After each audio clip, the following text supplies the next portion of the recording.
What's up, everybody? How y'all doing in this motherfucker, man? How y'all doing, man? What is up? What is up?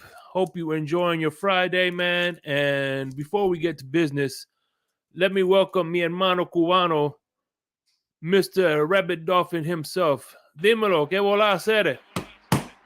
What up, what up, what up, Shake? What's going on? And there goes our other Cuban brother right there, bro, Batman. What's going on, my man? It's good, Batman.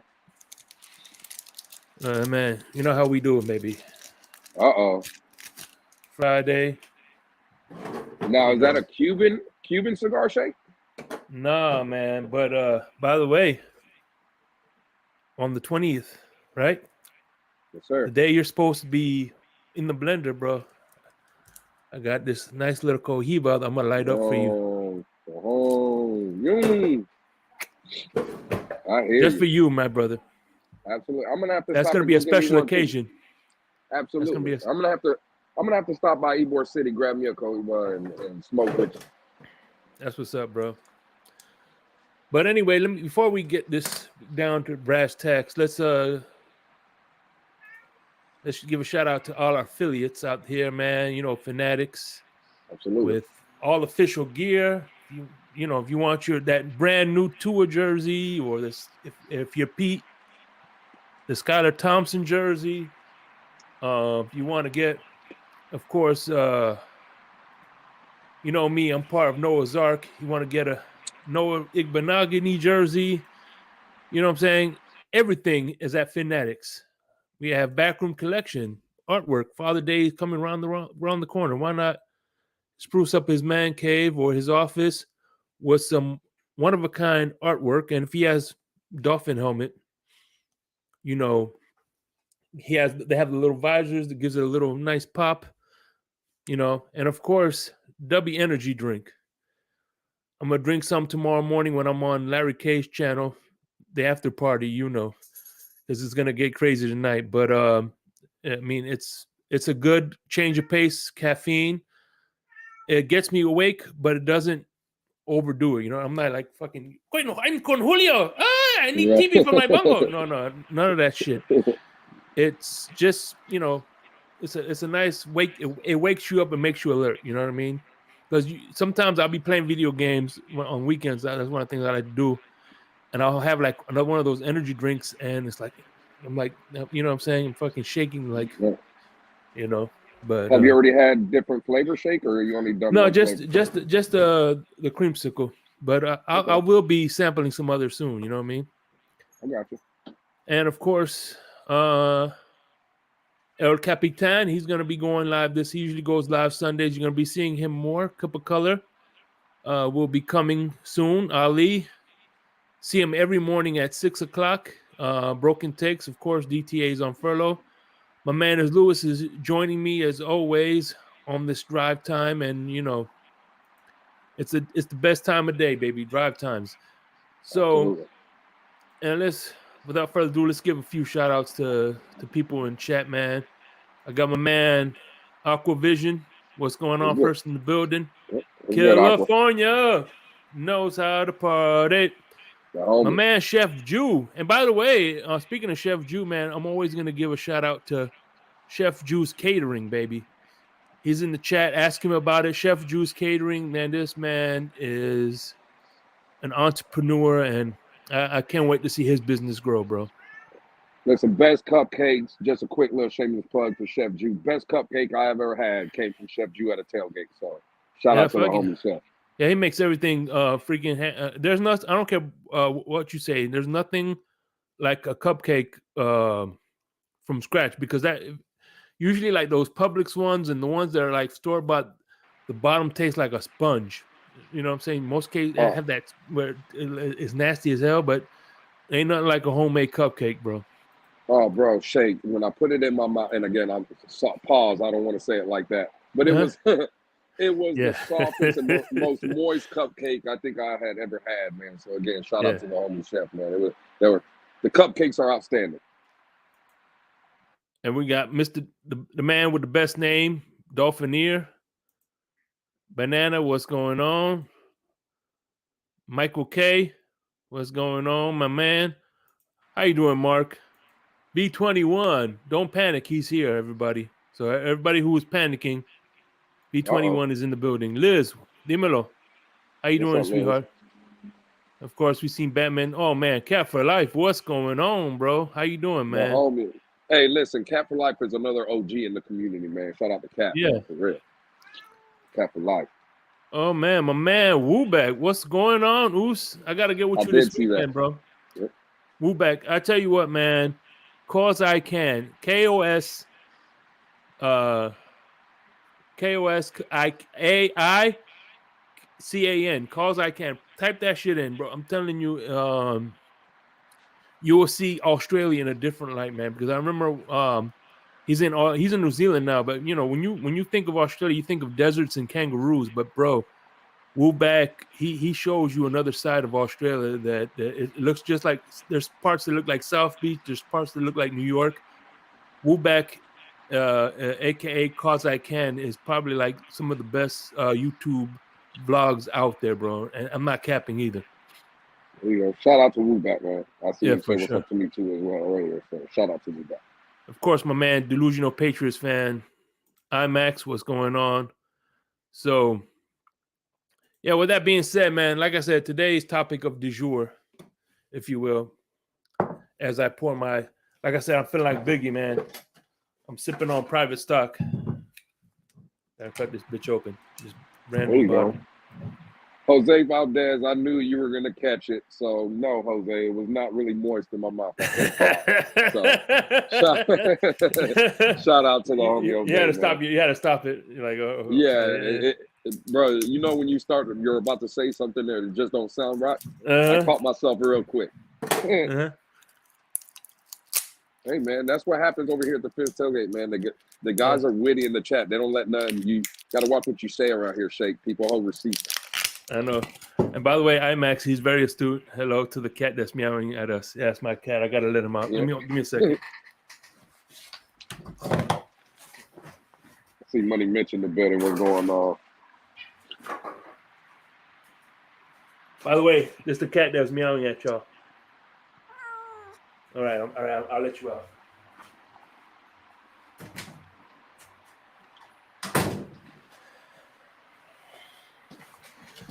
I tell you what, these fucking, because I leave I have to close my office door, my studio door, and they don't know if they want in or fucking out, bro.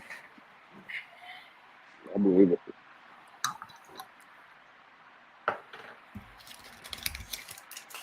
He said, Caesar says, you sick of cooking these fools yet?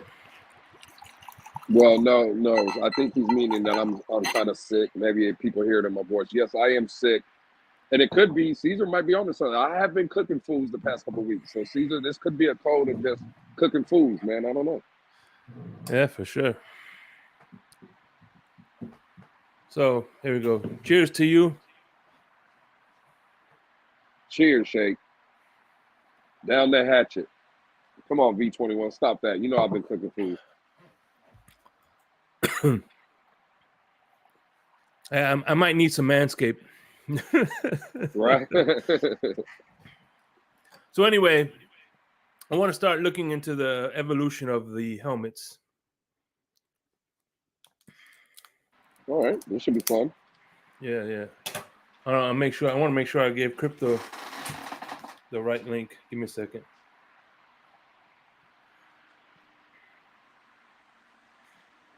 Man, sounds like we might be going back to the leather helmets. Oh yeah.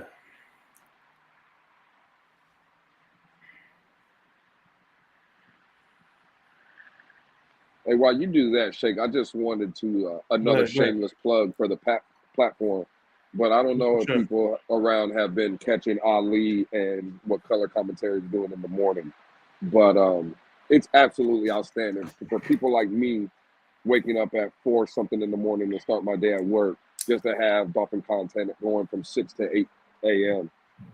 I've enjoyed the first 3 episodes. Luckily, me and you, Shake, we got to spend a little time up there with the boys today, but I just wanted to shout them out, man. They're doing Yeah, great for work in the sure. morning. Oh yeah, man. Oh well, and here's to many more, bro. You know. All right.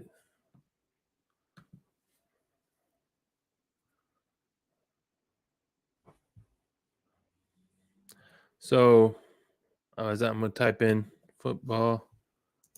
Let me share the screen so you guys can look at what I'm Googling. What's going on, Big Nick? Yeah, Big Nick is in the chat. I also see Roadrunner in the chat. He just came through, so Roadrunner, what's up? And by the way, you didn't,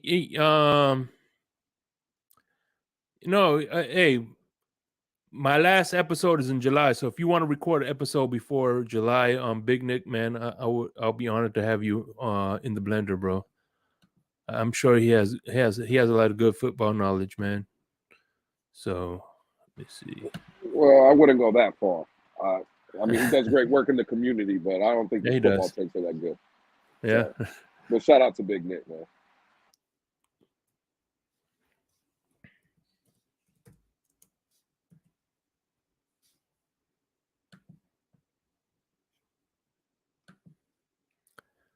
And what's funny is everybody's making. Speaking of helmets, everybody's making a big deal of this little camera that Tua is wearing. It's like if the guy, all right, the first ever helmet was created in 1983. After a brutal season, Joseph M. Reeves was advised by his doctor that one more hit to the head could lead to instant insanity or death.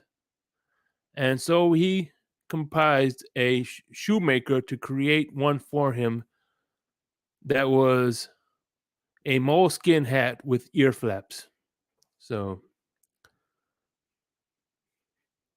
that's when the first helmet was invented. I believe whatchamacallit, Mark was in high school when they wore that, right? Yeah, probably. I believe so. Yeah. Let me see. I don't know. People in the chat are asking the first helmet was it created in 1983? No, I misspoke. 1883.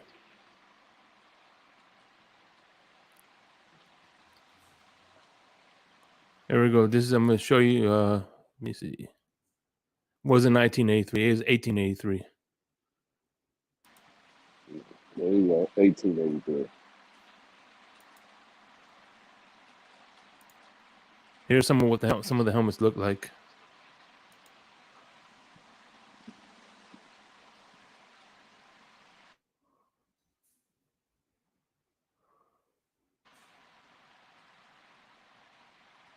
God damn it! What the fuck?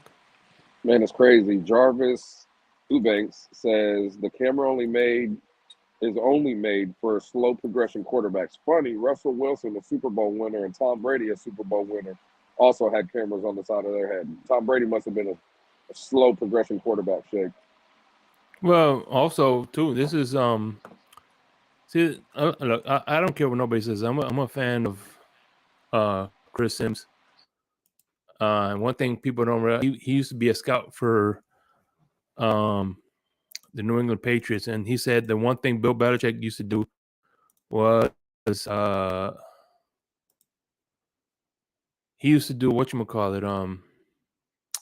They used to do virtual training for a quarterback. They used to use virtual headsets to train quarterbacks. Shit.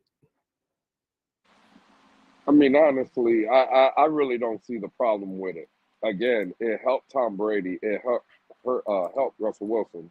I'm only under the assumption, why can't it help Tua Tagovailoa? Yeah, it's all about getting that edge, that competitive. If it's legal. So here we go. Here's some of the helmets right there.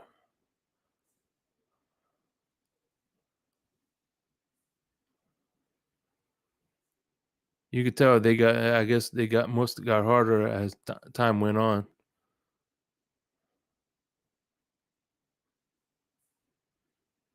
So yeah, it was 1893. The Army Navy game.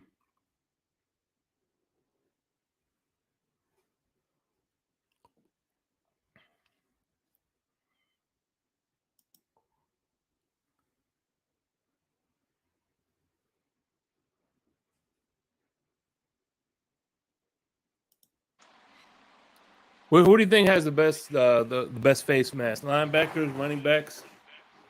You know, one thing about people don't know. Tua has the Hawaii area code on his face mask. He has the what? Tua has the Hawaii 808 is the Hawaii face mask area code. Yeah. And if you look at Tua's face mask, it says he makes him, Marcus Mariota, anybody from Hawaii. You'll see it says 808. He makes it where it's. I'll show you real Wow, quick. I never noticed that, Shake. Wow. Yeah. And I see Von Joe in the chat. I won't bring it up, but Von Joe, I'm so glad that a certain individual paid his bet and we're all good now. Yeah. Who paid your bet? Well, supposedly there's a guy, a certain guy from Texas that owed a bottle, let's just say, Shake. And from what Bon Joe has let me know in the chat, me and him will be drinking. Look, Lewis, just to let you know, me and you are drinking good, bro. Yes, what's up? That bottle must have, got paid. So shout out to me and Von Joe. We're gonna be drinking at the tailgate. But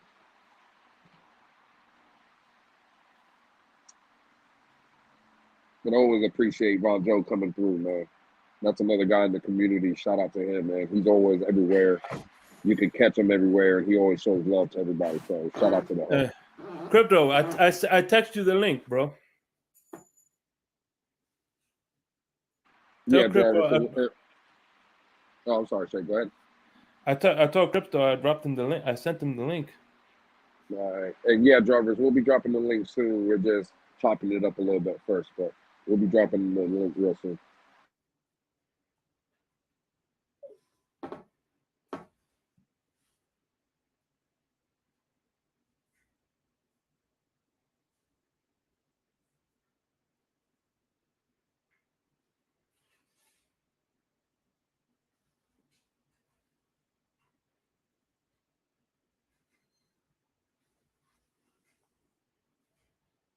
Man, we got a little feud on our hands, Shake, in the chat between Big Nick and Jarvis. Ooh. Yeah, man, I found it. There you go. There you go, Nick. I mean, there you go, Crypto. You found it? Yeah. It was at the top of the other message with the menu that you sent. Yeah. Yeah, I found it. It was at the top of the menu. That restaurant is not a bad menu there. Yeah. Except the Bulls and the White Sox. I was looking for the Cubs and Blackhawks, maybe, yeah. Yeah, apparently that restaurant is originally from Chicago. It's in Venice. I don't know if you ever passed by it, Lewis. Little Willie. What restaurant we talking about? There's a restaurant in Venice, right? It's if you're going southbound, it's on the right hand side. There's like a big tiki hut over it. It's right next to a Shell gas station. Oh, right off 75. No, it's on 41. Right off 41. 41. You know, it's weird because you said that. Probably. Because you could take 41 all the way to downtown Chicago. It's the scenic route to Chicago to Miami. I know that. Yeah, US 41 goes from Miami to Chicago. Actually, it ends in Green Bay. That's the ending and starting point. Miami to Green Bay. Yep, US 41. And that it's funny that restaurant is actually on 41. Yeah. Yeah, But you just go straight down that road, bam. But probably about 19 hours later, you'll be there. I'm trying to get a good picture of Tua's face mask. Well, down where I'm at, and even in that Venice, Sarasota, going up like Cape Coral and all that stuff, there's too many damn lights on 41. That's what I don't like. Oh yeah, I like it just goes jumping back on the and forth. interstate and riding, but there's too many damn. I don't know about your way, Crypto, but over here there's lights and scenes like every mile there's a different light. Yeah, that stretch is like once you get outside the city where it's just regular state highway. They'll just once you get closer to the city, then that's when you got a light every 4 seconds. It's ridiculous. They take you down Lakeshore Drive.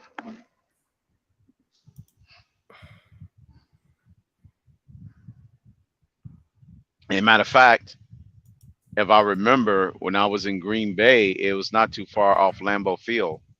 It was maybe 2 miles from the turn off to Lambeau Field. Can you see it? Yeah, I see. The face mask? It's just a picture. Yeah, I see it. Yeah, all right. Yeah. You see it? Look, there's 8, there's the O, and there's the 8. Right. 808. Yeah, I guess. Yeah. Yeah. Yeah, that's nice. That's real ingenious to do that. Actually, Marcus Mariota was the first one. One of the He's the first one to do it. Mm-hmm. 808 in the mask. So I guess the other two of his brothers gonna have to do it now. Does he do it in at college? Did he have that in Alabama? Mm-hmm. I don't know. So, I never even Jordan, noticed it on tour. Jordan, we'll be dropping the link. Yeah, What I time never is it? And give us about another 15 minutes, bro. We'll drop the link. Yeah, I never noticed it on tour neither. I never noticed it until they said it. Yeah. That's a real unique way of incorporating your hometown into your professional life. That's great. Yeah. Without even worried about the rules, you know what I'm saying? The NFL trying to do something crazy and say you can't do it. You got to be uniform with everybody else. Well, I don't think they care about the face mask too much. You know what I mean? Yeah, right. But yeah, they don't. Because I think you could probably get the duper helmet if you still want it. Helmet. Yeah, if you wanted a duper face mask, I think you could still do it. Yeah. Yeah. Listen, I've been in the chat a little bit. Jarvis had, the fact of the record being 9-8, and I agree, that's unacceptable. I'm kind of with Jarvis in that statement. But he's saying Tua is 9-8. And this for me is where I don't have a problem. No, he never played 9 games. He only played 8. He's 8-5. He was 8-6, really, because he was 8-3, lost to the 49ers, no, 8-7. Well, no, hold on. He lost to the 49ers, lost to, he had 3, so that's 4, 5.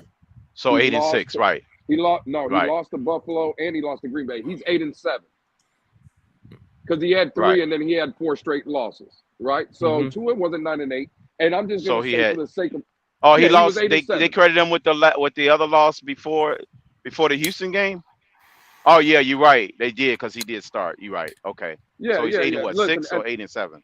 he was 8 and 7 because he was 8 and 3 going into San Francisco. He obviously played again every game he starts. I'm Right. gonna give Oh, him the got you. loss. I got you. I I'm gonna got you. give it Yeah, to yeah. him. Okay, so So it he is 8 was and 7. I was thinking 8 and 6 for some 7. reason.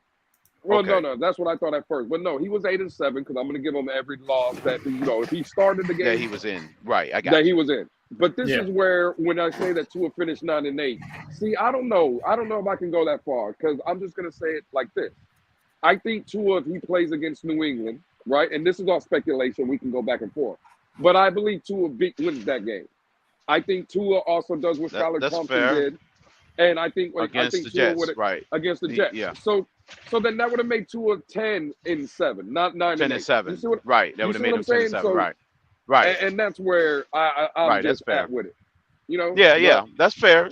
His true record, all 17 games, would be 10 and 7, which is fair. Yeah. Right. That's a fair statement. You can give him those 2 wins in the last 2 games of the season. Yep. That's fair. absolutely. Yeah. Absolutely. That's not being a hater or to a near. That's just calling it, down the line.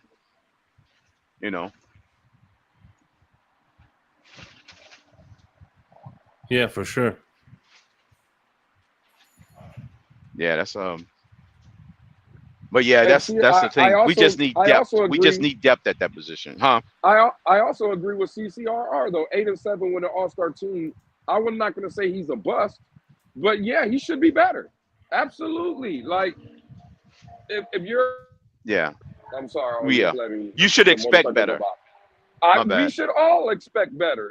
You should If with expect it, Tyreek right? Hill, Jalen Waddle, Coach McDaniel, absolutely. Again, I think the And argument with the that Big fastest Nick. backfield. Absolutely. I think the argument that Big Nick and kind of Jarvis are having back and forth in the chat, I think they're both right in their respective views. I just think Yes, that they are. in a whole, we gotta be able to say Tua played well and he failed at some points of the season. Like 2 things can be true. Can be true, But right? I think some of the mainstream supporters that Tua can't do no wrong is out of pocket, in my opinion. And I also think the guys that just say Tua's a bust and he can't play are also out of pocket. Also out of pocket, right? I think we should all just be in the middle, man. Right. And let this kid again. I know we said it last year, but let it play out because that's why I keep saying the jury is still out on the whole thing. Right. That's why I say the jury's still out on whether or not he's the franchise quarterback because it has to play out his full season. On both sides, whether or not he can consistently be good or if he's consistently bad. If everybody think he's bad all the time, he's not consistently bad. It's like he's not consistently good. So it's right down the middle. You got to accept it both ways, Well, crypto, check this out. This is something that we all found out in the Twitter space, and I thought it was absolutely outstanding. Right? For all the people talking about Jalen Hurts, and me included, I love Jalen Hurts, but for all the people that were like, "Oh, Philadelphia was sold on Jalen Hurts and this and that," and they knew they had their guy. Come to find out, it's been reported that the Seattle Seahawks had a trade in place this season to send Russell Wilson to the Philadelphia Eagles. The only reason that trade was not accepted is because Russell Wilson waived his no-trade clause and he wasn't going to go to Philadelphia. So for all these people saying, well, the Philadelphia Eagles found their quarterback, why were they trying to move off?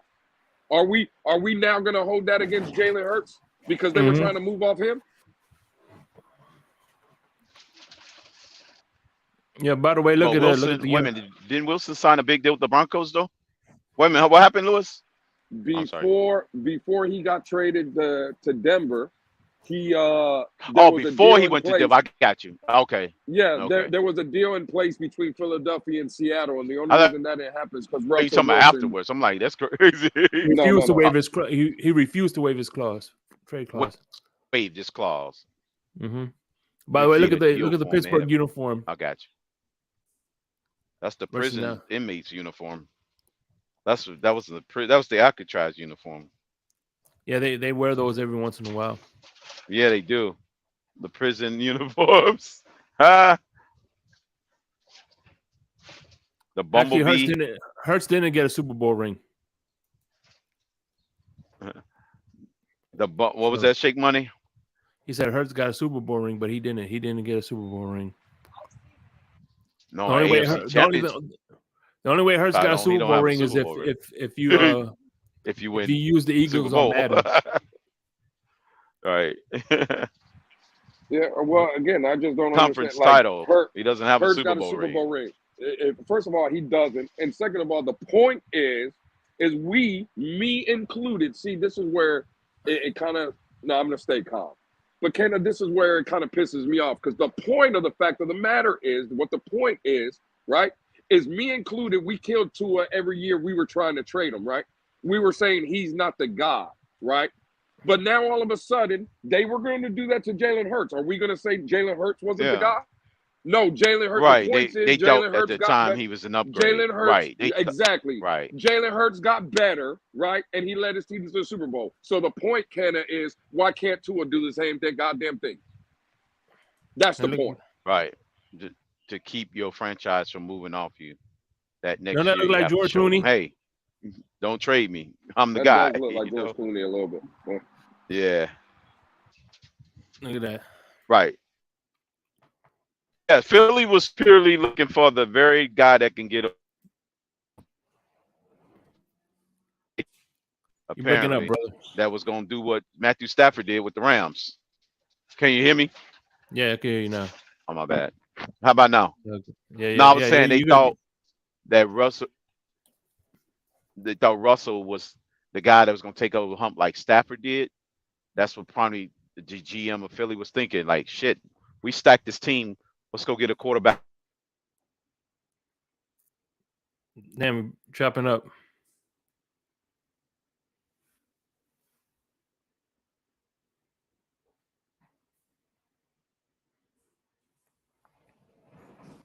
Is that Crypto? Can I hear Crypto?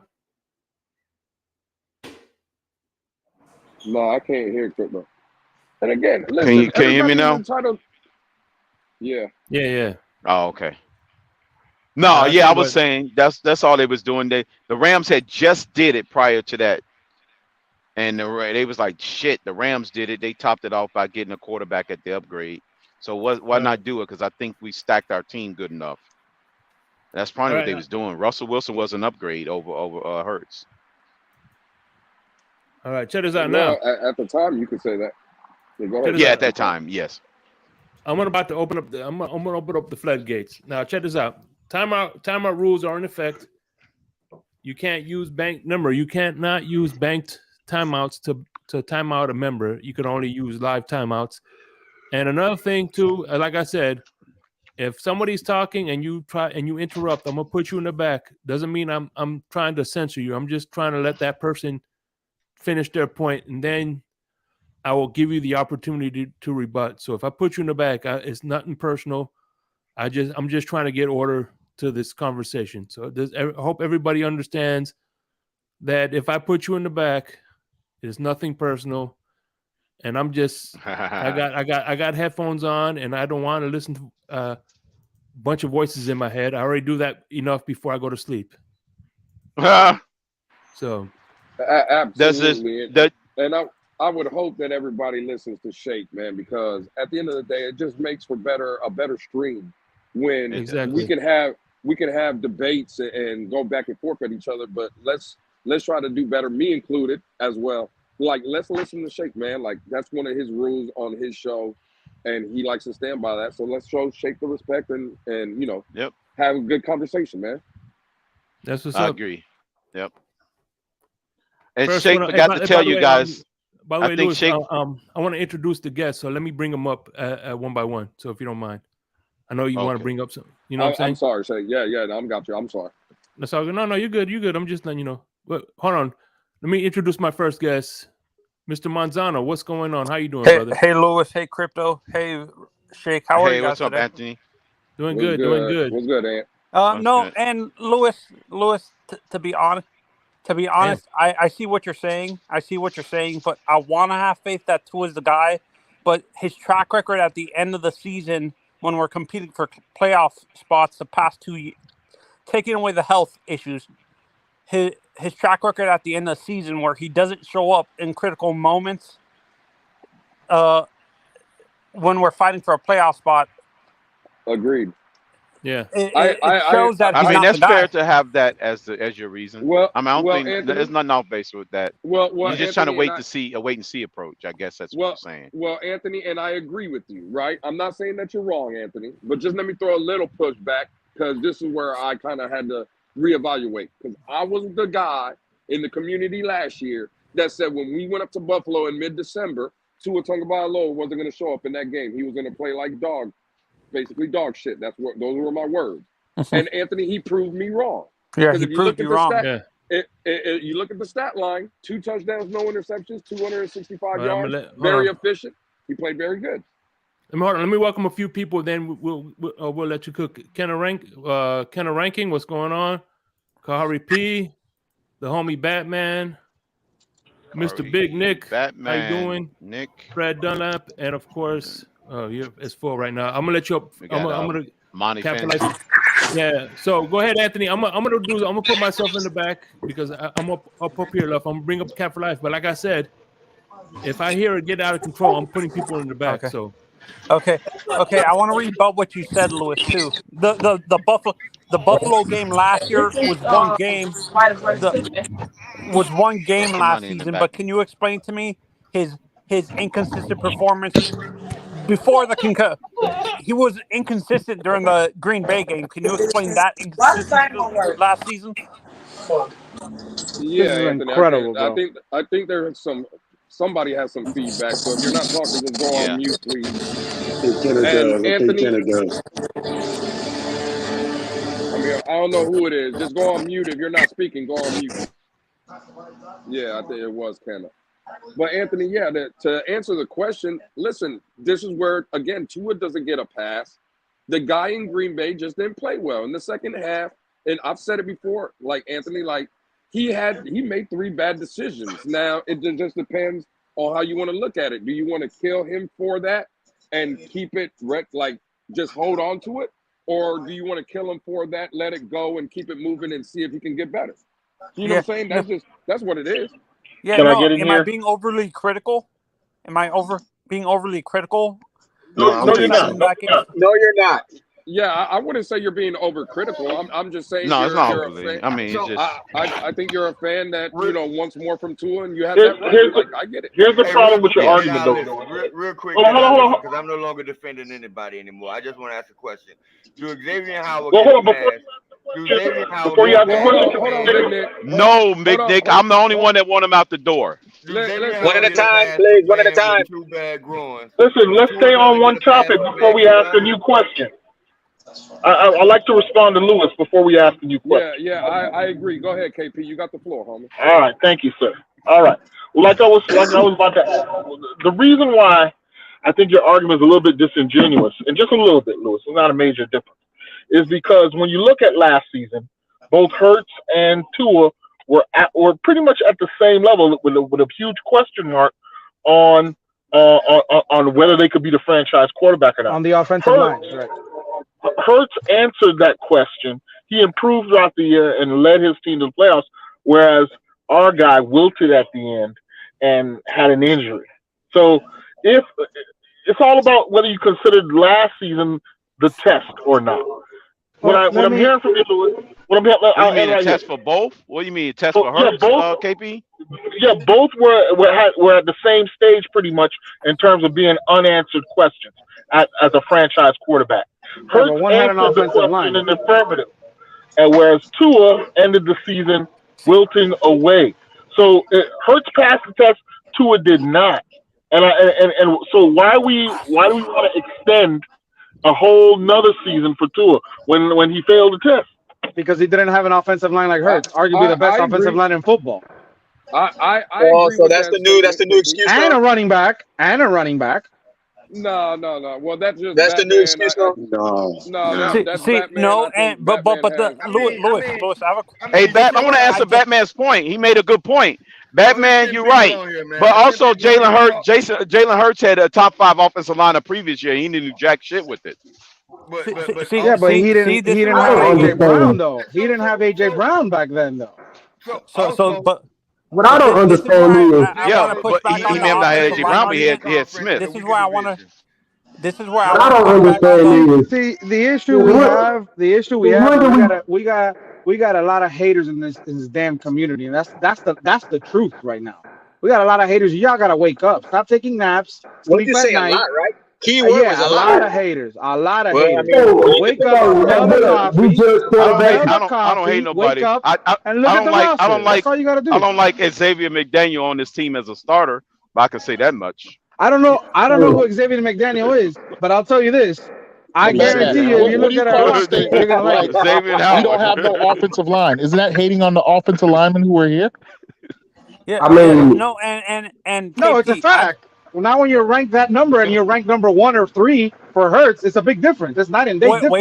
Wait a minute. I'll push back on that because Joe Burrow had a worse offensive line than us, and he made it further in the playoffs. What are you talking about? I just Made it all the way don't to, I mean, get Burrow made it all the way to the whether Super Bowl. That's 100% correct, Anthony. You're right about that. Joe we Burrow don't. had a really bad line. Let me ask you a question though. How long has he been in that system, Joe Burrow, compared to Tua? All right, 3 thank you. years. I appreciate it. He I missed. appreciate that. Thank you, Anthony. No. Wait a 2 minute. years. He missed the whole Batman season officially. because of his injury. He missed a whole season because remember he tore his He was still in the ACL. system. Anthony. Yes or no? We get sidetracked when we start throwing Burrow in there because No. It's not getting sidetracked. It's overthinking. Like you guys are They trying to always want to bring up some shit that don't even matter, really, in my opinion. Yeah, exactly. Since when did we start evaluating quarterbacks off of what they had versus what they don't have? So you're going to wait till a quarterback get everything around him to evaluate his play? Since when did that start? By the time we get perfection, it'll be 5 years from now. Come on, man. Well, Exactly. That's my point. let me ask you a question. So, when a quarterback gets drafted, right? Because we look at that draft, looking back in retrospect, it's probably going to go down as one of the best drafts for quarterbacks, right? And when we look at it, first year, the best quarterback was Herbert. Year number 2, it was Joe Burrow. Year number 3, you could argue Tua at the majority of the year. Don't even throw Tua up in there, man. Don't even play yourself like that. The majority of the year Tua had the reins as the best quarterbacks of all of them, and then Hurts finished up, obviously taking it to the Super Bowl. Every year it's been a different quarterback that's been the best one of that draft. So you got to make an evaluation 4 or 5 years from now. It goes back to what I said. You judge quarterbacks off of what they don't, off of the weapons that they don't have. What does a quarterback do without talent around him? Yeah, no, and I'm gonna bring when people bring up that Tua had a horrible offensive line, the fans that are really behind him, if he's the guy, I thought he can cover up those issues. I thought the point of him being the guy and being the elite quarterback that people Anthony's think on he fire is. today, bro. Well, Anthony, how many elite quarterbacks are out there that can improve their O-line? In that case, there's only 3 elite quarterbacks in the league. Exactly. Can I make a point? About like Tua gets rid of the ball 2 seconds, man. How much of a great offensive line do you need if the ball's out that quick, man? You could open up that playbook with a good O-line. He's improvising right now. They would have to be absolute trash, no good bums, man. If Some they of them can't are. let Tua get the ball off in a Some of second them are. or 2 seconds, man. Come on now. Some of them are. I mean, they're ranked the worst in the entire league, so you're right. Come on now, no. To be honest, getting the ball out that fast lets you know how bad of an offense line you get. I mean, like, sometimes, getting the ball out that fast. Just like Batman said, we got an Eichenberg. We got an Eichenberg. All is in good hands. We got an Eichenberg. This is where I get mad at our fan base. We give leniency to Tua to wait for him to develop. Well, we can't do that with the 2 offensive linemen. Damn, Anthony cooking today, boy. Well, Anthony, let me answer. We got an Eichenberg. Anthony, let me answer that dumb statement you just made. Let me we got an Eichenberg. Let me put Anthony in the barbecue. Let me put Anthony in a barbecue. Let me put him in a barbecue. Come on, Anthony, man. let me ask you a question. Anthony, let me ask you a question, Anthony. I'm gonna ask you. So you like stats? You like stats, right, Anthony? What did the offensive line finish last season? And I'm going to ask you another question right after that, because I know if you know stats, you should know the answer. What their O-line ranked at the end of the season? We were around 20, 25, 26. That I think the answer is 24. You know when Tua was cooking and lighting the earth on fire. Do you know where our O-line ranked? 10. We were number 10. Number 10. Yo, So the whole narrative that he can't make his O-line better is BS. All right? That's BS. Why y'all keep screaming for O-line? Back to what I was saying about we don't have depth. We don't have any depth. We don't have any depth. We don't have great starters. He is improvising. You're not answering what Anthony asked you. He's not improvising. I'm He's just saying, getting the ball out quickly in we his first have a read. lack of patience with That is not improvising. Anybody? My turn. So I want to put Fred in the box. What you say, Big Nick? Anthony in the box. I want to put Fred in the box. Fred just made a statement that what defense or whatever is garbage enough to. I ain't say nothing about no defense, man. Get rid of the ball that fast, right? So there's a stat. Tua was 8.9 air yards per pass. He was number 1 in the league. Number 2 was Josh Allen. Number 2 was Josh Allen with 7.3. He was almost a foot more than Josh Allen, right? Josh Allen got rid of the ball average of 2.9 seconds. Tua, who had a foot more air yards, got rid of the ball on average 2.5 seconds. So there are some quarterbacks that are able to get rid of the ball quick and still be very successful. So you missing my point, Nick. What I'm saying is, listen to me. If he's getting the ball off faster than anybody, come on. How much offensive line? How much protection, man, do you need? For Tua, you need all the protection. Hear this say. He had 4.5 seconds. Let Big Nick answer. Go ahead, answer, Big Nick.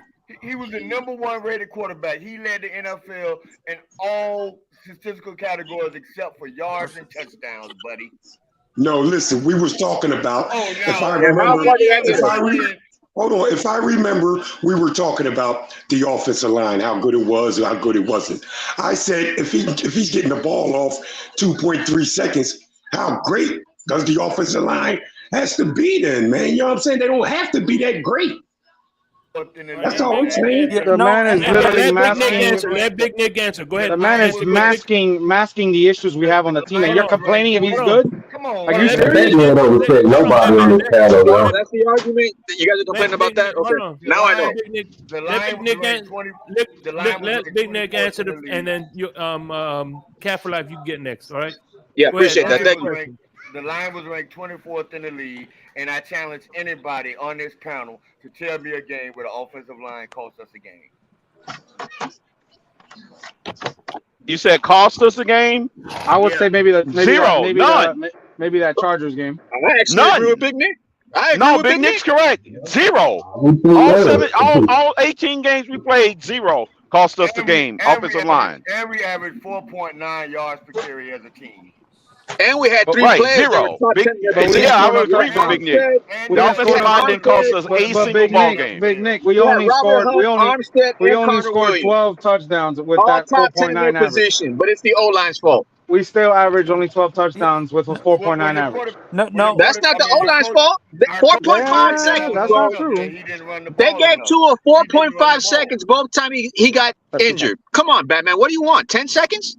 He didn't run the ball Anthony, let Anthony go. Go ahead, Anthony. What I was trying to say real quick before Anthony, there's one last thing. Batman. What I was trying to say earlier. No wide receiver caught a touchdown pass when Tua didn't play the game. Oh man, come on, man. Go ahead. Yes, tight ends did catch it. I want to be fair real quick. I don't want to put the whole thing on the quarterback because it's not. But the main complaint when he got injured was he was holding on to the ball too long. Am I right or am I wrong? Yes, that was the issue. Yes. Let's not forget that, please. Let's not forget that. The man didn't get hurt because of the O-line. I'm just saying if the O-line was better, he wouldn't have to mask the deficiencies of the line. Why can he mask it when he's not playing? Hold on, let Anthony make a point. They don't understand though. They don't understand that part. They didn't cost you the game. Bro, how can he mask it when he's not playing? Okay. Because clearly you saw it when Tua wasn't there. The O-line went back to life. The slippers wore off. We went It on was a already 7-game midnight. losing streak. It was already midnight. The slipper, the magic dust already came off. Let Anthony go ahead, Anthony. Go ahead. Are you trying to say the Miami? You trying to slide in there that the Miami Heat turned into a pumpkin You never again? answered my question. Yes, turned back Probably into what a I said pumpkin. earlier. What Go I ahead, said Anthony. earlier. Sorry, Anthony. Go ahead. Okay, what I said earlier is we give a leniency to a guy like Tua to wait for him to develop, but tackles, offensive linemen, and offensive linemen in general take around till their 5th year to develop. Not everybody's Panay Sewell or friggin' or Tristan Wirfs out of the gate. We need to be patient with these young guys. We shouldn't draft the O-line then. Forget it. Let's just get them in free agency. That's why you're saying, Anthony? No. Batman, that was quick. Be patient Try to get me on the Heat. I heard you, Batman. 6 years to go. No, they've all. Wait a minute. Wait. But what do you mean? Eichenberg's only been in the league for 3 years, and the man's trash 5 minutes into his career. What do you want me to tell you? You got to give a chance to him the same way we give it a chance to trash, Batman. He's the best go talk about Eichenberg every day. Go talk about him every day instead of complaining about damn Tua. Complain about Eichenberg. Yeah, no. Can we be patient with some of these? I understand we're in a playoff run, but I could be patient. You don't get it. We're okay with being patient. But the problem is that people grow impatient when we don't get to where we want to go as a team into the playoffs and make noise. That is the issue. So you can't preach patience when everybody's not getting a fair draft out of it. That's the problem, man. The problem is, I mean, but you criticize that everybody but to it. That's not true. That's not true. What is that? A beer company? In 21, the Miami Dolphins led the NFL in takeaways. Every bounce went our way. Last year, we were dead last in takeaways. No bounce went our way. That contributed to not winning certain games or maybe even losing. Well, we knew that was going to happen, Big. What team get turnover after turnover after turnover every year? Well, listen, all I'm saying is, if you don't think that plays a factor, if you don't think all the balls bouncing our way in 21 played a factor in us winning some games, and then you could turn around and dismiss that it didn't play a factor last year when we didn't get them, that's ingenuous. We had a squad last year to win. We were just very unlucky, man. You can't sit here. So what you saying is you expect every defense to have about 10 plus turnovers every year. That is not is that what you're saying? That is not the issue. I was very clear on what I said. That is not the issue. Nah, but Big Nick, that's not the issue. That's not the issue. I'm trying to figure out what we arguing here. What's the difference between us and the entire league? The difference, Big Nick, the big difference between us and every team in the league.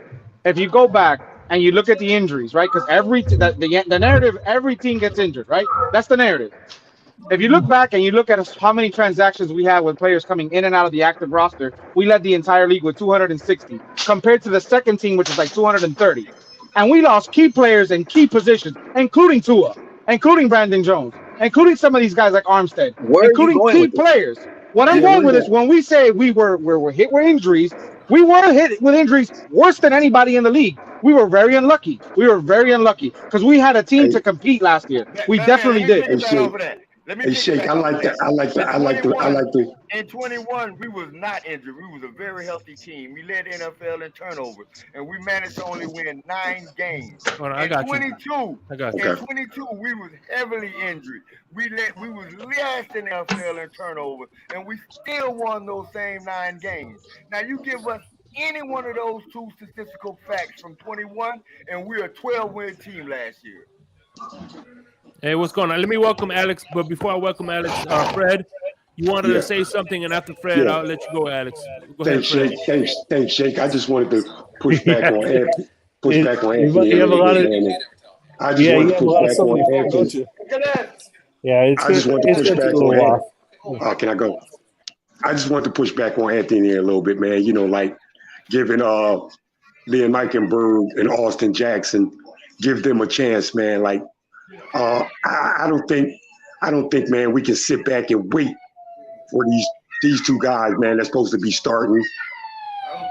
I don't think we can wait. That's a beer company for Tua with Tua at quarterback, man. You got. I think them positions need to be solid. with Tua, man. They just need to be solid, man. You can't be waiting to develop these two dudes, man. That's all I'm gonna say about that.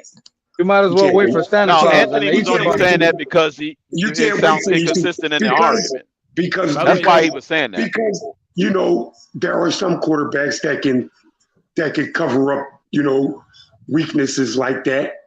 And Tua did. Tua did.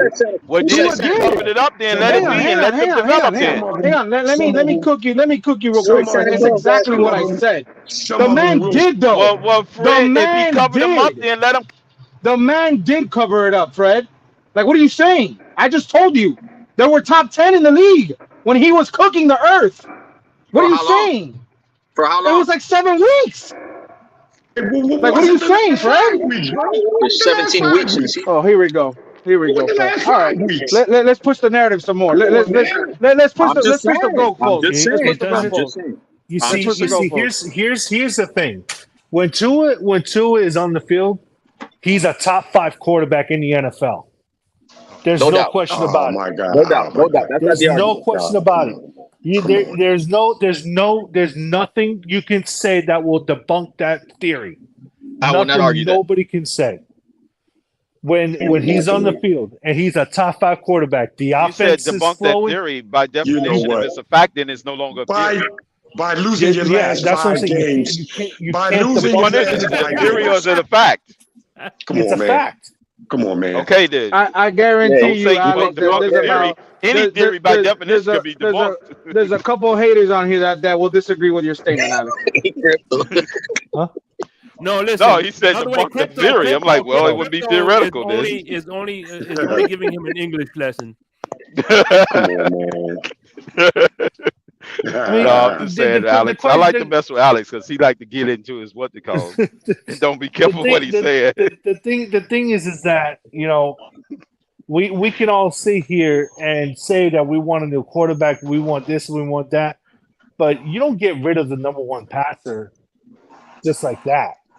You don't do that in the NFL. Nobody does that. Alex, he got lucky. It doesn't count that he got lucky last year. It doesn't count, Alex. He got lucky. I just came up to back up crypto. So if he got lucky, it is not a theory. If it's you literally said that it's unfalsifiable, which means that it is irrelevant because a theory cannot be unfalsifiable. I mean, there's nothing you can say. That's all I was trying to say, Color. I'm just saying, there's nothing you can say that will. There's nothing anybody can say that can argue that point. Nobody's arguing. There's plenty. There's plenty I could say to argue that point. Oh, now we're San Diego game. Yes, maybe people are tired of saying the same things over and again. But there's plenty somebody can say to argue that. Name me one quarterback that's perfect all year. Name me one quarterback that's perfect every single game. Okay. Alex, Are we going on a side exercise? Hold on. Are we going on a side exercise now of naming other quarterbacks? I don't really understand how that's relevant to what we're saying. Every quarterback in the NFL has at least 3 to 4 bad games. What does that have anything to do with what we're saying? Yeah, Alex, man. you said your factual theory. I'm not letting us go down this road again. Like, I don't understand how me pointing out another quarterback that has the same flaw has any bearing on this conversation. The reason why I say that because all quarterbacks are not perfect. All quarterbacks are not brought up the San Francisco game. Bro, that's a truism, Batman. Like, really, bro? Are we going to say, did we spend all this time coming to the conclusion that all quarterbacks fail every once in a while? Is that really what we did? But somebody mentioned the San Francisco game as soon as I said that you can't argue that because you asked for proof. Fact. You said you can't argue against it. There is proof right there. But they're not lying. But I can say this: no quarterback is perfect every single game. Every quarterback's going to have a bad game. Alex, that doesn't negate that it happened. That doesn't negate the fact that it happened. Nobody's perfect doesn't. Yeah. Yeah, it doesn't have nothing, man. You don't have nothing. Great. I don't think nobody argues that anybody's perfect when they say somebody's less than. One of the greatest quarterbacks that ever played the game. I've seen him fuck up a couple times. You know, yes, there's different levels to it, though, Alex. Hey, Yeah, how many? That's like saying, that's like, you know what, Alex, what you're doing. Well, hold on, guys, hold on. Let me explain the fallacy here, okay?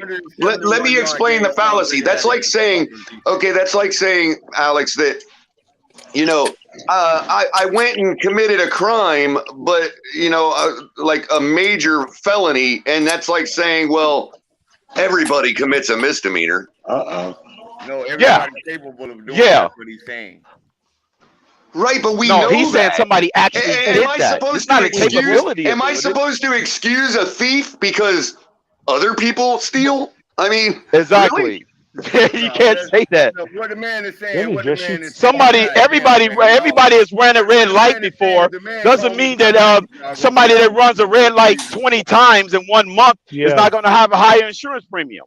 If you ran a red light 20 times in 1 month, your insurance premium is going to be higher than somebody who runs a red light every 3 months, once every 3 years. I can guarantee you that.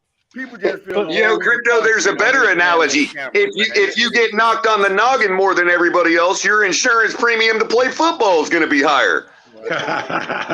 Yeah. Say that too. Yeah. I mean, there's different levels to how many mistakes you make. I mean, I'm sure I don't run red lights every freaking 5 minutes, but I know somebody who does. Good point, Color. I like that. So I'm lost. Just like the premium of your offensive line payroll is going to be higher. Right. If you got a winning quarterback every year of his NFL contract, his pay is going to be commensurable. Man, that's got him. That's true. All we're saying is that offensive line is going to be more expensive than the average offensive line. That's all we're saying. And Tua is going to be more expensive than the average quarterback. By definition, 9 and 8 is a winning quarterback. Let me ask you a question, Color. And we're talking about expense on the offensive line. How expensive is the Eagles' offensive line? What are we talking about as far as? I don't look at the Eagles books. Why don't you tell me how expensive the Eagles' offensive line is? I would definitely say it's up there. I would definitely say it's up there. I promise you. So Jalen Hurts. So all you're saying is Jalen Hurts needs an offensive line too. Yes. That's all you're saying. To succeed, yes. And he needed two. No, not to succeed. Not to succeed. He needed 2 elite wide receivers. Yeah, because he had a great offensive line. Because he was a second-round draft pick quarterback. I would expect that. Every quarterback every elite quarterback got elite wide receivers. No, I just want to know, like, why we're pumping up the amount of expense that the offensive line of the Eagles have to make sure they're having a good quarterback. But we wasted a lot of money on this defense to make sure that we had the same type of outcome. Right, but our defense got hurt last year with the money. Like people forget we allocated over 140 mil, 120 something mil on the defense. Problem is that I heard you point that out earlier. Yet we still trashed the defense for being responsible for all of our losses, and we fired our defensive coordinator. Those are the words you're putting in my mouth. I didn't blame the defense for nothing. But the fact is that we do allocate money to the defense, and they were hurt. Yes or no? Most of the guys. By the way, I said we blame the defense. Okay, as in a fan base. Okay. Okay. I don't know, man. That last game, they were all healthy and they produced. Like the numbers were there. You can't lie. They weren't healthy, Cap. They weren't healthy. Batman is going to prevent us from going to. Yo, let me get the flow real quick. And I'm gonna let you guys continue the conversation, but before I do, I'm glad Color's up here, man, because Color put in a lot of hard work for this channel, and he deserves his cigars. Salute the Color. Yeah, because hey, I just want to remind people, bro, we're almost to 5K, man. And that's because of the work Ali put in, Color put in, and El Capitan put in over the years, giving us great content, man. Let us get to 5K, bro.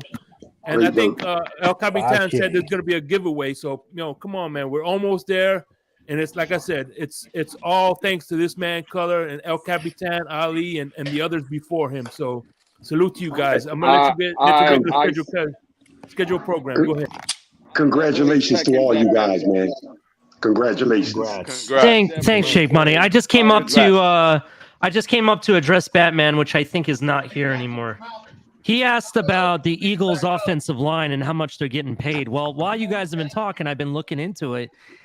It kind of looks like we actually pay more into our offensive line than the Eagles do.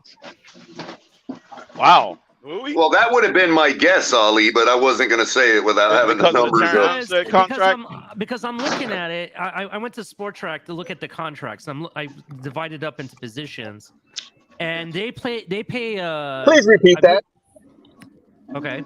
So what I was trying to say is that based on what I'm looking at, the preliminary contract numbers looks like we pay more into our offensive line than the Eagles do. Can you say that again, please?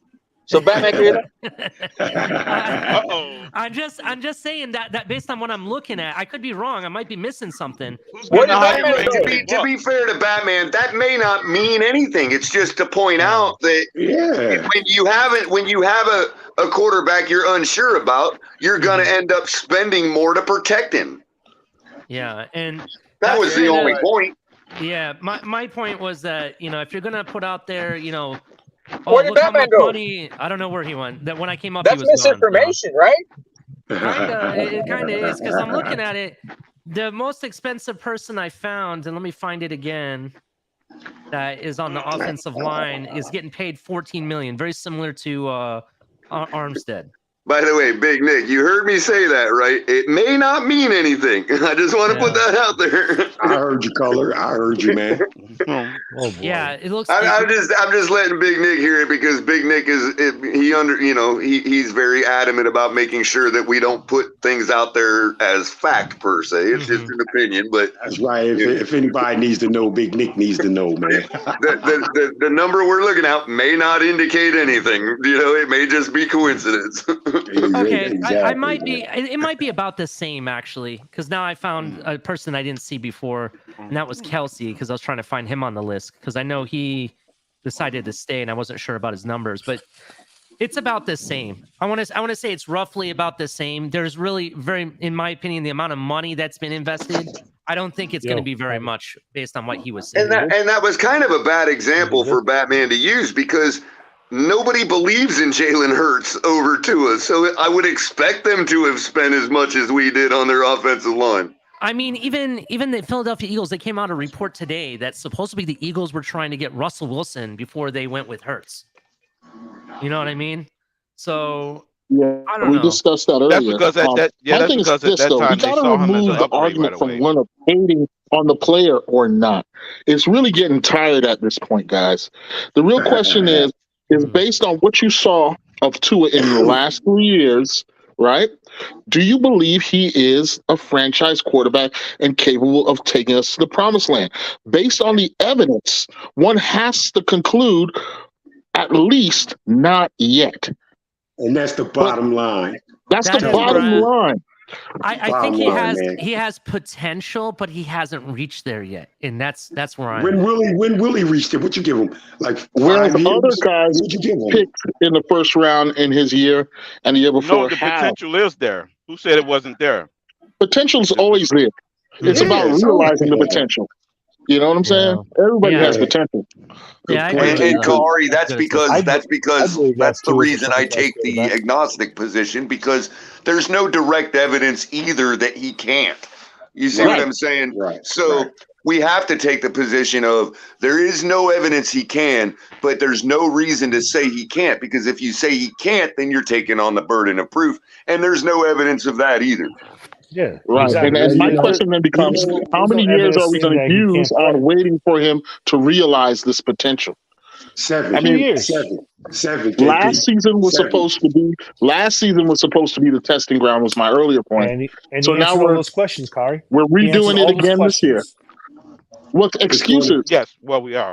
Let me ask you this, Kari. Let me ask this to the panel. These pieces were installed and they talked about 2-year window. What draft pick was Tua? He was the 5th overall, right? Yes. What was Trey Lance? 10th or something like that. Third overall. Why is it okay for the 49ers to move off their quarterback so easily that they drafted third overall, but it's not okay for the Dolphins to do that? Because they're not beholden to their fans. Right. Maybe no, he doesn't have. Trey Lance doesn't have that kind of support. No, he don't. Man, y'all be Ali, making some that has nothing to do with the sense. support. Man, he didn't make all the sense. The support is a little thing. Trey Lance It has don't have everything to that do kind with of the support, Alex. Hold on. It has everything to do with the support. Do you think if Trey Lance's fan base was acting like Tua's fan base, do you think the 49ers would dare go up? We would have never heard of Brock Purdy. Hey, let me ask Brock you a Purdy question. would have never gotten on the field. Let me ask you a question, Ali. Again, is it possible? Good. Is it Tua possible can that play. Trey Lance wasn't as good? We as don't know his if Trey Lance draft can hold play. on. I can't hear Big Nick. Say that again, Big Nick. I apologize. Is it possible that Trey Lance was nowhere as good as his draft status? That is very possible, and that's a good point. Possible, but Weary's still out because he won one game and lost one game. But my point is, they're not afraid to do it. That's the point. It's possible, but if you're hold on, Big Nick, let me answer real quick. That is totally different than what any. Let me offer an answer before we get all spun out real quick. It is possible, Big Nick. It is possible. It is possible, except we can't. As relates to Tua, how could we know if Trey Lance hasn't played for 3 years? So okay. Let me finish my question and then I will answer that. So it's possible that Trey Lance is nowhere near his draft status, right? It's also possible that another player on the team is actually better than Trey Lance. That's possible, right? That is definitely true. Go ahead. Regardless of his draft possible. It's still the jury's still out on that. Yeah, I'm just talking about the possibility. In the NFL, the best player is going to play. Now, and when it comes to Tua, it's possible that maybe he don't live up to his draft status, but it's also possible that they haven't found a player to replace him. So those are bad examples. Yeah, that's fair. That's fair to say that both of those could be true. Absolutely. Hold on. I want to comment real quick. I want to interject real quick before you go.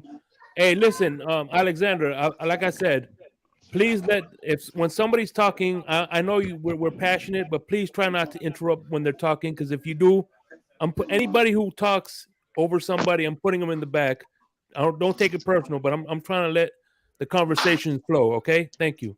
No problem. So go ahead. Ali. I just want to interject real quick, Big Nick. Is it true? Is it possibly true that the 49ers haven't given enough time with Trey Lance actually on the field? Because if you remember his first season, Garoppolo was there. They could have definitely threw him in after game 6 to see what they got, just like we did to Tua. They could have very well done that, but they didn't want. They didn't do that. They said, you know what, we're done. And the better example would be Baker Mayfield. We're playing as a possible game now. So we played it as a possible game, right? Now, here's the one true thing that I know for a fact that is it possible, right? Here's the one true thing that I know to be fact, that they spend hours and hours and hours and hours and hours and hours along with Trey Lance. Practice, in the classroom, Zoom, everything. And they found a better player in Brock Purdy. I mean, they definitely did. I mean, I'm not going to lie. You can't bank on one Cinderella run at the end of the season where they played a bunch of teams at home that were subpar as the end all be all. And it started that winning streak against us. No, we're missing the mark. The jury's still out on Brock Purdy too. What we've seen color. What we've seen mean nothing. What they seen mean everything. Well, that's true. That's true. But they didn't come out there to definitively say they was going with Brock Purdy. I think we're missing the mark a little bit with our comparison. I think the better analogy would be Baker Mayfield, a guy who was drafted first overall, who's on his third team already. Hey, Lou. But that whole quarterback class sucked, though. But nobody's out there saying just give Baker Mayfield a better offensive line and more weapons and Tyreek Hill. No, but Baker Mayfield has, he's been in the league a lot longer too. He got a lot more chances. No, it didn't, because Josh Allen and was in that draft. The best quarterback in that draft is in Cleveland, and he's not we don't know what he is anymore. Hey, Lou, hold on, Lou. Hey, Lou, it's 90 degrees here, bro. I know it's close to 100 there, man. What's up with the hoodie, bro? He's indoors. I'm trying, man. I'm trying. I'm bad, I got a sick. 3-year-old. The air conditioning on. Sick. I'm sick. And I'm trying to sweat. I'm trying to sweat out this cold, man. Okay. Get well soon, then, Lou. Get well soon, bro. Get well, man. Homie. Cool. Yeah. Look, I understand. I understand that there are different probabilities in the game that could happen. That's that can cause issues with our quarterback or a quarterback not being reaching the success or the potential success that we think he can. But that's football. That's part of the game, bro. And at some point, the bottom line is, what is the bottom dollar for this organization? They're going to look where the money is paying. And in my opinion, they have looked at where the money's coming from, and that's the fan base. And I kind of feel that sometimes it hinders where we go with our organization, to be honest. So to be fair, though, to the organization, that is the nature of professional sports. I mean, ultimately, the idea is to make money, and that's what they're in it for. I get out of this conversation. I just want to close with this right here, right? And this is a general statement. This is a blanket statement to the fan base.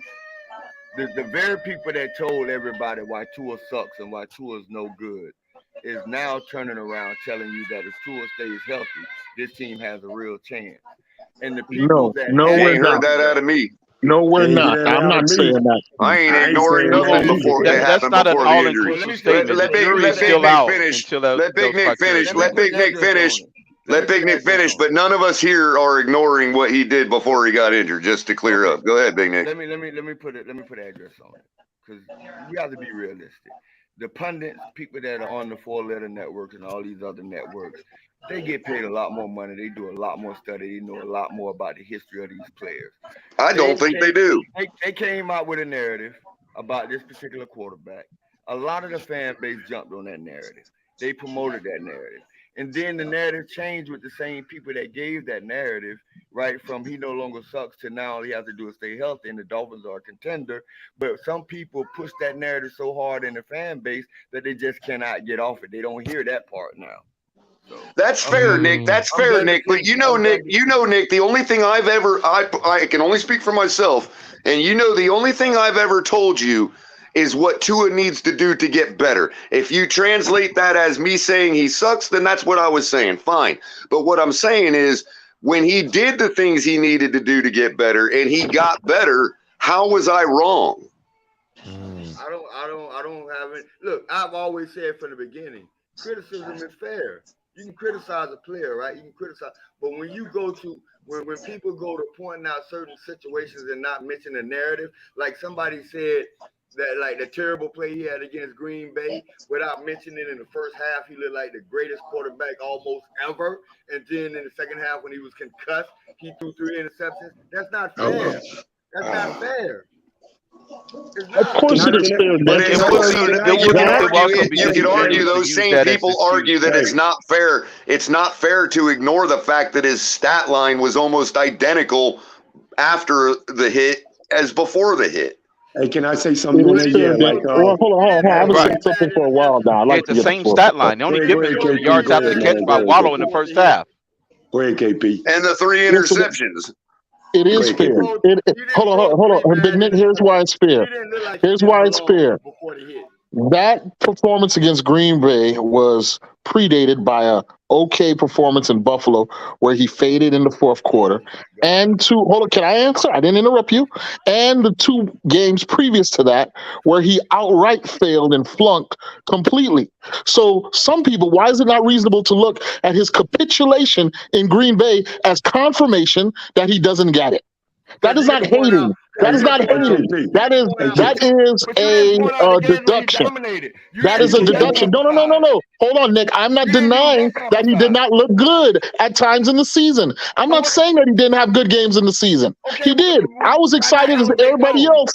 Hold on, let me think. I was excited as everybody else when he did what he did in Baltimore. I was excited as everybody else when he did what he did against Cleveland, when he did what he did against Detroit. He looked like he had improved and had turned the corner, right? To me too. And that's what got the pundits on our side. Right, but I can admit that. I'm admitting that to you, Big Nick. I saw what you saw, Big Nick. I'm admitting that, right? But you are refusing to see what happened before the fake concussions. Exactly. You are the one who is Instead, Kahari, to follow your point, Kahari, when we were like, okay, for me personally, it was he had these certain hurdles to cross, and he was crossing every one of them throughout last year. That's why I started to get really excited. And the last one left to cross was what we call the big game. And instead of admitting that he failed in that situation, we are now trying to redefine what the term big game means. We're making excuses, Color. We're blaming the O-line. We're blaming the concussions. We're blaming everything in the world except for guys who thing is the biggest Fool me twice. It's disingenuous to You Tua. said fake concussions, man. Fool me 3 times. Tua never used that as an excuse why he performed bad. So why are the fans doing it?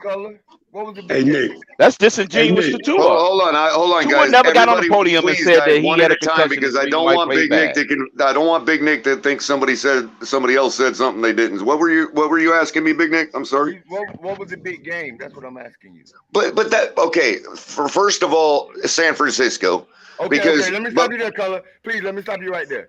What was the bigger game before San Francisco? That was the biggest. That was the most important game up to that point of our season last year. No. But see, You could say San Diego was important. Up to that point, the biggest game. But that was after, though. You could say San Diego was important. Week 2 was the biggest game of Tua's career. No, I disagree. I disagree. What? It was a big game for Tua. It was a big game for Tua, and he checked the box. That's what I just said. And then after that, the next biggest game was against Baltimore.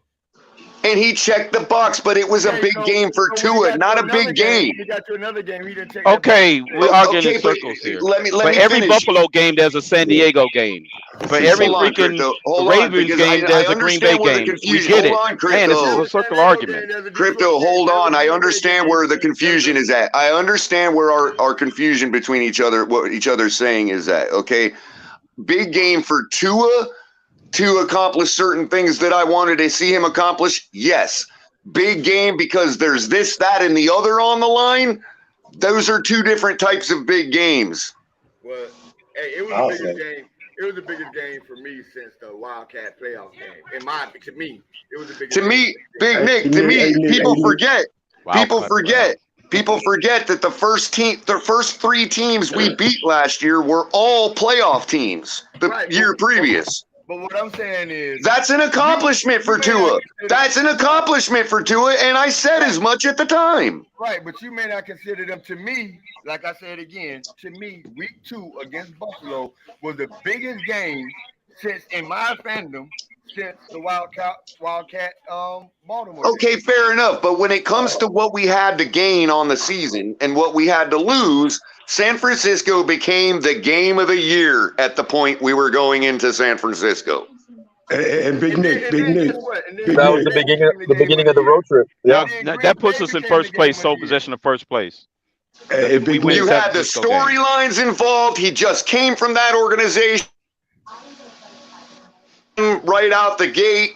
All kinds of stuff. That was the biggest game up to the point of that season last year. You had a storyline on Christmas Day. You had a storyline Aaron Rodgers. You had, the storyline. The storyline was, hey, what a hell of a performance. Hold on. The storyline for Green Bay was, what a hell of a comeback performance against the Buffalo Bills, even though we lost, considering what he did against the 49ers and the Chargers.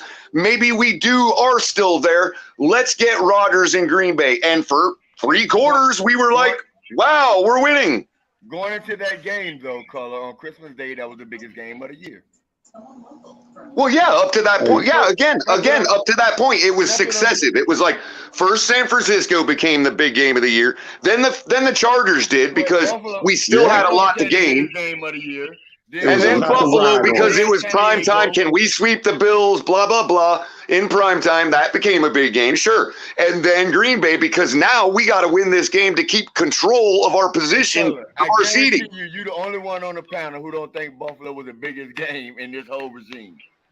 No, I didn't say it. I just said it. At that point, it was the biggest game. Actually, at that point, it was It got overshadowed by the subsequent games. Big What Nick, color is saying, Big Nick? The second game of the season is Second a big game of the season it yeah. was.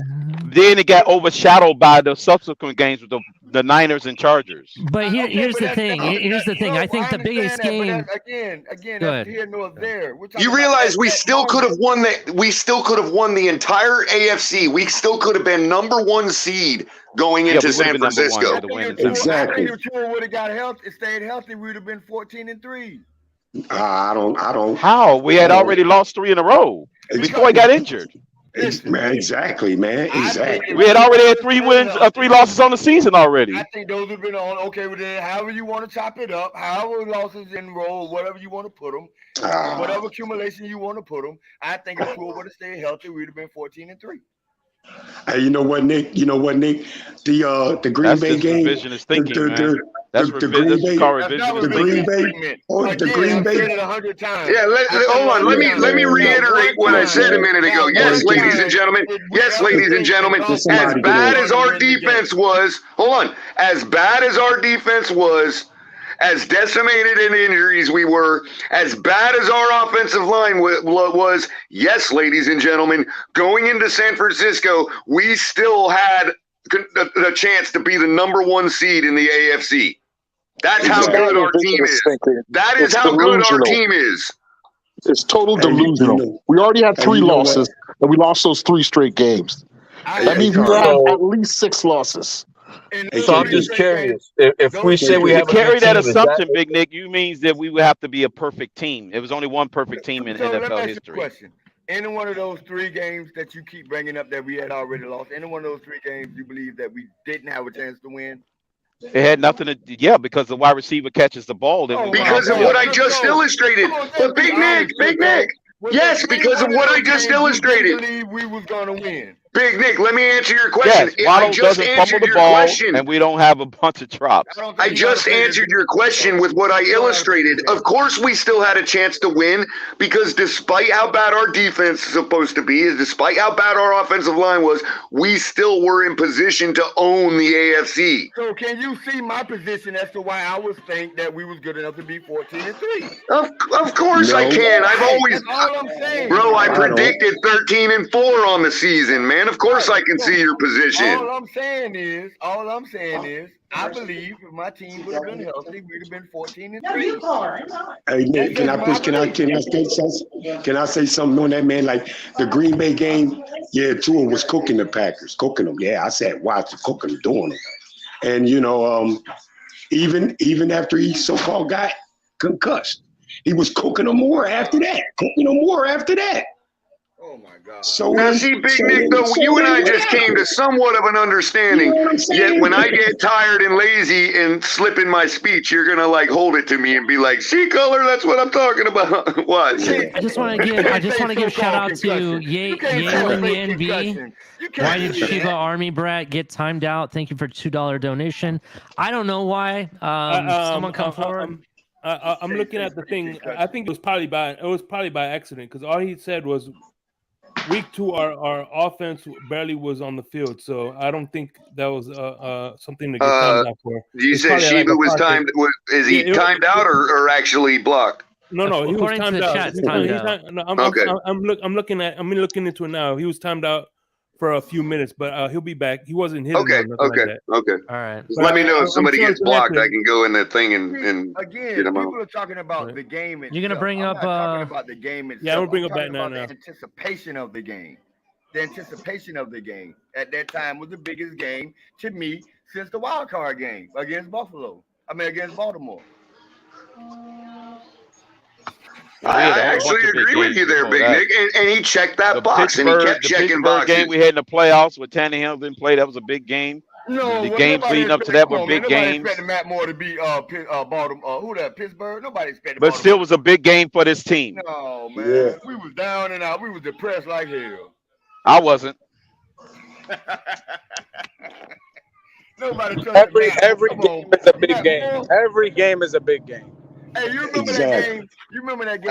Okay, but we're not. See, that's what we do here. We start speaking truisms to ignore what we're actually trying to say. And it's just not fair to do that, man. There you go, Colin. There you go. Of course, every game is a big game. You know what? It's funny you say that, Batman, because our fan base didn't seem to think that way when we played Minnesota. So I don't know what you're talking about. Every game is a big game. Hey, I got one for you, Color. Do you remember the game? I think it was either the Jets. It was either the Jets or Bro, you were there, man. You saw what I saw, bro. Don't deny it, man. Yeah. They took that game off. It was either the Jets or Buffalo. Tua got hurt. Ryan Fitzpatrick came in, led us down the field, and every fan in the fan base knew he was going to throw a pick to end the game. You remember who was that, Buffalo or the Jets? Did he get hurt or did he get benched? No, he threw an interception to end the game when we was driving. Like we had got down on like the. Okay. I'm asking. No, that was the Bronco game, Big Nick. He got benched. He got pulled in that one. He got benched. He didn't get hurt. He got benched. Game. Okay. That was the Bronco game. He talking about the Bronco. He didn't get hurt. He got benched. Yeah. And by the way, Alexander, feel free to talk when you want to. Just like I said, wait till they finish talking. I don't want you to stay 100% quiet. I like to hear what you're saying. Is there a fan on the panel who didn't know Ryan Fitzpatrick was going to throw an interception in that spot? Be honest. No, I didn't know he was called Fitzmagic for a reason. We thought that was a magical moment for him. I thought he was going to pull us through that. Tell you the truth. Yeah, that's the reason why he's called Fitzmagic or Fitzpatrick. You ain't know he was going to throw an interception, Nick. You didn't know that. It's a coin toss. You know it's a coin toss. Get it out of here, Nick. Hey, well, did you know he was? Hey, Nick, did you know he was going to bring us back and make the game competitive? Did you know that? Hey, I'm a fan. I was hoping for it, but I also knew he was going to throw it. Oh, like you was hoping that was going to be a touchdown when he threw that interception in the end zone. Okay, man. But you talking about you knew he was going to throw the interception. I knew he was going to throw it, but I was hoping it'd be. What part did you don't understand? Okay, man. All right, well, whatever, man. You know, like you was pulling for Fitzpatrick just like I was because you was a Dolphin fan, bro. My hope doesn't conquer my reality. Oh man, you gonna predict Fitzpatrick's interception? My hope doesn't conquer my reality. You know what, Big Nick? I would argue that it does because when hope conquers reality, that's what they call faith. And faith is unreliable. I had plenty of agreed, faith. And I would say your faith. Bro. I would say you're relying more on faith than I am. Is all I'm saying. No, absolutely not. Faith is unreliable. I don't rely on faith at all. I mean, if I had faith, I'd be honking on Tua's knob right now. Well, you know, maybe we define faith two different ways, but I don't. Well, I just knew faith is the belief in something. Hold on, faith is the belief in something without rational evidence to support it. That's faith. So maybe we have two different definitions. I believe right, we have the substance of things hoped for, the evidence of things not seen. And that's why I say, Big Nick, and you can understand this, obviously, that hope is not the same thing as faith. People think hope and faith are the same thing. I have not lost hope. I'll never lose hope. I'm a fan. Hey, panel. I just knew Fitzpatrick was going to win that game. I ain't going to lie. Shit. I was with you on that one, Fred. I was jumping for joy when he was driving us down. That was a game-winning touchdown. My hope is an equal number. My hope with Tua Tagovailoa. My hope for our team with Tua is exactly the same as my hope was with Dan Marino. It's exactly the same as my hope was with Pat White. It's exactly the level of same hope as it is with every other team we put on the field. Hey, all I know is, listen, if having faith is honking on someone's knob, I don't want to have any faith. I'm not a man. Fake money. The undeserving honking of the knob. We'll put it that way. Oh my God! This is the Benny Hill show right now. No, I just meant, Big Nick. I had look. My point was that my hope is unchanging. My point was that my hope is unchanging. My faith rises and lowers depending on who's at quarterback. Yeah, man. Hey, can I say something real quick? Can I just say something real quick? I have to go, so I just want to say something real quick. First of all, you know what? Regardless of what side side of Tua we're on, we support Miami Dolphins regardless. That's number one. Number two, the Miami Dolphins, specific to Tua, I've heard Batman, and I'm not trying to call you out, Batman, or anything, but I've heard Batman say the word hater around here a few times, and people take that literally, right? And when you call somebody a hater, you have to understand the definition of being a hater. A hater is somebody that when it doesn't matter if the person won, like let's use Tua as an example, because that's what it has to do with. If Tua won the freaking MVP, hold on, let me finish. We got to follow Shake Money's rules. Please let me finish, and then you can interject. But if a hater is somebody that, let's say Tua freaking won the Super Bowl and was MVP, no matter what the guy did, the guy could throw for 10,000 yards, we're still going to hate the man.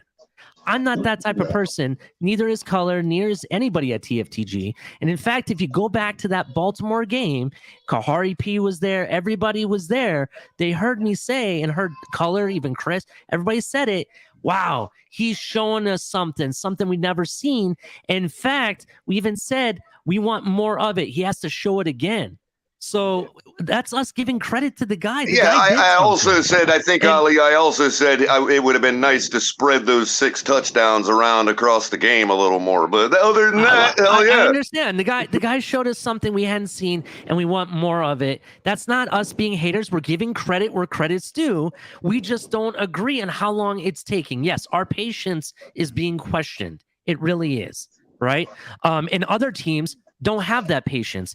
49ers don't have that patience. I know Alex wants to say that's not the same. It really is, because you haven't given that guy the same amount of time you've given Tua to develop. So how can you say it's really not the same? It really is. Yeah, Baker Mayfield had to deal with Hugh Jackson. I got to go, bro. I got to go. But I just want to say thank you for everybody that's coming here. Hit the like button for Shake. Subscribe. Tell a friend.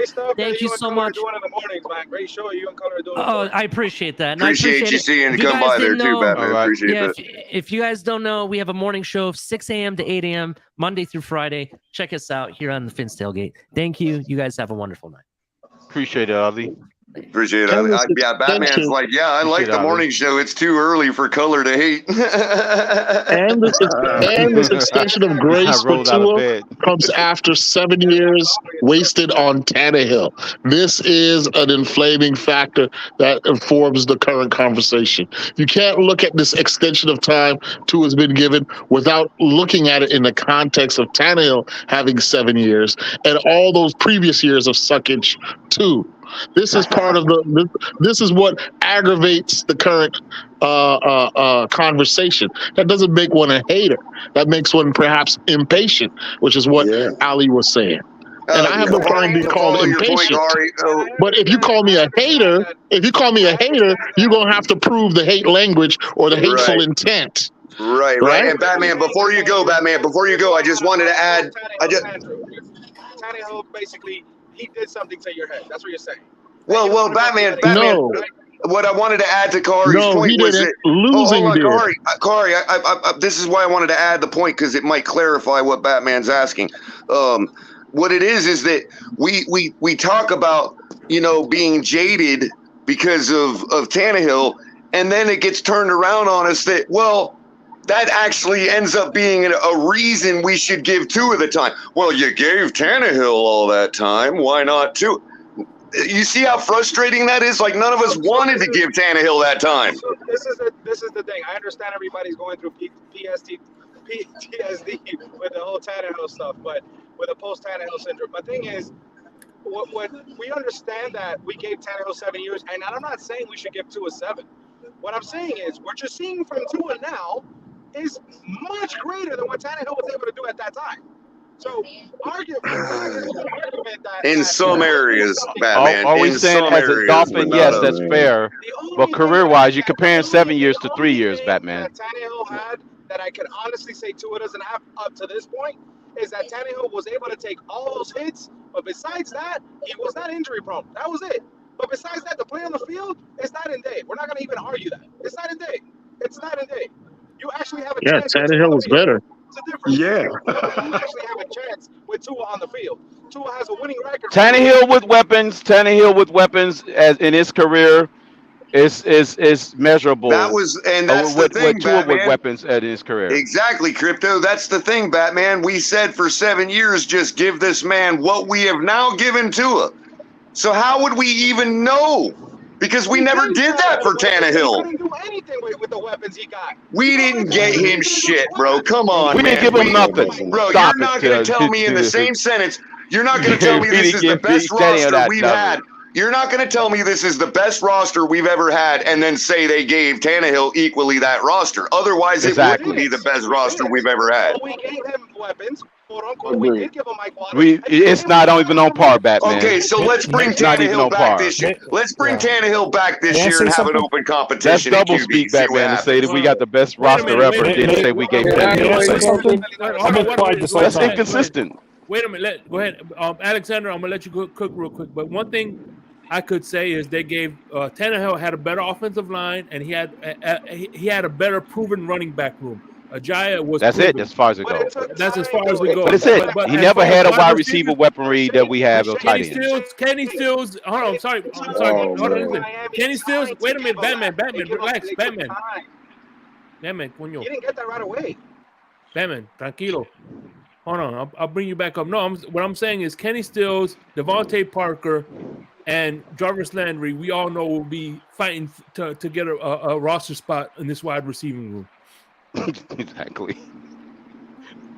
Yeah, I mean, Kenny Stills, everybody knows Kenny Stills single-handedly lost the game against Seattle when they still had the Legion of Boom and all that. We lost by 2 to them in Seattle with the 12th man fired up because Kenny Stills dropped a freaking sure touchdown. But hold on, Alexander, go ahead. I'm going to give Alexander the floor because he's been wanting to talk. Go ahead, Alexander. Okay. Say what you got to say, bro. Okay, so thank you. So first of all, Color, we lost by a touchdown. Okay, we lost 13-6 in that game. It was 13-7 or 13-6 in that game. We lost by touchdown because the defense couldn't. Yes, we did. Tannehill, we had a touchdown because Tannehill ran it in from a yard out to give us the lead, and Russell Wilson drove him right down the field to win the game at the end because we had the lead with a minute to go in the fourth quarter. Okay, so that's one. Number two, don't ever sit here and say that Tannehill was never given a receiving core. No, actually, no. Hold on. I just said it's not even comparable. I just said it. Let me rephrase what I'm going to say. Let me backtrack what I'm going to say. Please do. Has Tannehill ever gotten this receiving core that Tua has? No. But don't sit here and say that Devontae Parker, Jarvis Landry, and Kenny Stills are not good. Don't sit there and tell me that. Changing the big terms. They're not. They're not compared to this receiving core. They're pedestrian. Everybody in God's creation that year of 2016 all the way to 2018 said that the Dolphins had a top 10 receiving core in the NFL. If Kenny Stills was a top 10 receiver, bro, why'd the Saints let him go? Because Kenny Stills was traded to the Dolphins. Why?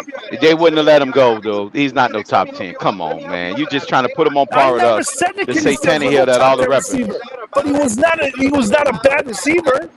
All right. No one says he's bad, but he's just can't compare to we're having this. Can I say something? Let me ask you hold on, before you do. Where would if you used to put Kenny Stills on this wide receiving core, what would he be? Put him in this wide receiver. Shake, that's different. Shake, you can't do that. You can't do that. Yeah, you can do that. That's comparing mano to mano. You're doing it right now by saying he's equally as good a weapon for Tannehill. Crying out loud. Let me say, because at the end of the day, Alex, you're not helping anybody. Alex, Alex is not comparing this receiving core. We haven't seen it since the 80s, probably in the league. So you're going to compare it to anything we've had? We're not. But at the end of the day, the facts of the matter of what Alex is saying, at the time of the league, where the league was at that time, that receiving core that Tannehill had was top 10. It's not no way, bro. No, it wasn't. No way, man. I'll say top 15. There was I'd give him top 15. I want to give him no way. Top 15. No way. I'm pretty sure Randy Moss was single-handedly the entire top 10 himself during that period of time.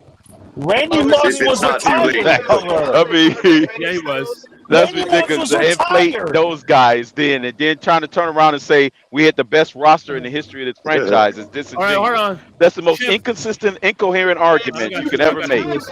But Teddy Stills and Jarvis Landry both went over 1,000 yards that year. Because they forget that at the same time they say that, Crypto, they bash the offensive line as historically bad. So when they see the roster, when they talk about the roster, they're only talking about the key skill positions. Hey, by the way, hold on. Let Chef Lou cook. Go ahead, Chef Lou. Yeah, I'm not trying to jump in ahead of nobody. I just want to do an exercise because I think, again, going back to Kenny Stills, Devontae Parker, guys that are not even here, it's just a mute point. What I would like to do, because it seems like there's certain people on the panel that have a higher opinion about Tua than others, and some people just, for whatever, don't like Tua or the play, not the person, but his play on the field.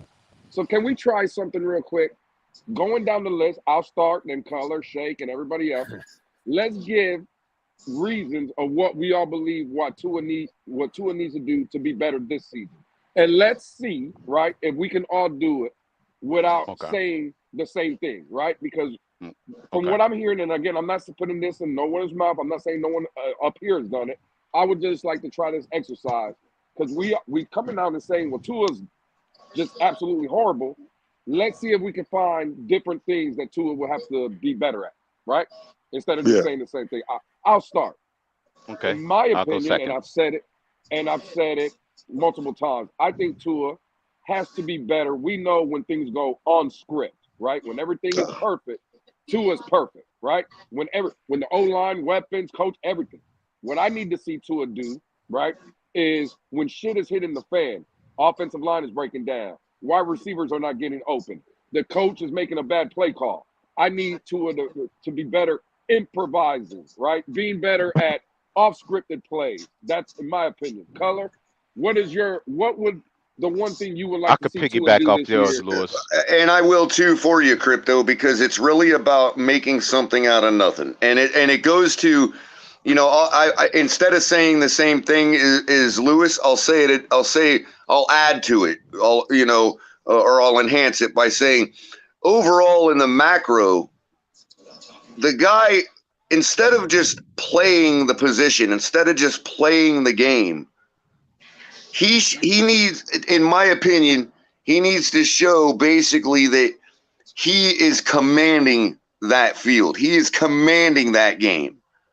And so when stuff does go off script, it don't seem necessarily like it's off script because he's got ultimate command of everything, his faculties, his players, the field.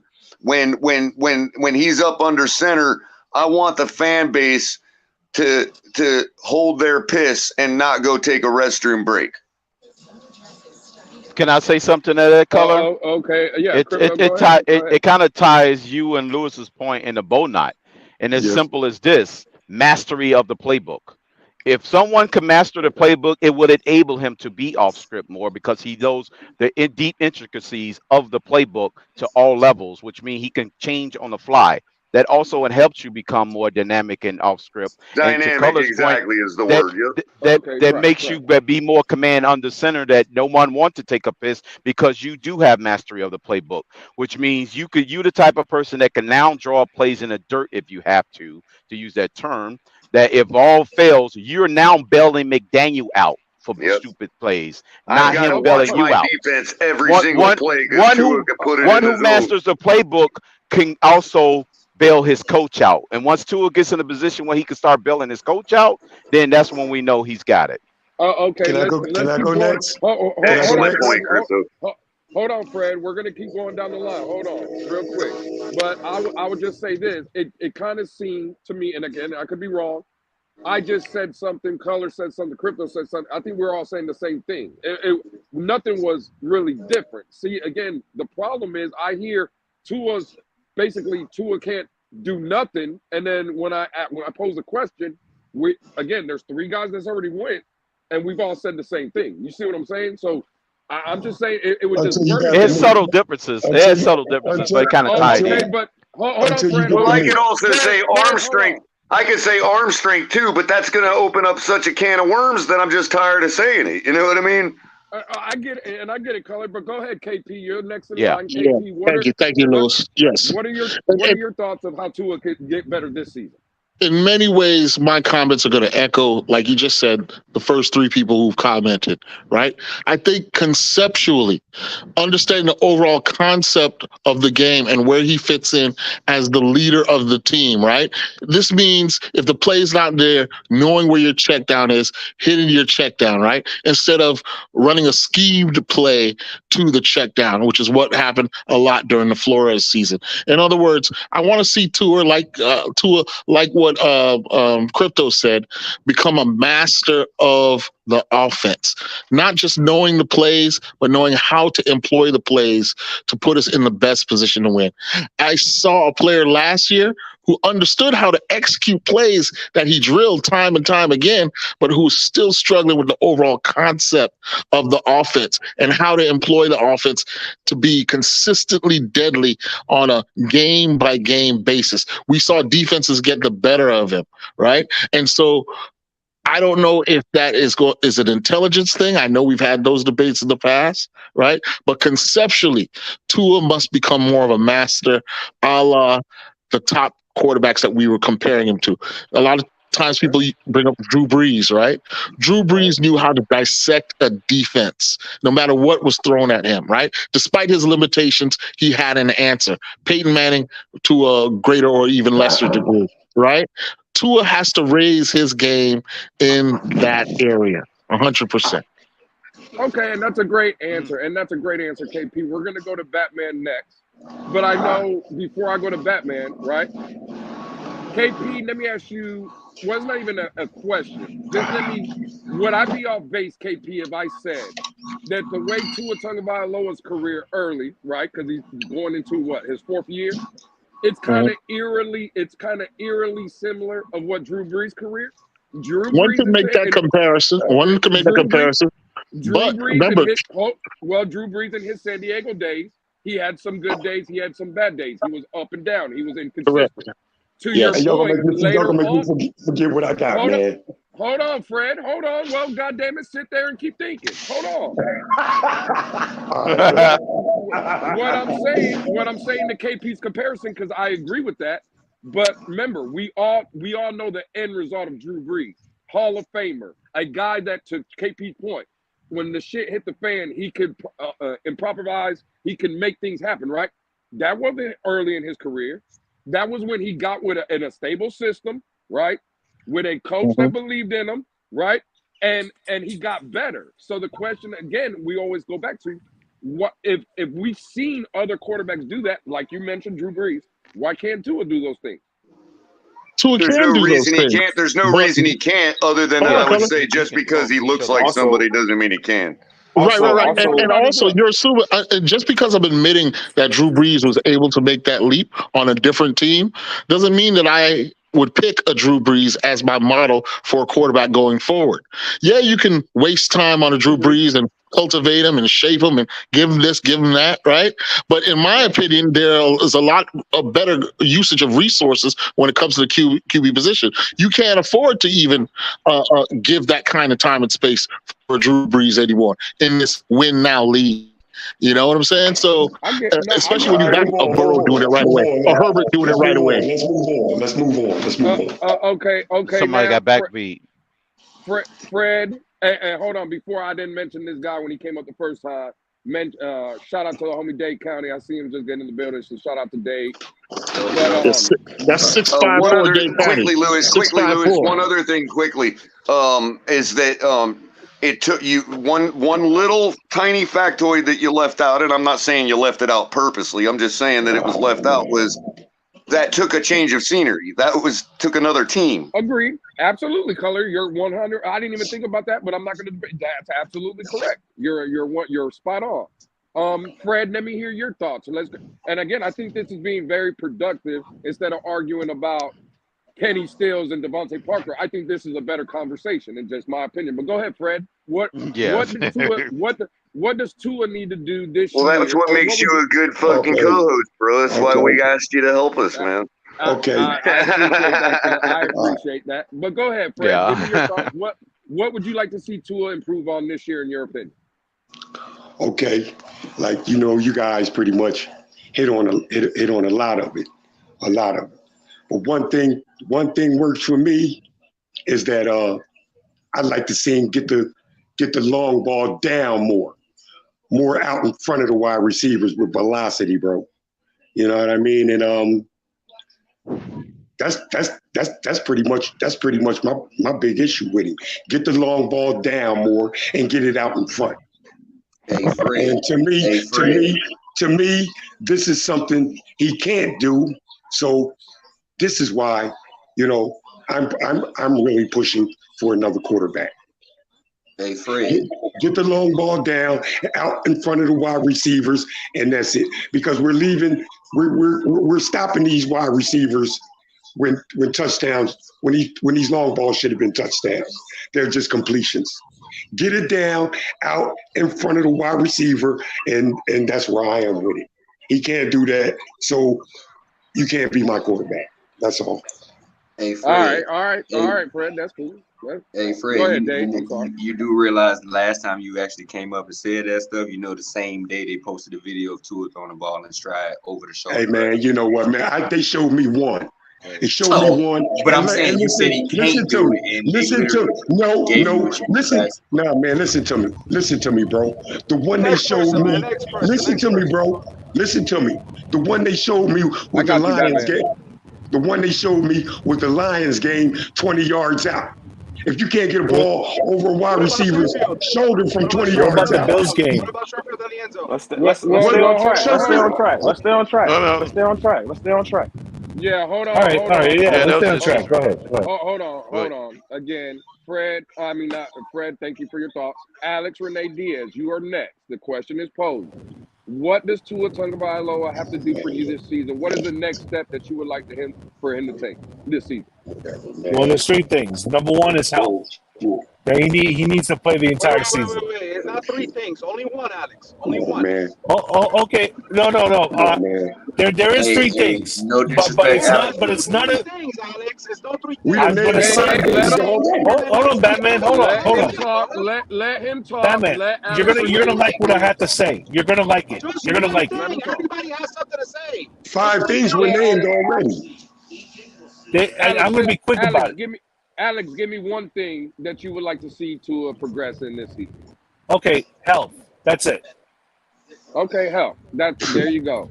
Batman, you are next. I'll go last because I know what everybody on this panel is going to say. I'm going to go last. I promise nobody's going to have it. I'll go last. Okay, perfect. Trey, welcome, Trey, to the building, man. I appreciate you, Trey, coming to show me. What's going on, Trey? What's up, everybody? What's up, Trey? What's up, everybody? But everybody pretty much said what I wanted to say, but I haven't heard anybody say this. But pretty much field generalship and pre-snap adjustments, man. Also, tool mechanics can be better as well, because last year we seen him make a couple of off-balance throws that went in the dirt, and the year before that. But it's like 5 things been already mentioned. No, it tied into each other. Fred, hold on. It's not much. Yeah, it's not much. It's not much. Let Trey finish. Go ahead, Trey. No, that's it, bro. That's it. All right. Thank you, Trey. Pete, go. Shout out to the homie Pete for coming through. Pete, I know this is gonna be a tough question for you to answer, Pete. But in your I finally get to play? I'm at the park and I finally get to play. Hello, my man. I love that I get to answer.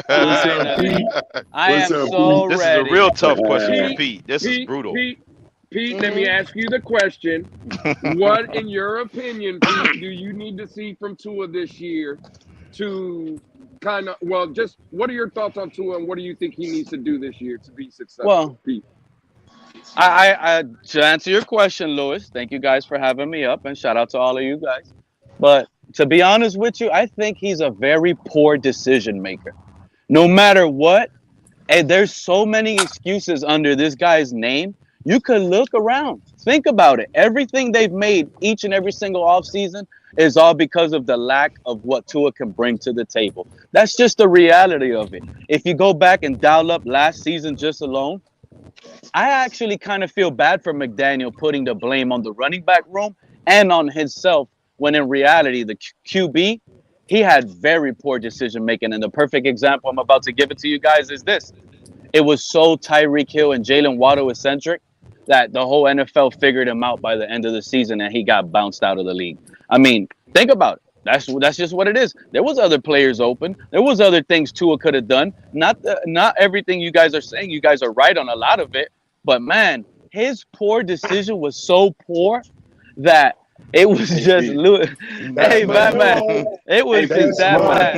Hey, Pete, before you finish, It's a tough question, Batman. Nah, man. Hey, Pete, before you finish, man, Trent Sherfield got the bag off Tua making poor decisions. But go ahead, I'm Luke. not. Hey. Again, I'm not with all that, Pete. You really didn't even answer the question. The question was. That's a good point, Trey. He needs to be a better decision maker. He said decision maker. Okay, perfect. He said he needs to. Yeah, he answered it. Hold on. There's one last person that hasn't gave his thoughts. Again, shout out from me to you. I know we give people a lot of shit in this community. Shout out to Dade County for coming through. Dave, what are your thoughts on Tua? What do we need? What do you need Tua to do for you, Dave? What would you like to see him improve in? 6'5" full. Well, I think it's only one thing that Tua really needs to really work on. And that's just staying on the field, making sure he gets the ball out of his hand. So yeah, it is the health thing. I would pretty much leave it at that. But I also want to say EM been a bitch ass nigga. I mean, hey, by the way, guys, real quick, I'm sorry, I don't mean to be a party pooper, but YouTube does not like any form of the N-word. Just saying. I hate it. No, but here's the real reason. No, but Dave, we're good, bro. I'm just saying, here's the real reason I'm calling it out. Is because it's been brought to my attention that in another space on another platform, people have been accusing me of such verbiage, and I want to put it out there right now that I ain't never used the word in my life. So yeah, me either, man. Me either. You know, I'm cool. I'm just saying, you know what I mean, Dade? I understand semantics, you know what I mean? So I'm cool. We're good. I'm just saying. I had to reply since EM had something to say. Roger that. And I'm just piggybacking off of you to put it out there that I ain't never used the word in my life because people have been saying recently that I have. So Color, and you missed it today, Color. That's the reason why EM did what he just did. Because I pretty much murdered. I put him in a body bag. Roger that. All right. Now, hold on real quick, Fred, before you go up. Or Color, you had. No, I was just gonna say, did everybody get a chance to answer the question? Did anybody answer? Batman. Did anybody got a football reason why? Because we know hold on, because we know he's been injured. Hold on, Crypto. Hold on. Go ahead, Batman. All right, so I just want to say, hey, Shake, money for the show and everybody. Listen, Shake, if you're listening, I hope Shake is backstage. Keep cooking, and I apologize to everybody.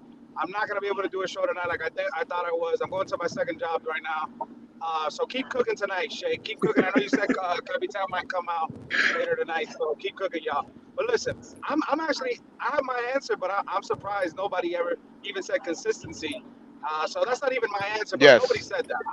At least it's football related, Batman. Yes. The real question, I think Lewis was trying to get us to answer football related. Yeah. My real reason, my reason what I want from Tua. Lewis actually said improvements. Yeah, but it has to be football related because. Hey, by the way, Batman, I was in the back. I got my hold on. I got my finger on the triggers just in case motherfuckers got out of line. I got to put them in the back. But yeah, happy Thanksgiving, man. Happy Thanksgiving.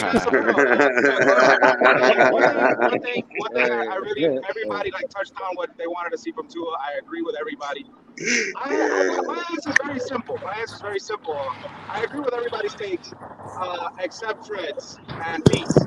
But besides that, he said except Fred and Pete. Yeah. Wow. I disagree with that. Now that being said, I want Tua to be a little bit more loose. I think he's overthinking a lot of shit, and sometimes, especially when those quote-unquote big games you guys classify, he's overthinking shit. He's already proven. He's already put his nuts on everybody's forehead. He has shown that he can hang with the big dogs in the league when he's at the top of his game. So let his nuts hang a little bit. Prove to everybody that you can do it consistently, and then just go out there and ball. Hey, listen, the kid, there's a reason why he's the chosen one, and at the end of the day, the kid's going to continue to grow and be better. So you're basically saying he needs to. Well, you're basically. Hey, Lewis, can I say something real quick? Hold on. Oh, crypto, you'll have it. Batman, let me clarify. What you're basically saying, he needs to relax.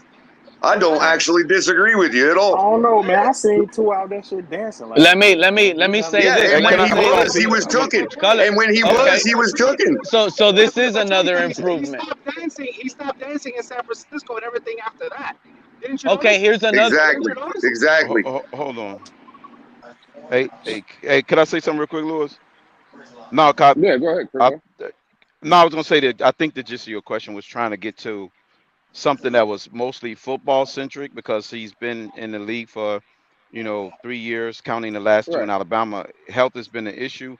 I don't think really that's probably what you was getting at. I don't know. You can correct me if I'm wrong or not, because you was trying to say something that he can do on the Tua field has a million things. Because no, Pete, because if you don't give a real honest reason why you think you can't think of a football reason, so by definition you're kind of saying that he's arrived as a quarterback. And there's crypto. This whole thing is a joke. They're telling you what improvement. I mean, but if you're not coming up with an answer, honest answer, you're only allowed to give one. It's so bad. I'm just saying, if you can't, you should be able to come up with something on any. We'll give 100 on Tua. We'll be here all day. Hold on. See, this was the point of the exercise, though, Pete. Hold on, real quick. We had 10 people up here on the panel. We got 10 different answers, right? We had 10. We had a poll. We got 10 answers. Me, Crypto, Color, and I would say KP. Basically, we said the words different, but we're on the same page. That's in my opinion, and this is I'm speaking pretty much. Yeah, I'd agree with that. Okay, that's one. Fred gave you arm strength. There's two, and Trey gave us something else, I believe, or Day County gave us health, which I was talking more on the field, but that. We come out here. The reason for this and Batman said he needs to relax, which I also poor decision making. Poor decision making. Pre-snap adjustments, man. Get your linemen set. But that kind of trade when I hear that kind of goes under what me, Color, Crypto, and KP said. Off script, make it for sure. Okay. So taking command of the game, right. Absolutely. The reason I wanted to do this exercise, right, is because we come on these panels every single day. And we talk about the things Tua can't do, right? We only got 4 different answers. So how far off are we? Well, you only allow people to give one. Yeah. Again, but we could. But Pete, you see right here, that's where you missed the statement. If you say there's 100 and we just asked 10 people and we only got 4 different answers, then where they at? Because you just literally only allow people to say one. Hold on, Lou. No, Batman said something. I'm about to say let Pete elaborate. I'm gonna keep listening. But it should have been my job. All right, love y'all. All right, Batman. Salute, Batman. What I'm saying is, hey, I see you, Batman. Pete is absolutely right. Hold on, Pete is absolutely right. But what we should have got was 10 different answers, though. The reason again for this exercise was to try to prove the point that I think we over exaggerate how bad Tua is. All I'm saying is I think we're a lot closer to having what everybody wants, in my opinion, than we come out here and make it seem every day. I got exactly what you're saying, Lewis. What Lewis is basically saying, Pete, is that I got what he's saying, but I completely disagree with it. Put it this way: if there are 100 things that are wrong with him, then we couldn't even get to 10%. Polling 10 people. Yeah, well, Color. This is another thing. I like my quarterbacks to be able to see their receivers and throw it to their receivers. Tua's not that type of quarterback. He don't see his receivers. He clearly can't even see over the line. So if he can't see you, he won't throw it to you. That's it. So we got to go back to Ali's earlier point. Beyond the pluses and minuses of what Tua can and cannot do, how he can and cannot improve, the question remains, why has he been given this extended time where other guys have not? If you gave Josh Rosen 4 years to figure it out, we didn't he might be. Carry P. KP, you know your KP, are you serious? Yeah, brother, KP, are you serious? KP, are you serious, my friend? Yes, I am, EM. No, Are you EM, serious? I am making a quick decision. He wasn't trying to make a comparison. Wow. He was asking the question. I've asked for a lot of I've asked the same question for 2 years. Hold on. What is it about Tua that gets him the deference? I got a question for KP right quick. I got a question Hey, for Trey, KP right Trey, quick. Trey, I'm going to give you the floor, Trey. I'm going to give you the floor. Right, you can ask the question, go ahead, but we got a new guy on the chat. I won't say the other word, but EM Ho fan is in the building. I just wanted to throw that out there. Before Trey and EM take the floor, Wow. before Trey and EM take the is floor, losing credibility. Wow. Please, before EM or Trey take the floor, could I just clarify again what Kahari was saying? He was not trying to compare the two quarterbacks. What he was doing was asking the same question that I've had for 2 years. What is it, in your guys' opinion, about Tua that earns him that deference where we can just say he's gonna get better? It's called the 5-year question. It's called the 5. It's called the 5-year contract. It's called a 5-year rookie contract. It's the reason why. Okay. It's the reason why. First round picks, second round picks are giving 4 or 5 years to develop. But that's right? a fair answer, EM. That's not the answer we normally I cannot believe KP. That's one. KP, Yeah. you know I got nothing but love for you, homie, my brother. You already know that. But damn, Josh Rosen, bro. What did he put on tape? Illustrating the point, didn't it, EM? It illustrated the point, though. What point? Well, the question again is why didn't Arizona see fit to give to ride out Josh Rosen's 5-year rookie contract? But you know what though? Maybe. Well, hang on. Maybe Josh Rosen had nothing. Maybe Josh Rosen showed them nothing. He's been on 5 teams. He's been on 5. No, excuse me, 6 teams and 6 practice squads. So you mean to tell? I cannot believe the KP. I can't believe you let that come out of your mouth, bro. Josh Rosen, bro. I just asked why to ask the question. What have you seen in Tua then that gives you this extended faith, this willingness to extend your grace to him for another season? So you don't. I don't know. Hey, I don't know. Hey, maybe I don't know. Maybe I would extend grace to a player that was in the MVP conversation for 80% of the season, the games that he played. I don't know. Maybe because he led the league in passer rating. I don't know. Maybe because he had a career year in touchdown passes. You would be one of those. I don't know. Says his failure was based on fake concussions. You don't know. You're one of those who no, he's saying he believes that the concussions were Tua's problem, which is the myth that keeps on being passed around. He's giving you the stats that they post up when did I come out? When did I say anything about concussions? When did I ever say anything about concussions? He doesn't. If you're in the MVP conversation in the first 6 games, that's totally irrelevant. It's where you are in the end. Even if he was in the MVP conversation, 9 and 8 is our reality at the end of the season. Okay, and that's fair to make. Where was Josh Rosen? Does not translate into winning. That's fine, but where was Josh Rosen in the MVP conversation? What year? Like I said, but look, can we answer Kyrie's question? To tantalize When is just going to drag this Josh Rosen thing along? Hey, look, let's get real here. Hey, can I I know. You don't like to hear that. I know Pete don't like to hear that Josh Rosen talk. Pete is right. Let's be real here. We comparing Josh Rosen. That is ridiculous, KP. Let's be real, man. We were all asked to give our take. We gave about 5 or 6 different takes, man. It could be argued about. No, EM's got to give a question. EM's got to answer the question. EM didn't answer it. Wait a minute. They didn't let one of Pete's go, and that was consistency. That is a point there. Okay, let's say 5 things. That's 5 things. We're talking about 5 things that he can improve on, man. That's a lot for somebody. You're saying I didn't hear. I went on the panel. What 5 things do y'all think he needs to improve in? What 5 categories? No, we named everything we just I was on 5 things that you want to see him. I just got on the panel, Fred. I just got on the panel. I just got on the panel. I don't know. Let Lewis update EM, please. I said one mic. Thank you. Gracious. I'll bring you back up, please. Thank you. Yeah, let Lewis. I don't know what those 5 categories were. Right. I was only Lewis allowed to. update EM, please. It wasn't Nobody could talk.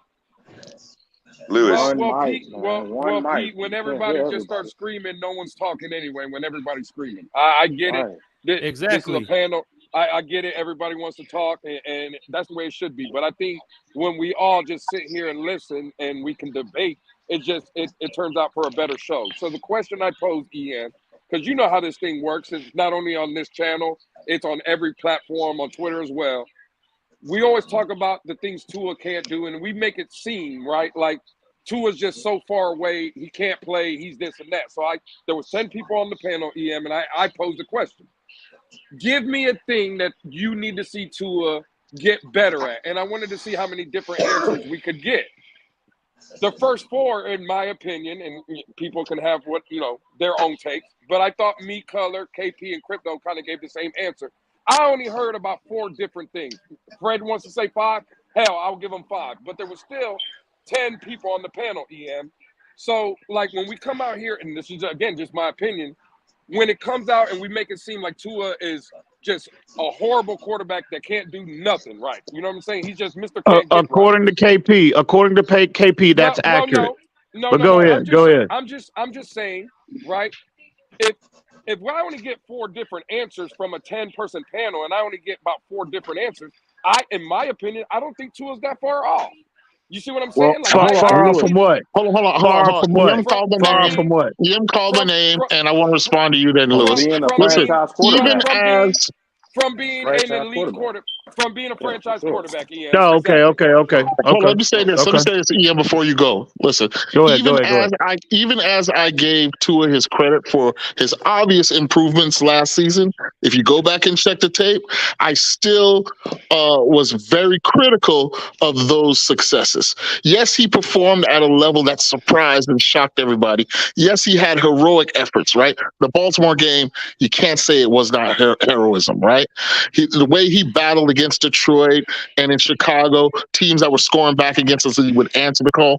Those things were heroic, right? But even then, I was always one who was critical of some of the. In other words, just to get to the point, I saw the ways in which the talent around Tua, in my opinion, elevated his game and not the other way around. I saw how Tyreek Hill and a Jalen Waddle and others made Tua better than he actually was.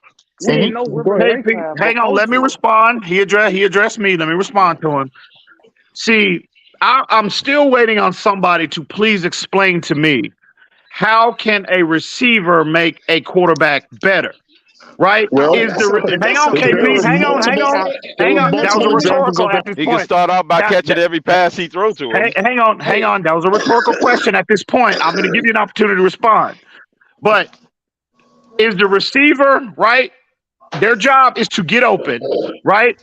Their job is just get open. That's their primary responsibility. Get open to a place where your quarterback can deliver the football to you. Am I correct? Am I missing something? Is that the responsibility of receivers? No, you are missing something. Then they got to catch the ball. Then they got to maximize the play. Well, that's obvious. That's obvious. I'm talking about their primary. You can't catch the ball unless you're open. You got to get open first. That's their primary responsibility. Step 1, step 2, step 3. Okay. I'm with you. So you're missing the whole topic. Can I please finish? Please, may I have 2 minutes? Just 2 minutes. So is it the receiver? Is he? Okay, that's his job. We identify what a receiver's job is. But is the receiver throwing a ball to himself? Is the receiver reading the defense, right? Pre-snap, post-snap, making checks at the line of scrimmage, identifying, right? No. Diagnosing. Are they doing that? No. Our quarterback was not doing that. I'm asking you, any receiver. This applies to any. This applies to any quarterback. So the question. This is why I find I have a major problem with a statement like that, KP. Not only to you, I don't address many people on this narrative. So this ain't nothing personal between me and you. You know I got number love for you.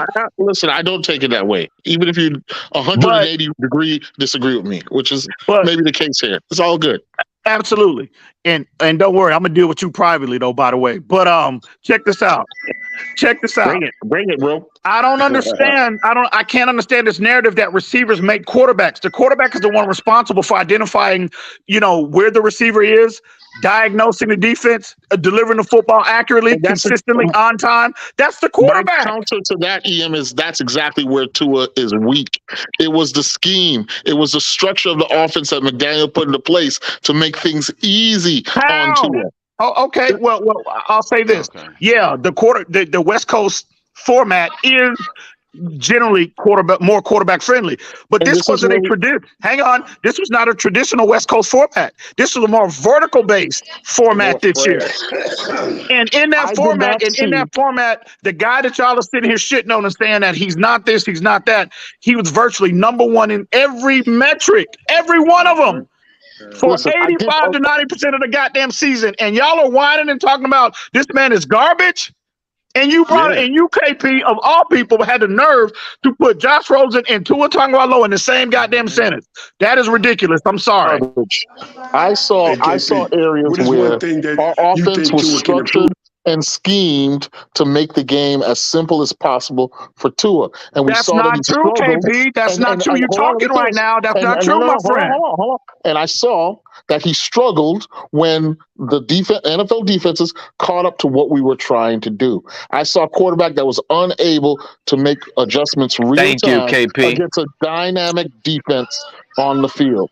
That's what it is. The kind of credit that you're giving to EM is where I'm diametrically opposed to your position. I don't see a quarterback who's dynamic in his ability to diagnose and to adjust. I don't see that. He's not diagnosing when he's seeing the guy. He's delivering the football. He's identifying where his receivers are on the field. That is diagnosing. Nah, what are you talking? What are y'all talking about? Bro, this is madness. But EM, you can't. But EM, I'm not gonna be with it. I can say EM that I guarantee you, if Joe Montana didn't have Rice or Taylor, his numbers wouldn't be that way. Well, bro, you can say that about every quarterback. Can you say that Peyton Manning would be Peyton Manning? Name one receiver that never enhanced the quarterback, even though the quarterback should be still good in a way. But you can't just say it's all the quarterback. Receivers do have something to do with it. You just can't totally discount weaponry. Yeah. Their responsibility is to get open. Their responsibility is to get open and take it to the house whenever you catch it. Are they passing the football to themselves? That's not the only responsibility. That's the obviously not. They never. No one. I said primary. I said primary. I said primary. I didn't say only. I said primary. Speaking to Fred's point, yeah, did you see moments what happens once you get open? This is madness, bro. This is madness. No, but do you go down and squat? Do you go down and squat like DVP, or you take it to the house like Waddle or Hill do? Which one? There's a difference between the two. DVP caught a lot of passes. Yeah, yes. But did he take them to the house? No, he didn't. And that wasn't his game, though. That's all we're saying. He wasn't real quickly. Before we do, Jordan said he had something to say real quickly. Go ahead, Jordan, and EM. I'll give you back the floor. Go ahead. Thanks. I'll be concise, candid, and really to the point. It's been 2.5 decades almost. This is a storied franchise. We haven't won a playoff victory. I'm going to keep saying it. We're like the Lions. We're like the Bengals. This organization is a joke. Two goes down, we're in the shit. It's $14+ million. They need to go out. They need to get Dalton Risner, a premier left guard. Why is anyone in their right mind, if they know football, averse to that? Why would you be opposed to that? Because Armstead's going down for 4 to 6 games, and then they can move Wynn to left tackle. Okay, we need to protect the quarterback. We're set at running back. Hey, I'd like to get Hicks as a nose tackle. We really don't have a viable option, as I said this morning. But who knows what Vic's doing? Vic might have a 4-man front. Okay. Why is anyone? I agree with why that. Are people poised? Okay, you agree. Okay. So this going around, I just want to know, and in the chat, and then I'm gonna go. I got stuff to do. Who is with me in signing Dalton Risner? I'm gonna just say this about Dalton Risner. If he's a premier left guard, he wouldn't be a free agent. But go ahead. That's not true. Some people like to hold out during these times and wait. Yeah, some people like to hold out and wait and see if they can get signed. I'm not saying he's elite, but that doesn't necessarily mean it's the final truth either, you know, Trey? He could probably wait for he's all of the elite camp. They compared don't to want to deal. fucking Leon Eichenberg. Sorry to interrupt. Liam Eichenberg won't be our starting left guard come day one, come our opening Sunday. He won't be the Jay, starting I'm left with you, guard. man. It's been too long. I'm to the point where I'm gonna I'm enjoy walking away. laughing I'm at walking the away internet. after this year. Don't walk if we don't away. win. You can't because look, I'm not gonna lie. It sucks to admit it, but I'm gonna laugh at all these two-and-ears on the internet when he crashes week 4 and they start making up all these excuses. I'm just gonna be up here laughing because that's what's gonna actually make me feel good Listen to me, while brother. we're losing. You might as well just tank the whole fucking thing. If he goes down, and just tank it all and do it right next time and get the next Joe Burrow. Okay. Well, what if he doesn't go down and still fails? What if he doesn't go down and still fails? Do you want Reisner or not? Shake, do you want Reisner? Color, do you want Reisner? I want to know. No. No. You don't enough as it is, man. What if he doesn't go down and we still fail, dude? You're acting like if he's on the field, it's a sure thing that we're going to be some great team. I mean, we've won more, even in his, less than over, even in his subpar years, let's say subpar, 2020, 2021, we won more with him than any other quarterback we had. We still won more with him. And it resulted in how many playoff wins? No, nobody said that. Nobody said, but I'm just telling you what the records, see, I'm not up here spewing stuff out of feelings. I'm going off data, what the film tells me. I'm not spewing feelings either. Listen, my criticism has been consistent. The whole conceptual hang on, KP. This is where I counter your argument. KP, this is where I counter your argument. When you sit up here, right, what you just did for 30 minutes spewing talking about the offense was simplified for Tua, right? Basically dumbed down for him. That is not true, bro. That's not what the data, that's not what the film says. Somebody time EM out. I just like to say that's not factual information, bro. Let's turn it down a little bit. Listen, EM, they dumbed it down for him, bro. Hold on. To your point, EM, I did see Tua take steps in the direction that you're saying that he is at already. I did see Tua. So what are we arguing about then? What are we debating here? Not to the degree that shows mastery at the position. We was just doing an exercise. Lewis was trying to do an exercise to see if you could come up with something that you think that you could come up that you could come up with something that he needs to improve on. Because if you can't come up with nothing football based, you think he can improve on. You're admitting that he has arrived as a quarterback. No. Hey, let me clear that up. No, well then don't sit up here and say he's not diagnosing. What you need to say is he needs to get more consistent at it. Let me make it Don't clear. sit up here and say he doesn't diagnose 100% of the time. That's just ridiculous to sit up here and say. No, I never said that. I never said he's not doing it 100% of the time. You're right. Hold on. He was responding to me. Let me respond to him. I never said he's not diagnosing 100% of the time, Ian. I said he's not diagnosing at a level that is adequate of the kind of quarterback that you say he is. He's not there yet. No. KP, before I came up here, I heard you literally say, bro, he doesn't diagnose defense. I heard you say that. Well, okay, let me qualify that then. He doesn't diagnose defenses to the level that is adequate. Now we're getting somewhere. That's what I've been trying to do. Now we're getting somewhere. Now we're getting somewhere. The topic was, what do you think Tua can do to be better, man? What do you think? Right, that was the topic. We was trying to come up with a single answer. What do you think Tua needs to do to be better? You asking me? You asking me? That's what the topic was for okay. Yeah, that's what we was answering. Well, obviously the durability is the primary concern, right? And I think I do agree. I do agree with some elements of what KP said about him being more consistent at, the things that go along that fall under the umbrella of being an elite quarterback at the NFL level. Like what? If you would. Can you give me? I'm trying to answer for it. I'm trying to get to it. I'm trying. I don't get a chance to say much, EM. So man. I hear you. No, respect.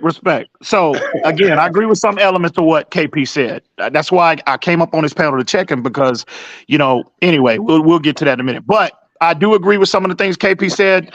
Being more consistent with his decision making, right? Minimizing turnover-worthy plays, getting more. Just getting more consistent, right, are the things that, players, at this level to label them a franchise quarterback, mechanics, arm strength, is working on his body, and he seems to be attacking that in the offseason. I mean, we can, I don't know how people feel about how he's looked in the offseason, but it appears to be he is attacking his body, getting his body right. I've heard that his arm strength, the velocity on his passes, in practice looks to be have increased. So he's attacking that aspect of his game, right? He seems to be more mentally focused from conversations that I've heard, people had about him within the building, right? He's more focused, laser focused. So all of those things that fall under the umbrella that franchise quarterbacks do, I just want Tua to get more consistent at them.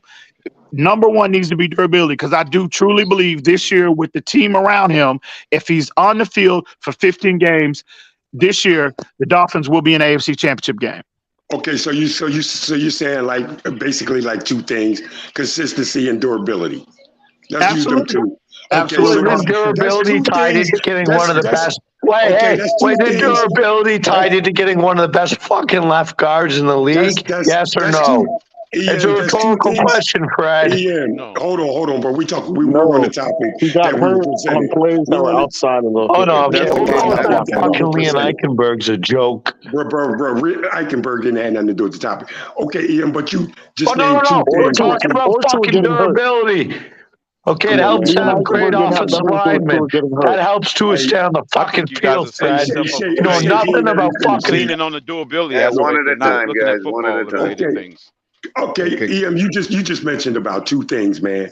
Okay, as far as the panel, like what Lewis presented to us, that almost comes to a total of 6 things he needs to do to be this franchise dude, man. You know what I'm saying? For this team. You know what I'm saying? All Ian did was confirm that the coaching staff agrees with my position and not his. All Ian did just now with his answer, Fred, was to confirm that the coaching staff sees exactly what I was saying. No. Hold on. Hang on. KP called my name. Okay, go ahead.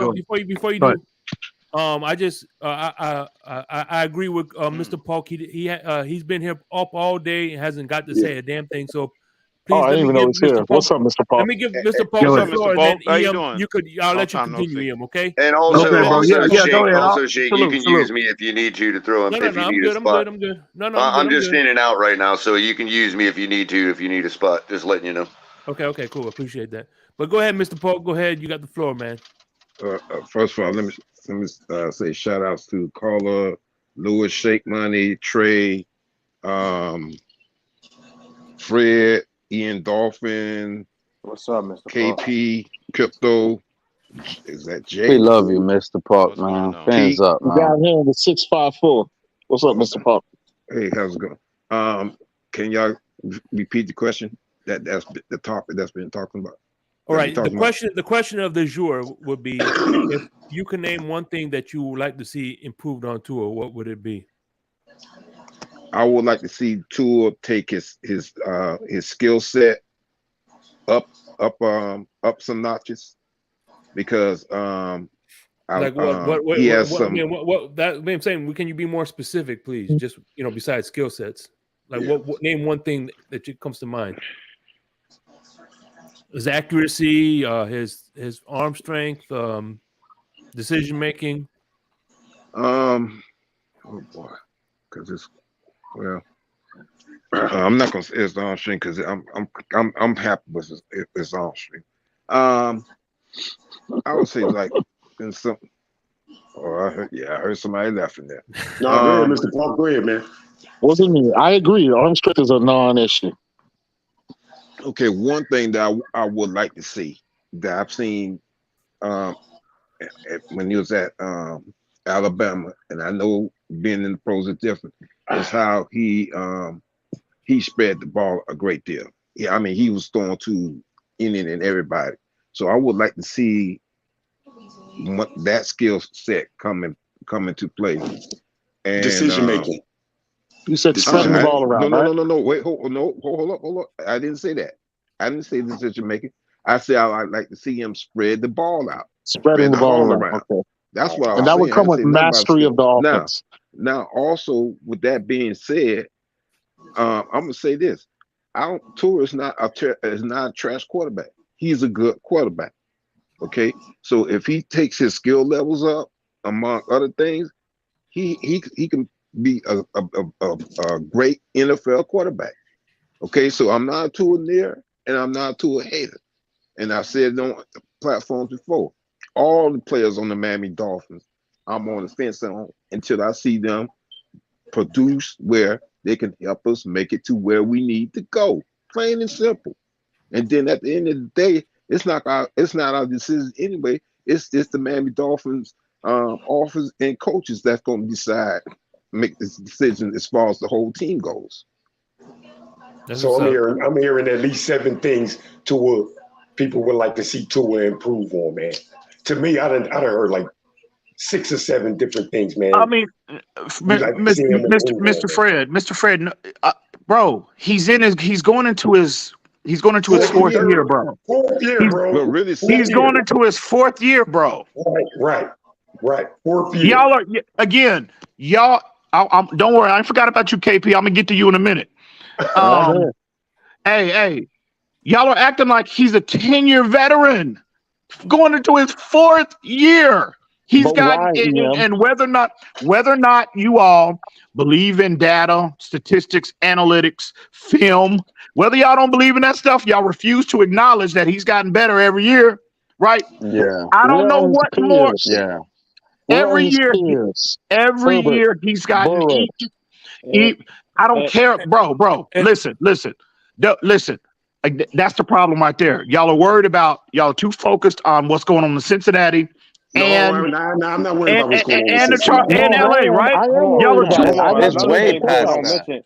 I like to make the playoffs and be a legitimate threat. I am worried about that. Yes, bro. Okay, well that's fine. Well, again, unfortunately, Tua. I think we can all agree. If Tua was healthy, we would have definitely made the playoffs and possibly been in a better seed.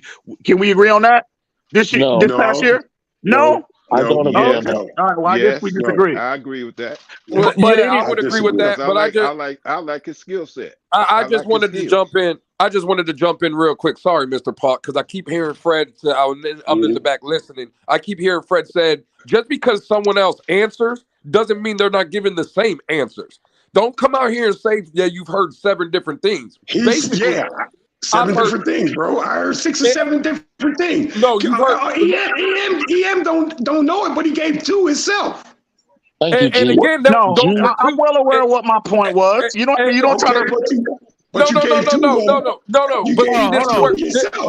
And mind you, people were only allowed to give one. Wait a minute. Wait. Hold on, let me get this. All right, so they named 7 different things, right? Name 4. I want you to give me half. No, not there. You go, Jake. Name 4 different things. Name the 4 different things. Decision making. No. This is injury. Fred, just like Pete. Fred sounds just like Pete, huh? No, Fred, go ahead. You said give 4 different things. I'm gonna give you 4. He ain't got no credibility, goddamn it. I give you 4 different things from me. Name the 4 different answers. Okay, 4 different things. I'm gonna give you 4 different things. We don't heard being healthy. We heard arm strength. We heard decision making. We heard consistency. We heard what else, man? Being healthy doesn't count because that's not football related. And that's only 4 things right there. And he was, that's what I said. It's not 7. No, man. Everybody's saying the same thing. Everybody's saying the same goddamn thing. But you know what? Healthy, I'm telling y'all right now. Hey, real quick. You know what? Don't want to get into it. That's going to be the first one he's going to hang on.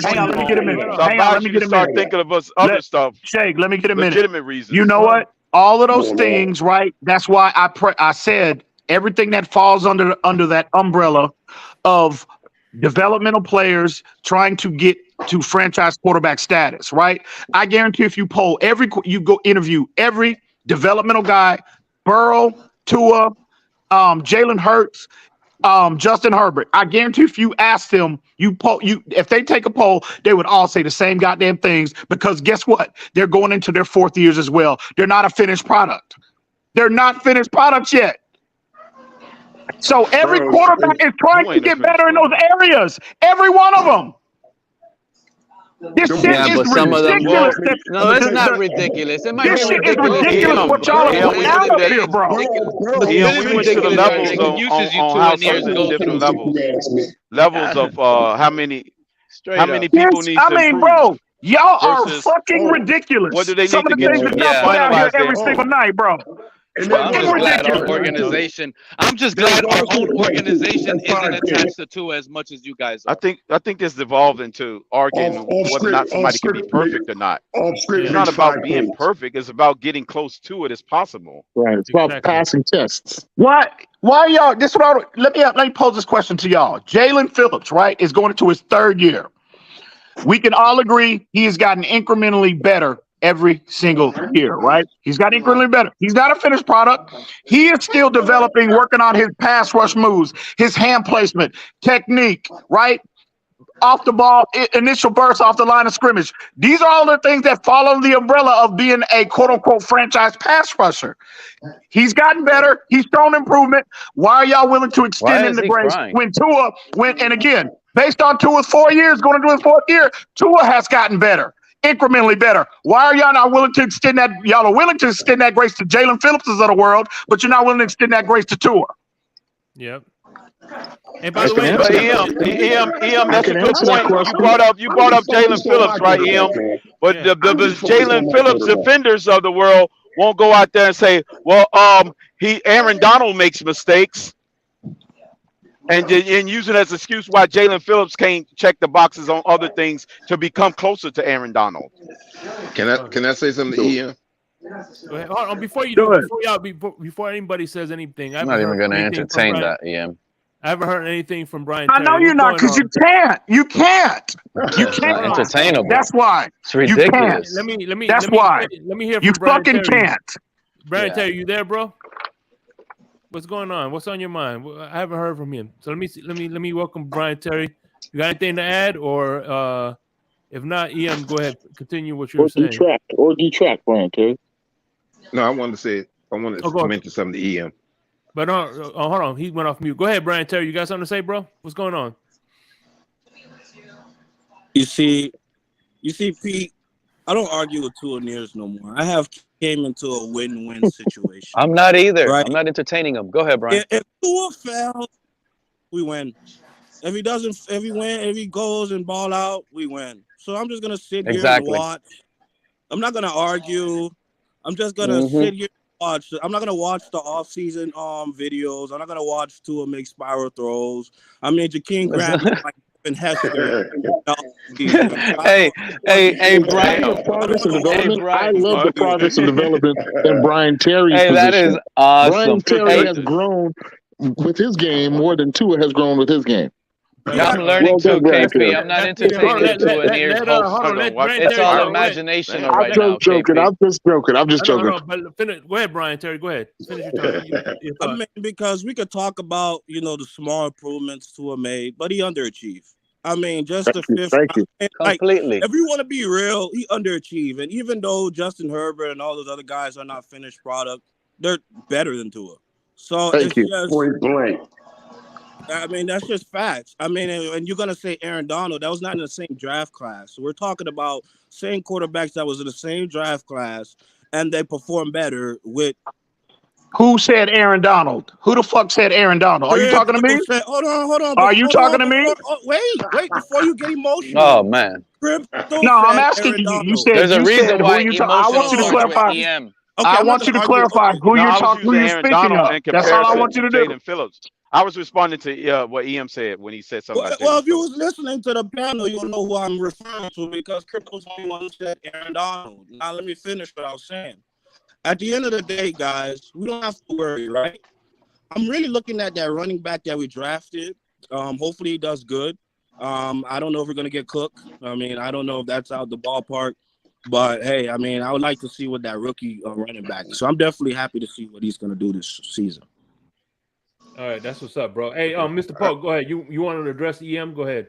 No, I just want to mention that when I brought up that I wanted to see Tua spread the ball more, that wasn't a negative thing towards Tua. It's a positive thing towards Tua because in my eyes, I actually agree with that, Mr. Park. I actually agree with that, by the way. But okay. Go ahead.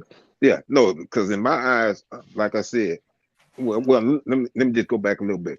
I followed Tua when he ever since he was at Alabama, and I enjoyed what I seen. And then when we had the opportunity to draft him, I was all in for it.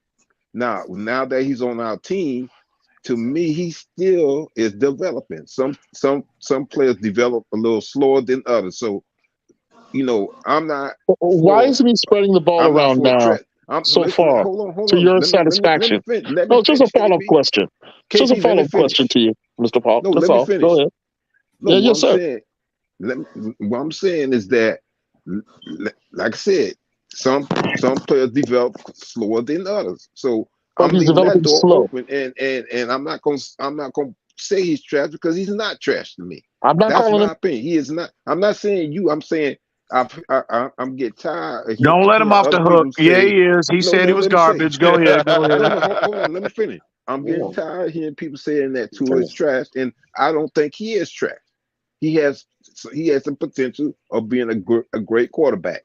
To what level? That's up to him. Thank you for confirming that he is developing slow. Thank you. Well, there's nothing wrong with that. Some players do develop slow. Let's look. Well, if we wanted a project, we'll draft. What about Christian Wilkins? Look how long it takes. I'll take that all day. If my quarterback is in his third year is in the MVP conversation, if you call that slow development, I'll take that all day, any day. It matters if you're in the MVP conversation at the end of the year, not in the middle. Yeah, let them. Don't believe that. My quarterback had a career year in his third year, right? Virtually top 10 in every category every metric that you have. To gauge that's like watching the 100-meter performance of a quarterback. Gets off the line I will take that slow development all day, every single day. Before we went to the 49ers game, we were like what, 8-3? Never forget that. We were like 8. Think about that. We was 8-3. doing an exercise that Lewis started at the beginning. This is us not arguing perfection over imperfection. And like KP said, and like I keep saying on every single panel, on what we want to see in a quarterback that takes us to keeping Kansas City from being a dynasty. Isn't that the goal? Exactly, Crypto. Exactly, Crypto. That's what we try to do. The goal is to keep Kansas City from being a dynasty. Let me clarify. I'm sick of teams becoming dynasties on my watch and then not be the Miami Dolphins. Thank you, Crypto. I have no doubt that Tua eventually will get it and become a very good quarterback, right? No. I'm not letting you. No, KP. Can I finish? Can I finish my point? I have no doubt. It may happen in year 8. It may happen in year 9. My question is, why are we willing to give someone that amount of time and not another guy? Going back to that earlier conversation point. We gave Christian Wilkins time. In 8th year, and 9 year KP. Oh my God! I say that because we see Burrow, we see other guys, Herbert, we see Hurts make the leap in year 2, year 3, and lead their team deep into the playoffs. Well, I'll give you that's a fair. That again, don't say Herbert. Goddamn it, Herbert gave up a 27-0 lead, bro. Let's not go there. I didn't say Herbert, but I would still choose Herbert over Tua. That's fair. We clearly went the ticket sale route, KP. I'm not going to offer any pushback to that narrative because I get it. Herbert is a better. Let's be honest about that. That's all I'm asking for. That's it. We went the ticket sale route. Look, all the Tuaneers can hate me, but the Stephen Ross is taking all the Tuaneers' money.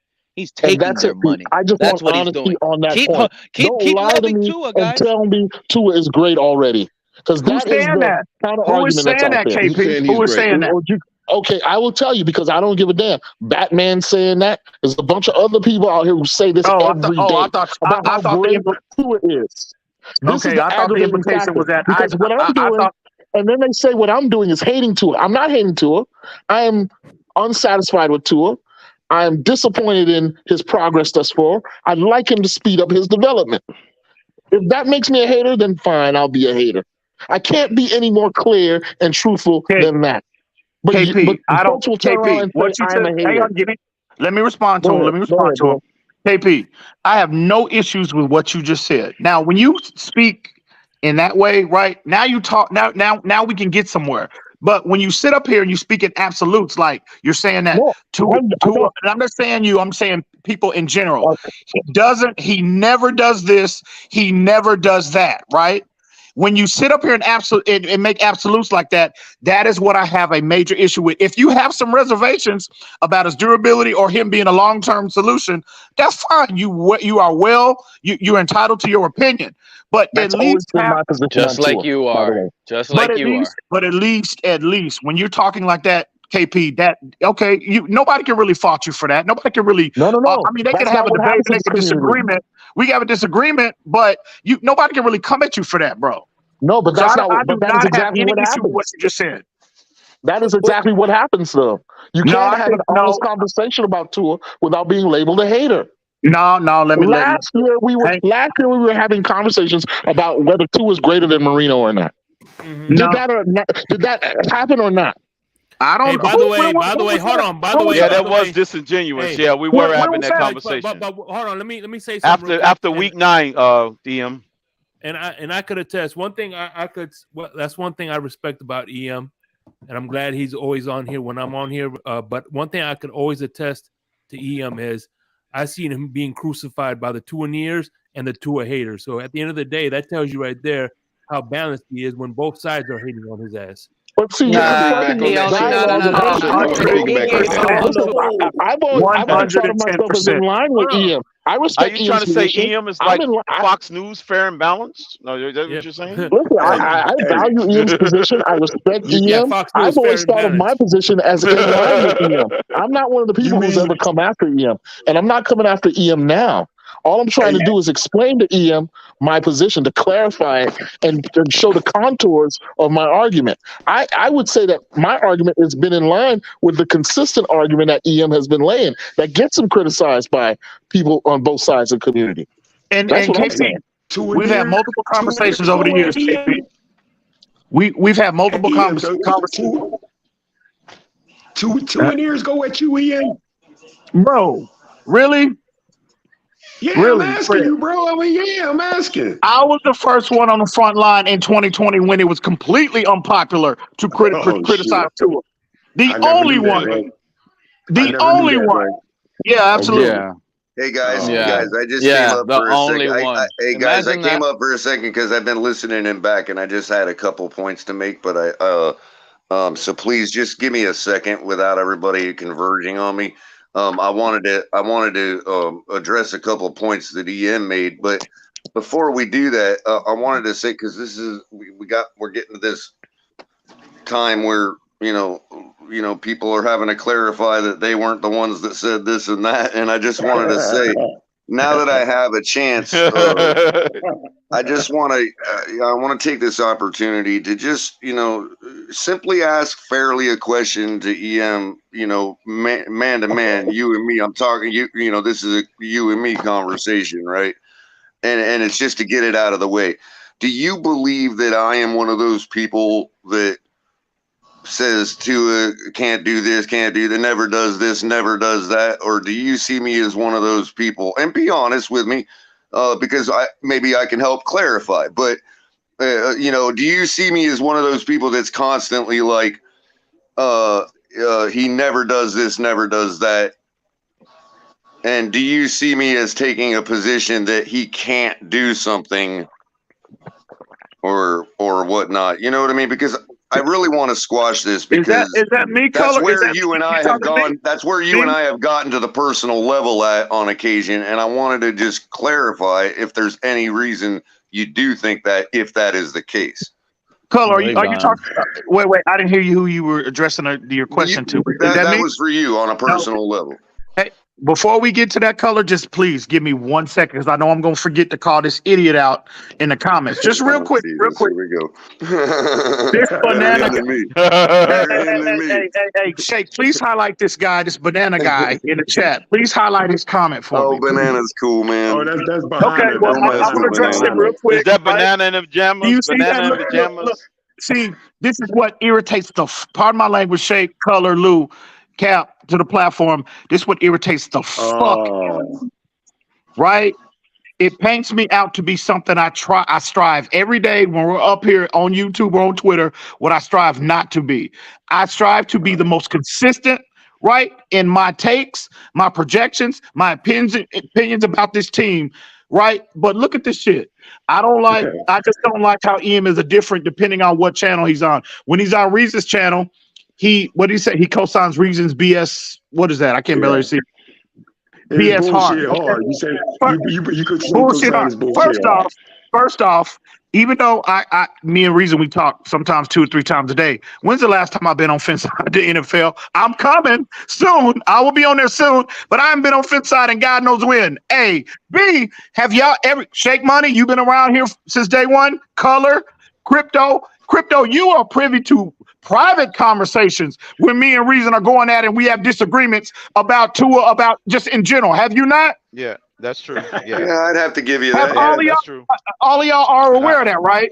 So when idiots come in here and I see, because that's not the first time I've seen that. When they come out here and they project nonsense like that, I don't mind you coming at EM, my takes, my opinions, or whatever. But at least tell the truth when you do it. That's all I ask. At least tell the fucking truth.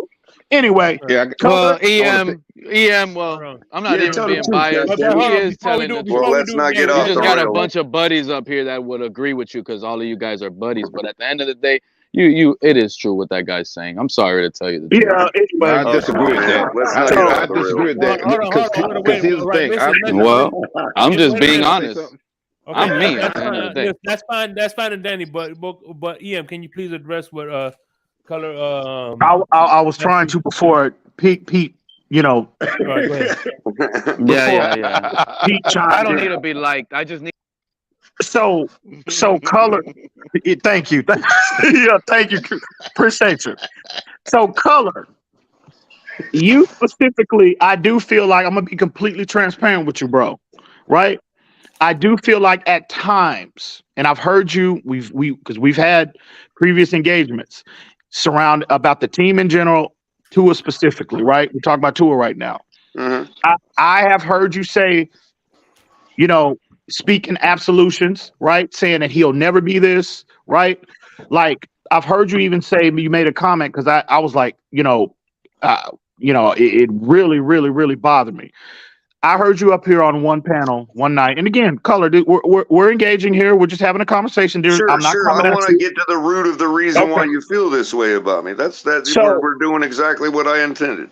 So one comment that I heard you make on your panel one time, this has been several weeks back, but I heard you say that this team is assembling an all-star roster, all-star offense with the weaponry that we have at the skill positions. We all know who they are, right? Mm-hmm. I heard you say that they were doing that because it's a crutch for Tua. And I had a major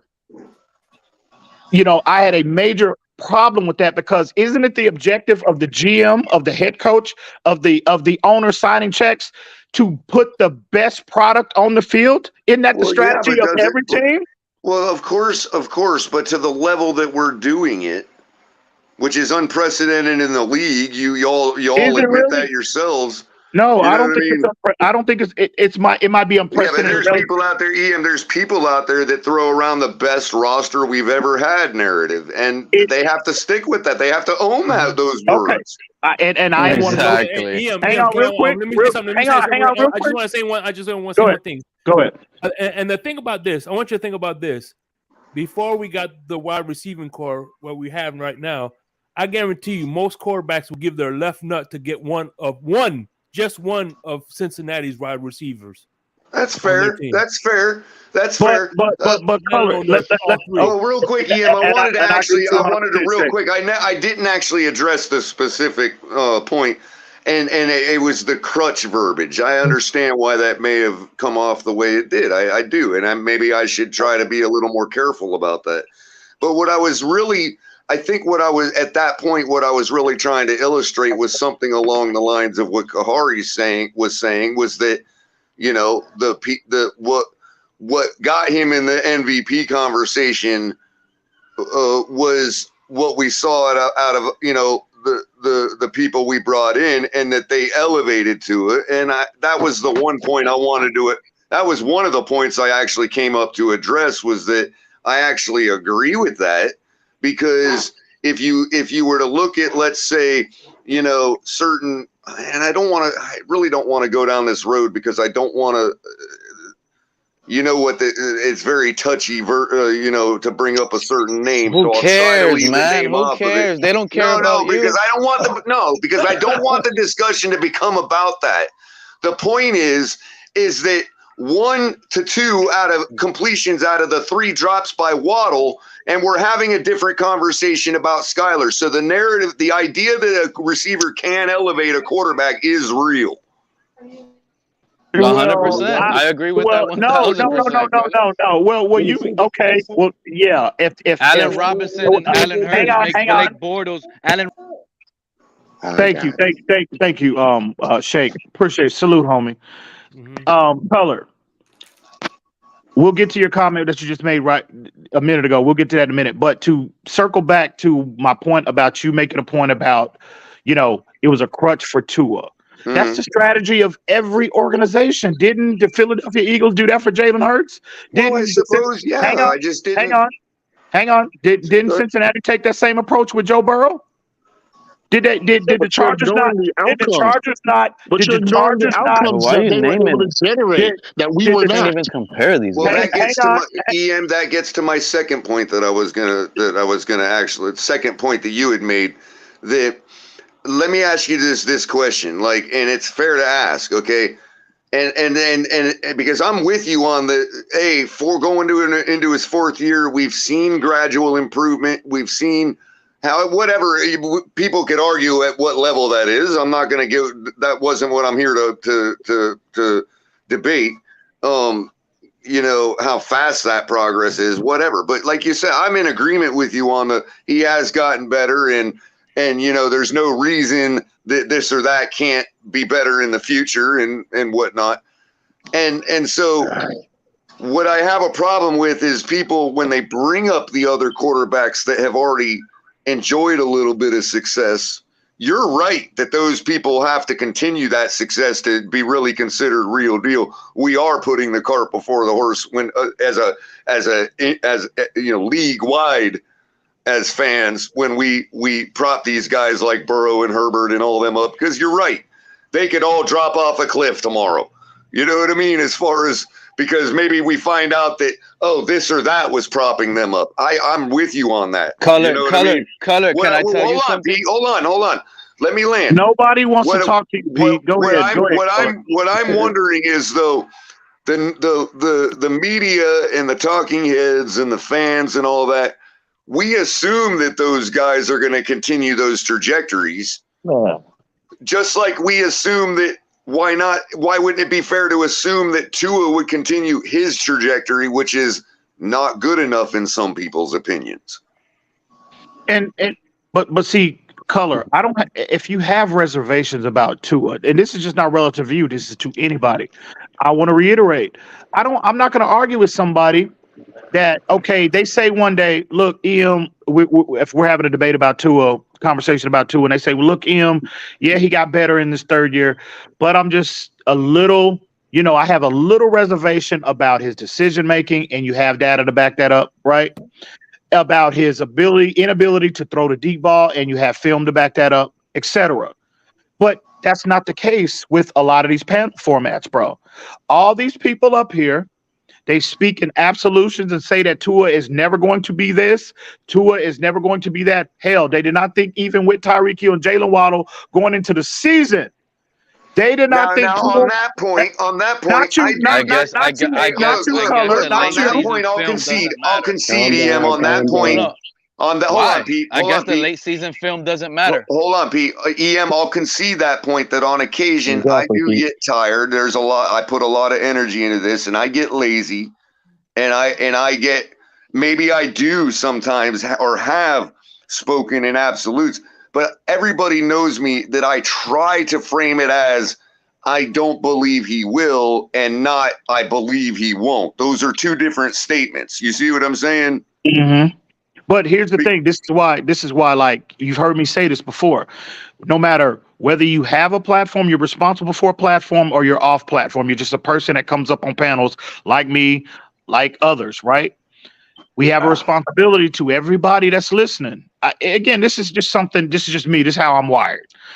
Y'all have heard me mention this for years. We got a responsibility to our fan base, to the people that are listening, to at least to our best ability, keep them, up here with the most insightful educational takes. And I don't disagree with you on that. And I don't disagree with you on that. All of the bull I just fashion myself as a little higher. That we project. Hold on. I don't disagree with you on that. I just feel like that I've put enough content out there to say that 90% of the time I'm not slipping. That I am making it clear that I'm saying that I'm not taking on the burden of proof. That I'm saying, hey, I don't believe he will, as opposed to I believe he won't. Well, let me say this real quick. Let me say this let me add this to Arsenal. Nobody wants to talk to me real quick. This is color EM right now.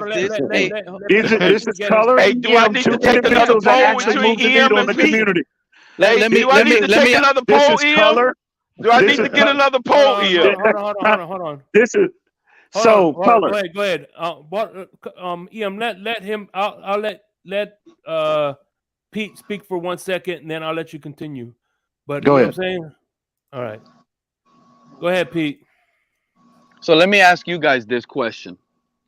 We all know that this system that we're in right now with Tua is considered a quarterback-friendly system. Is Tua capable of in a tougher system? Why is it? Hold on. Detail why don't it's worry. That's not the question. Hey, no. Time EM out. I'm timing EM out. Detail why it's quarterback friendly right now. I'm timing him out. I don't want this guy's a detractor. He's going to do anything in favor for that. Why? I'm not even finished talking. Just detail why it's considered quarterback friendly. Somebody get this. I'm just asking you. Why is it quarterback friendly, Pete? Explain to us. Please explain to us why it's quarterback friendly. Money talks on this channel. Money talks on this channel. I'm the one asking the question here, not you. Money talks on this channel. Okay, so now I'm here to ask a question. Shake Money, thank you for that. Tua, well, as we all are aware, this is a team-friendly, a quarterback-friendly system. Am I right or wrong? This is not what been said on every single platform about Mike McDaniel and the Shanahan system. Is this West Coast system not a quarterback-friendly system? Yes or no? I'm asking the question. One that has been uniquely tailored to Tua's skill sets. Yes. Yeah, it's said, okay. Yes. Okay, so it's a quarterback friendly. You notice some don't want to answer the question, right? Pay attention. Pay attention to the ones that don't want to jump in and answer that question, because we all know what the answer by Mike McDaniel. This is to show Tua's strength. Go ahead, Pete. Go ahead, Pete. Perfect. It's also too broad a question, Pete. It's too broad a question because, as Kahari said, is it designed to fit the attributes of a quarterback like Tua? Yes. Does that make it quarterback friendly? Well, I don't know, because a West Coast system requires a a quarterback that has a high ability to read defenses. So is that quarterback friendly? I don't know. All right, go ahead, Pete. Go ahead, finish what you said, Pete. I want to hear that, man. Yeah, so we all know it's a quarterback friendly. It's a plug and play system because you got the stars around it to run around it, right? Could Tua be able to handle a different system that's not too quarterback friendly, a tougher system? Well, you know what? Honestly, Pete, I don't know the answer to that question. I don't think anybody can answer that question yet. He may make the leap.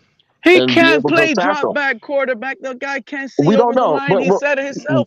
That's why the middle of the field. That question hasn't been answered. We don't know. But Pete, that's left to be seen, right? We don't know. Yeah. If we go, Ryan Flores didn't have that confidence in him as a first-year or second-year quarterback, right?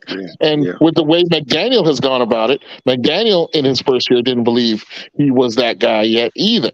So it is still yet to be seen, right? Me personally, if you ask me, I have my doubts, right? But like Lewis brought up an hour ago, we saw a guy like Drew Brees change scenery, and with a coach that really supported him and worked with him closely, that was able to come out of a guy like Drew Brees. But then, if you recall, I countered with, okay, that is one model of success. That doesn't guarantee that Tua will also be equally successful in a similar situation, right? He's a different person, right? He may not be able to succeed where Drew Brees is. And finally, even if he is able to succeed like a Drew Brees, is this really the preferable option that our team should take? And giving this guy this extra remediation, these extra drills, this tutoring after class, on the field visual. No, I'm saying a lot of that is a waste of time. We need to get a real deal quarterback up in here. No, KP, and this is something I wanted to talk about, and I'm glad that I finally get to talk, because did all of you guys get to see the camera thing that about Tua wearing the camera? Okay, in the video. Hold on. I just want to say. Well, I just want to say nothing's wrong with the camera. It's just I don't care what you guys got to feel. I just want to say this on what I feel. Okay, so hear me out. The camera that he's wearing now, right? When Mike McDaniel, the coach, I'm coming from the coach's perspective, Crypto. I don't care about Tua. Listen to me, bro. So you have the coach coming out, and he's asked, "Oh, why does Tua have the little camera thing?" And then he quickly says, "Oh, it has audio too." So when I heard him say that, like, he switched up and said, "Oh, but it has audio too," to hear what Tua is calling, to hear what he has to say. The way I understood that and took that, I was like, man, when you go back to the Green Bay game, Tua tried to stay in the game after that tackle. And players were complaining that they didn't know what Tua was calling. You know, who knows what he was saying? Tua in his head probably thought he was saying B13, and he was saying some weird things out of his own mouth. He probably was concussed that way. So they have the camera, they have the audio. They want to know if Tua actually knows the playbook, if he's calling the playbook out, grasping, because people got to come into consideration. It's not all about Tua. Whether the fan base wants to sit here and say, "Oh, Tua this, Tua that," give up Tua stats. We went with Tua, the Tua this, Tua that. I don't give a crap about all of that, to be honest with you. This is the Dolphins here. And the Dolphins players, other players that didn't understand what Tua was talking about, were probably in that locker room saying, "Coach, I don't know what he was saying, man. I didn't run the wrong route. This is what happened." Woo, woo, woo. Everybody, like, it was pointing fingers. And now this is what's happening.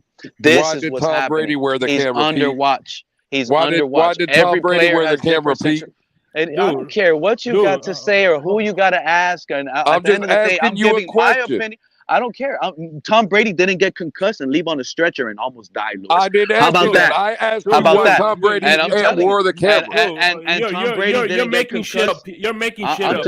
I'm just telling you. I'm just telling you what I'm thinking. That's what you're doing. They're listening to his verbal commands, and they're listening to his verbal commands. So I don't care about any Tom Brady or any Russell Wilson. They didn't leave on a concussion. They didn't call. They didn't get called out by their coach by calling out the wrong place. So that's dumb my thing. As fuck. Yeah. Dumb as fuck. This is why. But I showed you. But Ian, did you learn how to donate to a show and support a channel? All I wanted to ask you, I asked one simple question. Pete, please detail from a schematic standpoint why a West Coast offense is considered quarterback friendly. That's all I wanted to know. I don't know, Pete. I wanted you to enlighten me. I don't know. Okay, you ready? You ready? Hey, Fred, what did you think about my Fred? What did you think about my take? You think that was crazy? You think that was out of line? Good answer, California. By the way, that's a great answer. See, y'all. Let me put y'all on some game right now. Let me see. See, hang on. Let me put y'all on some game real quick, right? So when you talk about what I think. When you talk, can you please put him in the back real quick, Shake, please, bro. He's been quiet. Go ahead. Right. So when you talk about the West Coast format, right? You're talking about a more horizontal-based approach, a lot of short passes, a lot of quick hitches, a lot of screens, a lot of passes out to the flats, etc. Right? That's what the nature itself, because those type of patterns that generally West Coast receivers run, it's closer to the line of scrimmage, it's closer to the quarterback. So that generally is what makes it more quarterback friendly. However, this is the issue where this is why I get on y'all's neck, KP, you included. When y'all sitting up here, again, all due respect, KP, you know I got number low for you, bro. But in this particular conversation, your ignorance is showing. I expect this from Pete. That's the norm with Pete, right? But And again, it's no disrespect at all, but I think you're a little ignorant to actually what transpired in 2022. Sure, in name, right? Considering Mike McDaniel's background, sure, he came from that background. West Coast, going back to the grandfather himself, Mike Shanahan, right? Passed down, down to Gary Kubiak and ultimately to Kyle Shanahan. Yeah, that has been his background. However, but when you look at the data and you look at the film, this offense was way more vertical based than what traditional West Coast offenses have ever been. So Tua pushing the ball down the field, leading the league in average depth of target, right? Average completion per target, right? Tyreek Hill, Jalen Waddle, more vertical base. This was not a traditional West Coast format in 2022. It was not. So now you're hearing, and how you know that, not only you have the film, you got the data to validate that, but listen to what Mike McDaniel was talking about in his several interviews I heard throughout the offseason. He wants to implement a more traditional, right, West Coast offense format. Quick, in terms of the shorter passes, right, passes out of the flat to the running back, highlighting the running back in the passing game more, right, etc. More screens, right, more bubble screens, etc. Tua is a poor decision maker. When y'all sit up here night after night and sit here and run y'all's goddamn mouths, you're showing your ignorance. Yep. Your ignorance because is you only screaming aloud. Because y'all don't have anything factual. Because y'all don't have anything factual to validate the points that you make. That's it. Hold on, when nobody knew what was happening. This is where Can you use the film late in the season with Tua? One-on-one with you again, because when you say you all, I did a show illustrating everything of what you're talking about right now. Yeah, this ain't goddamn out. I did an entire show. I didn't know that, Color. Really, Color. I did not know that. Color, I did not know that. Okay. And my take is slightly different than yours. And what I think, to me, is that everybody that's implemented a West Coast since it was born has tried to add their own little personality to it, their own wrinkle. And to me, it looked like that Mike McDaniel is trying to kind of append a vertical game to a West Coast system, sort of like Andy Reid has been able to do. I actually think we're modeled more like the Kansas City West Coast system than anybody else, than 49ers or anybody else. Or the Atlanta Falcons. Hang on. When Tyreek Hill, with Tyreek Hill, I would agree with you, but not last year. No, they were pure West Coast last year. That was like one side of it, and I'm really hoping. This is my hope, is that we can now. We're transitioning into a phase where McDaniel is assembling the pieces together, and that we will have more of a dynamic system going forward gradually as it gets better and better. But you are correct, Color. A lot of coaches, it's just not West Coast, coaches that come from a West Coast background don't do that. But all coaches, strategize that way. They tailor-make, they kind of tweak the philosophy to fit the personnel that's currently on the roster, right? Right. Because believe it or not, they ran a West Coast for Joe Montana, but nobody would argue that Montana didn't have a vertical game. You know what I mean? That's why you have John Taylor. You got Jerry Rice, who's the more horizontal receiver, right? Attack the middle of the field, etc. That's why you have a complement like John Taylor, the more vertical threat. So again, I am just saying, when people sit up here and they say this offense has been dumbed down for Tua, this offense was a quarterback-friendly offense, dumbed down for Tua, that's just not the case. It was not a traditional West Coast format in 2022. Now, we'll see what 2023 brings, but what Mike McDaniel is, to your point, Color, he kind of tweaked the overall philosophy to based off the talent that he had currently on the roster. And I salute him for that. That's a plus. Now, I have been critical of him. He became a little too much Tyreek and Waddle centric, right? The offense needs to be diversified, incorporate a lot of those patterns and schemes that I mentioned when you talk about a traditional, West Coast based offense. And I've heard him allude to that in the offseason several times. That is going to be his approach this year. Well, look, So, we but brought when you in a sit here couple and say that the long-arm offense guys. is dumbed down and this and that, that is just fucking ridiculous. Well, we've brought in a couple It's not long-armed ridiculous. guys, you know, both in the tight end room and the wide receiver room. You know, we tight bring end. in a guy like A-Chain that you know, I really believe that, you know, they kind of see what Andy Reid's done over in Kansas City, and it's kind of like in with the old, out with the old, in with the new, the next fast little short guy that can catch whatever. You know what I mean? But you know another I thing, still got a problem with your answer. You're saying that McDaniel accentuated the offense to the talent on the roster, the receivers, Tyreek Hill, Jalen Waddle, etc.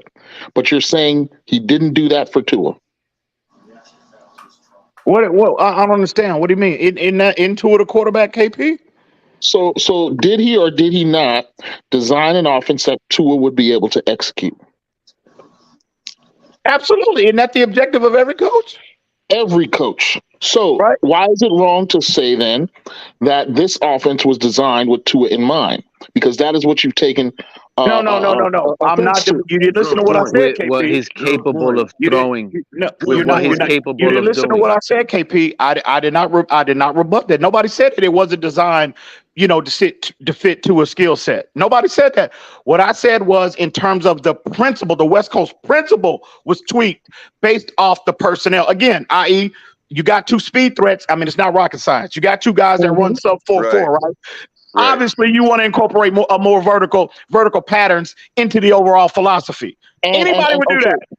Right. And Tua had shown, based on his college tape, that he could execute a vertical-based offense, right? Right. So I don't get where you can criticize the fact that this offense wasn't designed to accentuate Tua's It talent. really is. It probably is. I'm not criticizing that, KP. KP, there is something to be said for me using the verbiage of crutch. I can understand where EM's coming from there.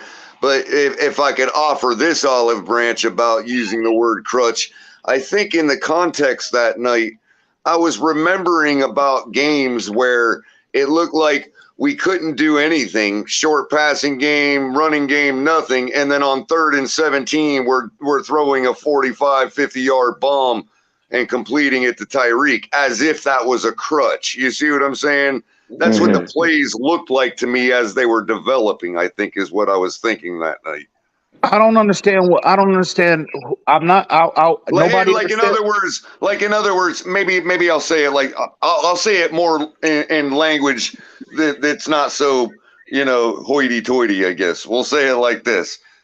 You know, it seemed like everybody involved up and down the offense, quarterback and Mike McDaniel, were like, you know what, fuck this, stop this, and they just throw it deep and boom. You know what I mean? We're there. You know. Yeah. But color. But see, here's the issue. Here's the thing. Right.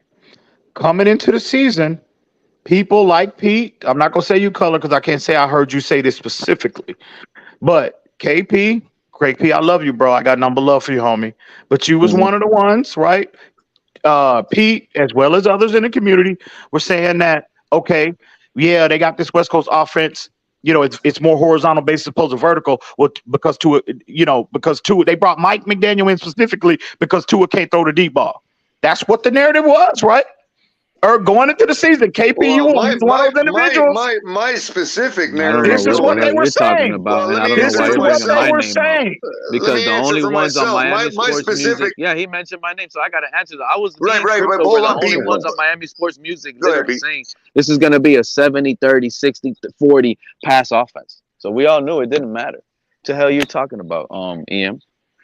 I swear to God, Pete, it's like talking to a fucking brick wall, bro.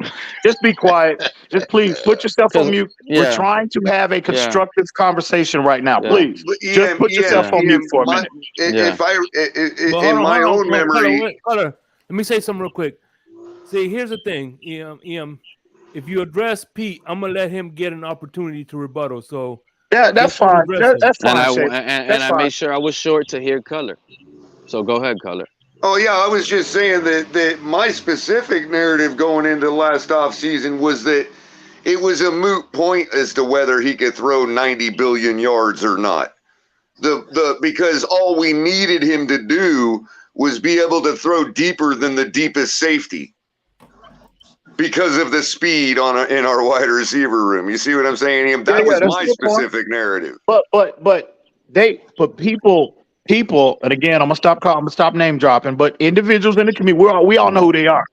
Individuals in the community, we all know at the beginning of the season, they said they were saying, right, on no matter what platform it is or your choice is, all of the same cast of characters were up there spewing this nonsense. They said Tua cannot generate explosive plays down the field. This is what the narrative was now. Okay, yeah, but teams didn't expect Tua to come out with it. Hang on, it wasn't about. Thank you. Appreciate you, Shake. No, Ian, that is true. The criticism was there was no belief that he could execute downfield consistently. That is true. But that was one of the doubts he erased. That is one of the doubts he erased in this past season. Although one could still critique the effectiveness of those deep ball passes in terms of placement and stuff like that. But you're right. That's why I fuck with you. That's why I will always fuck with you, KP, because you always admit if you were wrong on something. He erased that. He checked that box. See, these other fools. Wait a minute. How was he wrong? How was he wrong? He said he needed to do that, and he did it. Yeah. How is he? No. Oh, no, KP. No, what I mean by admitting that you were wrong, because you were one. I get you. Okay.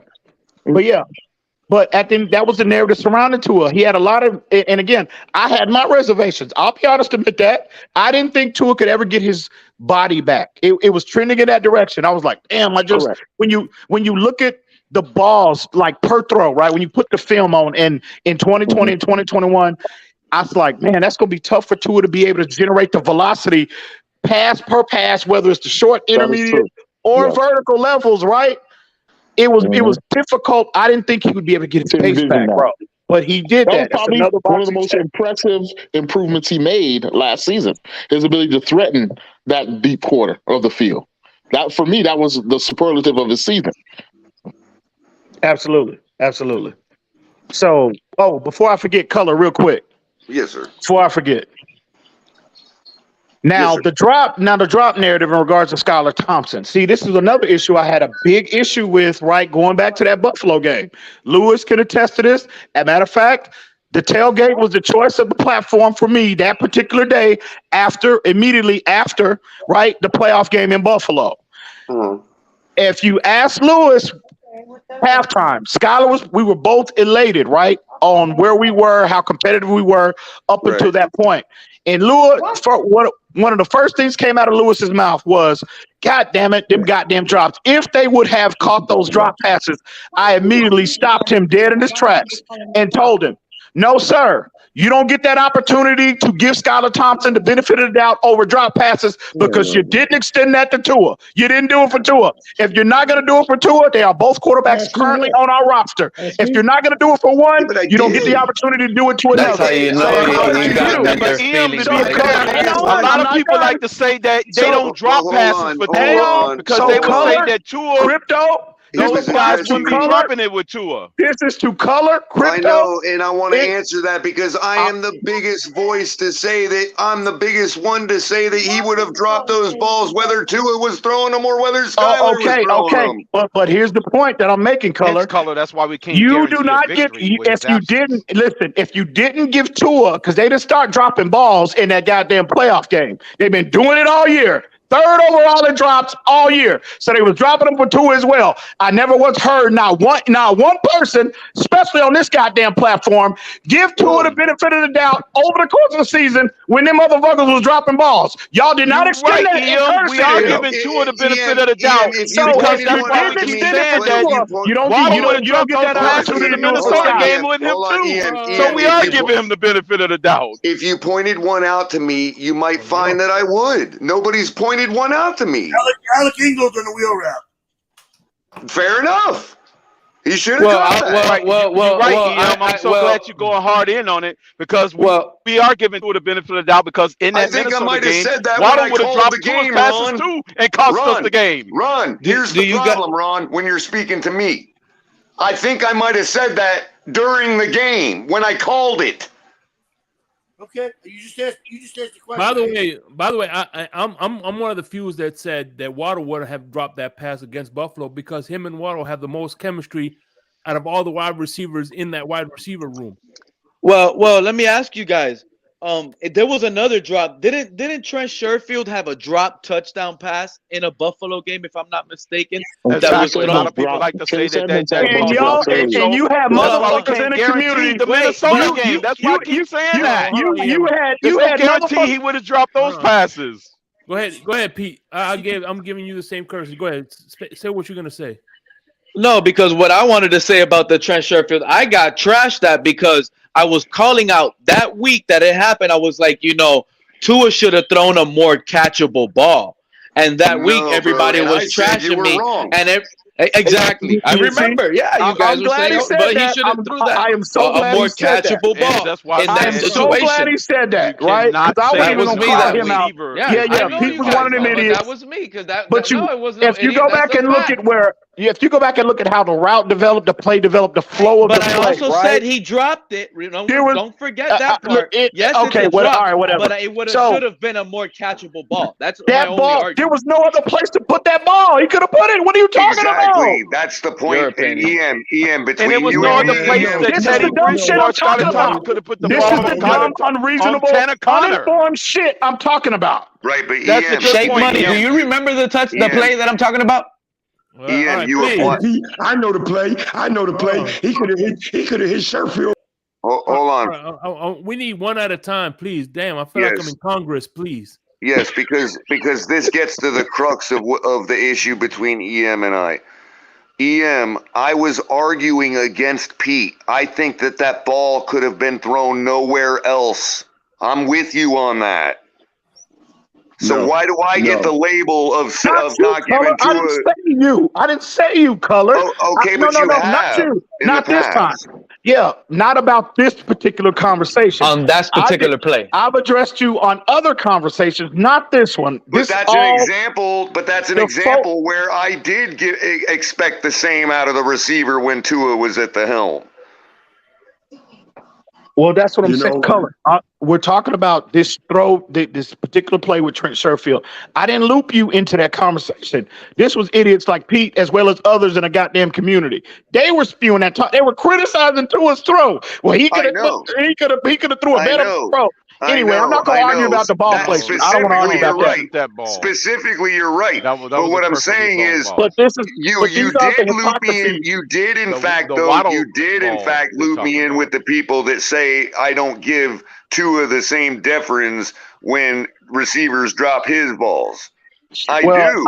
I'll say this, Color. I haven't heard you sit, and again, it might be my fault because I'm not tuning in every single night, right? I have not heard not one person on this platform, that's Cap included, all of y'all. Everybody that's affiliated with the tailgate on the platform or all people that contribute to it. I didn't hear not one person throughout the entire season, times that I chimed in, give Tua the benefit of the doubt. Not one time when they were dropping balls all season. We're not going to sit here and repeat it so many times that you're able to hear it when you pop in, bro. No, we killed Chase Edmonds for dropping plenty of good Tua balls. We killed Chase Edmonds. I'm going to say that Trent Sherfield drop. Tua could have put that ball in his chest. See what I mean? He fit it. See what I mean? Listen to me. That's another example. I'm glad you brought up Chase Edmonds. Real quick. But why y'all can't let Fred talk? Hold on. Let me get a handle of this because it's getting out of control right now. All right, listen. Shake. I literally got 1% Color. If you want to continue this conversation privately, you are more than welcome to hit me up, and we'll address this privately. KP, I got something for you real soon, my friend. But I got 1%. I got to go anyway. My wife is tugging on me, so hey. We'll continue. Shake, always respect. Get my digits from Crypto or Color. KP, get my digits from Crypto or Color. EM. Matter of fact, goddamn it, I got some time later on tonight. I'm gonna hit you up tonight, KP. Goddamn it, but Lou, use a hoe, always a hoe. Salute to all of y'all, man. Later, get out of here. Hey, can I I wanted to real quick before Fred. Let me get a control real quick. Where is he still here? Let me give the floor to let me give the floor to. I haven't seen this dude in a long time, and I'm so happy, elated to see him here. Let me get the floor to JMCPT because I haven't seen him in a while. JMCPT, bro, the floors are yours, bro. Oh wow, man, What's up? Yeah, what's up, JM? Man, what's up, y'all, man? I really ain't got a lot of time. I appreciate y'all. I was just to inform y'all what had happened to me and shit. I had got into a situation and shit where I had to go sit down for a little bit. So but I want to give a PDA for everybody that got sons that's raising little boys. Because this is one of the reasons why I had to go sit down. If you're raising a little boy out here or a young man or anything, please teach them not to put their hands on girls because I really took offense. Something happened. Little boy put his hands on my niece, and I had to go straighten him out. And it kind of got like real bad with his dad too. So I had to sit down for a little bit. So I'm urging everybody, if you growing up a little young man, those are tough situations. Please teach them that it's not okay to touch no female at all. Put your hands on them in no kind of way, form, or fashion. If it comes to that, all you got to do is walk away. Facts. That's all you got to do. I can attest to that. Those are facts. All you have to do is walk away. Walk away. Let them see your back and keep on out that door. I've done that. Done. Can I put a little something out there, man? Like as far as the pass to Sherfield, that Tua could have hit that man in the chest. I don't want to hear that. That was the only place to put the ball in the ground.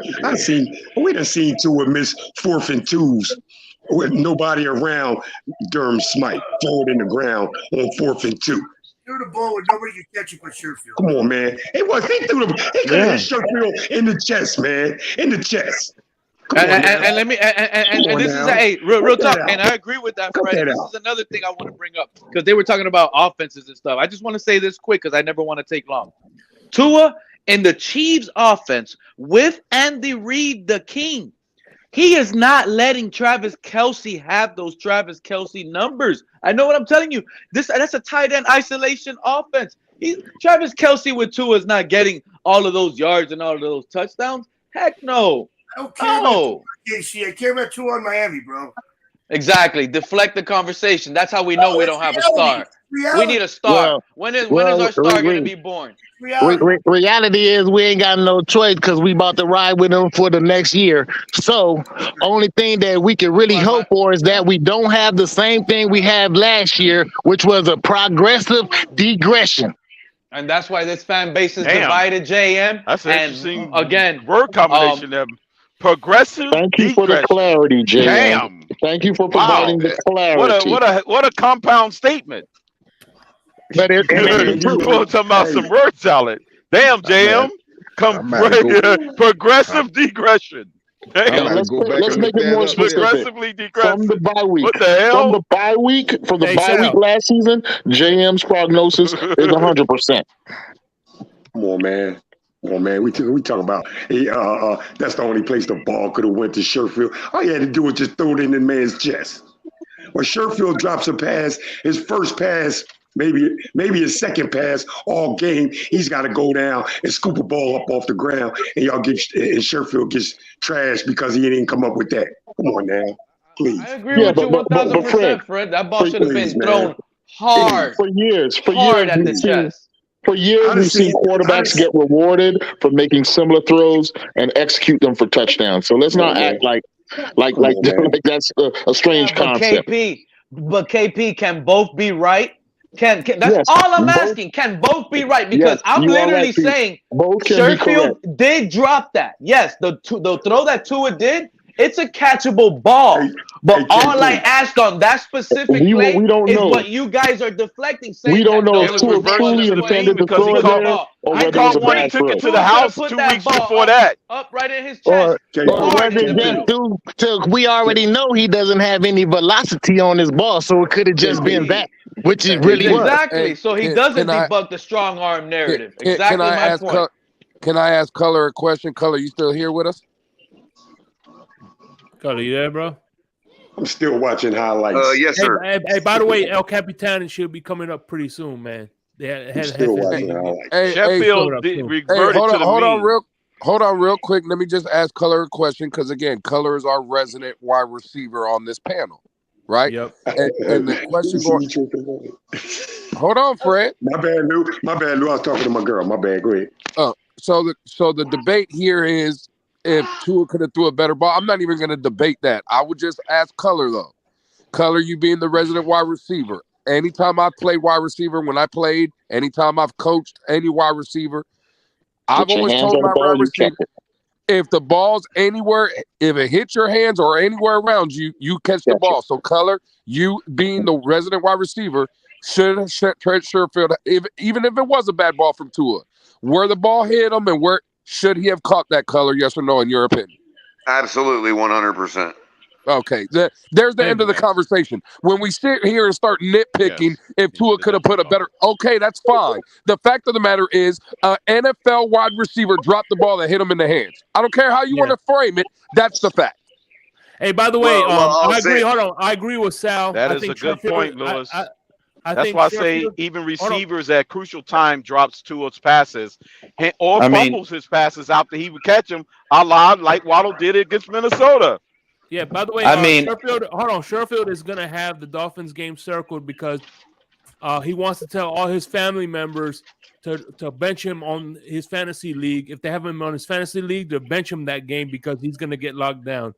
That's why he has that game circled. Well, I'll make 2 points since Sal brought that up. I'm going to make a second point to Sal, okay, and that point to Sal being, if Josh Allen would have thrown that ball Tua did into Sherfield and Sherfield dropped it, Josh Allen's is getting Sherfield off the team. And secondly, I cannot say, I won't use the same verbiage as most fans because I don't want to speak for Sherfield and the situation. As far as who should have caught what, when, where. I just know that I can speak for myself, and that if I was athletically inclined enough to have been an NFL football player, and that was me, with the ball touching my hands and the way it came in, that's a touchdown.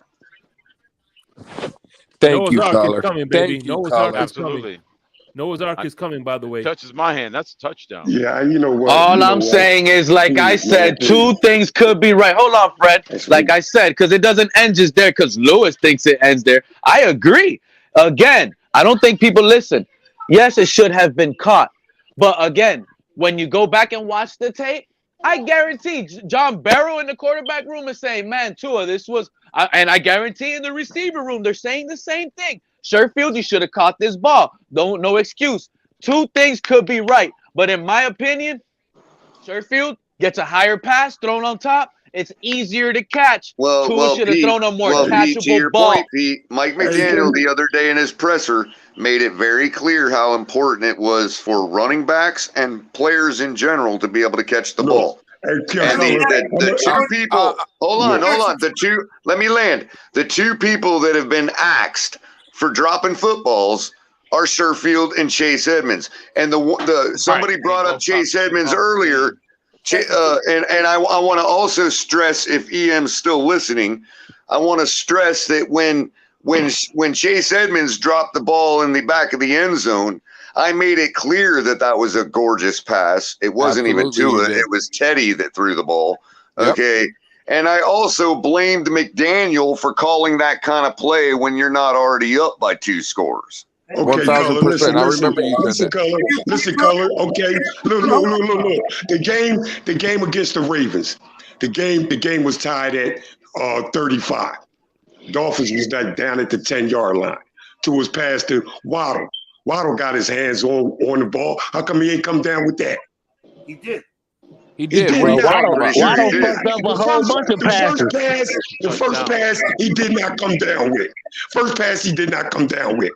Let me say this. Okay, what are you talking about? What the fuck is that, man? I can't blame him for that. What you mean you can't? Just like you can't blame Sherfield for going down and scooping the ball. Nah, bro. Fred, stop that bullshit, Fred. Then you just say, see, this the shit. All right. Come on. We're getting out of hand here again. All right, here we go. When I bring Fred and Ron up, Ron, go ahead, talk first, and then Fred, you can rebuttal. Quarterbacks should talk when they're throwing. Talk about wide receiver get his hands on the ball. He should catch it. And wide and wild. Just say what you feel, Fred. Yeah, go ahead. Go ahead, Ron. Quarterbacks should talk when they're throwing to the end zone. If they're in the front of the end zone, to throw it low so it doesn't get tipped up in the air and intercepted. When they throw it to the back of the end zone, to throw it high so it gets tipped up and goes out of the end zone. That's what they're taught in the NFL. Yeah, it was low and away from the defender. Less so the defense could. It was low and away from the defender, exactly where he should have put the ball. Right. Yeah, Fred. You have something to rebuttal. Go ahead, rebuttal. Well, I got 100% stat for y'all. The thing I'm saying is, let Fred rebuttal. The thing I'm saying is, Lou talking about a wide receiver get his hands on the ball. He's supposed to make that catch. Ain't that what he just said? Okay, Waddle had his hands on the ball at the first attempt in the end zone. He ain't come down with that. So and he dropped it. What's the point? Okay. Exactly. I got a stat for that. I got a stat for that. I ain't one not to agree with you on that. You in color just said the wide receiver touches the ball, he's supposed to come down with the fucking ball. And that still hasn't changed. The fact of the matter is Waddle dropped it. So what is your point? Sherfield, the shit was down in the motherfucking dirt. He ain't come up with it. But you're saying if you're right, but Fred, I'm the one that said I wouldn't be. His hands on it. Fred, remember, I'm the guy that said I ain't afraid of hands. It ain't ridiculous. Fred, the fucking ball down. Is the ball? Hold on, Fred. I'm the one that said. Give me a receiver that's caught 100% of their passes. I'm the one that said I wasn't afraid to trade Waddle. No one. Exactly. GM, no one. What are we talking about? Hold on. Let Color talk. Go ahead, Color. I'm the one that said I wasn't afraid to trade Waddle. I've blamed Waddle for that. I don't understand the point. It still wasn't Tua's fault. Yeah, exactly, Color. Was to his fault. Throwing the ball in the goddamn dirt. And all you had to do is hit a man and with a slant. That's all the fuck it was. A slant. Or maybe they should have ran that play. How about they should have ran the ball that play? Bearing down from the middle. They have options to play the play. Play the clip. A 5-yard fucking. That was a catchable ball, Fred.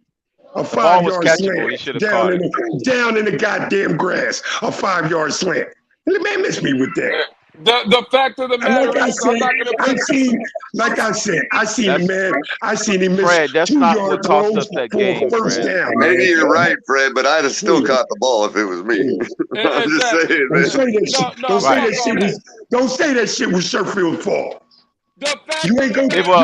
No, that was Sherfield's fault. You ain't throw to the man all goddamn game. Now you throw a ball in the fucking grass, expect him to come up with that. Get the hell out of here, man. The fact of the matter is that's bullshit, Lou. Miss me with that. No, you miss me, and you can sit in the back, and now you miss me with that. What I'm trying to tell you is, yeah, it was goddamn me. You goddamn right. Where you're missing the point, right, is that if, again, I'm going to put two names on it. If fucking Skylar Thompson would have threw that fucking pass, Pete and Fred would have been out here telling you Trey Sherfield should have dropped the fucking ball. So go fuck yourself and stop talking shit. Color just told you. It doesn't matter. Waddle dropped the ball just like Trey Sherfield fucking dropped the ball. Stop making these goddamn excuses. It has nothing to do with the quarterback. The ball hit the fucking receiver's hands. The receiver should have fucking caught it. Yeah, that's some bullshit. All right, Fred, go ahead. Wide receivers got it. I'm gonna argue the fact that it was the wrong play call. Okay. No, it's not. I'm not. I don't care. He can scream it. He can say all of that. At the end of the still should day, have been caught. I don't care. At the end of the day, If Skylar quarterback Thompson was coaches. no. No. You This is the. Listen. This is the thing, Lewis. You If think Skylar because. Thompson would have threw Oh, that ball, would this you ever is say the it was a thing, good ball? Lewis. Yes or no? Lewis. Listen to me. I don't care about Skyler. What you're saying is you're trying to end the conversation. Wait, because you're trying to end the conversation by saying if was the ball catchable and did Sherfield catch it or not? Was it a drop? Yes or no? Yes, it was a drop. So you think by all means, because that play ended, nothing could be corrected. I keep telling you, and you guys don't listen. When they go back to the quarterback room, they're going to sit here, and in each meeting room, yes, both of them are going to get the blame because it was just a bad play by Tua, bad answering your question, and it Pete. was a I'm bad answering your question. and a bad drop by Sherfield. So they're both getting the blame on that play. Pete, is it fair to say, Pete? Is it fair to say, Pete, that if they were to be able to look, and this is kind of why the camera thing is kind of funny, because is it fair to say that if they could see what Tua saw from his perspective, you guys got to forget, or can't remember, I'm sorry, you can't forget that the linebacker, the middle linebacker could have likely been bearing down on Sherfield from the right side, okay, if you're looking at it from Tua's perspective, okay, and in the past, I mean, look, let's be honest, Tua could have very well been, his bullseye could have been right there for all we know. And I wouldn't blame him if it was, because that's where you're supposed to put the ball in that situation. Okay. And in the past, we have credited the greats that have played for our team, the great one himself, for doing the same thing. Oh, that ball couldn't have been put anywhere else for the receiver to catch it and the defender not to be able to have a chance. Color, that's the reason why what Tua could have possibly done there. And we don't know without pouring over the film like they do. But color, you don't think that's the reason why this actually became big? Because you guys made it seem like the ball couldn't have been placed nowhere else. That's why we're arguing. Where is Sherfield? Where is Sherfield? Hey, can I ask? Where is Sherfield?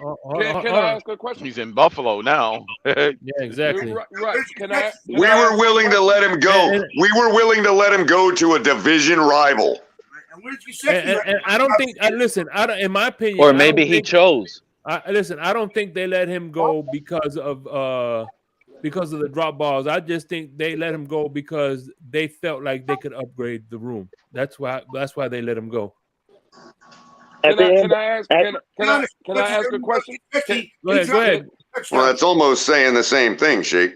Because drop balls are why you could upgrade. You know what I mean? But at the end of the day, they probably could have let go of Easy E or somebody else. You know what I'm saying? So. Right. They probably have a cheaper option. Absolutely, Sheikh. Can I ask one question for the guys and again, correct me because I don't remember the year, but some of the guys that are a little bit older, right? What was the year that Denver beat the Cleveland Browns with John Elway in the AFC Championship game? What year was that? That was in the 90s, 92. Like 91 maybe? Or even 89, 90. Damn! Kevin Mack fumbled the football on the goal line. There's Binder. That was Kevin Mack. Okay, real quick. Kevin Mack, God. No, it was Ernest Biner. Crypto was Ernest Biner. Yeah, and the second one was a missed field goal. The second one was a missed field goal by Cleveland. Hold on. You guys Wait. I need to address something real quick. I didn't first of all, Color and Lewis, you were here. Look at the started on the next to the live. I don't see a $20 super chat. That's why I overlooked it. I didn't see any $20 So at the end of the day, I'm sorry, Banana. That's why we didn't see that's why it was overlooked. We did not see. There's a $2 super chat by, I can't pronounce his name, and a $4.99 super chat from Pete, and then your $2 super chat. So that's why it was overlooked. So if there's a reason, check with the bank or check with YouTube. But there's no $20 super chat here. So. Yeah, and we'll look it back too. And if it shows up and back and you want us to refund it, just let us know, bro. Absolutely. But can I finish my point? The reason I asked that question right? John Elway, a Hall of Fame quarterback, a Super Bowl winning quarterback, on that drive that pass was thrown, his receiver had to slide down to catch the ball, correct? Correct. Yes. Was that a bad throw? Or was the quarterback leading his receiver to where the receiver could still make a play on the ball without taking a licking? Are we going to pretend like that never happens? Listen, nobody made that kind of throw more than every play, Marino. Exactly. every play has Marino made that different throw more than content to it. anybody else. Every play has different content to it. But now that Tua makes that throw, now Tua's the only one that can't throw. He short-armed it and Tua's trapped. This is what I'm saying. Look, you guys just talk shit. Hey, Shay, can I go next? Can I go next? Yeah, you guys think we talk shit. Okay, on that, Right, Lewis. Good point. Yeah, that was a great throw by Elway. Can I go next? By the way, that was Vance Johnson that caught the ball. That was what's his name's father. Let Fred go next. Then Ron, Fred, then Ron. You can go after Fred. But go ahead, Fred. One of the three amigos that caught that pass. Go ahead, Fred. On that play that they called, that play is called, they hit the wide receiver in the fucking chest. You don't even lead him. Of course you can't lead him. You could even throw it behind him just a tag. That is not called to be thrown down in the fucking dirt. Listen to this. It is not. Listen to this. It is not. And like I said, it seems the closer the fucking wide receiver is, that's when the place is called as if there's not a linebacker coming in the middle of the field, bro. Well, tell me what quarterback threw a perfect pass his whole career. Tell me what quarterback threw a perfect pass his whole career. With that bullshit, man. Man, you just hit the man in the fucking chest with the ball. If he takes the hit, threw a perfect pass his whole career. I don't give a damn about that. Tell me if he takes the hit, that's on him. But you hit that man in the fucking chest what the play is designed to do. A 5-yard slam. 5-yard slam.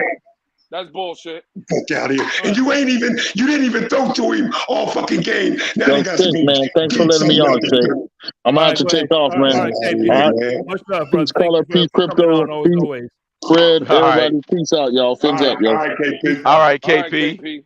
All right, have a good one, man. All right, Fred, are you done? So I can let these other guys. Yeah, I'm done. All right. You've been done, Fred. You've been done. Go ahead, Ron. Hold on. JMC. I haven't seen JM. I'll give JMC PT because he hasn't been here in a while. And then Ron, you could go briefly after him. So go ahead. Go ahead, JM. What was your rebuttal?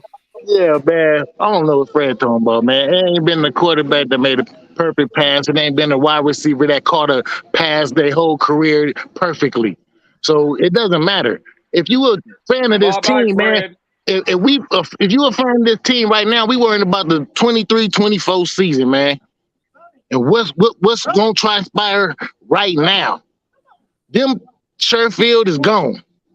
So we don't even need to be talking about that pass. Actually, we need to be figuring out what the fuck's gonna be happening from now on. Just because we got all these new motherfuckers and shit, like I said, I've been sitting down, so I ain't really got a chance to like really go through and see what the fuck really been happening. And I've been able to listen here and there, like when I got to the homie phone. But what I'm saying is, we need to focus on now. We ain't out the dark just because we got all these new motherfuckers, Vic Fangio, Jaden around. That shit don't mean shit. We ain't been on the field yet.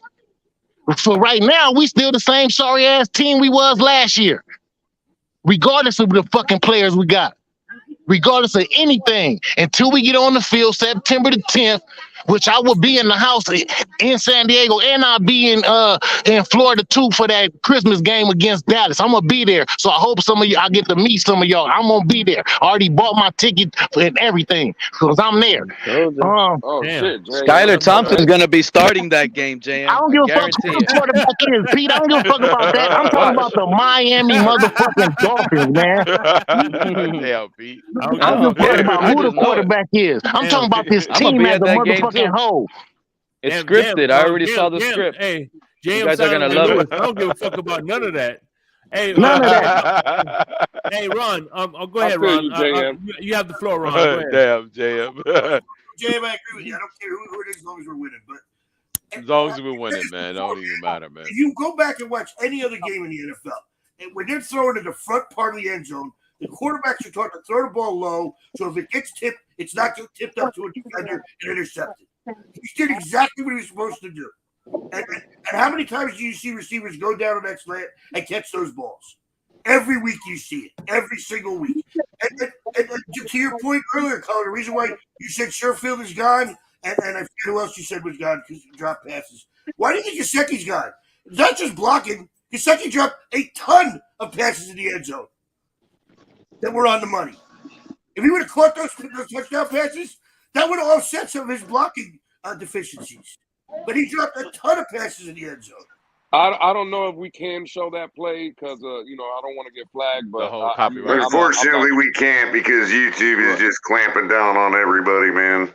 Right, yeah, right, they are. Yeah, so they want us to go to radio, even though we got video. I mean, Gesicki got hit the helmet. How many times the ball bounced off his helmet? Hey, by the way, I'm going to be buying the. Is there any way we could get our hands on that? I think we could get the hands on if we get our hands on the All 22, which I think I'm going to invest in. We could start showing film. Right. Well, I mean, the more people donate, the richer we become. The less dependent on YouTube we become. We can show you anything y'all freaking want. Exactly. Yeah, YouTube somehow. Hey, by the way, speaking of which, man, we're the Fins Tailgate is almost at 5,000 subscribers, man. Please share and let us get us to 5K, baby. That's a fact. That's a fact, Shake. So. And again, I just want to say it. I know I said it earlier in the stream, but I want to say it again for the guys that are just coming in. Listen, we got 81 people in the room right now rocking with us. We appreciate it from the Fins Tailgate. But if you haven't noticed, it's 3 days in a row now. Color and Ali are doing great work. And again, just speaking for me, a guy that wakes up around 4 in the morning and start his day at work, I really do appreciate two gentlemen that appreciate and love this football team waking up so early and giving us great content from 6 to 8 a.m. Go check them boys out. Me and Shake were up there today with them a little bit, hanging out. But they've been doing great work. So just shout out to Color and Ali for giving us that contact early in the morning, man. Go check them boys out. And then you could check out our Dolphin sisters, Miss Fins, after that. Put up Monroe's comment. Immediately after, yes.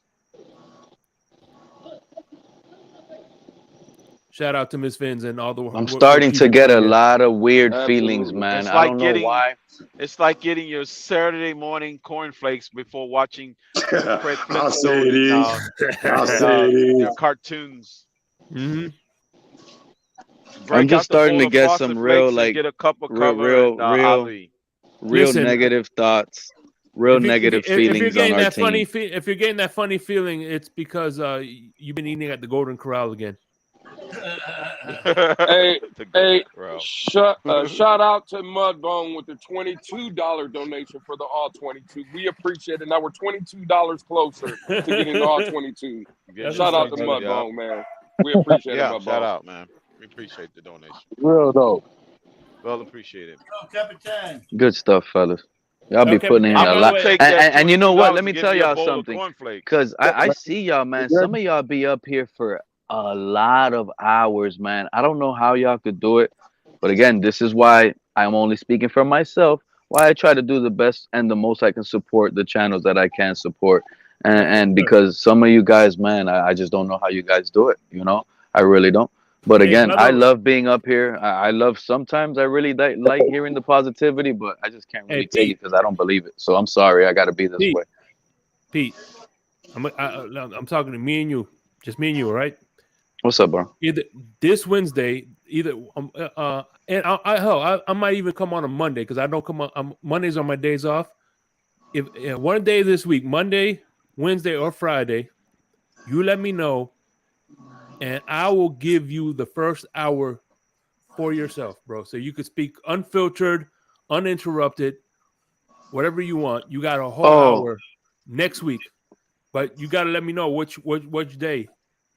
And I can't guarantee like an amount of time like that. But like when I'm up, I'll love it. Like right now, listen, I'm giving you like right now. Let me have it. I'm here now. Hold on. Let me talk, man. Go ahead. I'm just saying because everybody's here is talking in rebuttal, but I'm just saying I don't care if it's an hour. I'm saying I'm giving you up to an hour. So that tells you if you want if you want to talk 5 minutes, 10 minutes, I don't care. I'll give you No, the I first. just like. Go ahead.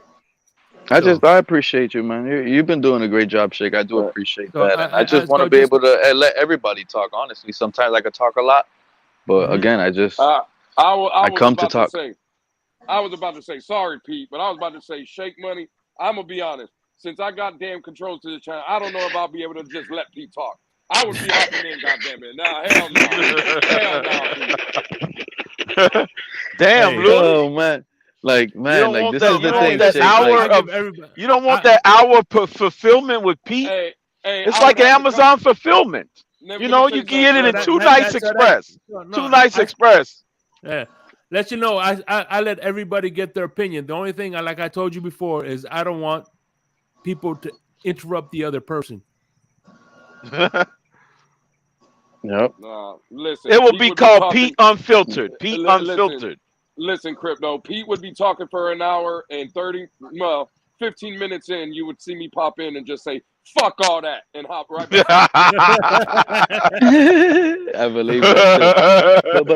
But look, man, right now, like there's things I do want to talk about because there's a lot of times I miss that I'm not here with you guys, But at the same time, I'm here now. So this is the thing. I want to go back to the camera thing because I don't think Fred heard me. I do think the camera is more of an internal thing where the organization is putting eyes on Tua. This is not good. I don't care if people want to sit here like Lewis and say, well, Brady used it and Russell Wilson used it. I don't buy that everybody's using it for the same situations. It is what it is. I do believe it's more internal. It's more eyes on Tua, which is going to be bad. That's going to get him scrutinized. This is actually something as a fan that's making me believe he might not get past training camp and preseason. This is putting too much pressure on him, and we know how he does under pressure. I could be wrong, but I'm telling you guys right now, this is something that we've known already. Tua and pressure, he does not do well. The only that's just the way it has been, and I feel like you don't think the camera is a good training aid for the coaches to understand what's going on the field? No, because this is more of a we're not gonna get no more excuse. We're not gonna hear no more excuses from your camp type stuff, Tua. You know what I'm saying, Crypto? Like no more excuses. I don't want to hear that because I honestly believe now after the great. Because look, but listen, we wanted that last year, Lewis. We're dealing another year with it. That's it. Understand that. But and I do understand that, Pete. I'm not debating that. I'll give you all that. But what I'm saying is, to your point right there, which I agree with 1,000%, there is no more excuses. So if we're gonna get that finally, even if it comes with the thing of a camera, that's what we all should want. No more excuses for this kid or the team. And that's what I've been on. Bro, no more excuses. Yeah, but this is the thing. This is why it looks like a big, horrible look. First of all, you don't see many. Go ahead, Fred. Hey, P. So, how long has McDaniel been coaching? In the league now, I mean, count coordinator too. Hey, by the way, hold on, Ron Levy, much appreciated. I'll let you read the super chat, Ron Levy, since you up here. I just said I donated $5 so that Pete doesn't get a monologue for an hour. That's all. That's what's up. So appreciate it, how long is Ron is the man. How long has McDaniel been coaching in the NFL, including coordinator? And he was a ball boy for like 30 years, and then he became a head coach for 2 years. So you mean to tell me he don't know what's going on the field? He needs to see the field through a camera now to know what's going on. Guys, did you see So what's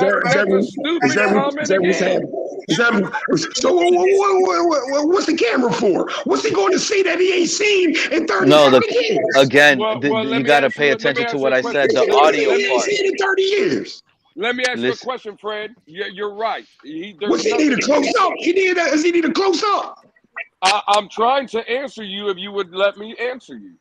Because you're saying, what's the camera for? No one's saying, to your point, yeah, he's probably seen everything on the football field. But Coach McDaniel ain't seeing it from the quarterback's viewpoint, right? That's what the camera is for. Oh, so Lewis. At the end of the day, hold on. I'm just saying, and again, this is for Tua. Should be the benefit for Tua, right? Because let's say to you, your point, Fred, and your point, Pete, that he's a one-read quarterback, right? Let's say you guys are right.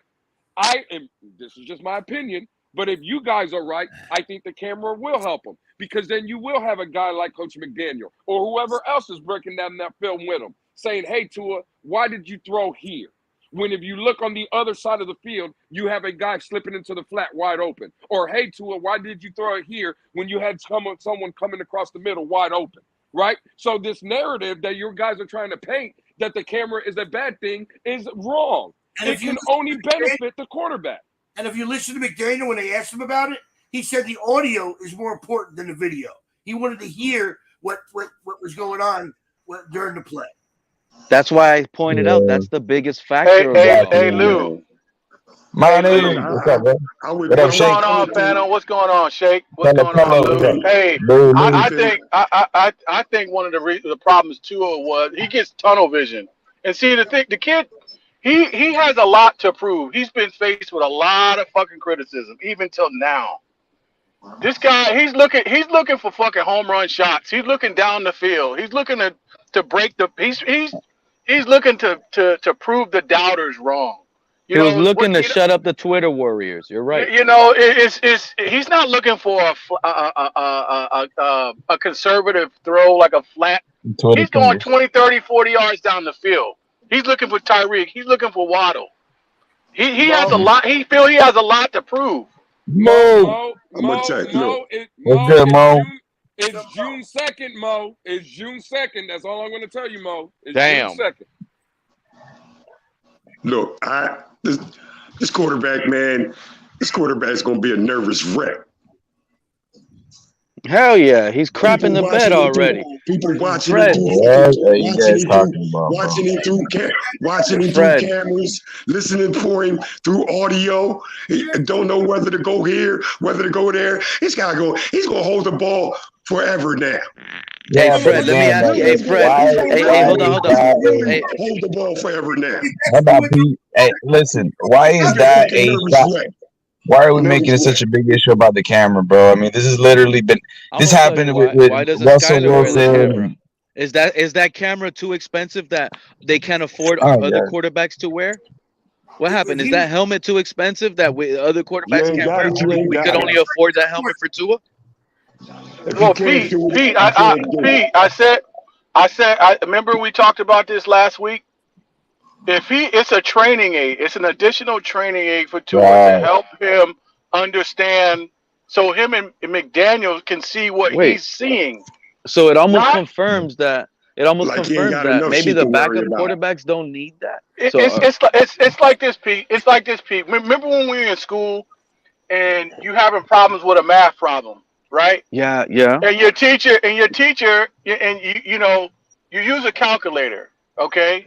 But he or she wants you to work the problem out so where they can see where you're going wrong. It's the same type of philosophy. McDaniel needs to see what he's seeing. Tom Brady did the same thing. Yeah, that's bad coaching practice. Because if because you're not doing that with the backup quarterbacks, and you have an injury-prone quarterback. Well, the thing is, Pete. You give training aids where needed, not just because it's standard. You train where needed. Maybe Skylar, maybe Mike White don't need that training aid. Maybe they don't.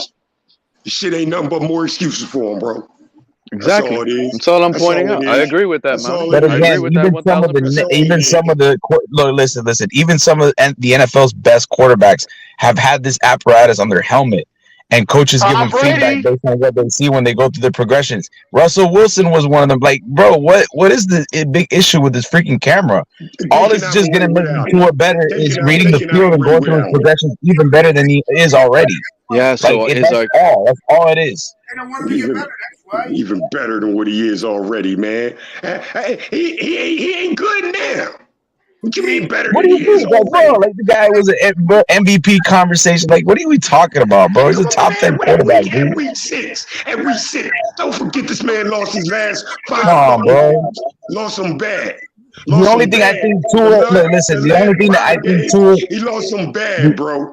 But the only thing I think Tua needs to work on is the post snap reads when the defense, change, their plays at the line of scrimmage, the way they disguise coverages or rotate safeties at post snap. That's where I think he needs to get better. That's where I think he needs to improve on. But Manny said he gets television. Sometimes I agree with that, and the camera will help that. Hey, right. Hold on, man. What's going? Shout out to El Jefe. What up, What's Cap? going on, my brother? What it is, what it do? Salute, El Cap. boys, everybody. Cap. What's What's going good, Cap? on? What's going on? Like your Damn, shirt, man, bro. it's been a while. I haven't been up here. I'm feeling the shirt, brother. Yeah, buddy. What's good, everybody? So Go see you, my listen, brother. I've heard the question that Lou posed to the panel. The Cap? question that salute crypto, Spider-Man, aka Irv, sliding through. Mountie just come up in his mind. What's good? Fred, Pete. What's up, Cap? Salute everybody in chat. Hit the Capitan. like button. Fins Hit up, the baby. Lights up. Fins up. I'm almost done, man. So, Lewis, I've heard the question you asked about Salute. can Tua improve, and I listened to a lot of these answers. And oddly enough, I kind of agree with Batman from earlier. And I'll say it like this. I think Tua needs to improve on them dance moves. That's what he needs to improve on. Yeah. He needs to get them dance moves. You almost gave me a heart attack. Now listen, if he does need to improves work on on the dance moves, that means he's got reasons to dance. If he's out there and we see the improvements of the dance moves, There you go.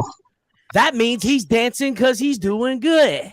And if he doing no more good, happy there's a feet. lot of things that mean that have to happen for him to dance and dance where it's viral and good. That means he's got to be on the field healthy. So that box is checked. Absolutely. He's gotta be working on his anticipation.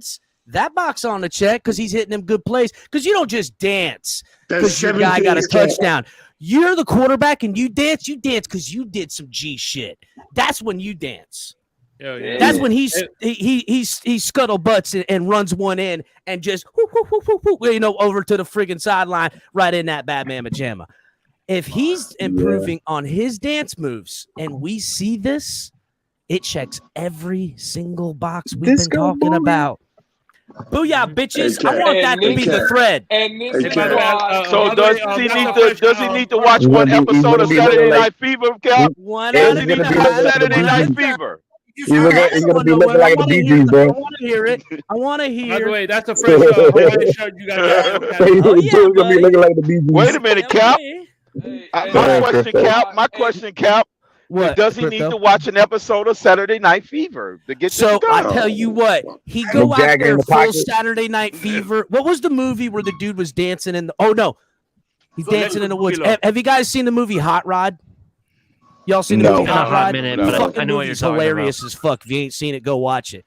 So are you saying Andy in a Sandberg? kind way, I think his name is right. you That saying plays in a the star. kind- It's a movie where he's a stunt man, but he's like a terrible one. He's like a jackass size like stunt man, and he wants to be famous. And he goes and he does this weird scene in the movie where he goes dancing in the woods. It's a throwback to some 80s movie. He comes out doing that old 80s dance where he's like running and then jumping and landing on his feet and bending his knees and flipping around like an interpretive fucking dance. If he's out there doing some shit like that, you got to feel, first of all, you got to be confident as a motherfucker to be a quarterback in the NFL out there interpretive dancing like a fool. Adam Sandberg. But everyone will look at it and go, Adam Sandberg in the Lonely Island. he's dancing on your ass. That's what Adam he's Sandberg doing. Dancing in the street. Adam Sandberg in the Lonely Island. That shit was funny, bro. Oh my god! Is it That shit was hilarious. This is El Capitan right here. And That's right, dog. That's right. This is what you get with the Capitan. That's right, are you trying to say give me that some Tua dance needs- move to I want to see dance move to Boogie Nights, Dance Fever, Boogie Nights, baby. The Boogie Nights. what's the one? What's the one? Dirty with the Dancing, Dirty cheerleaders, Dancing. the cheerleaders that go out, That's bring it another on. I want to see Havana the bring it Nights. on routine from Tua Tagovailoa Well, out Cap there. got that Havana Straight Nights drop look right that now. bitch on their Now, asses, Cap and is everybody saying be that- like, That's damn. the answer we got all night. Listen, by the way, man, when you dance, listen, if you're Hey, dancing Fred, alone, this is You guys are torture, gonna make me man. doing if an you're old dancing 80s alone, track now. or if you look at like a dance club, right? If you're watching a dance club, hold on. If you're watching like a dance club from the far view, and you single one person out at a time, nobody looks cool dancing. The only thing that makes dancing cool is how confident you are in it. And when you dance, when you dancing on their grave, because you just, you know. Go ahead, Ali. What I did. No, no. I was just saying that you sound like you're trying to say that Tua needs better footwork. That Talking too. about That dancing, too. There you go. talking about the way he moves. Happy P3, right? Soul Train Tua. That's what I'm talking about. Yeah, that's Soul what I'm Train saying. Tua. We get Hey, Soul Cat. Train Tua. This is it. No. Undefeated, baby. Perfect season. You got better footwork if you a good dancer. Hey, Cat. Hey, by the way, man, Soul Train, baby. by the way, I love the fact that the Fins Gate is in full force right now. That's right. No way. Hold on. I better see them likes all the way up. All that good. I actually like that name. What up? Thank you for saying What up, that, Fred? Funny. Finsgate. I like that. Hey, Cat, we we should were- do that one full force. That would be a good name for a show. All of us Definitely. together. I like that. Hey, Cat, we had to. Hold on. I want to hear it. Hold on. No, Ali, you have better footwork. The dancing is a result of already having better footwork, dog. Oh shit! Are you getting delay again? Because I said that a while ago. Yeah, Cat. You know, we were talking. We went there where it was like, the things that Tua can improve on, man. I think, and we done left out the most important thing here, man. Nobody even mentioned it. Nobody up here, man. Not Hey, even me. Color, what is that? Golden Corral, bro? And this is just learning how to fall. That's some kicking chicken. Hold on, boys. Hold on, everybody. I want to hear what Fred got to say. Hold up. Let Fred land. I want to hear what Fred's saying. Go ahead, Fred. Yeah, Cap. I was saying we were talking about naming all the things Tua needs to do to get better. As far as where we left off, as far as I'm concerned, it was 6 things. Now we done left out the most important thing now, and that's learning how to fall. Oh my God. Yeah. That's 7 things this quarterback. But that's 2 years in a row. That's That's 2 years in a row. He's learning how to fall, and this fan base is overlooking that. He needs to get better at, Cap. 7 2 years in a row. Listen. You know what? You know what I want? I don't want a quarterback needing to learn how to fall. Hold on, real quick. Is Ali? Yeah, that's coming not in? important to learn. How to fall. Is it only me? Because Ali's kind of choppy. In this case, it is, man. In this case, it is. I don't hear Ali. I don't hear Ali. Yeah, Ali, jump in and jump back. Jump out. And I jump haven't back said in, anything. I think Can you you're hear me skippy. okay, Shake, or no? I'm hearing you, but I like, can hear you now. I hear you perfectly. I hear. see, I don't hear him at all now. Let me jump in. Let me jump out. I'll jump back in. Let me jump What out up? and I'll jump back in. Oh, Ali, I asked you. I can't hear Ali. I couldn't hear Ali at all. He Can you jumped hear me now? back. Yeah. Hey, Cap, let me ask you then. Okay, you hear me? You hear me, Cap? I can't hear you. I can hear Fred. Okay, Cap, do the bad things outweigh the good. Be honest with me, bro. Be honest. I would say this. In the 3 years with Tua, I would say the bad things outweigh the good. Okay. But I would say in a young career, being it's only a 4th year still in a rookie contract, I can't say that it doesn't warrant a 4th year to see if things have improved. Because I will say from year 2 to year 3 is enough to, you know what I'm saying, really be excited for a year 4. To be excited for a year 4 with tempered expectations, with this close, ready to choke slam somebody. I can still be excited and inflict bodily harm. That's just how I roll. I understand, Cap. I understand. I can be happy and snap. You could say he's on borrowed time. Put it that way. Sure. By the way, I'll tell you why. And Color knows this. Lewis and I have had this conversation very personally about this. One way or another, Dolphin fans, the answer will be on Tua and this football team at the end of this season. Whether I'm sticking my foot up his ass up out this motherfucker, or I'm saying bring me Footloose Tua. Yeah, that's what I'm saying. Bring me Footloose Tua. Okay. And the thing is, I think you guys are being too patient with him, to be honest with you. And that's from a fan standpoint. That's the only thing. Because if we actually do rewind, and I'm sorry, Fred, I heard you were about to jump in.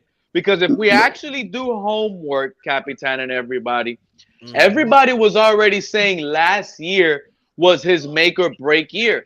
Why do we have to suffer knowing he's not really that talented? So he hold doesn't on, Pete. Like, I have the perfect response for you, Pete.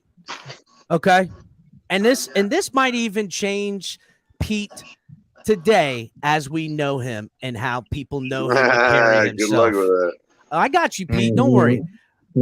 For no reason other than there ain't a damn thing from this moment that's going to change the trajectory of where this team is heading. As far as there's no voice, megaphone, or anything loud enough. The entire fan base can unite to say, get Tua out of there, and they'll do it right now. Yeah, Obi-Wan once thought as you do, Capitan.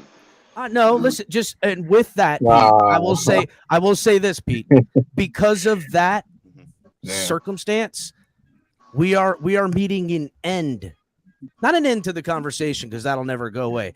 We are going to meet an end in one road or the other of that type of, this guy's got to get, or now we need to talk about, hey, let's figure out some money. You know what I'm saying? Well, it's no mystery, Cap. I'll tell you one thing. He's hanging on a short thread, and I'll be honest with you. That's right. You're absolutely right. And I got to be honest with you. Week 3 home opener, it might be eye-opening to a lot of this fan base, because I don't want to make this long. I know everybody wants to talk and all this, but week 3 is going to be the game. Week 3 is going to be the game where things aren't going to be so bright in the first 2 games of the season. At Chargers, at New England. It's going to be 0-2 heading into the home opener. If the guy is not cooking, and this is what I mean when I say he's on a short thread.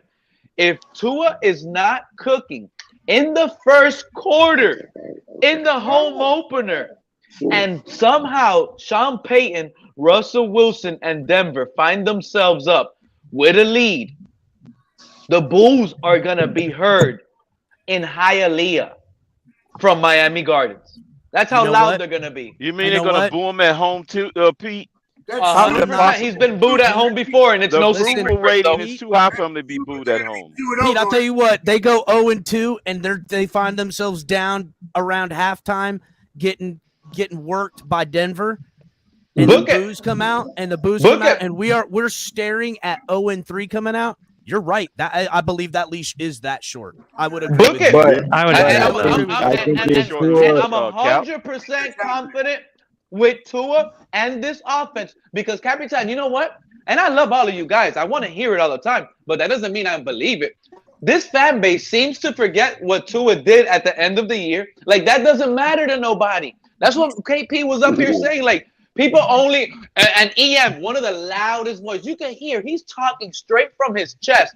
I love it. But at the end of the day, I can't buy it. It could be on clearance sale. I'm not touching it. You know why? Because at the end of the day, they only seem he said to he's not getting it in the Walmart bin.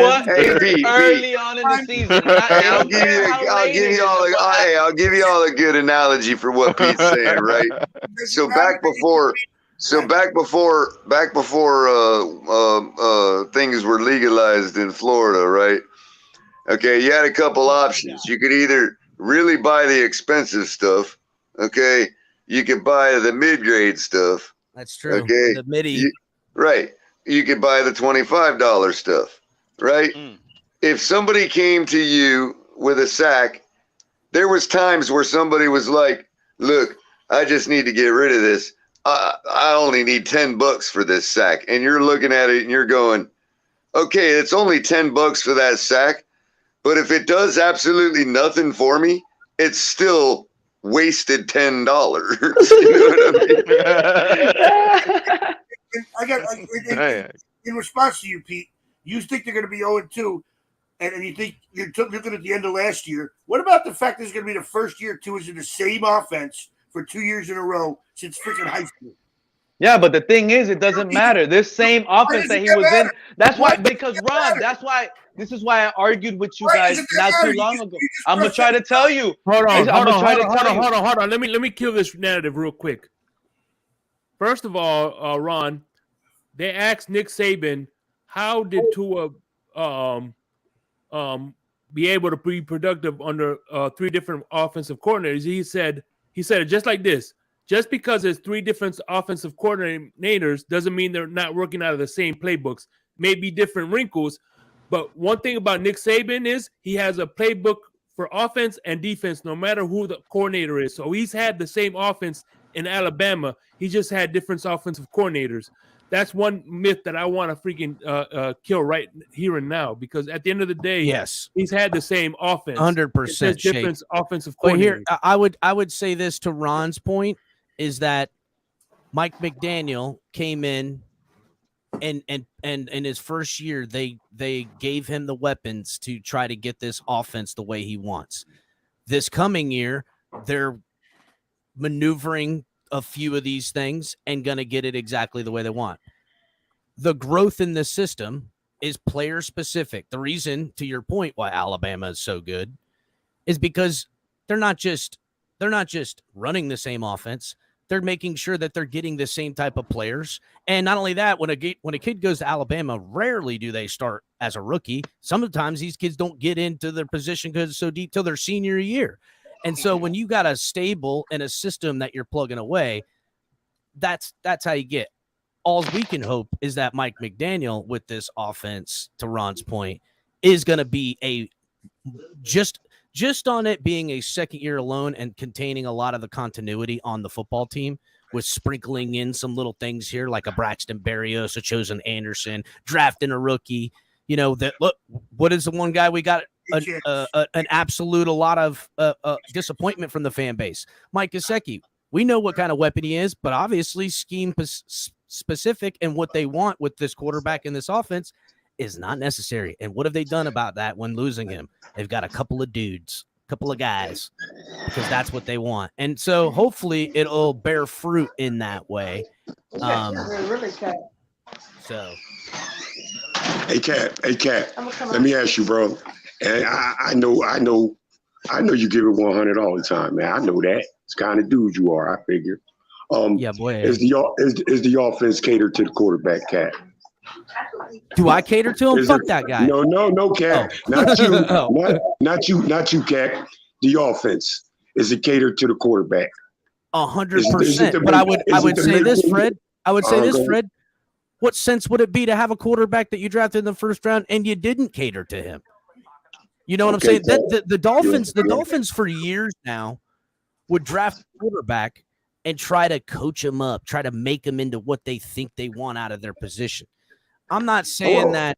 I'm not saying that Tua is the quarterback that I look at. Yeah. And say to myself, this is what I know will win. Right. You understand? I agree with people. You don't know what I'm saying? That's a fair question by Fred. But now I'm about to dig even deeper, and I want to know the mindset of everybody here on this panel. I got one quick question, and then I'm gonna respond with it. I want to kill that narrative. Go ahead, Louis. If you got more to rebuttal that, mine is almost like changing the subject, but it's still at receiver a little bit. So go ahead, Louis. Let's not change it just yet. Yeah, go ahead. Go ahead. Let me address. Y'all go ahead. Let me address this comment Brian. By Fred, right? Please. Was the offense catered to Cam Newton, which is a running quarterback? They had running plays in their offense, right? Hold on. Even fuck Cam Newton. Fred, I'll use a quarterback that you love. I love. All of us love Lamar Jackson. Is the Baltimore Ravens offense catered to that kind of quarterback? Completely. See, when you come out here and you say, is the Miami Dolphin offense catered to Tua, you make it seem like, again, your opinion, not mine. Let me put it like this. Let me put it like this, Lou. Let me put it like this. Let me put it like this, Lou. Is this offense? Let him land. Let him land, Fred. Let him land. Go ahead, Lou. Land away. Where'd Fred go? Damn. Did you clip him? I didn't clip him. I don't know where he went. Fred, what happened? Who clipped him? just in the back. Shake. Shake put him in the back. All right, go ahead. I'll bring him back up. Go ahead, Flu. All I'm saying is this is the dumbest shit that I've ever heard. Offenses, to Capitan's point, they get catered. What sense would it make that if I have a quarterback, whether it's Tua, Lamar Jackson, whoever, and I'm not catering to their strengths? What you don't think the reason that the Chargers throw the ball so much downfield, or Buffalo throws the ball so much downfield, is because they know they have quarterbacks that can do that? Lou, I'll double down on your point to help you, Fred, understand a little bit. Look at this football team with the quarterback they drafted last time in the first round. When we got Ryan Tannehill early in his career, they went and got all these weapons. Gibson, this guy, a lot of them got injured, but they were doing that. Mike Wallace, they're doing all this shit. You don't need a Mike Wallace. What did they do in Tennessee? They said, we're going to stick you behind a 12-man personnel and a heavy running game and have you throw 26 times a game maximum. And look how good Ryan Tannehill ended up becoming when us by like year 4 and 5 as Dolphin fans, we're saying that. We're going, what the fuck? Why are we not getting a run game? Why aren't we putting protection in front of him and doing something about it to cater to what Tannehill can get done? We don't care. We want high powered, but even us as fans, we're like, I don't give a shit if we're running games out and scoring 12 points a game and winning, as long as we're winning. Now we have a little bit different. Tua, for better or for worse, is a passer type quarterback, and this offense wants it. It's what they're catering. We're going to put dots all over in a 20-yard radius around and mix it up with a little bit of run. We're going to be, Crypto said it, we're going to be 65-70% pass, the remainder run, and we're going to catch you slipping when we do those runs. And if we catch you slipping downfield, we're going to take that piece of ass as well. So I'm not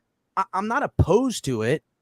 So again, we got to cater to what we got, dog. Okay, Cap. Well, like what I mean, Cap, is this specific offense just hiding what Tua can't do, bro. I would say this. If your point was, does this organization and team kind of, pat Tua on his butt a little bit? Yeah.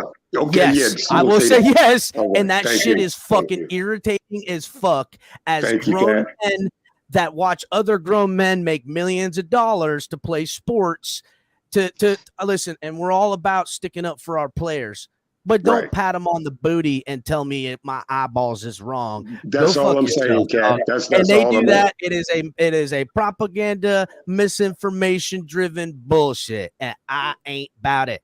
Ain't about it, dog. I'm here to hold motherfuckers accountable. So Cap, do you mean like Josh Allen? Because Sal, the resident Buffalo Bill fan, says Mahomes, Allen, Jackson can carry their teams. Tua has no chance. Did Josh Allen, again, maybe it's just me. Am I the only one that watches other teams besides the Miami Dolphins? Did Josh Allen carry Buffalo against Cincinnati when they got Molly? Listen, I've seen Josh Allen carry his team. Thank you, especially early in his career when he ran the ball a lot. But you know what I always see out of Josh Allen? Eventually, I see him falter. I see those bright lights, and I see Josh Allen shit the bed. Eventually, I can count on it. I see that too, Cat. The thing is, you know what it is? Since it's so much Josh Allen-centric all game, by the end of the game, they figure him out. At the end. Yeah, but they feel him out. Look what they did for Burrow. When Burrow started, they brought in half LSU's playbook. So Burrow felt comfortable. So every team. Ron, we can barely hear you, brother. Okay. Yeah, Ron, you sound kind of skippy and far. Like Joe Burrow, they ran LSU's playbook for the first season to help Joe Burrow get acclimated. And then I think at the end of the day, we're going to realize that Josh Allen is not much different than Carson Wentz in the long run. Healthier Carson Wentz. I agree with him. I think he's a healthier Carson Wentz. That's a fact. I don't think Josh Allen is a good player, but I'll actually agree. I'll bite on that. He's a healthier Carson Wentz with better pass catchers. Well, an elite wide receiver. And hold on real quick. While I say he has an elite wide receiver, while I say he has an elite wide receiver, okay, in Diggs, who I believe is kind of maybe getting stagnant this year. I would say this to EM's point earlier. I heard him on. He's like, "What is a wide receiver? How do they help a quarterback?" That was the dumbest shit I ever heard EM say. I love EM, but that was some dumbass shit earlier. How the fuck a wide receiver? Look at. I mean, what are you talking about? You get an elite wide receiver, even minimally, you draw the defensive coordinator and the defense to account for that type of talent to then take pressure off the quarterback. That is the most minimal amount that it can do. And everything from that point, it goes way higher up. His ability to fucking get loose down the field, find his man open, fuck, bro. And I agree with you, Capitan. Everything you're saying goes back to the point where I wanted to lead off to earlier. And I appreciate you. Look, now, question. Is Tyreek Hill and Jalen Waddle, just a quick question, are those two guys elite route runners? Do you think they can separate at an elite rate? Yes. So I would say separate at an elite rate. Absolutely. Yep. Both of them. Yes. 100%. Yes. Yeah, 100%. so, and are both of those are both of those guys elite route runners? That's an important part of the question. Are they elite route runners? I think as far as like, I think they're in the upper tier. Maybe not elite, but I think there's somebody. You're crazy, bro. We're talking about fucking Tyreek Hill right now. I think exactly. We're talking about fucking Tyreek Hill. Hold on, Tyreek Hill Irvin. is elite, but I will say this. I will say this, Pete. I wouldn't say that Tyreek Hill is an elite route runner. No, I wouldn't say that. No, I think he gets a little wide on his routes. I think he gets a little bit wide on his footing, but I think he makes up for those ways that it looks awkward with his closing distance speed, and maybe that's just how he has to use his footwork and his hands. Yeah, I think Waddle is a better route runner. I think it's just their ability to accelerate. When they start stacking the receiver and they're able to accelerate, that's how they're able to create separation. Say both of those guys with the ball in their hand at any point, whether it's a handoff, a 2-yard pass, or a 50-yard pass. But you got to remember also, the ball's in their hand. But you also got to remember. Here's where I want to lead up to right now. Hold on. Give me a second. And also, you got to remember, because they command a lot of respect in terms of their ability to stretch the field and able to separate quickly. So a lot of the DBs give them a lot of cushion. It's kind of like what I just said about Diggs for Buffalo, that having those guys on the field makes the defense coordinator, and you have to account for not just one but both of them. I mean, that's an elite scenario to have as well. Pete, let me add to the. Yeah, but here's. Wait, let Brian. I haven't heard Brian at all. Yeah, go ahead, Brian. Exactly, Capitan, because people forget that we used to say that Tua was the check down master. Like, that was his mastery. That was his Hall of Fame badge. And I said, okay. Chris Greer said, let's go get a guy that's going to force him to go deep like a Tyreek Hill. So, Crypto, I agree that we're going to pass more, because we also had to not only cater to Tua, quote unquote, we had to cater to Tyreek Hill when we told him we was going to give him 2,000 yards last season.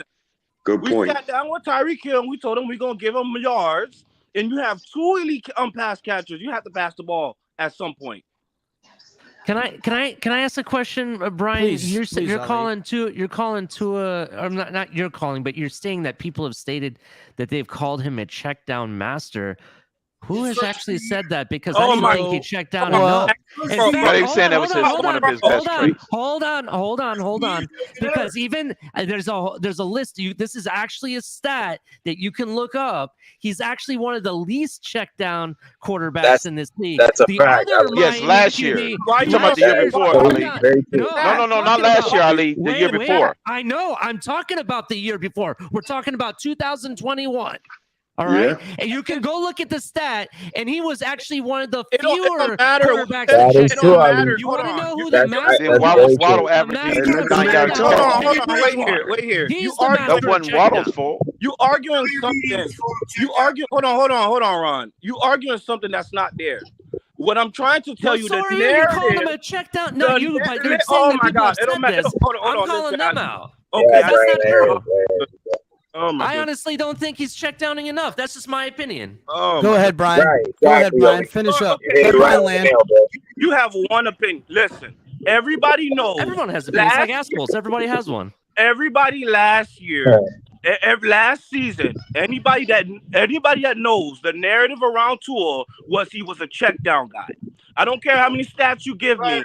That was a narrative. That was a big narrative that Tua had a weak arm. He didn't have arm strength, and he couldn't throw it down the field, and he was a check down guy. So your opinion doesn't even matter to what the actual reality was last season. But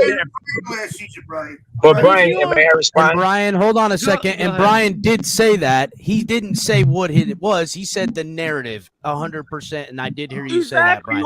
I will say this to Ali's point. I would say this to Ali's point. I think he needs to check down more. But I would say this. I think people are misconstruing what a check down is. A check down is when the route called isn't there and you check down to the underneath the underneath route. Exactly. I would say where people are confusing him being a check down quarterback and him actually checking down is the fact that a lot of the early route concepts were super shallow drag routes, super shallow, little button hook bullshit. Just designed for a pitch and catch for him because they didn't trust him. Whatever you want to say, you can say whatever. It doesn't matter. Just because it's maybe not like the deepest route doesn't mean it's a check down. Exactly, but it can't. But when you're throwing a yard and a half beyond the line of scrimmage or 2 yards, you might as well call it a check down. And that's why a casual will look at that and say something like that. And I'm not saying Brian's casual or whatever. I'm saying that's where this narrative is consumed because guess what? A lot of casuals pushing the narrative. So I would say this. Hence, that's why he had to throw deeper this year. Naysayers wrong. You have Tyreek after seeing what he did in 2022 and knowing what he was able to get done in the early years, I need balance. And you know how that was such a push to go downfield. Narrative. They even asked Tua in the interview about throwing the deep ball. Throwing the deep ball was such a new thing last year. Like, we got to stop acting like we forgetting things. Like, I don't understand it. You're right. I agree, Brian. I remember the narrative prior to last year. Everybody was saying he's throwing the ball at the line of scrimmage. You're 5 years past it. 5 years past everybody. Yeah, but that narrative came from the the yards per attempt and the average depth of target, which was like in the bottom 20s. That's why the narrative became that he was a check down guy, even though, like Ali said, if you look at the statistics, he was one of the least quarterbacks that checked it down in the NFL. And another thing is that you take what it is now, right? You take it what it is now, combined with Mike McDaniel's scheme, and you got two burners on the outside and their ability to create separation, and combined with the DBs respecting their speed and their ability with all the cushion they give them, 5-10 yards off, whether they're playing soft press or off man or zone or whatever. You combine that with Mike McDaniel's scheme, and you see the jump in production that Tua had from year 2 to year 3, and it's insane. Like you look at it, it went from like what? Tua's never going to be a CL receiver, man. 8.9 yards. Question. Can I ask the second in the NFL average depth of target? Just wasn't successful because Fuller was he was the other speed guy that was supposed to be there to do the same thing. That progression would have happened to the year before. Thank you, Brian. And for the record, can I just say that Irving, I'm not trying to knock you, Irving, because I agree with what you're saying. Good, but I just want to say that what you said was just a longer way to say that the pieces around Tua enhanced him.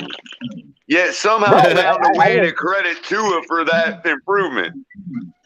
No, I think it's a combination of everything. But yeah, I mean, you cannot discount the impact that Mike McDaniel had in terms of his scheme, the way he designed it for to fit to his strengths, and also the ability that Mike, the dimension that Tyreek Hill, Jalen Waddle add to this offense. You can't deny it. Whether I mean, yeah, Tua's improving all that stuff, but Mike, Jalen Waddle and Tyreek Hill made this offense dynamic. You know what I'm saying? Can I ask the panel a question? Yeah. And this is for the whole panel. This is for the whole panel. Like, and don't give me the run around. Keep it 100 with me, man. You know what I'm saying?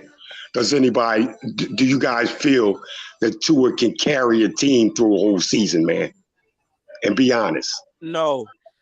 I don't think you need a team around him. Are you? the second half of the season. The question was simple. The question was simple. Do you think Tua can carry the whole team? He's shown it, but not consistently. I think he's shown the ability, but not the consistency. Right, that's a fair answer, Irvin. So then that's no. He's shown the ability, but he just hasn't gotten to that point yet. You think what if we're not living in a world about being fair? It's a simple. This is year 4. We're not here to be fair. It's a simple yes or no question, man. Do you think he can carry a team? In terms of evaluation, Pete, that's a fair evaluation. Simple question. Simple question. Simple question. You Do you think he can carry a team? Yes or no? What are you talking about? Carry a team? How many Can he carry a team? Can Tua put the team on his back and go deep in the playoffs? Why can't anybody answer the man's question without pointing to other people? That's all I'm asking. I answered it. I mean, I said. You said yes or no, and I said no already, Fred. You didn't want an explanation. And then I didn't hear anything else. Me, myself, I'm saying no. I'm saying no. Yeah, it's no. We have never seen Tua finish a full season. No, he's not going to ever do that either. Okay, hold on, Pete, but check this out, though. Now I'm going to ask this. Do you think Josh Allen can carry a team? The whole season, no. 100%. Yeah. Well, not in the track record says no. Are you talking about the playoffs? Given that he's a great regular season yeah, that's actually a good question. That is a good question. No. Fred, I don't know why in the regular season. Fred, if you're going to say Josh Allen based on the regular season, then yes, because he's done it. That's regular season, then yes. But based on the complete season, then the answer is no. Okay, I'm talking about a regular if it's season. based on the regular season only, then the answer would be yes for Josh Allen. Wouldn't even be in the discussion. Thank you. If it's based on the complete season, no. If it's like that, crypto, Tua's not even in the discussion. No, he's not. He's not. I don't think there's any quarterback in the league that can carry a team every game for the entire season. You got to have a team around you to help you win. I agree, Ron. Let me tell you. Let me say this. If you got to the playoffs, just another truism. All that is another truism. We know because hold on. Let me answer. Let me say something, please. That's a simple truism, and that's as far as it can go, because the fact of it is, if he didn't have a team around him, he'd be penalized for not enough men on the field every play. So stop with the truisms, man. Okay, check this out, Color. I'm saying one quarterback that whole year, that same quarterback. And I don't care if he lost and he got to the playoffs. I don't care if he lost the first round. That to me is carrying a team. Him, the only quarterback all fucking season. He got to the playoffs. I don't care if he lost to the first round. Then that's carrying a fucking team. Thank you. Okay. The thing is, Fred, you got to remember these quarterbacks that are physically talented, right? Like Josh Allen and Patrick Mahomes. They're just, they're capable of carrying, playing single-handedly, doing a lot of things for their offense because of their dynamic playmaking, and their traits and stuff. But there are not many of them quarterbacks like that. Go ahead, Fred. My bad. That's all I am wearing. Do you feel comfortable that in your head that Tua can carry a team? I'm gonna just say, even if he loses in the first round of the playoffs, can he carry the team the whole season? I'm gonna say. I say no. I'm gonna say I don't think there's many quarterbacks in the league that can carry the whole season. But I will say. No, I didn't ask about many quarterbacks. I'm asking about Tua. I'm asking about Tua. I'm not asking about many quarterbacks. I'm asking about Tua, bro. It's a simple question. Carrying the whole season, even if he makes the playoffs, into the playoffs, and I don't even care if you lose in the first round. Can you carry a team? What Fred is saying is that when another team comes in and they obviously outclass your team, okay, and their fan base is like, but we're so much better than them, and your quarterback says, yes, that might be right. You are better than us. But then their fan base after the game is going, how the hell did they beat us? That's what he means by can your quarterback carry the team? And nobody said Color. I didn't hear anybody say said yeah. Yes. I said yes. That was the question because Yeah, I was having yeah. connectivity problems. Apparently, Oh, things okay. want to update in the middle of the show. Yeah. Okay, What was the but that's what question? the question was. Yeah. What was Let the me ask you question? a question. The question My is, question is the jury. My answer is the jury's still out. What was the question? the question is, do you honestly feel that Tua can put this team on his back and take it to the playoffs? Just him, no other quarterback. Put the team on his back. On his back and go to the yes, For a full yes, Cat. 17-game season or 18 games, you can make the 17 playoffs in games. one game. Yes. I would It is say, a loaded question. That's why I'm gonna give a loaded answer and say the Hey, jury is still out. let the man answer the question. You said the whole season, Fred. Yeah, you know what? Yeah, all season. All right, I'll answer. I would say, do I feel that he could put this team on his back? Yeah. Currently, with the data I have now, no.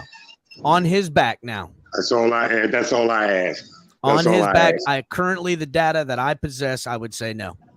That's all I ask. Let me ask. I want to interject real quick. Let me ask this because I didn't really answer the question. Did he carry us during the Baltimore game? I would say or was yes. that the team? I would say Tua.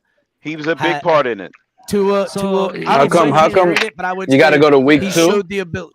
Well, yes, that's the one just going game comparison by because, game. in my opinion, Week 2. that was the game greatest. that he showed us that he could do That was the that. biggest out-of-body experience game. Yeah, in a new offense with no evidence. The reason I'm bringing this Now, up, Ali's bringing up a good point. the reason I'm bringing this up is because he showed us he can do it in one game. The problem is the jury is still out. I'm with Crypto. The jury is still out because he hasn't consistently. He doesn't necessarily consistently. He didn't ask. He didn't ask if I was on the fence. Well, he and asked yes or no. Yeah, but and I would say the jury is still out. The jury is If still the out. jury is still out, it is a no. This If is the why I jury was clarified in, because I don't think any of us thought that the Ravens were a better team than our team. So, in other words, he shouldn't have had to do what he did in the fourth quarter. Right. That's not the fucking. He That's still not did that, it. That's the thing, Wait a Color. minute. I don't need what scenarios did it. What the scenario No, that matters my is point that is we can never know. in the fourth quarter. My point was that we can never know what the reason we came back in that game was because we have a great team that's better than the Ravens. No, what Fred is talking about. Hold on, Capitan. Hold on. What Would Fred we is have done talking that about with Devontae is Parker as our when number you one receiver? That obviously- would be the true test. Crypto, hold on. What Fred is talking about is when your team is obviously outclassed by another team and your quarterback says and wins. Exactly. No, because listen. Look, man, look. Have I seen? I think that's what Fred is getting at. Have I seen moments? Have I seen an ability to? Yes. Have do I have clarified data? Absolutely no. Right. Yes. In other words, the confirmation signal hasn't been achieved. Yeah. They're telling you the Ravens game, Capitan. The Ravens game, Capitan. It's basically what Cap is saying. There you go, Pete. There you go, Pete. That's a one. The games. Someone brought this up earlier. I want to say an hour or so earlier because we've been watching this for a little bit. Somebody brought up the 49ers and the Chargers game in that stretch that we had to play back-to-back games in Cali, right? Those were games that it was Tua's opportunity to carry the team on his back. There you go, Cat. There you go, bro. And hold on. That's why I keep saying the jury's still out.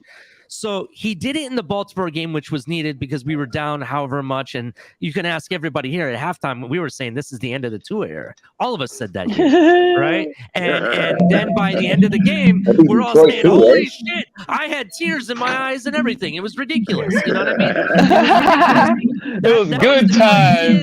Craziest quarter of my history of watching Dolphins games. Now, here's the thing, though. Here's the thing. History, bro. He hasn't done it. Like I want to say, he's done it once, but he hasn't done it again for me to say, okay, there's a chance he could definitely do this for the season and down the stretch when I really need him. You know, he hasn't done that. That's why I say jury's out. It's a possibility. He has the potential to do it, correct, but he hasn't done it yet. I understand. Right, you got right. Exactly. What you're saying is given the confirmation signal. What you, as well as others in Capitan, are saying is you're not convinced he can. But I'm not convinced he can't either. Yes. Yeah, but this is the same thing. Like you never, but this is the thing. I'm gonna give you guys a perfect example. You know how the saying goes, never judge a fighter, right? You can never judge a fighter by his looks. But let's say you already fought that fighter. Yes, I can if he's got a broken jaw, Pete. If that fighter's got a broken jaw, I'm going to judge him. No, come on, Crypto. Come on. You don't judge a fighter by the way he looks, right? If both of you guys are healthy. But if you already fought him and you know how he fights, you know you can judge him. We know, too, how he fights. That's the issue. He really can't handle much. He folds under pressure. There's a lot to it that this fan base loves to leave out. But again, can I ask a question? Yeah, go of ahead, course, Lou. Lewis. We love you over here. Go ahead. I appreciate that, Pete. Why on Fred's question did we cap it off in regular season? Because Fred's original question was, can Tua lead a team to the playoffs? Well, is that our main goal? Because I'm not here for playoff victories. I thought the main fuck a objective playoff, here, dog. I thought the career was Super Bowl. So let me ask you a question, right? Because this is, again, it's fine. Tua might not be able to do it. Can Josh Allen do it then?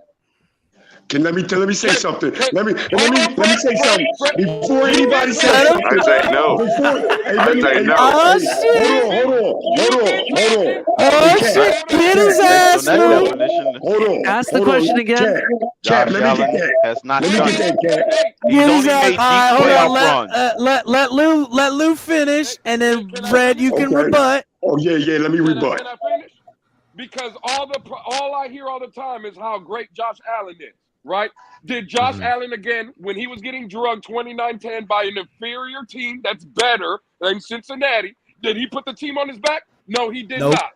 Did this inferior quarterback and Justin Herbert that went to the playoffs, right, in Fred's scenario, carried him to the playoffs. When he went to Jacksonville against a better team, did he put the team on his back? First of all, I don't think Jacksonville's a better team. I don't think Jacksonville's a better team. Wait a minute. I'm not going to let Lewis get away with that. When the snow started falling in Buffalo, did Josh Allen put his team on his back? No. No. That's why I said, Color, in the regular season, this guy is a superior regular season quarterback. We cannot deny that. These guys are great regular season contenders. It's just in the playoffs where they fold. Stop saying that they're not going to do nothing in the regular season. They've proven time and time again they're great regular season teams. Crypto, do you want a regular season quarterback, Crypto? Hell no, I don't want that. I'm just saying, but we can't discount the fact that that's what they do. That's what they are. Built to win the division, not the Super Bowl. Let me say this. I don't want a regular season quarterback. Let me rebuttal. I agree with you. I don't want the next Tony Romo neither. Let Fred rebut. Go ahead. I don't want the next Tony Romo. I'll take Josh Allen before a Kirk Cousins. I'll tell you that much. I agree. I don't want the next Tony Romo. Let me rebuttal Lewis. All right. Go ahead, Fred. Although Josh Allen. Hold on. Let me go. Wow, Sal. Damn. Let me go. Goddamn. Can I go? Sal? Can I go? Yeah, go ahead, Fred. You just had to call Sal out. Go ahead, man. Okay, man. Okay, man. We know Josh Allen hasn't won no Super Bowl. He's been to the playoffs 3 fucking years straight. With the team on his fucking back. He took that team to the goddamn playoffs. Okay? Yep. That's what I call carrying a fucking team. I love Josh Allen. You know what I'm saying? He's a soldier. No, he didn't win a Super Bowl. No, but this man is doing it year in and year out, winning division all titles. on his own. So I knew that guy was going to be a star when he first played us his rookie year, Fred. So don't give me that shit. Don't give me that shit. Hold on a second now, Fred. Just real quick. Just real quick, Fred. Andy Dalton took Cincinnati to the playoffs. How many years in a row? Didn't win a playoff game. Thank you, Ron. Great example. Excellent example. I would say this. Hold on, Fred. Well, he lost to Deshaun Jackson, too. I'm gonna DDT Fred's narrative right now, Color. Deshaun Watson. You ain't gonna want none of this smoke. You ain't gonna want none of this smoke. So here it is. Here it is. That's the kind of party I like, goddamn. Yeah, don't fucking bullshit. I got this right now. Listen, we'll see. Man, let us have it. I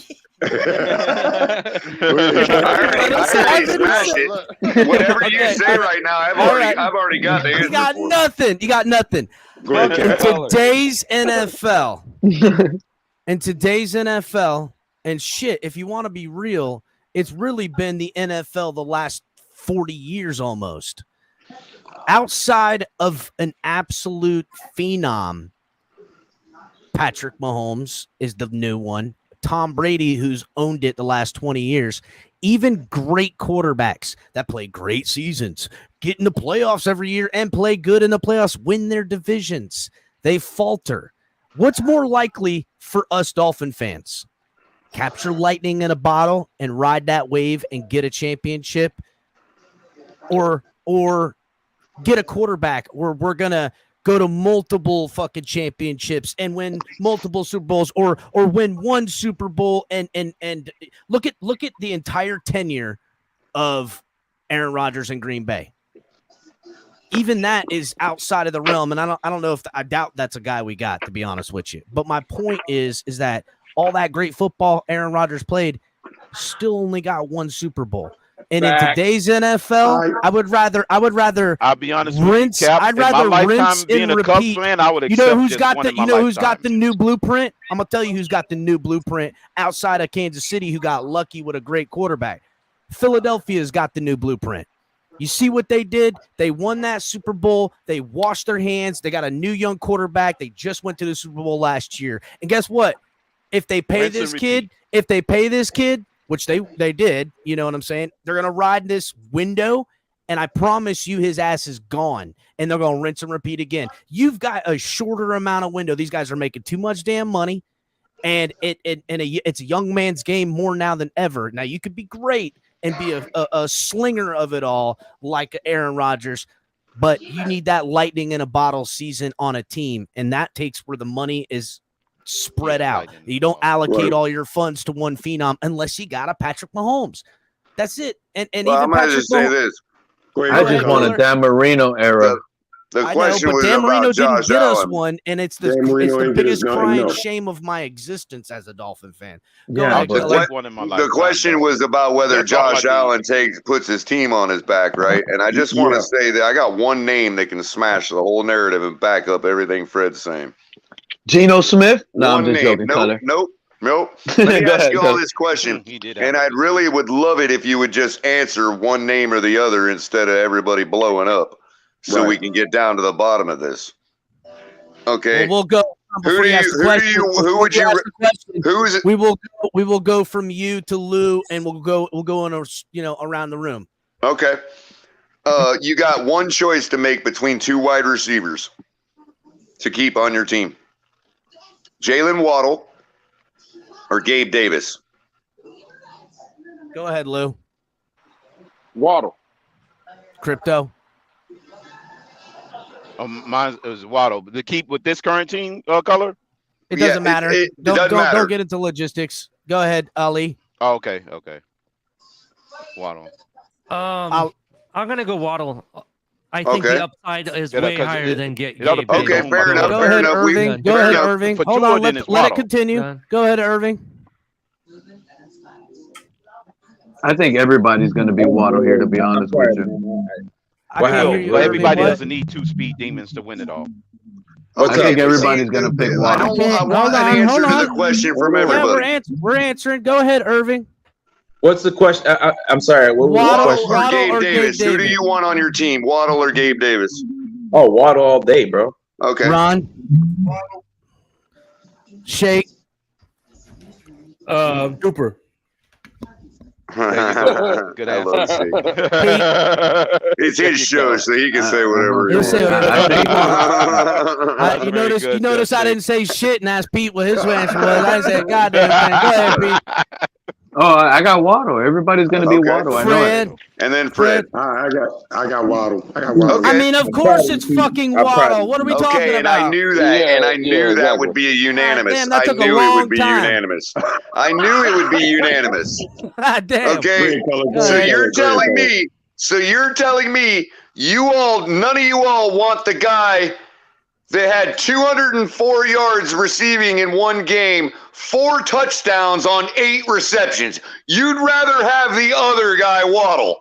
Yes. Yeah. Why is that? So how did Gabe Davis perform that, accomplish that? I will say this. It's the same reason why I'd take Lamar Jackson over Tua Tagovailoa, even though Tua put up a fucking million touchdowns against them. No. See, what I nailed you all, and nobody wants to admit it. What is the reason? What is the reason that Gabe Davis had a historic wide receiver performance for a game, even though nobody is lining up down the road to sign him and give him money that Christian Kirk got? Okay, what would you say? They would say the quarterback, right, is the reason? Is that what you're going to say? Is that your point? Well, who else threw the ball to him? Who else threw the 207 I got that yards? color. I got that color, and I don't deny that. But I'll say one's this. saying that Gabe What is Davis more had likely, Josh having Allen. that quarterback throwing to him a lot, okay, and he had one of those fucking A lot. It was performances. 8 receptions. No. I'm talking 4 about in his touchdowns. career. No, color. I'm saying it's not like he played one fucking game with that quarterback. No, he played a few seasons to get those But he's numbers. also had 2 or 3 games of 150 or 170 yards. Ooh, fucking la He had some la. last year. Ooh, la la. It's Waddle has only had his second fucking year. And everyone could see how talented he is. No, Okay. He's saying now, what would Waddle be doing? What would Josh Allen be doing with Jalen Waddle? Absolutely, Color. You got it. You're absolutely right. I love these kind of exercises. I got Color right here. I got it. We'll do the same exercise, Color, but mine won't take that long because I'm gonna answer for everybody. Who would you rather have quarterbacking, Tua Tagovailoa or Patrick Mahomes? I'll give you the answer. It's Patrick Mahomes. There you go. That's everybody's answer, correct? Well, why in the fuck did Tyreek Hill have more yards and more receptions with Tua Tagovailoa? He didn't put up those numbers with because Andy Reid is not Mike McDaniel. That's why. Because Andy Reid trusts his tight end But just as much as we trust our tight end. Hold on a second now. Hold on a second. To lose Andy Reid has where's the Andy Waddle? Reid has a tight end, the best tight end in football. Where's the Waddle on that football also team? that takes a lot of oxygen out the room. And because Mahomes actually could see his open receiver. How does he consistently get open? I understand what Lou is saying, because not only did Tyreek have the type of numbers and the type of performance, but he still had a Jalen Waddle, who we all just voted was way better than Gabe Davis. But remember, Gabe Davis over there. That is not a direct correlation. The question was, could Josh Allen take the team on his back? And I think I just gave a stark example of him doing that. That wasn't a question. The question was Waddle or Gabe Davis. And Gabe Davis can kick rocks. Fuck Gabe Davis, that punk. No, he was using that exercise. I was using that to illustrate. I was using that question to illustrate that Josh Allen takes the team on his back. Right, that's all he was doing. Your illustration was that Gabe Davis. Look at Gabe Davis' Your record, illustration is Gabe Davis took the team on his back. Two or three games like that. Sometimes we gonna jinx ourselves. Yeah, we're gonna box ourselves. Everybody we trash in the offseason. Crypto's right. The following Crypto's season. right. Every time I'm telling you, look at Gabe Davis' they record. come out to start like gangbusters the following year. We did it to the Chiefs last year. We did it to the Jaguars the previous year. Every time we go in these exercises trashing other teams for their fluky times and their fluky performances, the very next season they come out and prove everybody wrong. Everybody was trashing Geno Smith the previous year and everything. Every single time this shit happens all the time. Gabe Davis has had 2 or 3 breakout games like that, yet nobody's knocking down the door for him. Yeah, I got a question. Was Doug Williams one of the top 10 quarterbacks? Hey, Sal, I said it earlier. Your mama was a clown. Your sister's a clown, too. Your mama and your sister are both clowns. Was Doug Williams one of the top 10 quarterbacks in the NFL? Yeah, Doug Williams clearly was. Top 10? Yes! During the time he was playing, yes. Right. I'm going to tell you that. Who? Doug Williams. No, Doug Williams. Man, no. He was No, an no, MVP no. in the freaking Super Bowl. Oh man, yeah, but That year he had caught lightning in the bottle. Yes, he did. Yeah, but he didn't do anything. He didn't do anything for Tampa Bay, man. He didn't do anything for Tampa Bay. We have a Tampa Bay, but when we went to the Redskins, he did. That's the point. Just like when Drew Brees went to the freaking Saints. Bro, that was 1 year, bro. That was 1 year, man. A whole time he wasn't just 1 year. It was multiple years with the Redskins. Because they had already had Mark Ribbon. He's a hoe. And it's an anomaly. That's not the norm. And Monzo Skinny same thing with Gabe flipped through a freaking Doug Williams. crack in the sidewalk. Best quarterback game of anybody in Super Bowl history. You know, I really feel like Ron's No, it cooking like a wasn't. motherfucker, Steve Young but I did. can't hear his ass, dog. Hold on, let me see how I turn Steve his Young mic had the up. best So Super Bowl weird, than right? anybody in history. Because Ron is loud. Ron is loud, but he's the loudest person you ever heard that you can't hear. Does Yeah, that make like- sense? Y'all don't know fucking shit. Hey, Ron. So what I was saying was Doug Williams was not one of the top 10 quarterbacks of all time. Probably not even top Not of 20. all time that season. He's in the top of the league that season. He had the best Super Bowl of any quarterback in the NFL. He threw 5 touchdown passes in the first quarter. No, he didn't because Steve Young topped it with 6. Stop it. No, not the first quarter. Hey, Ron. No, I'm talking Hey, about Ron. for the game. He did it Hey, in the Ron. first quarter, Crypto.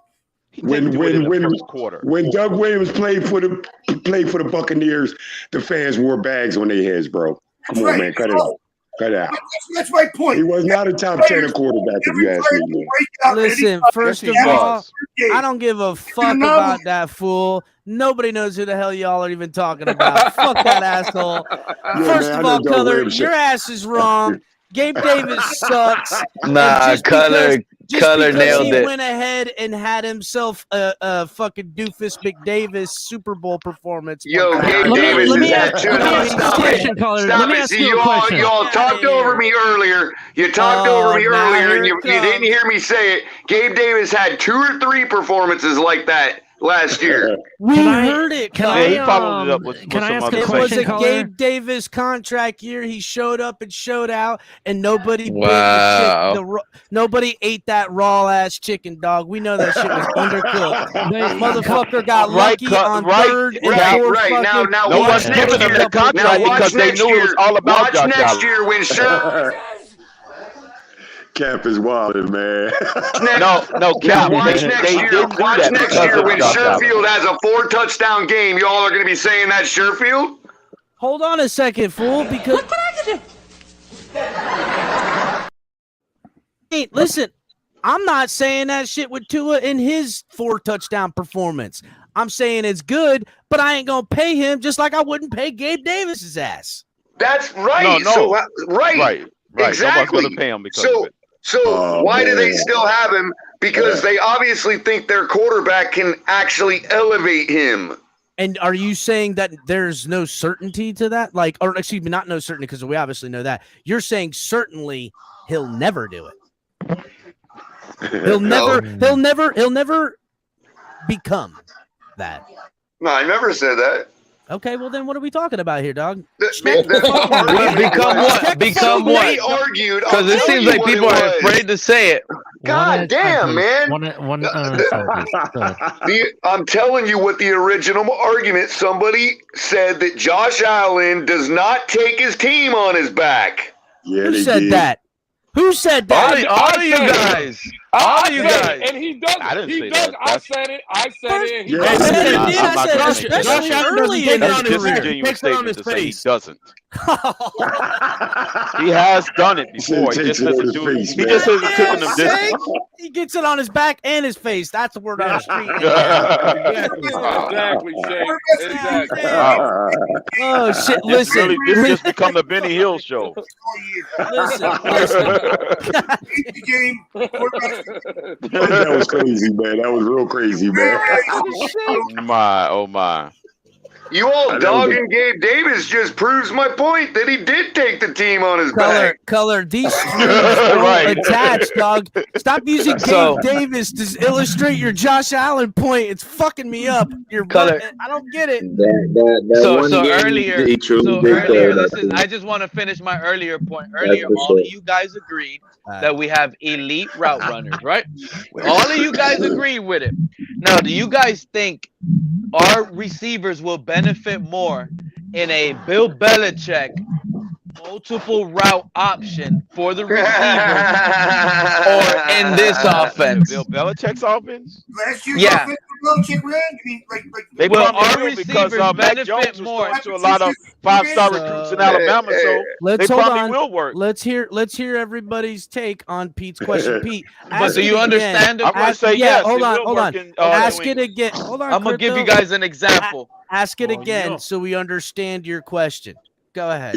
Yeah. Bill Belichick, they have a multiple route system for their receivers, where receivers at the line of scrimmage, based on what after the ball is snapped, they have multiple routes they can run. It's up to the receiver. One moment. That ain't the Bill Belichick offense anymore, dog. Mac Jones. They got a more competent offensive coordinator now. Yeah, that ain't their offense no more. Belichick apostrophe S and offense don't belong in the same Bones, sentence. you a hoe. You a hoe, Bones. Color, that's a fact. Damn. Yo, I'm telling you. Yeah, that's a fact, Color. But guess what? Belichick apostrophe S and offense do not belong in the same sentence. But okay, but they got Bill O'Brien though. I think they got another better offensive coordinator. Pete's question. We'll call the New England Patriot Belichick offense. Okay, for the sake of the all right, fair enough. But I will say this: that route concept of multiplicity, we're seeing Belichick with that offense make the mistake the Dolphins made. Example I had earlier with Ryan Tannehill. I'm saying with Tyreek and Cheetah. You're saying that style offense would fit them better. Yes, correct. Because if they're correct. Sure. Tyreek with Mac Jones in New England with Tyreek and Cheetah will do better than Tua in New England with Cheetah and Waddle. To the fuck bad that they ain't got them then. Yeah, and you could say giving you an example on a scheme where Tua won't be able to play at, where he needs to see the receiver work and throw it to the receiver. And Tua's not working in a New England offense. He's not making the roster. That's why McDaniel said it too. Well, to the question, the way it was phrased, Pete, that those receivers will work in almost any offense. They would definitely work with Mac Jones because he used to throw in the 5-star recruits because he did it in Alabama. No. Well, what he's saying is that offense. Pete, I will say this. Look, yes, but like that's like saying, hey, if you gave these weapons to Patrick Mahomes, it would work better. You know what I'm saying? Yeah. Well, yeah. Then I'm sure. The absent Travis Kelce. Then probably Tyreek Hill has his 2,000 yards because Patrick Mahomes would have played all 17. If you guys actually pay attention, because he wouldn't have Kelce drawing the other attention. If you put Tua in New England to run that football scheme, it's not working out. Sorry to tell you guys. You cater the offense around the quarterback. That's right. That's right, Ron. That's right. I'm not. Listen, can Tua run that offense that you're talking about? It's not New England's offense. It is a veteran offense that knows everything and can call it at the line, and everyone knows where they're supposed to be. I could say yes, because if he say Tua and this team sticks together, I wouldn't expect that type of performance out of him. I expect some of it in a year or two, but I would expect more of it in year 3, especially if we find overwhelming success in year 2. I would bank on that shit in year 3, and I would bank on that and being, here's our system. Let's retool with younger guys and more talent. Brady didn't get great until year 5, 6, and 7. He was handing the ball off, and they were playing defense when they won the first 3 Super Bowls.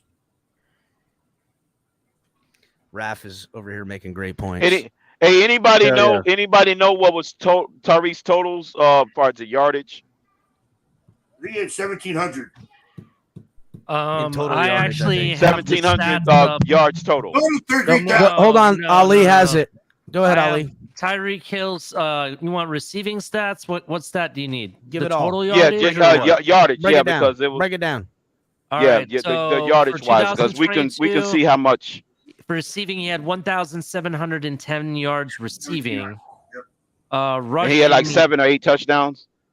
He had 7 touchdowns, and then for rushing, he had 32 yards and 1 touchdown. Waddle had 8 touchdowns. Isn't that what came off the Ali, does it? The fumble recovery? Isn't that considered rushing yards? Is that where he got it? Did we not run? Yeah, he did get a fumble recovery. Hey, Ali, is that that would Tyreek's count as a best rushing year? touchdown.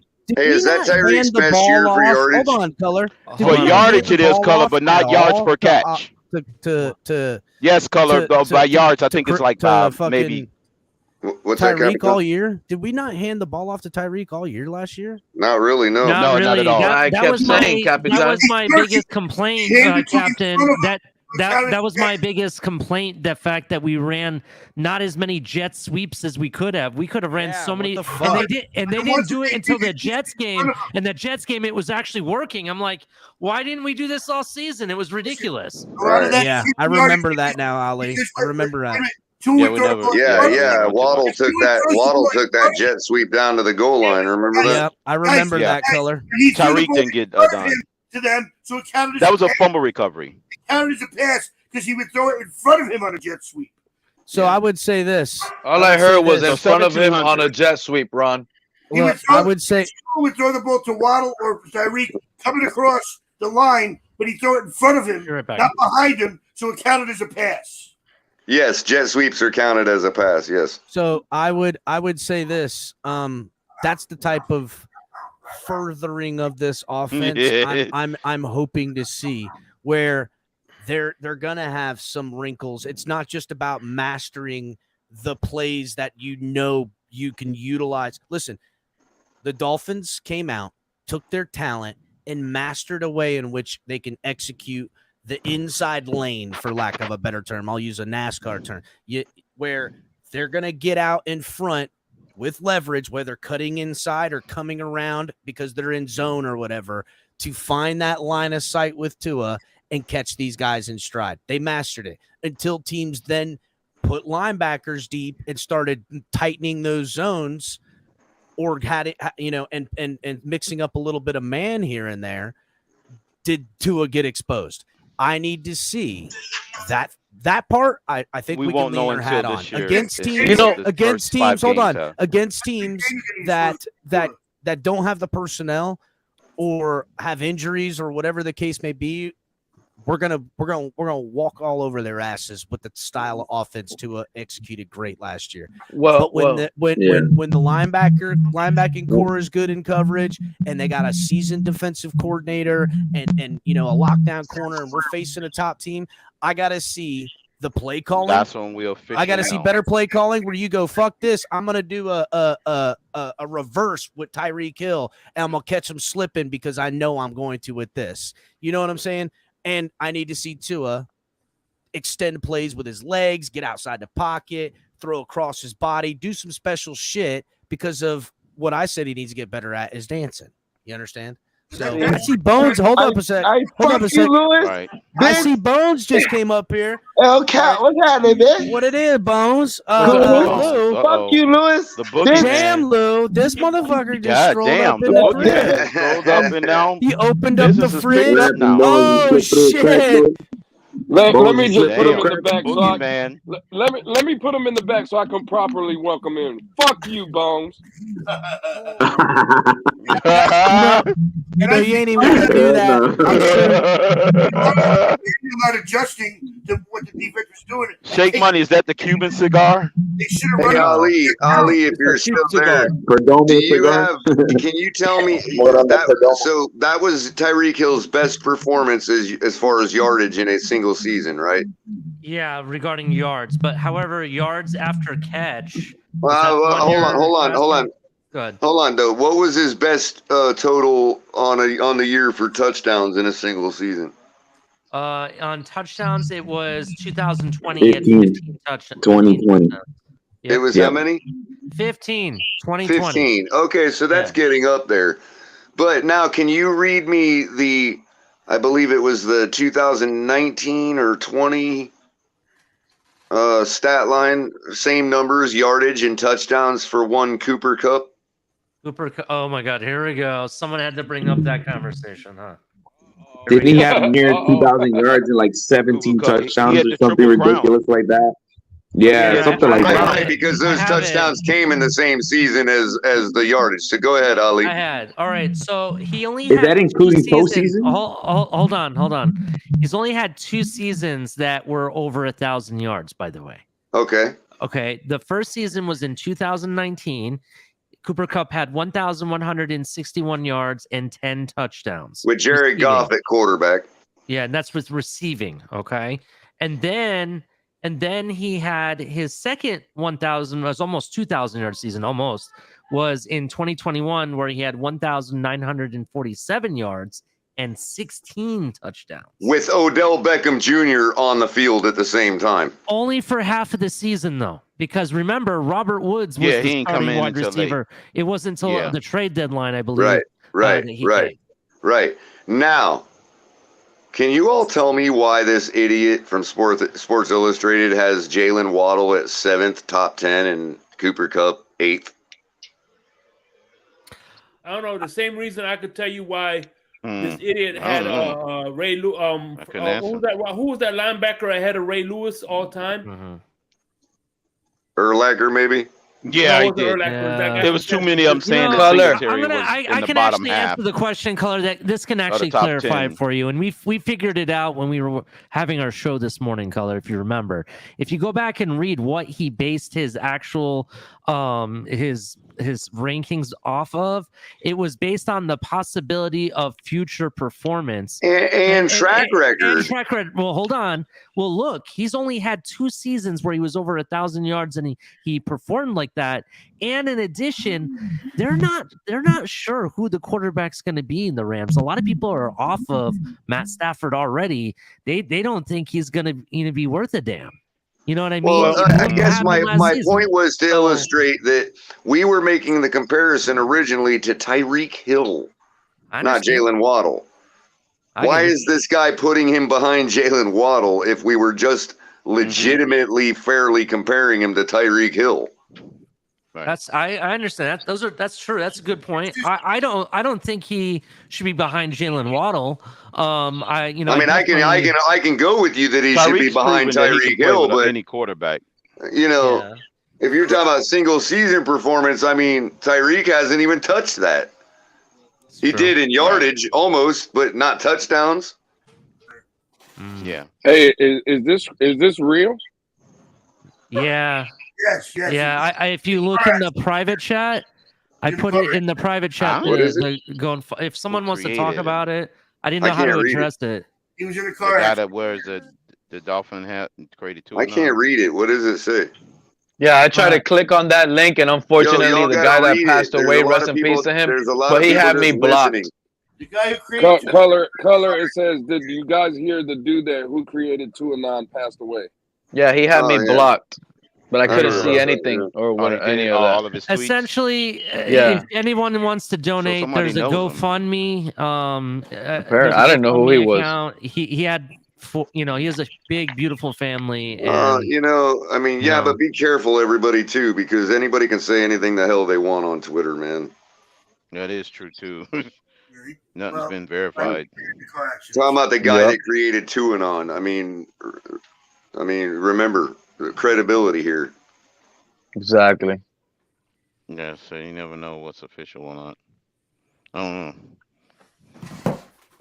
You can't believe anything on the internet anymore. It's unfortunate to have to say something like that because if it's real and the guy really has gone, it's kind of shitty. No, and color. It is unfortunate you got to say something like that, Eric.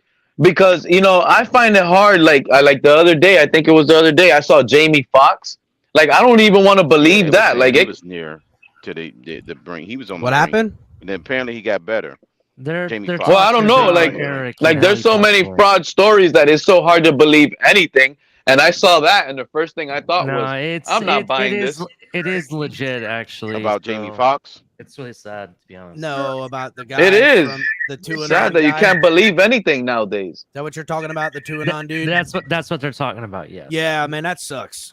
That's terrible. I don't know. I don't know the circumstances. I didn't even know nobody knew him personally. Was he like ill that. or something? He was in a car accident. Oh my god, a car accident? Damn. Damn, dude, that's terrible. listen. Yeah. Not that illness and stuff or anything is a good way to go, but like a car accident is so super sudden and like there's no preparation of even something. Car accidents just an act of God, and it's terrible. That is terrible. That's sad, and I hear there's a GoFundMe. Is that what you posted in the private chat? Yeah, I didn't know if you already talked about it or not, so I put it in there. No, but... go ahead and post a GoFundMe in the chat, and that sucks, man. When I went to it does suck, man. I hate to hear that. He's a young dude. He's got a family, got kids. It's it's a shame. And that's a night breaker. That's a night breaker. Yeah, that's not cool. Prayers to him and his family, and Lord willing that the good Lord wanted him home for reasons we don't need to know about, and hopefully his family makes it through their hard times and trials and tribulations, and that's all I can say, man. So, I didn't know the dude. Mm-hmm. I didn't know him. I don't know. I kind of knew of him, but shitty. Anyhow, fucking, I see fucking Lou done ran Bones' ass up out of here. The fuck? Damn, or did Bones get timed out? Did he get timed out? No, he didn't get timed out. I just wanted to welcome him properly and tell him fuck himself. That's all I wanted to do. And he just ran like fucking bony little bone boy does. Damn, Bones, you gonna let that happen? Bones, you can't let Lewis Bones. You gotta come back. Bony little bone. You like that? You like that? Yeah. Because it puts a good image in your head, like those skeleton fucking costumes running in the dark and shit. Like Karate Kid. Damn. Yeah. Damn, Bones. We're gonna have to have you in the center somewhere, man. Here's the deal, boys. Some special care, man. I don't look at Tua and shit. I don't look at Josh Allen. Now, I don't know anything for certain when it comes to either of these guys. I would say it's getting closer to a certainty with Josh Allen that he's not a Patrick Mahomes. Maybe he'll be an Aaron Rodgers and squeak one day, but doubtful. Tony Romo. We as Dolphin fans, we have this dichotomy because we had not just a good quarterback, we had one of the greatest of all times. Okay. And you can't reinvent catching lightning in a bottle. And when we had it, we didn't use it properly. Case in point, it resulted in no Super Bowl with a GOAT in our fucking tenure. Yeah. So to me, and I want to say at some point around the Chad Pennington to the Ryan Tannehill thing, that we as fans had this realization that we were like, you know what? We ain't going to get a Dan Marino. We're not. And so we just need to put a great team together and a quarterback that can get the job done. And that's how you win a Super Bowl, because there's a lot of those. Because you're not getting a fucking Tom Brady. You're not getting a Patrick Mahomes. And shit, it looks like you can't even get a Dan Marino, Aaron Rodgers. So what does that leave us with? We need a great team that can get it done with the system built around a guy. Agreed. To hit one. Right, that's what it's but by default. Yeah. To Pete's point, do I want to hinge my entire existence on that theory? You never stop looking for that thing either. I think we found him with Skylar Thompson, but keep talking. Yeah, our problem is never stop looking to us means never stop looking. Even when you found it, you don't take it, so you never stop looking. I'm telling you guys right now, Well, that the would be the San camera Francisco approach, that color. Tua has on his head Eventually, a is backup gonna becomes be great. his It's gonna be his downfall. undoing. It's gonna be his undoing. You know what's That's funny? the Gonna San be his Francisco downfall. approach. It's You know not what's Tua. fucking This funny, is not Pete? from Tua's camp. This is another. This is from somewhere. Like if you look at the Chris Greer interview, he comes out when he's talking about Tua, and he's like, "Oh, McKenzie." He names that other guy, and then he names the other guy, and he's like, "Everybody, everything is open on the table." You know that, right? But we all know Greer is all in for Tua. Meaning the other guys in that building are in that same office, like Reggie McKenzie and those other guys are looking at Greer like, yeah, we know you want Tua. But us here on this side of the table, we're not too sure. So it's like 3 versus 1 or 3 versus 2. We'll give the 5th-year option, but we're not sold on that long term. So that's what they're debating right now on the big table. Because it's not just one person with power on this organization. Peter, you're gonna go out and tell the We're media not giving Jackson a 5th year because we're going to sign him to a big you can't contract. go out and tell the media you don't believe in your quarterback when he's your quarterback. Ah, man, Skylar Thompson has Pete, better talent. Ron, he don't have to believe in shit. You know what I'm saying? I mean, like, The thing is, he's not going to go out at a press conference. I told you, Ron. We do not choose our beliefs, bro. Negative, I know. dog. What I'm saying is, it doesn't matter what his belief is. He's not going to publicly come out. Oh, you mean to the media when he's our quarterback. Of course. And to Pete's point, he could be lying right through his teeth. Absolutely, could be. But he's not going to say it at a press conference when you support your quarterback. I don't expect him to say it, but I'm just telling you guys what I feel. That's all I'm doing from the organization. They can't sell me anything that's false. I'm literally telling you how I feel. Raph, for real, I'm friends can't with sell you a bag of I'm friends with peanuts, Pete. AVG and his wife on Facebook. She's a super nice lady. Damn. That's so great. She donated $1,000, and it's not like fucking the Van Ginkel family is the highest paid player on the damn team. You know what I'm saying? Yeah, it kind of, and that's what I was gonna say. It kind of sucks because I like to help out and stuff, and when I went to click on it, I'm blocked by the guy. So I'm like rest in peace to him, but the dude blocked me, and I feel so terrible. And I know it had, and I know it had something to do with like Tua, and that's all it is. You know what I'm saying? So it's like, damn, man. It's damn, Pete. The Dolphins team, Pete. Who are you not blocked by? I know, but it's all because of Tua. And you know what, Pete? That's the shit I don't like, as you know. I first of all, my opinions shouldn't. That's why my sympathy only goes so far. Yeah, and exactly. That's where color really gets fucking irritated. I didn't even know who that guy was until today, honestly, and I felt bad earlier. I'm not gonna lie. Me too, dog. Not gonna lie. I'm not gonna lie. But that doesn't mean anything about obviously the impact he had in a lot of people I know and respect. So and it's a sad circumstance. But again, to Pete's point, him being blocked, it's just is that even necessary? It's not. I'd rather sit here and debate Pete till I'm blue in the face when I know that he's wrong, but he knows that I'm wrong. And again, to Pete's point, all the time, ain't nobody right. All right. That's right.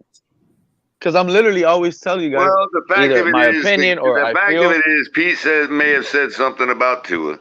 The guy blocks Pete because of what he said about Tua. He don't know nothing about Pete. He didn't block Pete because of Pete. He blocked Pete because Pete said something about Tua. Now, I know that a lot of people say really hateful things about Pete right to his face. Pete doesn't block people. Not only that, Pete said some shit about Tua, but I don't think he's ever warranted anything. But that's what I'm saying. This guy, that's what I'm saying. Pete got blocked for saying something about Tua, and Pete don't even block people for saying something about him. No, look, and to Filthy Cat's point, we're not calling Pete the victim now. Okay. No. And it is kind of funny. It is kind of sounding like that. What I'm saying is that the Finn Vicious guy and Pete could have probably had a great conversation at one point. and that time is gone, and that's exactly and that. to Exactly, Color's we're point, pointing out the shame of it. Yeah, Exactly. and to Color's point, that the fan base amongst itself over one person, not a football team. I can understand saying I'm going to block this Bills fan because he keeps shitting on the Dolphins or even Tua, but amongst ourselves and who we call family, you can't. I don't know. To me, even the worst black sheep in my family is still my family. And I don't turn my phone off or not answer their phone calls for any reason. And that shit's got to stop. I agree with that. I appreciate that. That's awesome to hear. Pete, William Perry has something he would like to ask you, Pete. An answer? Read it for him.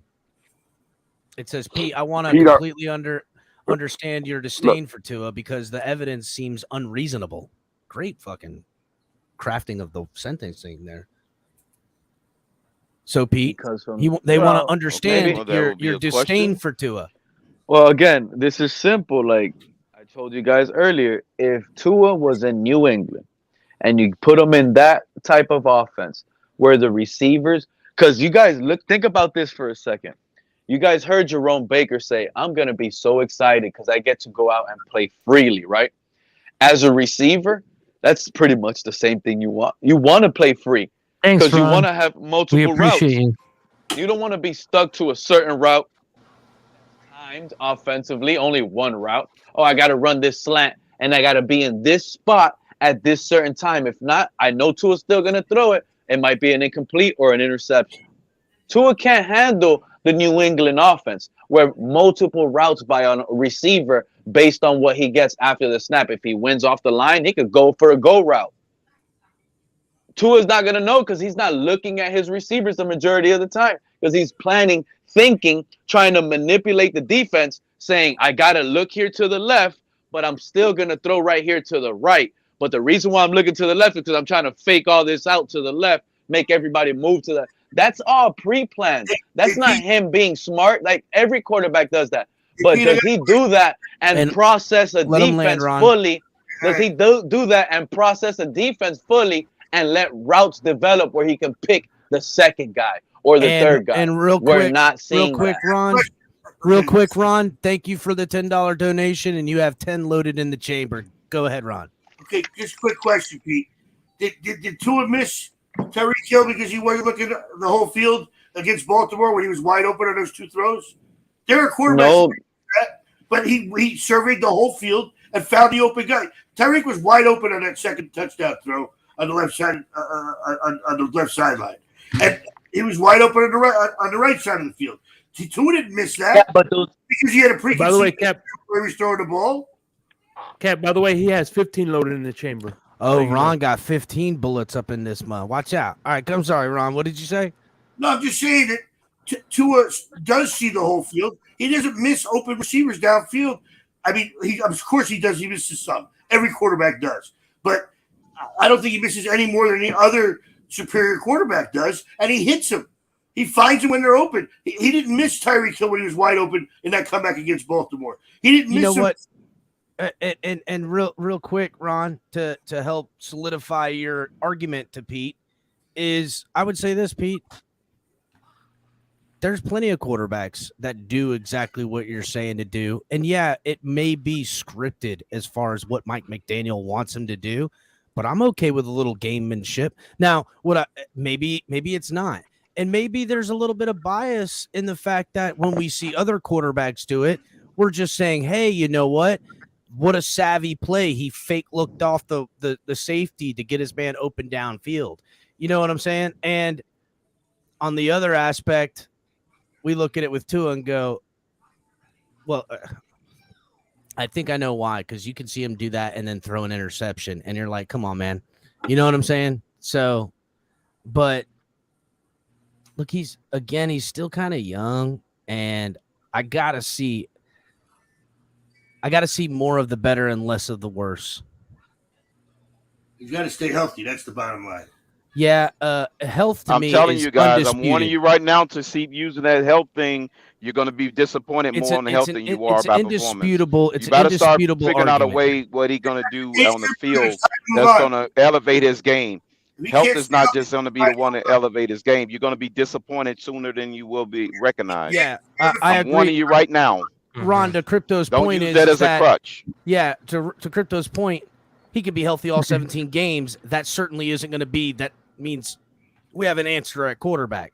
No, he could be only there for 13 games, but he wins all 13 and played lights the fuck out, and that would tell us that he is a great quarterback. I had Right, that exactly. I had So that don't same use, scenario last year. don't set yourself up for disappointment. But when I you will- start using his greatest weakness, which is the health part. To your point, you're going to set yourself up for a big disappointment right out of the gate.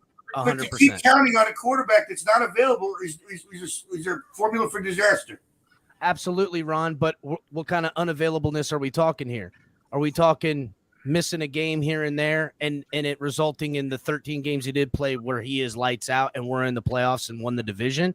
Because fuck health at that point, as long as he's playing healthy in the If he's playoffs. playing the final you know what I'm 13 saying? games and he's Now, doing lights out 10 of the 13, then here's it's the fine. thing. Here's the thing to your point, Ron.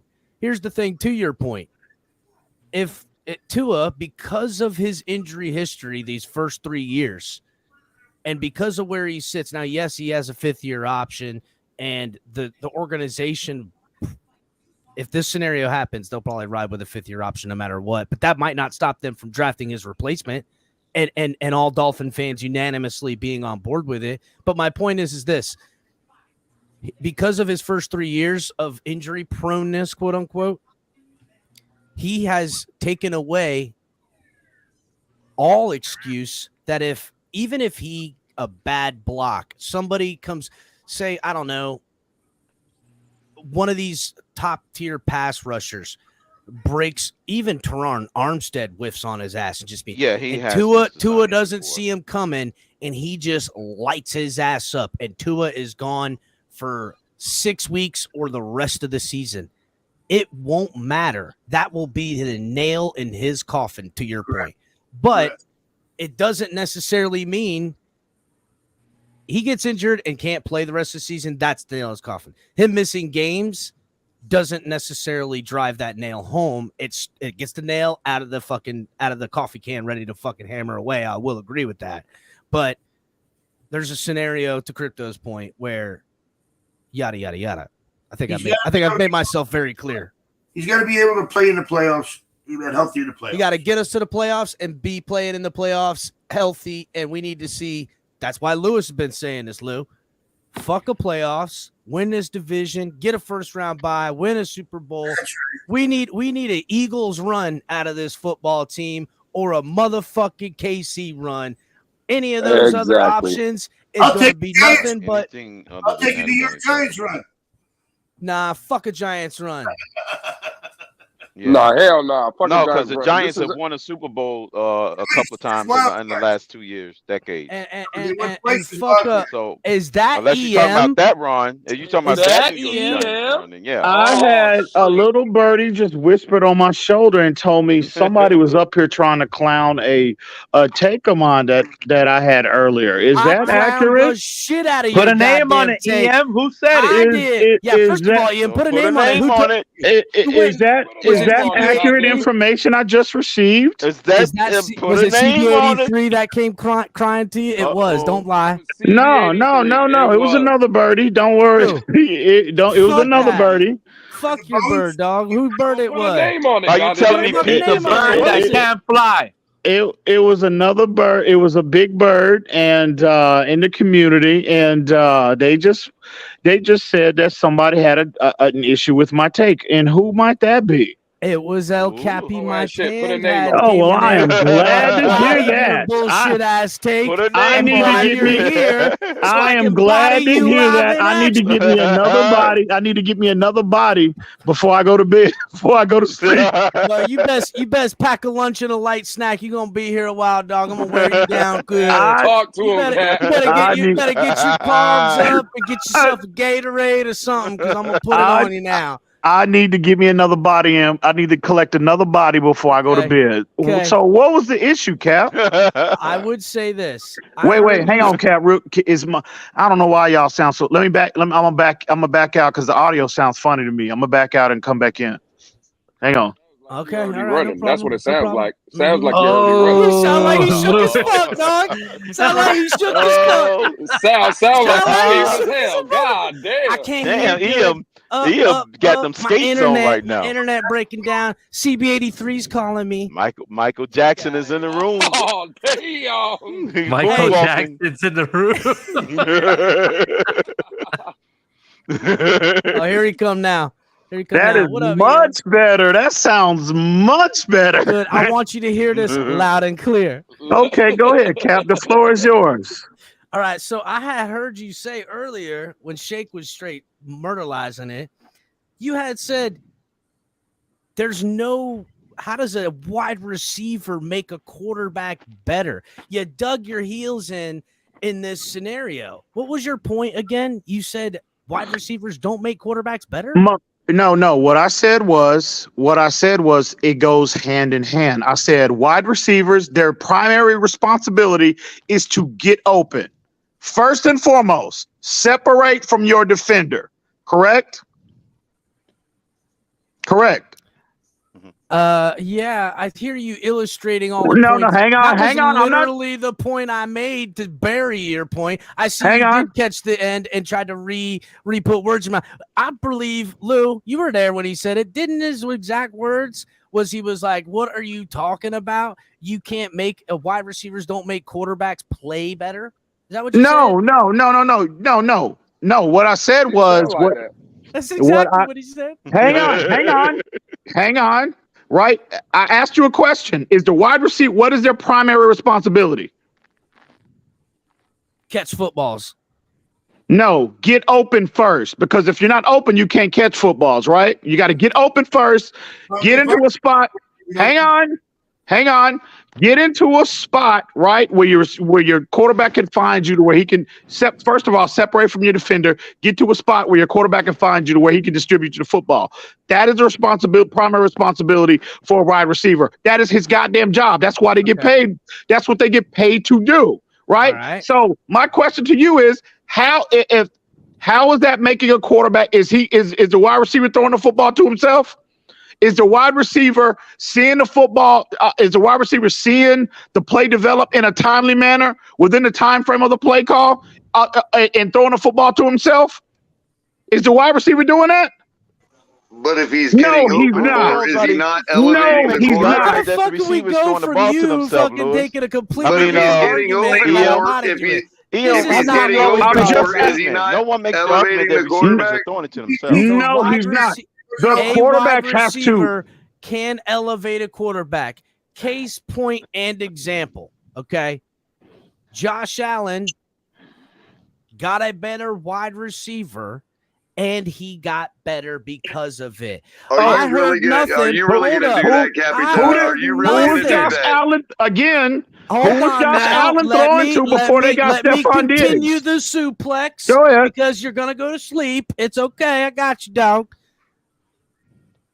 All I heard before McDaniel got hired is hashtag weapons for Tua. That we can't, and I've heard you say these exact words, we cannot get an accurate description of what this quarterback is capable of. These are the exact goddamn words you said too. Don't even lie. Okay. With these types of weapons, Devontae Parker. Okay. No, I never said Parker. No, I never said Parker. I said Isaiah Ford. I said Isaiah Ford. Isaiah Ford, the journeyman. Who I never said Parker. Stop. Don't put words in my mouth, Cap. Again, you can't get an accurate read of what a quarterback is capable of. Absolutely, Cap. Hang on. So if you weapons hang on, Cap. Are even giving you a go ahead out. Yeah, okay, Cap. Destroy your own argument. If you have a wide receiver room that can't consistently separate, that can get open, right? How can you if they're not doing their job, how can you properly assess the quarterback? Now you're no, history. Cap. No, don't interrupt me. History. You're talking about as if no one's ever open. Nobody said that. See, now you're trying to put words in my mouth. You just said that. No. No. No, you're trying to put words into my mouth. I'm asking you. Am I here? Does anybody hear this? Hang on. Stop interrupting me. Fuck, Cap. Let me finish my point. If a wide receiver is not consistently doing their job, how can you properly assess the quarterback?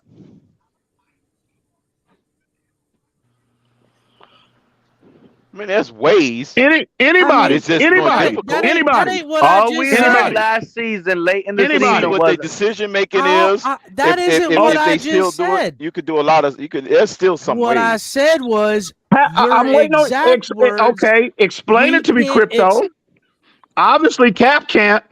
I'm Obviously, explaining he it can't. fine. You're changing. No, You're literally. no. You're Only what I'm saying, Hold on a second, it goes Crypto. hand Don't in let him hand, like you fucking said. do it to us right now, because I got him pinned in the corner right now, and he knows. No, it. you don't. You don't Yes, have I shit do. pinned He right now. fucking knows it, bro. You Yeah. will box the fuck in. Because I am what you're waiting. doing, I'm waiting is for you you're to make a taking- point, Cap. You're taking a sliver of the point I drilled home, and saying. You're taking it down a completely different side road of the argument and changing the argument, making I've me been have to consistent on my body you point, again. bro. I've been consistent on my point. What are you talking about? Your point is what? That we Bro. Okay, so hold on. Let me see. You're having a peak moment right now. You're having a peak moment right now, Cap, and I'm about to bury you on your platform tonight, goddammit. But keep on. Go ahead. Let's see it, dog. I got the shovel right outside the door. We could. I'll be buried alive. Make your point. No. I wanted to hear Make your your point point. because I'm not. So you're saying there's no ability to judge Tua without weapons because no one's open, and that now those open weapons don't make the quarterback better. See, I can't believe. Obviously, you didn't listen. You either. No, I didn't. I don't know. Did anybody you didn't hear understand my different than what point. I just said? You didn't understand my point that Hold on. I was making I want to earlier. just ask bro. one question real quick. No. Let's address. One Let's question. move. Go ahead. One question. Go ahead. Everyone else is listening, sitting on this panel. Go ahead. What the fuck has EM said? Can anyone tell me what his point is before he explains it real quick? Does anyone know what the fuck he's talking about? From the two things I just drilled home. You're wrong. You're wrong on what you're wrong on your. There's dead silence, right? No one knows what the hell you're talking about here. I can't help it if somebody might be a little slower than me. I can't help that. We got I can't help that. That ain't an EM problem. That ain't an EM problem. All right, go ahead, EM. Drill the point home. It's led by EM, though. Can you imagine? So my point is this. This is in a nutshell the point. I guess I got to explain it to you like a 5-year-old, right? Please do. So in essence, and this is not relative to Tua. This is any quarterback, right? The quarterback position is the reason why they consider that the most important position in all of American sports, in all of sports, period, right? Is because they have more responsibilities. The primary the primary job of a receiver is to separate from his defender, get open to where your quarterback can find you. The quarterback, however, right, has to from the time they're in the huddle, get the proper play straight, right? Get everybody lined up on the same page before they even break the huddle. Break. You get to the line of scrimmage, right? You gotta observe and diagnose everything, right? What the defense is doing pre-snap. Then post-snap, you got to identify, you got to even process even more, right? Post-snap, because you don't know what disguise the defenses are in pre-snap, and then they switch to something else post-snap. Hang on. EM trying to Jedi mind Cap, trick me you right asked now? me. You He's asked me a Jedi mind question. tricking me right now. I hear you, EM. I know Cap, what the you fuck you're asked doing. me a question, You're and trying I'm to Jedi me right now with some bullshit. The fucking argument and question was, simply put, you said wide receivers don't make quarterbacks better, and your point of that is that what's their let me job? finish. If you close your mouth, if you close your goddamn mouth for a minute, you will learn something. Oh my right? God. So I'm trying to explain. I'm trying in a nutshell what my point is. Anyway, my point is the quarterback has more responsibility than a receiver does. Right? There's so much more placed upon the quarterback than a wide receiver. Okay. And you're laughing at that. The fact that you sit up here laughing, Cap, shows your goddamn ignorance right now. But that doesn't mean he doesn't need a wide receiver. No shit, a that doesn't mean quarterback he got doesn't more need a wide No, receiver. That means- who said he don't need a wide receiver? Who said he doesn't need him? But that's the argument. That's the whole No, argument. the argument is there's You more arguing- responsibility on a quarterback as opposed to a receiver. I make the argument that's because not the of that. First of all, I make the argument that the quarterback makes a receiver more He's so making for that very proper Can I ask a statements. quick question? Color, Cap, can I ask one quick question? Please, Crypto. And this is a two-parted question. You can answer it all in once. Can every quarterback win a Super Bowl with Deion Branch as the number one receiver? And part two, does every quarterback need a Jerry Rice to win a Super Bowl? Well, obviously no, because Tom Brady won a Super Bowl with Deion Branch. So Can what you're telling me? can any so other y'all are quarterback telling win me with Deion Branch? So y'all are telling me Deion Branch The made question Tom Brady? Could Is that what you're telling me? No, I'm just Deion Branch saying. made Tom Brady. Is that what you're telling me? What I'm saying is No, that what we're the telling receiver, you- a receiver like Deion Branch didn't enhance Brady, just like wide receivers like Jerry Rice can enhance the quarterback. Exactly, Crypto. No, well, Thank you. Great point. Well, that's no, why no, they call elite it wide was receiver. get weapons again, for Tua. well, it was get weapons for Tua. and see, y'all Tua keep- got better. See, and y'all because keep we got him y'all keep making weapons. see y'all are make see y'all keep It's making this easy. out to be y'all keep making it Tua better. see y'all keep making this out to be a Tua issue. This is not a Tua issue. This is a quarterback issue, right? Well, Tua's it's the a reason quarterback. why. So what are you It's the saying? reason why they pay quarterbacks $200 Tua's million, a quarterback, bro. and we're using him as an example as a quarterback. It's the reason why they pay quarterbacks the money that they pay them. They pay them more than everybody else. Why? Because they got more responsibility. It wasn't the question or the argument. You're missing the argument. It's saying the wide receiver can make that guy better at his job. Get And that's weapons obvious. for Tua, and he made him better. Y'all Did are Tua get better? Let me help out EM here. Let me help out EM here. Did Jerry Rice make Montana the quarterback that he was? Let me say enhanced something his real skill quick. set I think because what he they wasn't lost, when he what didn't they have lost This is case in here- point. I'm gonna obliterate everything, every bullshit narrative that y'all are trying to bring. Hang on. What's getting lost if here? my theory, hang on, Color. No, hang on. If my theory that the quarterback has the more responsibility and the more important option, why the fuck when you take Tyreek Hill from goddamn Patrick Mahomes, all his numbers in every statistical category went up? That's the argument. It didn't go up in every statistical category. argument, That's a dumbass. fallacy. That's It my only went argument, up in yards dumbass. total. That's not the No. See, I want to bust that narrative right now. That's my We just argument, heard the dumbass. totals in that one. Yo, there's something We just getting lost obliterated here. because his totals were still the same when Bridgewater was the quarterback. Argument, dumbass. Okay, but your argument is not the He panel was making argument. those numbers even when Bridgewater was his quarterback. Guys, Tyreek Hill was. That's my argument. Y'all wasn't on the field. The problem is y'all are making this right now. Let him bury himself. the problem is y'all are making this out to be a Tua issue. That's what y'all are doing. No one said it's a coming Tua from the issue. You perspective just of the quarterback position. why did Tyreek Hill have better numbers? When Tyreek Hill came here, his numbers went up even with Ian shoulda Bridgewater. stayed in He had an bed, dog. extra You burying 200 plus yourself, yards.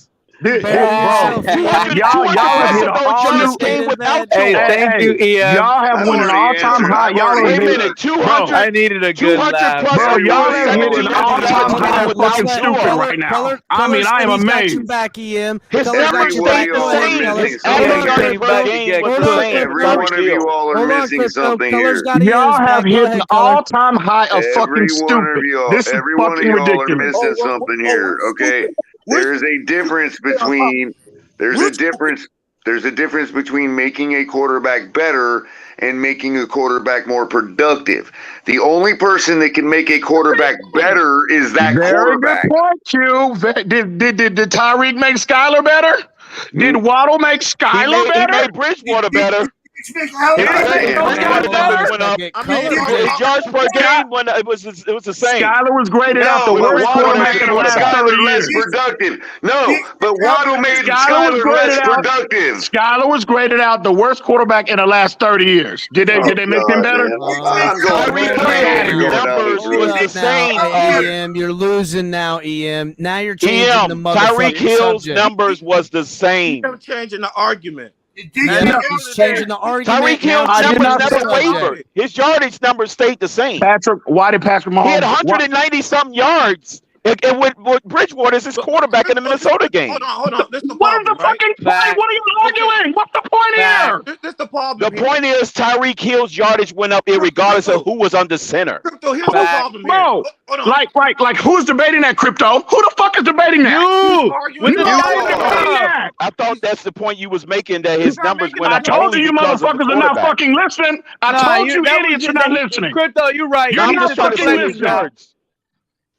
Crypto, you're arguing something he's not arguing. His argument is some responsibility. He's saying that the quarterback has more responsibility than the wide receiver. Well, that's obvious. Right, nobody's debating that. Everybody knows that. But What are you debating? What are you arguing? We're not arguing that argument. We're arguing the argument that we've been arguing for the past hour, that the wide receiver makes the quarterback better. Thank you, Brian. That's all we're saying. Makes it more productive. It definitely makes it more productive. Doing the hand If jive? you just fucking agree, point, it makes it more productive. It if can you make it just more fucking, productive. if you just fucking agreed with me, right? You just agreed the quarterback has more responsibility, right, on his plate. Yeah. Yes. Right. Nobody can test Nobody was arguing. Yeah, Nobody can argue. argues against That's that. You win that undisputed, yes. argument. So how the fuck are you trying to hammer home the narrative that the quarterback makes the wide receiver makes the quarterback? Arguments. So hold on. If you Because remember, the quarterback's numbers can be enhanced by the receiver's production. if you guys were listening to what Colors said that there's a confusion between getting someone better and production. Yes, only a quarterback can make a quarterback better, but a wide receiver can make a quarterback more productive. And I will body that along with bodying EM the whole time. Facts, color. So right, that's the better way to Are y'all phrase it. done? Quarterback Are y'all done? makes the quarterback better, Are you guys but done? the receiver makes it more productive. I mean, do you have a point, EM? I mean, how long do you want to be in the oven for getting cooked for, EM? I was clear on my point. No, I was clear on mine. You and Color's point, I understand. Yes, Tua. I don't think you do, Cap. Better. I really don't think you do understand, bro. But go ahead. Tua makes himself better. He gets himself as a better quarterback. In that oven, he works hard. A better wide receiver that is a better football player, whether it's him getting in front of people, running faster, route running, catching, whatever it is, will then in turn, like any good muscle memory does, good things make a person better. The quarterback still the quarterback still has to consistently make the proper reads. Yes, EM. But to your point about the wide receiver having to get open, if a given wide receiver is getting open 10 more times than another wide receiver, that's 10 more opportunities for the quarterback to get yardage. Which is why every fucking coach, right? That's his job. That's his goddamn job. That's why every coach in the history of this fucking league surrounds their quarterback with talent, right? Because you can't properly assess any quarterback if you got guys that are not doing their job out in the route tree. Quarterback can win with Deion Branch as their wide receiver. Oh my God, this is fucking fair, ridiculous. But do you need Tyreek Hill and Jalen Waddle to evaluate? Really? I mean, that's a historic. You got two fast guys, Jalen Waddle. Marino needed Duper and Clayton, right? Will Marino be at what? Marino needed Duper and Clayton, right? Did he not need them? We don't know because that's the only all. No, because when he had Martin and whoever else, when Duper and Clayton retired, he was just fine. He was just he was just as productive. Okay, well, those were additional talented players that they surrounded Marino with during his career. Yeah, but does anyone look at Randall Cobbs, who's now on the Jets, and ever thought he was worth anything? No. In his prime, in his prime, he was a productive player, and that was a lot 90% due to Aaron Rodgers, right? Which again aligns with my narrative about the quarterback. I make the argument it's the other way around. If a quarterback didn't you say early in Rodgers' career? Which because Tyreek Hill started his fifth year. One at a time, goddammit, one at a time. He had Jennings, and what was the other guy's name? Before Devontae Jennings? Adams, an elite route runner. Well, no, wide early receiver? in Rodgers' Jordy career, One at a time. when he won the Jordy Super Nelson. Bowl. Jordy Nelson. Yep. Well, it was. He had a lot of receivers. Jordy- Antonio Freeman. He had a lot But of EM, receivers. you have to agree, EM, that there's a limit to what you say. Because I agree with you. I agree with you that the quarterback, like what you just said about the quarterback, It's just levels. the problem, the only thing is there's a limit, because otherwise Devontae Parker would have 1,700 yards like Tyreek He Hill will be did. on this team still. No. That Wait. argument is asinine. One at a time. I cannot fucking hear, especially when you got fucking 4 idiots screaming right at one time. Please, Color. I didn't hear what you said. Saying the What'd you same say, thing. bro? You're not listening. What'd you say? So I was saying that I agree with your premise about the quarterback kind of making the difference. Yeah, I agree. So I said what are we debating here then? But What are we debating? No, wait. Well, damn, let me finish. Damn it. So I was saying, EM, if what you're saying is true, but there is a limit to everything, because if there were no limits to that, then Devontae Parker would have 1,700 yards just like Tyreek Hill did. Does Devontae Parker, especially at this point, this stage of his career, is he a player that consistently defeats his defender? No. But a second ago you said that it's more the quarterback that elevates the receiver. Exactly, Yes, bro. But you no, did. I know that. I said that. But what I'm saying, terrible. You brought up Devontae Parker specifically. Okay, maybe right? he wouldn't have 1,700 yards, but wouldn't he have more than No, Color. Let me address what you said. 1,000-yard season in his career. Are we gonna have a product? Are y'all just gonna spew dumb shit? Is that what we doing? No, I'm not trying to, bro. People are speaking over me, bro. Are we gonna People are speaking over me, and you're putting those words in my mouth, bro. Stop. No, you got that fucking other idiot screaming and talking over you. Well, that ain't my problem. Yeah, it is. Isn't this your goddamn platform? What am I supposed to do about it except tell him to shut up? Well, tell him to shut the fuck up then. I did. Oh, okay. Well, then we on the same page. Well, yeah, We're on the same page. You got some kind of personal problem with me, dude. You gotta fucking own up to it, man. Personal shit. Nobody has no personal issue with you. Then why are you keep holding bringing shit up on me? shit Then up? why are you always holding shit on me that I ain't even doing? Bro, nobody's coloring anything over you. Color has done nothing but try to help your point. I don't fuck with you, Color.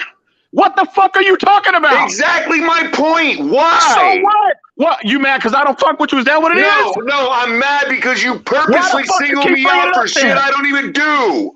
Why do you fucking keep bringing it up then? Because you purposely single me out for shit I don't do. You fucking bringing that shit, dumbass Will you shit up. shut the fuck up and listen once in your life? No, you shut the fuck up. Well, come on, EM. Hold on, EM. Okay. All I heard hold on. Color do was try to prove your point. And all you did was disprove your point by arguing with Color. That's what happened. How about this? You want a personal problem with me? How about this? Fuck yourself. Go fuck yourself. How about that? Is that personal enough? Yeah, I know. Now he got going. Fuck yourself. Now he lost. Exactly. No, you had this other fucking idiot, Brian Terry, screaming, and I'm like, bro, I cannot fucking hear. Nice going, Brian. Brian wasn't screaming. I don't know how anybody fucking gives you the respect they do when you act like that, bro. Well, guess what? They do. Yeah, no shit. Guess what? It baffles me. It baffles me. Don't get mad because they do. Hold on. They do. EM, I don't know why. Yes, you're right. Every quarterback needs weapons, but there's certain quarterbacks need certain levels of weaponry to succeed. We can all agree to that. Bro, Crypto, this is obvious. What's that? I can't. No, to your point. Can you hear me? No, to your point. Go ahead. I can hear you now. I can hear you now. To your point, everybody does need weapons. That is a true statement. But there's certain quarterbacks need certain level of weaponry to achieve to have the same success. That's all what we're saying. When the wide receiver does and enhances certain quarterbacks' abilities, that their numbers will be much more enhanced. One quarterback can be where they don't need the type of weaponry and they can have just even greater success. There's just different levels to it. It's not all inclusive.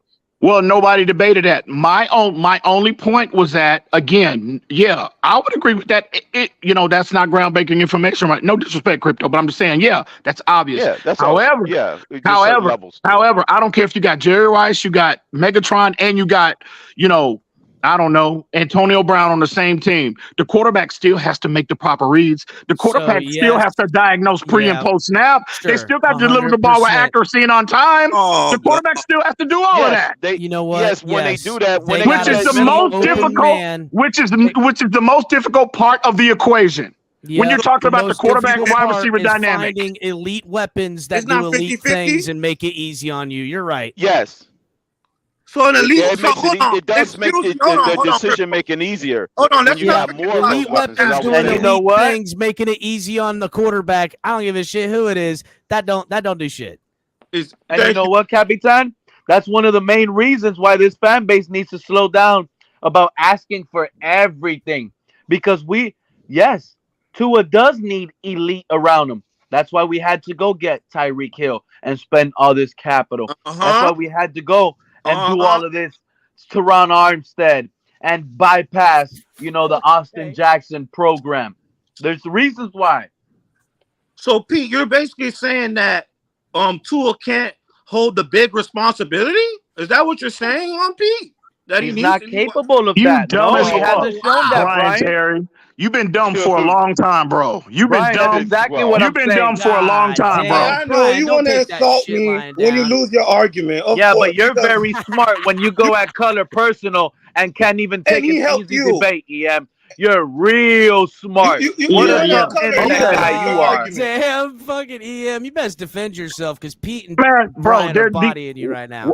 First off, bro. Yeah. I don't want to come off as some fucking call me dumb again. I know you're gonna call me the internet guy. Come on, let's keep it up. These two fucking idiots. They should be privileged. Me being these two dummies up here, Pete and this Brian Terry idiot. To the platform. They should feel privileged for me to be up on this goddamn panel with them right now. Goddamn it! I'm not going to even address those two fucking idiots. He adds no value. Telling us what a quarterback you guys consistently let Pete up. He adds no value. That's what I can hear you saying right now. Without even hearing you say. Is that disputable, Pete? I mean, can you really debate? Are you really trying to debate that you have no value? Recorder. Every time you lose the same arguments, you either go personal or you use that same take on everybody else. Ed hominem, bro. You've been getting swallowed up out here for years. First off, with color, it was not my intentions to get personal with color. I told y'all 5 times I cannot fucking hear. You got one idiot. You got dumbass Brian Terry in one corner. You got dumbass Pete in the other screaming. I cannot fucking hear, right? So, again, there might have been some. So you're putting my name in something. There might have been some miscommunication going on between me and Color. But anyway, I'm not apologizing for anything I said about Color. I don't fuck with Color. I don't. Period. Wait, Crypto. I don't. I'm not gonna make an excuse. I'm not gonna try to walk that back. I don't.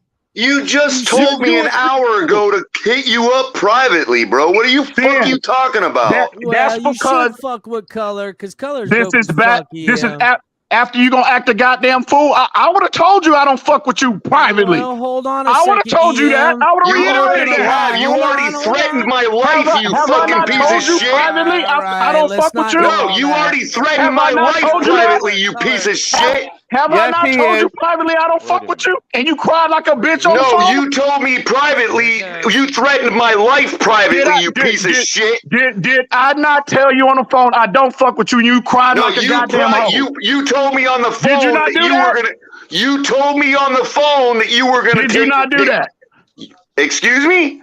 Did you not do that? Did you cry? Were you crying on the phone? After you threatened my life, yes, I was. Okay. Very good. Wow. That's all I want out there. Hey, Color. That guy threatened you, bro? Yes, he did, and I've said it 1,000 fucking times.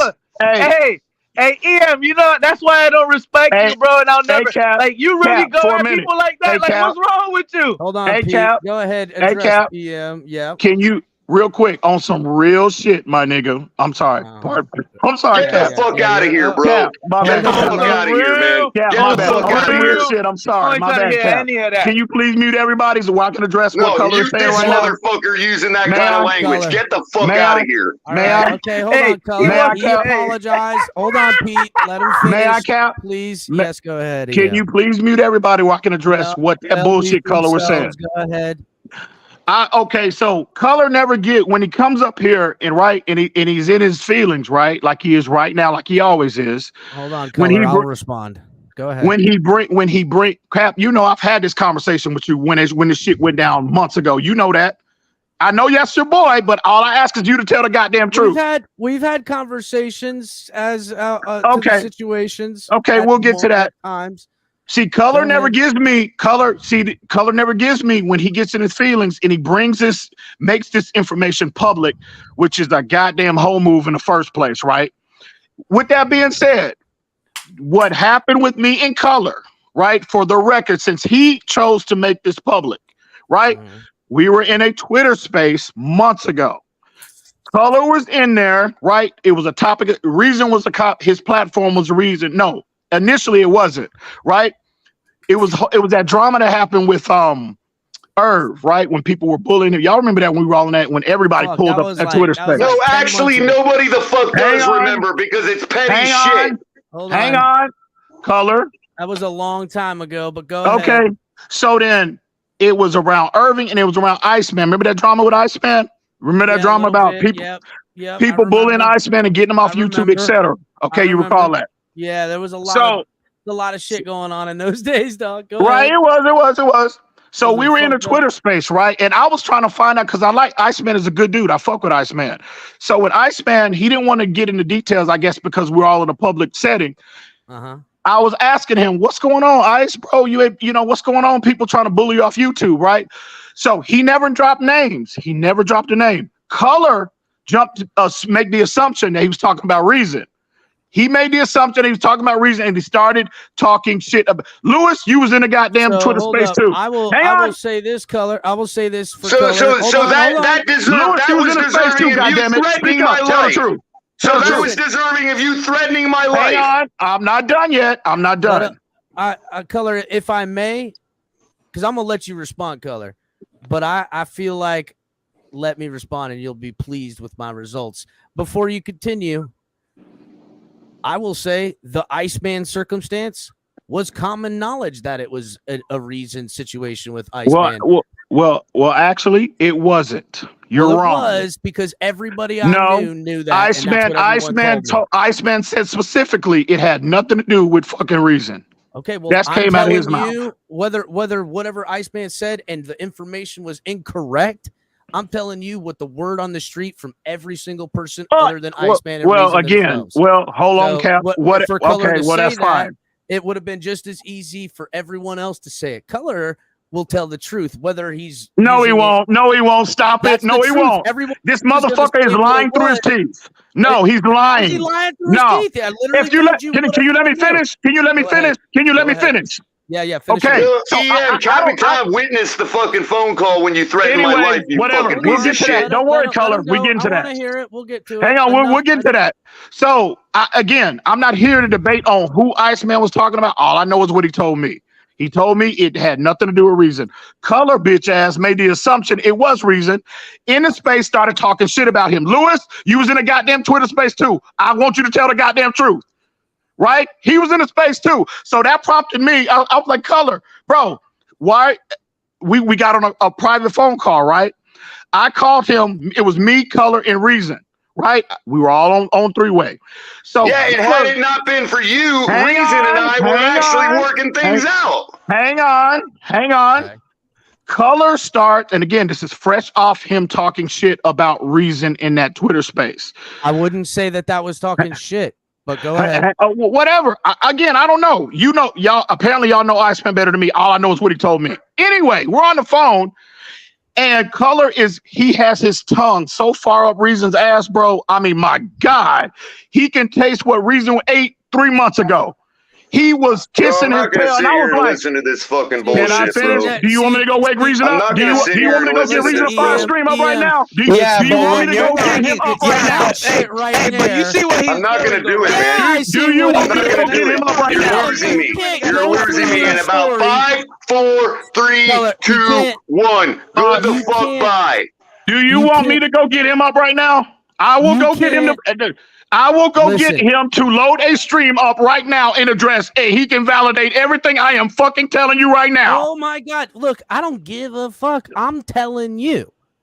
Not what happened, whatever, but exactly what you just did to get Color to then do that is what Color's talking about. Not something that happened 12 months ago. That shit is gone and buried. If you want to dredge that up to then put dirt on Color for what I just seen just happen, you're in the wrong. Telling you what it is. Color just brought up. If you're gonna harbor, No. whatever it is, Cap, okay, who well, brought go up me ahead. threatening him? Cap, who brought up me threatening him? Now Color left, man. Who brought that up? Color left because of you. Okay. He did. Listen, and I am explaining to you why I did what I did. If you let me finish. Okay, but that's not how we ended up with Color saying that and doing it, which I'm not. Listen, I will tell Color privately. How you know? You weren't on the phone. You weren't on the phone, Cap. I don't agree. I don't give a shit. I don't need to be on the phone to know. Well, how can you sit here and say that's not what caused Color to act the way he did? What are you talking about? I didn't say that either. That's what you just said. No, I said what Color just did. I will tell him and say it publicly that I don't agree with making that a statement right now. I don't. But I'm telling you how we ended up in the scenario where Color used that to then try to body you in an argument. And that's because you did what you just did to him by needling at him for no reason. When literally, who was needling at him? Who was needling at him? Are you? I just told you. I just said. Did I just say before me and Color it had that engagement? Right. I told y'all I cannot freaking hear. You got 5 idiots screaming all at one time. I cannot process what anybody is saying right now. Y'all, again, there must have been some miscommunication about Color and I in this particular instance. So EM, straight up, dog. Did you? That is no justification for him to keep digging up old shit, bro. Straight up, did you bait Color into blowing up? And I get that maybe you couldn't hear him. That was not my intention. Those were not my intentions. That was not my intention to come up here and bait Color into anything. All I heard was Color defending your argument, and you took what Crypto said and put it in his mouth. Then he said that you're doing that. Why? I mean, bro, we could play the tape. It was there. Listen, I'm not saying what Color did was right. First I'll say and this. foremost, Look, I'm Cap, not saying this is what Color important to did was me. right. I'm saying that we ended up in this circumstance. Color. Because of that. I'm sorry, Cap. Cap, please let me get off. Let me finish what transpired, because this is like the 4th time Color has brought this incident up of me threatening him up. The 4th time now, right? And I've never had an opportunity to put the truth out there. So please, it's only, bro, give me 2 more minutes. Anyway, he was just, kissing Reason's ass from goddamn it Sunday to Sunday. So I have anybody that knows me privately. What's one of my sayings, Cap? I said it to you. I can listen. I don't like two-faced people. I can deal with Bane. Color is the least two-faced person in this community. Okay. Anyway, he's the least. I can do. Hang on, Cap. Please, just let me finish. Nobody, bro. I don't even want to let this guy finish. So, listen. I'm sorry I missed it, EM. You're gonna have to wait 5 minutes to finish. Because you got clipped by Ron. Sorry. Thank you, Ron. Like Ron, I even said it. Thank you so much, yeah. Like I don't want to hear. He's talking about two-face and hypocrite. Pete, did you swallow your phone or something? What happened to Pete? I'm sorry. You got your phone backwards? By my little guy right now. It's a party over here while everybody else outside. Oh, there you go. Capitan, can I say something? Hold on. Let Ron speak. He literally bought 5 minutes. Go ahead, Ron. Anybody being a bully, EM has his opinions. Most of the time, they're respectful, but you don't bully anybody. And he bullied Color. I don't like that. He always bullies everybody. Listen, I've been telling people that for the longest. First of all, I like EM bullying. I don't like how the bullying gets with Color. I don't like that happened and Color handled it that way, but I know why and how it got that way, and that's what I'm trying to explain to EM. It's exactly what he did to say these. And EM's good at it. We all know he's good at getting a little personal. He's good at getting a little, beyond, and presses the buttons. And all I saw was Color come up here and try to defend him and be on his side. And he was so ready to not even here's the deal, EM, and I know you're sitting in the back. All you heard from Color is that his voice was talking, and you immediately put him in the negative category. You didn't even give him the chance to hear what he was saying. Whether these guys are talking over it or not, you were so ready. Now, you could say you weren't and that it was a mistake and that, yeah, Color did a bigger wrong, even in perspective. But the reality is it was your 25 wrongs that got us to the Color one big time wrong. You understand? Am I wrong here, guys? Is this not what I witnessed? I know I might be a little bit, No, Color was backing up his point, but he wasn't listening to what Color was saying. He was expecting. Yeah, Color was actually making his argument for him. Expecting to be debating him, and he wasn't. And Capitan, you know what? I should have never screamed because he was actually making my point, arguing against Cutler. And I'm like, this guy, That's idiot? exactly what I was telling him. I said, exactly, you're Brian. burying yourself fighting against Color. Literally, Color is Color with his production argument was the best argument I heard the whole fucking argument back. Production versus making a quarterback better. The reality is, EM, and we'll have to talk, this Color EM nonsense got to stop. And it got to stop. It ain't good. But it's there. I know what you mean, Capitan. Like, Color was so ready to agree with him, but the hate is so strong. He couldn't see it. He couldn't hear it. He's blind to it. You should have EM left for and then when Color told him I'm agreeing with you, he told him I don't even care. I don't like you. What is that? That's yes, and you know what? And then Color's like, well, fuck you then, bitch. Ian was gone and he for 2 asked hours. you. Somebody said something to defute him, and he comes back on like a bear waking up from hibernation. You know what it was? I was bodying him, and Color started talking, and he had to change the whole deal, and he knows it. Don't worry, Ian. You're gonna be back in about 3 minutes. But Capitan, what I was saying when we was arguing, I'm like, wait, we're arguing two different points. We agree that the quarterback has more responsibility. That's why we're paying him more. That's why it's obviously. And then the wide receiver will help a quarterback. That's just common football knowledge. Like, what are you arguing about here? Hey, now that I have the chance, I only got one other thing to say on it. The proof is right there, because the fact that the man sat there and adamantly told you all he don't fuck with me, right? So if that's the case, I'm not the guy you need to be saying all this personal stuff to when everybody else takes it like, oh, that's just EM, but he really loves you. No, he don't love me. So I have every right to take what he says to me personal on that level. I'm sorry. If you're going to sit there and tell people you don't fuck with me, okay, then you need to watch your fucking mouth. There should be nothing personal. See, now, Color, I don't think that's the right way to handle it either. Where he's got to No, but what the fuck, dude? Am I supposed to sit here and act like he's the homie when fucking he's not? No. I'm not saying, first of all, y'all can't avoid each other. There has to be a cordial. Y'all don't need to fucks with each other. But we don't, and listen, we can have this back and forth argument, but it don't have to get to the bullying that EM does, and it don't have to get to the Color dropping atom bombs that it does. We got to find a better way to handle this, because this community, as big as it is and growing. I mean, Capitan, and you know what, Capitan, y'all need to stop that. In reality, there's gonna be a divide, no matter how you look at it. This is football. People's gonna have different opinions. There's gonna be a divide. But I agree with you. I don't think there should be threats. That's why Color could sit here and curse him out, say whatever he wants, and I'm gonna understand his point of view, because Color keeps telling everybody he was threatened. There's a difference between being threatened and being told, "Oh, Color, you're an idiot. Tua is good." There's a big difference. You're allowed to. EM's coming back up right now. His 5 minutes is up. But I want this. Here's what I want. It don't need to be about threaten. EM doesn't need to threaten him, and Color don't need to, I mean, listen, it's just it don't need to be to that. Go ahead, EM. The man puts words into my mouth and then tells me I'm two-faced because I say something different. Cap, hang on real quick. I'm addressing you now, Cap.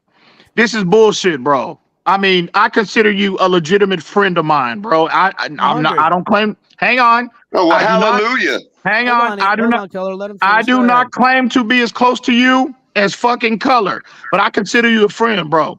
This shit that you doing right now, bro, this is fucking ridiculous. Listen, you will not let me get my point out, right? You're completely manipulating this whole goddamn issue, this situation right now. You don't do that shit to a person you consider as a friend. But duly noted, hang on, it's your platform, but duly noted, we'll address that at a later date. Let me finish my point about the issue that Color keeps bringing up about me threatening him. Did you motherfuckers know that he threatened me first? Did you motherfuckers know he threatened me first? I never fucking threatened you. I ain't never need to go get threatened reason you. up? And You the know only what, thing I goddammit, told I'm you You know was what? if you Fuck want to it. fucking send your boys from Cap, the law, I Cap, would go over to my local sheriff's Cap, department and Cap, talk this to is them your about it. platform. I'm gonna let you continue to manipulate it Color. however you choose. I'm gonna go get reason up right now, and we about to load up a stream, and we're gonna address this issue that I just Good for him. out Guess here who won't be threatening Color. fucking giving it the time of day? You fucking threatened me first. Hold on one moment to everyone, okay? Ian, first of all, I don't want you to feel like that the narrative is being completely manipulated. And It completely is, bro. It completely is, bro. I will say this before I continue. I'm sorry you feel that way, and that was never my intention. Okay. And we will address that at a later date. And I want you to know now in front of everyone that I'm sorry that you feel that way. And it hurts to hear you say that, because that's not okay with me, because that's not what I'm looking to do here. What I am looking to do is to have exactly what's happening once you got back up between you and Color, where it has become to a personal point for whatever reason. We could say the reason phone call. We could say a million things. What I'm saying is it is unnecessary between two people I consider friends. And I would say this, EM, to you and to Color, is that, and I've told Color this more than you, because I speak to him more, that there's first of all, there's no reason for it. I think there's a misunderstanding that has only gotten worse, and I think that it needs to end in an amicable fashion. I get it. We can say, oh, we don't. Yeah, well, every time I try amicable, every time I try amicable, it gets thrown in my face, bro. Every time I try amicable, it gets thrown in my face. So I'm done. At the end of the Zero day, energy Color, left. Bro, I've told. Listen. I've told this to multiple people. I've told it to your face. After you show me how you move, right? How you were playing Harvey Two-Face on the phone with Reason, right? And I called you out on it, which is why you got mad and threatened me first. Yourself, bro. Which is why you got mad and threatened me first. Two-Face to Reason. But I told you. I want to hear why. Because I was being amicable, bro. No. Go ahead. One day on a Monday, we were all Lewis. I really wish you would speak up right now. I don't expect this guy to understand amicable. Lou, listen, I'm not trying to get you in the middle of this, Lou, but goddamn it, please speak up and please tell these motherfuckers I am telling the truth. Lou wasn't on the Reason phone call. I'm begging you. So anyway, Lou wasn't on the Reason phone call. Anyway, let me ask you this, Cap. If you find out, right. If you find out, and this is just a hypothetical. If you find out, right. Just let's gloss over that, right? Color, Cap, can I please finish? Let him hit it. Cap, can I please have finish? a rebuttal of my own, but go ahead. So Cap, if this is just this is a hypothetical right now. I'm just using this example. If one day, right, when you're not around, you hear somebody comes back and brings information to you that Batman is talking about you in a negative way, but then on a Monday, then on a Wednesday, y'all are all on the conference call, and he's all, man, I respect you, Cap. I love you, dog. Yeah, et cetera, et cetera. We can work together, Cap. We can do this. I respect you, et cetera. Is that not playing Harvey Two-Face role? So, I would say plenty of this. Is it a Harvey Two-Face, or is it a amicable shit talking where two people have never met each other and things are handled differently to try to move past it? No. Because that's what I'm thinking Color's saying he was trying to do. Because listen, I and Reason have had butt heads. You know what? I don't even give a fuck anymore, El Capitan. You know what? I don't even give a fuck anymore. Cap. This is You not want about you want fucking hey, you want me to fucking be the way you want me to be, EM, I will be, okay? I know you're trying to deflect a lot of what I'm saying because that's your man. I get it. But Cap, you just need to call it down the middle, bro. The truth is the truth. What's the Stop truth? it, man. Your truth or no, the Color's truth. I got receipts. I got receipts. I got multiple people that can corroberate what I'm saying right now. What are you even saying, bro? Well, hey, Cap. We're not gonna fucking Why are we find. acting like we're all in high school? This shit doesn't matter. Disappointed in you, Cap. Will Ron fucking tell your boy Color to stop bringing this shit up there? This out. Man, Ron, I'm just Ron, fucking you got dude. power You know to what? time these Ron, guys out. tell You your really fucking talk boy some to stop football. bringing this shit up there. Cap, Color is bringing this up every other week. Hold on, Ian. Everybody's allowed their opinion. There's no reason to make it personal. Should Color is not talk fucking about making your- it personal. He's bringing this up. Every other week he brings this shit up about EM not fucking with him. Hey, Cap. Let me tell you why I'm so disappointed in you. Well, what'd you say, Big Nick? I can't hear you. You I'm low as fuck. disappointed in you, Cap. Because I can't hear you, dog. You low as fuck. Hold on, let me fix your mic. Go ahead. you in Palm Beach County, right? No, I'm not. I'm from Palm Beach County. but I'm from Palm Beach. Yes. You're from Palm Beach County. You and 100, I dog. thought we was from the same world, man. You ain't supposed to be participating in this, man. This ain't real, man. What you mean? This ain't I know, real. dog. Big Nick, I am from Palm Beach County, and I've tried to withdraw from this Texan idiot who has made it clear he hates everything about Florida except the Miami Dolphins. Why do you keep bringing it up then, Color? Y'all never hear me going on platforms, on Twitter, on YouTube, etc. Y'all never heard me once make this made this public. Color made this public. Color every other week keeps bringing this issue up. Your subscribers, your fan base can attest to that. If nobody else up here wants to speak, the more people pour accolades on you, the more people pour accolades on you and act like you ain't poison, bro. The more I'm gonna bring it up. Yeah. Color keeps bringing it. Color, first off, I don't give a fuck about what you label me as poison. You don't matter. You don't matter to me. You don't matter. The motherfuckers that actually move the needle. It sure sounds like it, bro. It sure sounds like it. That actually Because move the if I needle in the didn't matter community, to you, you're the only ones I'm worried about. I don't give a fuck about peons if I like didn't you, matter Color. to you, you'd honor my request to leave me the fuck alone. I left you alone. You keep bringing this up. I left you alone. You keep bringing this up. Yeah, with all due respect, he didn't matter. Did you reach out to me and text me and did you not reach out to me and text me? Did I Yeah, and text you you back? threw it in my face. Did I And you text you threw back? it in my face. That's right. You threw it in my face. Come on. Did I text you back? Yeah, with all due You respect. threw it in he my didn't matter. face. Why did you? We got it did right I here. text you You back? did it right here on the show. You threw it in my face, bro. Did I All I'm text you gonna say back? is if we had Did I drafted text you back? Herbert, we'll all love well, each don't other. worry, because you won't ever have to be faced with that This would choice not again. have been going on if we had Herbert. I promise. Y'all trying to make me out to be the Color would scapegoat love and me. act like I'm the one, the aggressor here. Color is the one that keeps bringing this issue up, not me. Hey, I still got the text, bro. I texted you to say water under the bridge, and you threw it in my face, bro. Exactly, EM. Like, you No, don't pay no, I attention didn't to how you respond to you. No, I just left it alone. I didn't respond to you. Yeah, with all due respect, you were. I didn't. Hang on, Ron. Hang on. Color is lying again. Come back and start. Color is lying again. When he texted me, I didn't respond to you, Color. Again, my approach to leave the situation alone. I come back up on a panel, you get in your panties, and you automatically bringing the situation up yet again. You're doing this. You're the orchestrator here, not me. I was advised by your boys to reach out and send that text, bro. I don't Last give a mistake fuck. Were you I'll ever advised by fucking me? make. Were you Last advised time by I'll me? ever take their Did I advice. tell you to do that?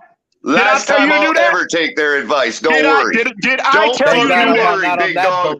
Don't worry, Did big I dog. tell That's you the to do last that? time I'll take their advice, bro. Did I tell you to do that? Why you listen to other motherfuckers? Them niggas that can't speak for me. Hey, they're right here to speak for themselves. I don't give a fuck. So who why up were you here. asking for them to I don't need them to accept speak for me. what you were saying? You were just Yeah, well, requesting keep their throwing names it in like my 10 face, minutes ago, asshole. Go EM. ahead, keep going. No, You I were just trying to don't get them fuck to with vouch you. for you I like 5 don't or 10 like you. minutes I ago, don't EM. fuck with you. I don't like how you move, bro. You are a Good. I two-faced don't move fucking anyway. snake. I don't move I don't anyway. fuck with you. I don't even move anyway. I don't even know what the fuck you're talking about because I don't even move anyway. Listen, guys. So anyway, in a nutshell, Color threatened me first, which prompted me to respond. Anybody Let's that gets make sure we threatened, run down because the lie that you want to anybody perpetuate. Keep going. Make anybody sure that was in everybody my listen shoes, out. Make sure everybody hears the order of things because you're an outright fucking liar. well, again, there will be a stream coming up, maybe tonight, maybe tomorrow, Good, but really soon. I hope I'm ruined over it. The receipts will be I hope provided. I'm ruined over it because guess what? I won't have to spend one more calorie on none of you fucking pieces of shit. Will be provided. The eyewitness testimony will be provided to validate everything that I'm saying right now, Color. Don't you Hey, worry. Big Nick, I'm glad you're up here You because I got your want to boy talk. here I'm to about to time manipulate these shit two and help guys you out. out. You got your I'm boy about to Cap time up here to EM help and you Color out. out. And Good that's thing fine. your boy can punch And down, that's bro. fine. That's real But good for don't him, you bro. worry, my friend. I hope Don't you worry, everybody it's can see coming. him punching down, bro. To Don't this you little worry, old it is Color. coming. Don't you worry, it's coming. It's coming. Guys, come Hey, Good. Big Keep Nick. threatening me, Hey, motherfucker. Big Nick, Keep real threatening quick. me. Hey, Big Nick, can you hear me? Yeah, what's up? Hey, remember you were going at me not too long ago about Mike White, $8 million. How you feeling so far about? And let me be the one to tell you. I know everybody is in basketball shorts and they're throwing in wet T-shirts. I get it. It's OTAs, Big Nick. But Skylar Thompson is the guy balling in shorts and T-shirts. It's Skylar. Practice squad But guy. Get hold over on. it. But hold on. I just want to say this, and Color and EM could go back at it and eat each other alive. All I want to point out. I'm out of here. I'm fucking done. Okay. You All I were want done to a long sit here time and ago. You point never out is actually this. started. I want to point this out so people can pay attention. Hey, I just want to point something out in the community. Listen to me. Skylar Thompson does good. Nobody talks about him. If Skylar Thompson would have thrown 2 interceptions, everybody would have been dogging him and going at his neck. That's the hypocrisy. Pete, May I retort? Pete, everybody was talking about him last year when he went off in preseason. Hold on, Ron. No. We're talking now. May I We're retort? talking now. I mean, you did address Big Nick. May I retort? Go ahead, Big Nick. Yes, sir. Okay, so we're talking about a quarterback who's in the second year of an offense with receivers that he's familiar with versus a guy who's just coming for the first couple of days in shorts and pass with receivers that he's not familiar with in a brand new system. However, I could use that, but I won't. The decision, the point that I will make is that the coach, the general manager, the quarterback coach, the offensive coordinator, and the owner gave this man all this money with Skylar on the team. So you don't have to come at me.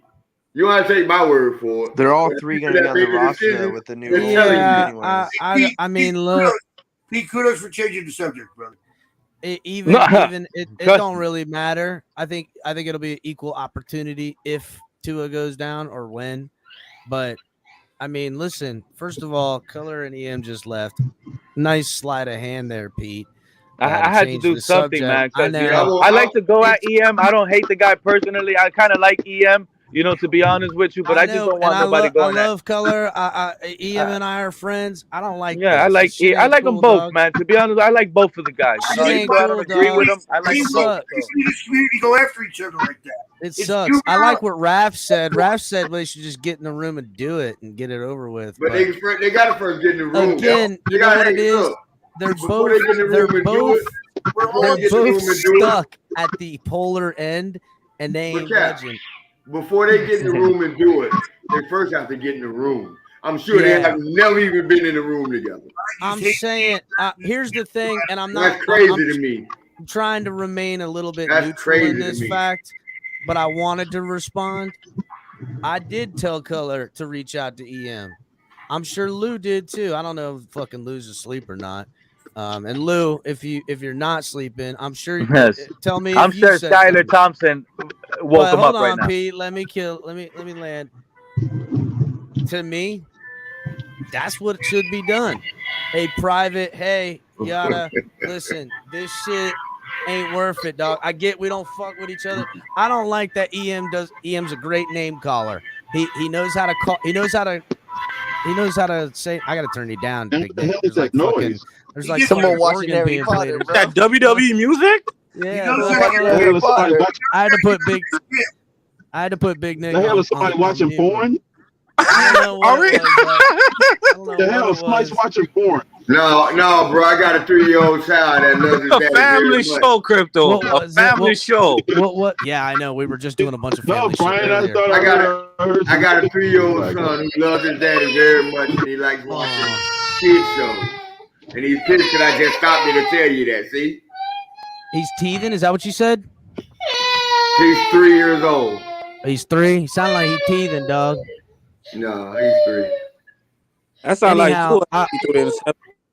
anyhow, to me, that's how it should be handled. Color should hit him up. EM should respond, and then there could be an end to it. I feel like both have some to blame in this. I think Color goes right for the jugular, but it comes after EM with his 1,000 cuts. You know what I'm saying? And to me, both the guys are funny as fuck, and both are pretty, they got great football takes. They're both very smart, and I respect and like both of them a lot. I don't need them to get along, but I don't need that shit, again, but that's what I think Color's trying to do. And EM, because by his own definition doesn't fuck with Color, he don't want Color around, but Color gonna be around. This is his goddamn program, but we want EM around. I don't want them to have to avoid each other here at the tailgate. That's not what the motherfucking tailgate is supposed to be about. That's my point. Like, I get it. We supposed to scrape. Fuck, we can even put them hands on each other if that's what it come to. But there'll be none of this nonsense. It just ain't worth it. It's not. They both have good football knowledge. I wanted to listen to both of them, chop it up with both of them, and it sucks having to hear that shit. They fucking, even though they argue a lot, they agree on, bro. The two of these motherfuckers agree outside of a little bit of football takes and them opposing each other. All that other shit they agree wholeheartedly on, like all the fucking political type shit, other stuff like that. Just like both of them, knowing them both, they are so. And I don't even mean to make it political, but both of them are like value in their existence a lot alike. That's why I think they got all this friction. And Color was agreeing with him, and that started the argument. I know, but again, I know EM. That's how EM handles his situation with Color. But here's the thing. Here's the thing, Capitan. Because when you listen to the situation, how do you expect Cutler to respond in a peaceful manner when he has double times in the story? One time he did with reason. Maybe, yeah, that was a bluff, but like you said, it was just a buffer. Like, hey, let's move past that, whatever. Let's coop on. But you call it two-faced. You call him kissing his ass. Like, that's very disrespectful. You know what I'm saying? You're saying he's kissing his ass. You're saying, but he's just being peaceful. He's trying to make peace. He's trying to bury a hatchet, and EM's like, "Fuck you and your hatchet." Exactly. No, he's trying to hatch it, and then he's basically throwing in his face saying, "You know what? You're being like a soft punk." And it's like, "Oh, fuck you then. I'm not gonna hatch it out." That's the reason why Cutler is responding like that. Brian, he literally sent him a text. He sent him a text. He sent him a text and with the water under the bridge, and you literally said, "Oh, he was kissing my ass. He was being a fan." That's exactly. Exactly, Brian. And that was right by Color because he did do it privately, Brian. That's right. And even after that, Color has again to continue, and that's where Color has met his boiling point of frustration, if I may speak for Color right now, is that, and I know because we've talked. I know he's reached out a couple times to try to bury this hatchet, not too dissimilar to being on the panel at the same time and having a point to align to. That is, to me, a hatchet type burying type move, and EM doesn't want it. He wants to hatchet fight, and I think EM, and I respect EM, and I know in some ways, for whatever reason, and I get it, he just said it was that Harvey Two-Face and whatever he defines color as, to want to not fuck with him at But all. what's the point of having a phone call talking to each other? You guys still gonna talk it out. So how is he two-faced? If you put two guys on the phone call, you call them on the phone call. The whole purpose of the phone call is to hash things out, and then you're saying he's two-faced. Like that's just childish, and that's ridiculous. Like somebody got to be real here. I don't remember. Nah, dog. I weigh 205, filthy cat. I'm a big boy, dog. Don't let the small stature fool you. I'm a fucking rock solid motherfucker. So just being real. You trying to be kept? Huh? Yeah, that's right. I fucking I don't have to threaten. I got my threatening 15, days Cap. out in my 20s. I got you about 15. Huh? You I got me got about you about 15. By 15 pounds? So you Yeah. 220? Yeah. Damn, you big boy though. I got you on the youth side though a little bit. I got it in the height though. I'm 6'2", so. See, 5'9", 5, around that part. So I'm not a tall guy, not at all. But yeah, I used to box, AB. But to me, I don't know. I wish EM would be a little bit better receptive to Color's olive branch, and I feel like if he was, this would have already been done. And now I agree that Color goes right for the jugular and brings up something I feel like shouldn't be brought up about a personal phone call. But yet again, EM is getting personal. So Color's like, well, if we're getting personal, here's personal. You know what I'm saying? So like we're in like this circular fight that I think should have already been over by now, dog. It fucking sucks. So 205. You fighting at 190 or 170? Well, I've only been 205, these last couple of years. I used to walk around 155. That was my walking around fighting weight, and I could fight, 145. So okay. And at 5'9", fighting 145, you was Oscar De La Hoya. I'm a fucking, and I got a heavy ass right, dog. That's my fucking kicker. I got everything on me on that right, and I put anybody to sleep. If I catch him with that overhand right, I don't give a fuck who you are, dog. I'm coming down with the thunder. Oscar was what, like 5'10"? It's like what, 5'10"? Yeah.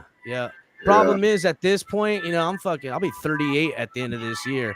I might get that punch out, but I'll probably be on the ground. I'm gonna pull like everything back here. You know what I'm saying? I'm gonna be like, what? But anyhow, I don't think that's necessary. I don't foresee the two of them coming to any understanding anytime soon. They're too stubborn.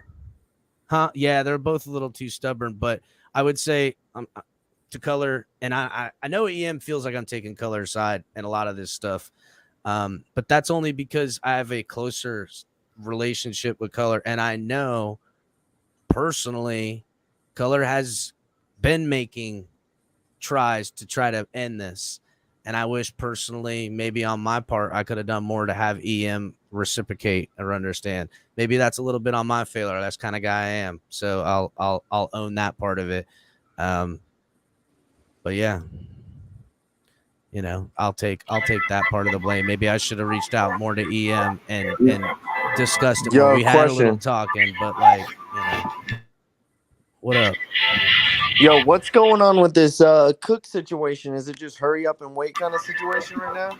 So if you want to know where I think this Cook situation is, that shit ain't going nowhere. I mean, it's not dead in the water.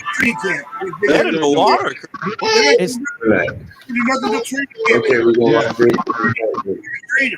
It is not dead in the water, and I'm gonna tell you why.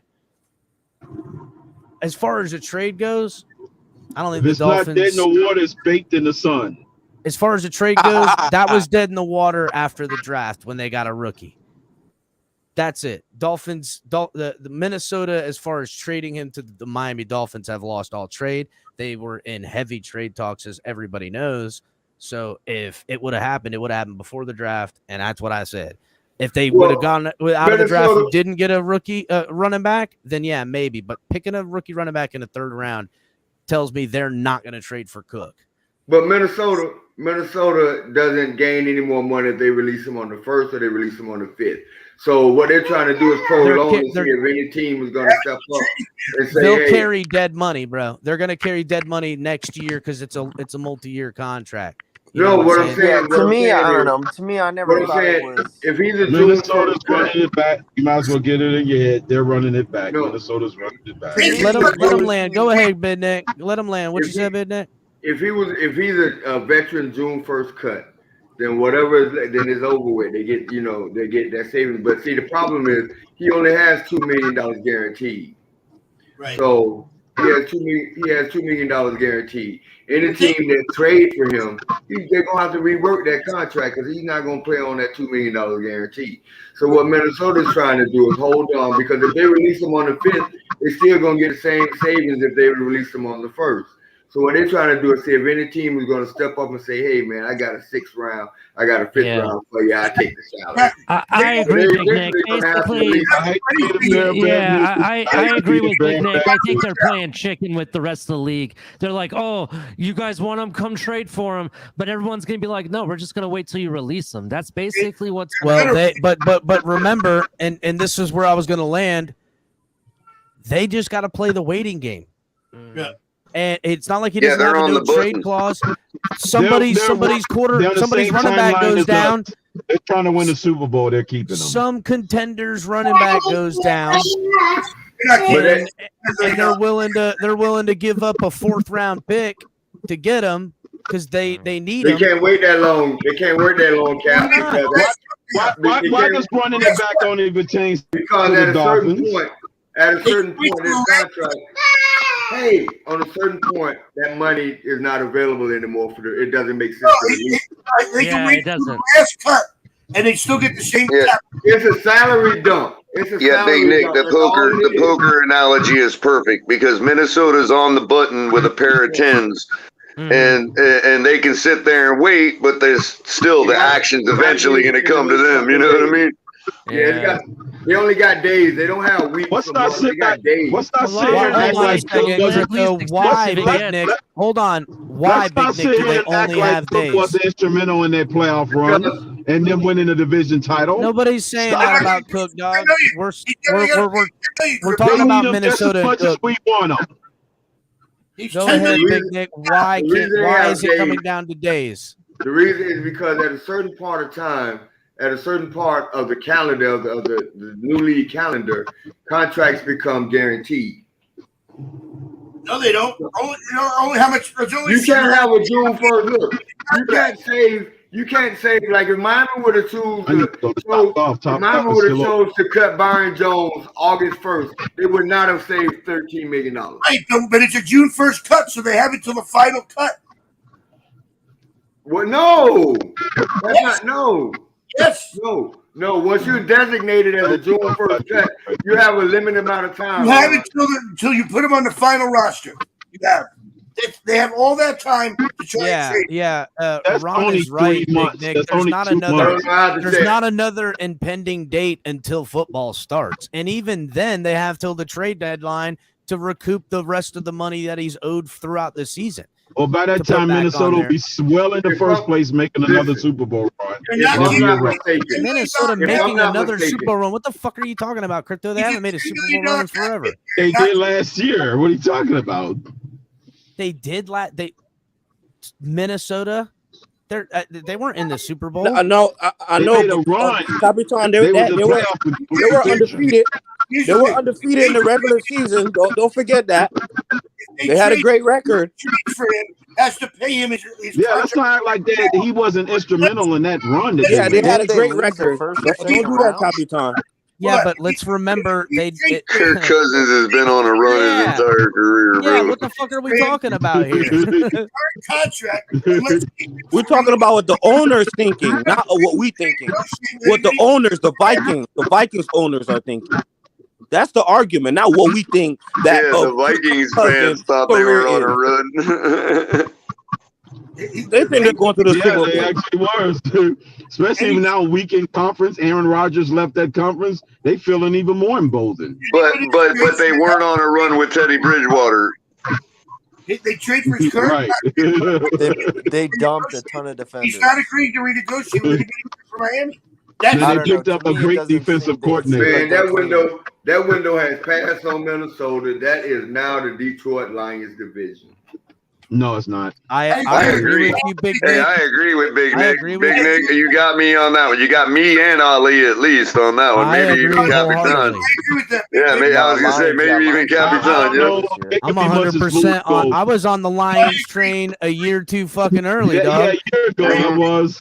But I'm telling you, the Lions to me, the Lions are up and coming, and now that Aaron Rodgers is out of there, they fucking watch out for the Lions. They got a brand new defensive coordinator. They got some defensive linemen. They got some weapons. Tell him, Capitan, goddammit. Tell him, Capitan, goddammit. If we at the Fizz tailgate got something right, goddammit, it's the Detroit Lions, man. Detroit Lions. And listen, I'm not saying that this is going to be their year, but I'm saying this year, next year, and the year after that, the Lions are making motherfucking noise. Watch out! And if they figure some shit out in these next 3 years, we're gonna turn around, and these motherfuckers are gonna be in the NFC do something well game. that Detroit hasn't done, and that's play other teams outside their division well.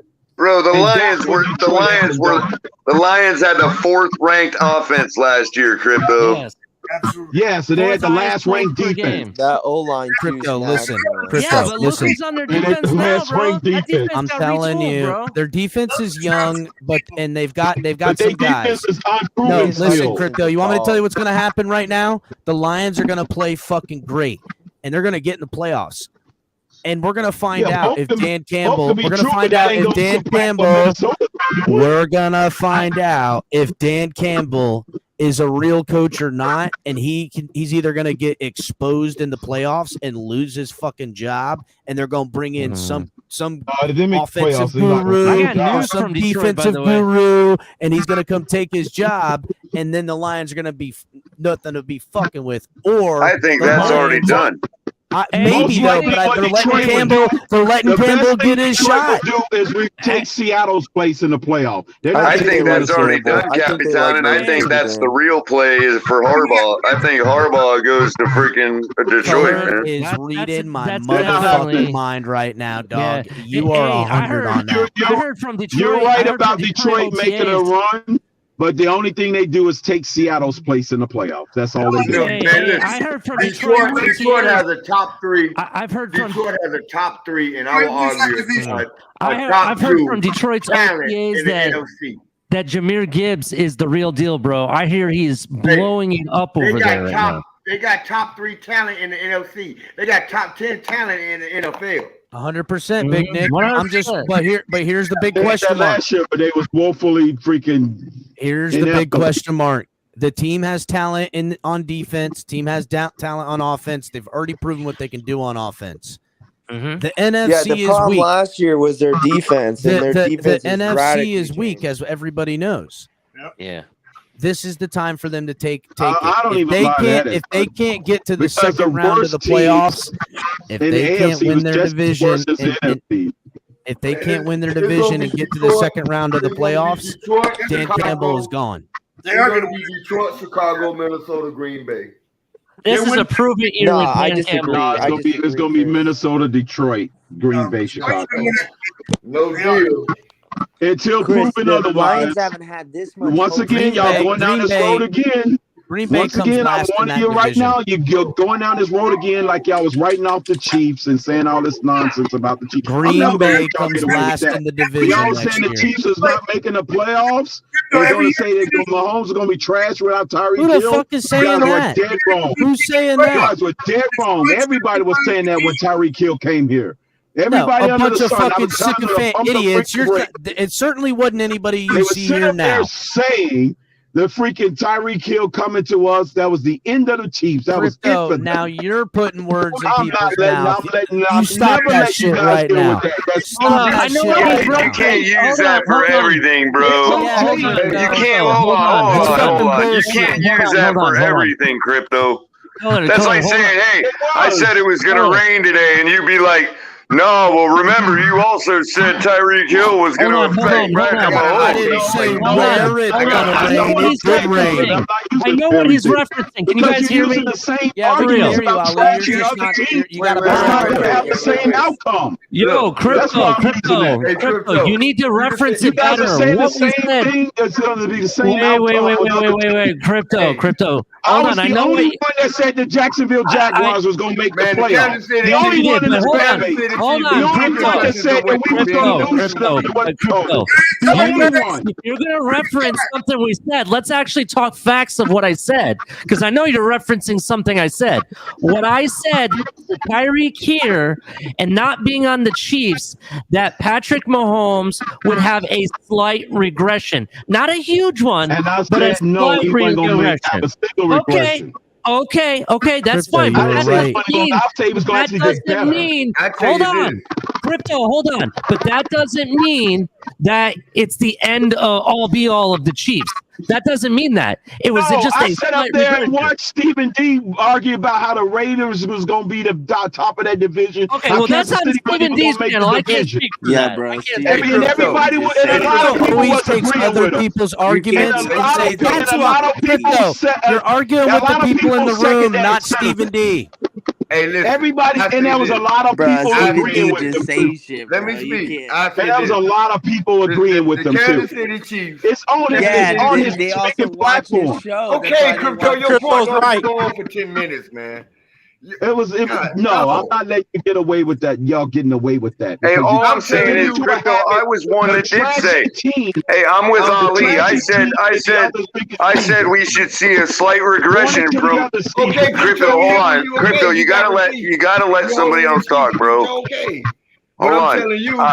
Big Nick, hold on, Big Nick. I'm with Ali. You know, you just started. I was been trying to talk for 5 minutes. All right, I just wanted to say that I understand what Ali's saying, and that's where we all were coming from, that there should be a slight regression. Now, we were wrong. You admit that I was the only one. Okay, bro, stop. Let me fucking finish, dude. Oh, my God, man. Bro. I'm going to say this. The Kansas City Chiefs was 2 concussions away from being the number 2 seed last year. Now we're going to fucking change the subject, man. Oh, my God, man. Oh, my God, man. Diversion tactic. Stop it. If you let somebody finish what the fuck they're saying, you'd hear what I'm trying to say, right? 2 concussions away from No, he get up there talking about that goddamn 2 concussions away when a lot of people went. I don't know. Bro, that's a whole different subject. That's the whole goddamn it, bro. It's a whole different subject to what you were saying to Ali.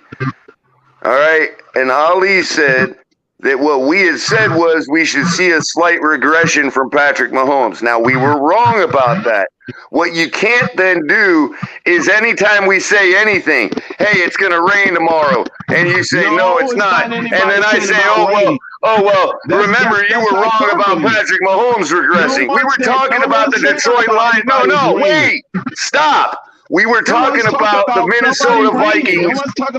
We were talking about the Minnesota Vikings and whether they could be trusted to continue to be the top of that division. We were talking about the Minnesota Vikings. Right, meaning the same settlement. Y'all got to no, that's not even because you think somebody's gone. Oh my God, man! Oh my God, bro! The Vikings lost because somebody lost so many players. No, it's because the Vikings suck anyway. And I'm saying they don't. Compared to what the Detroit Lions are starting to build, the Vikings are not going to be able to hold their spot. Has nothing to do with whether they lost Tyreek Hill or not. It's stupid. People are making the same arguments. No.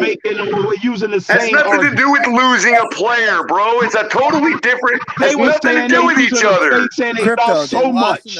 They were saying that they lost. How did they go on a run? Oh, God, dude. I don't know. It's like talking to a fucking wall, man. They lost to the first round. The Giants, so fucking big fucking deal. No, but you said they went on a run. You can't go on a run when you. Crypto, so what? They won their fucking division. They've had a home playoff game Yeah, for like but the it last doesn't mean 5 years anything if you and win haven't your made it to division the and lose in the championship first round. round. That don't You mean know who anything. else we didn't won win their the fucking division? playoff game, You know who Bryson. else Big won their fucking division? deal. The Bill O'Brien Congratulations. Houston Texans. Big fucking deal. I'm just Yeah, saying well, is they lost same from thing, right? last season to this How season. I They don't did care, but good so enough to what? get You the can't forward deny the last year. fact. So what that they did what they You did. can't compare Minnesota to Andy Reid.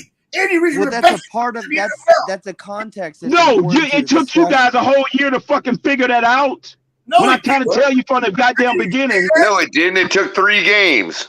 I'm just saying that Okay, them it took losing in you the 3 first games, round but is they were still context denying it, to saying next how much season. better than Kansas City we were roster-wise. I saw Andy Reid coaching. And You're right, Ron, you was Crypto. There leading the was fucking people were charge. arguing that in the summer. Yeah, you're right. Hey, It still Exactly. don't have nothing to Argument do with death, the how much price of it tea in was. China. It still Hey, ain't got Crypto. nothing to do with the price of tea in China. But Hey, I'm talking can I about ask what Crypto? Ron is talking Crypto, about. can He's you trying to stop talking dodge and let the me ask you fucking one question. question, Crypto? Crypto. That's what he's doing. Crypto. He's diverting. Crypto. You may have 11 figured it games, out, Color, but 12 he games. didn't. 12 games into the regular season, Crypto. Who's the number 1 seed in the ALC, Crypto? Kansas City was. No, they wasn't. No, they wasn't. Kansas There was City a and team- Buffalo there were. was- They were neck and there neck. was a Yes, they team- was. in week 12, I'm sorry, week 13, there was a team. Buffalo and Kansas City were There at the was a top of the team that division. was 9-3 in the NFL and was the number 1 seed in the ALC. What are you talking about? What are you guys talking about? No, It I'm was sorry, not Miami. 9-3. Was 8-3. I'm sorry. Was 8-3 and was the number 1 Are seed you in talking the about? Are you talking about the Dolphins that had the major collapse? Yeah, so obviously Is that Kansas something City we're talking about here? obviously Buffalo Kansas Bills City were. What are would you have had talking some. about? Stop What it. I'm trying to tell you is that at that point in time in the season, until it fell apart, there was some regression with Kansas City. They didn't dominate this regular season like they No, it normally wasn't. They was neck and neck with the freaking The Miami Bengals Dolphins was and the number 1 seed. No, they wasn't. No, they The wasn't. We was the Buffalo second Bills. seed. No, Stop it wasn't. it. We was second. Stop. We Oh were my God, second. Know your Because we history. needed. No, Know because your we football needed history. No, because we The Miami needed to Dolphins was the win number 1 at the seed. same We was time the that second the Bengals seed, not the needed to number beat 1 the seed, Chiefs. bro. Dude, Buffalo and Kansas City lost on the same day, one week, and we was Which the number means 1 they was seed. ahead of us by the definition. We was the number 1 seed. We was the No, we second never seed, wasn't. never number No, we 1, bro. wasn't. No, we was not. We was number 2. I'm not gonna argue with you. You're not arguing because you're not saying But only because facts. you're dead wrong. We You're needed wrong. them to win. We needed them to do something Argue in by order for us yourself, to man. achieve the number 1 seed. Thank you, Crypto. Stop it. Argue by yourself. That's what they do when they're wrong. When they're wrong, they want to say they want to deflect. They want to. That's what they do We was now. never number 1. That's what the San Francisco debacle was all about. If Thank we you. would have won, then that would have made us number 1. What I'm saying We was never number 1. Thank you. Bro, who cares, dude? Y'all just going in circles, dude. Bro, That's what they do. Deflect. We're going in that is the circles. typical. Now that is the definition of I'm not gaslighting. deflecting anything. I never Exactly, gaslighting. What exactly what Big Nick just did is the quintessential definition of deflecting? gaslighting. I'm just saying you guys are arguing something that doesn't even matter. I'm not even. No, Well, nothing but matters. No, Bryson, you can't Stop also it. the fact that we just try to So gaslight him. just because you don't like it doesn't mean it don't matter. Stop it. No, I'm just saying. You tell me I'm deflecting, but I'm not even in the argument. What do you mean? So what are you saying here? If you're not in the argument, because you're not bringing anything to the argument. You're not bringing anything good to the argument. Okay. First of all, Bryson sitting here quiet mostly. He hasn't said a thing, and you guys started attacking him. So yeah, You didn't you attack guys, him. You started attacking us. Stop the gaslighting, bro. You're gaslighting Crystal tonight. Gaslighting. He's chiming in, Ali. I hear him clearly. Because he's saying that you guys are yelling and arguing about a team that we don't even support, bro. Why are you wasting calories? No, we were on talking about the Dolphins. He said the Dolphins were number 1 seed, and we're the number 2 He was seed. trying to Stop make it. a point that we was number 1 and we wasn't. Thank you. Stop. You see what I'm saying, Crypto? And the only rebuttal that Crypto needed to hear was the one I made, that you can't. It was apples and oranges between what we were talking about, the Minnesota damn Vikings. Vikings. Screaming between both of them, I can't even understand half the shit they're saying. So that's another part of it. Yes, but that's all. yeah, Brian. You can stop it. Stop yelling. Irrelevant. Well, that's obvious. You don't listen. I mean, my God. Oh, don't listen. Oh, okay. Shit that say we were All number right. one at that point was ridiculous.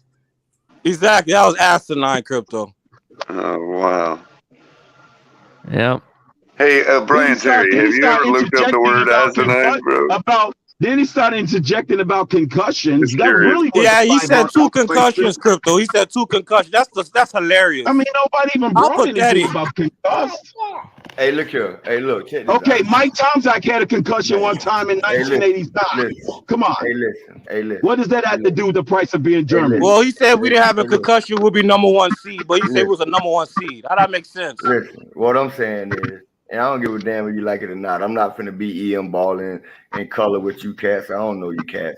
But what I'm gonna say is, my EM fan baller base. and cut. What Bro, are you what talking I'm about? Wow, What man. I'm finna say It's is, been a while since I've been on. how I been feel on the about my panel. team. How I feel about my team. I'm sorry, Bryson. I feel like 2 concussions stopped us from being the number 1 seed. And if you don't like that, if you disagree with that, okay. It didn't. The San Francisco game didn't have a concussion. Stop it. Hey, look.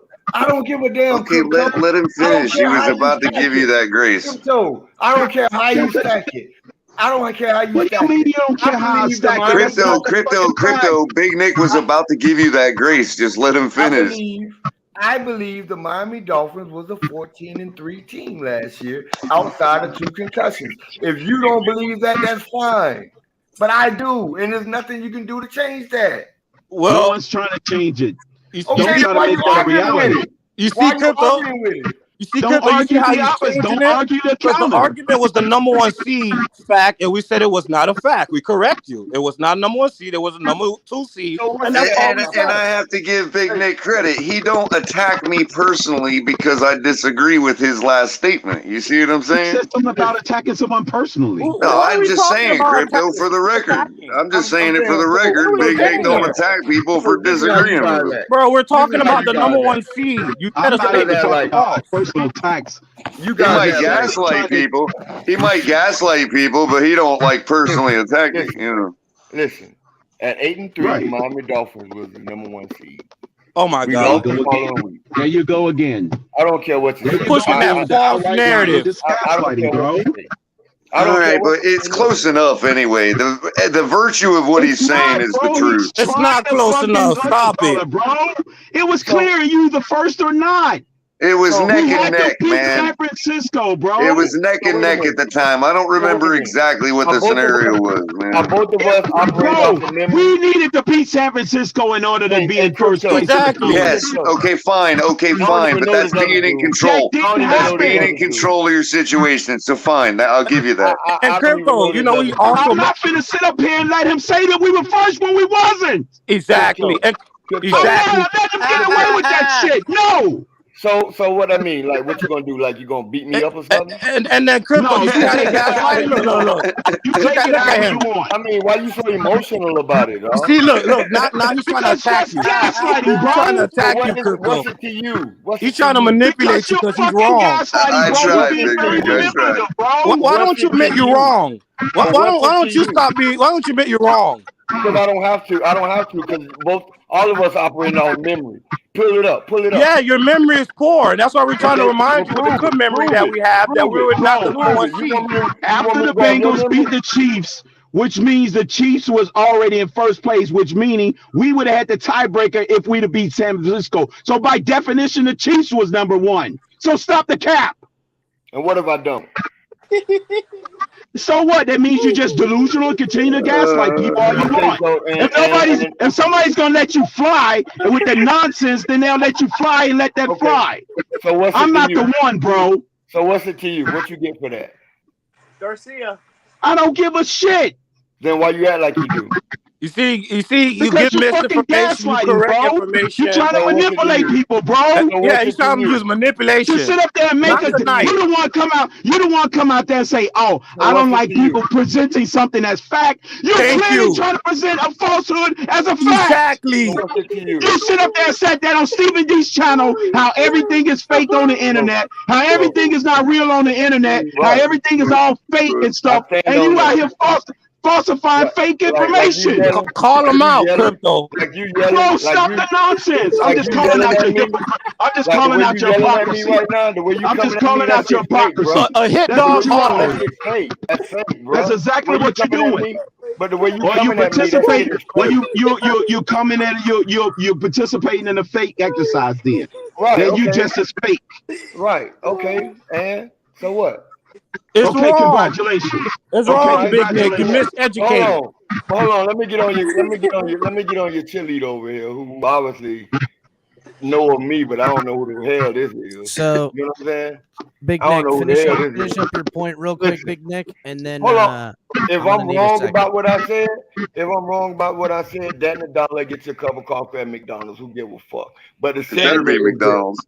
the I think sentiment, Big Nick, the sentiment, I don't the give a shit sentiment is about a true. cup of coffee at McDonald's. The sentiment is true. Because you don't like metaphors. You always take shit in third place. I don't give a damn. I'm What gonna have to keep do with using the mine. argument? I don't give a I don't give a shit. Byron, I don't even know who you are, bro. Stop coming at me like I don't know your old lady, bro. I don't know her. I don't. You see. He said we're emotional, but he's emotional right now. He's being Yeah, sensitive.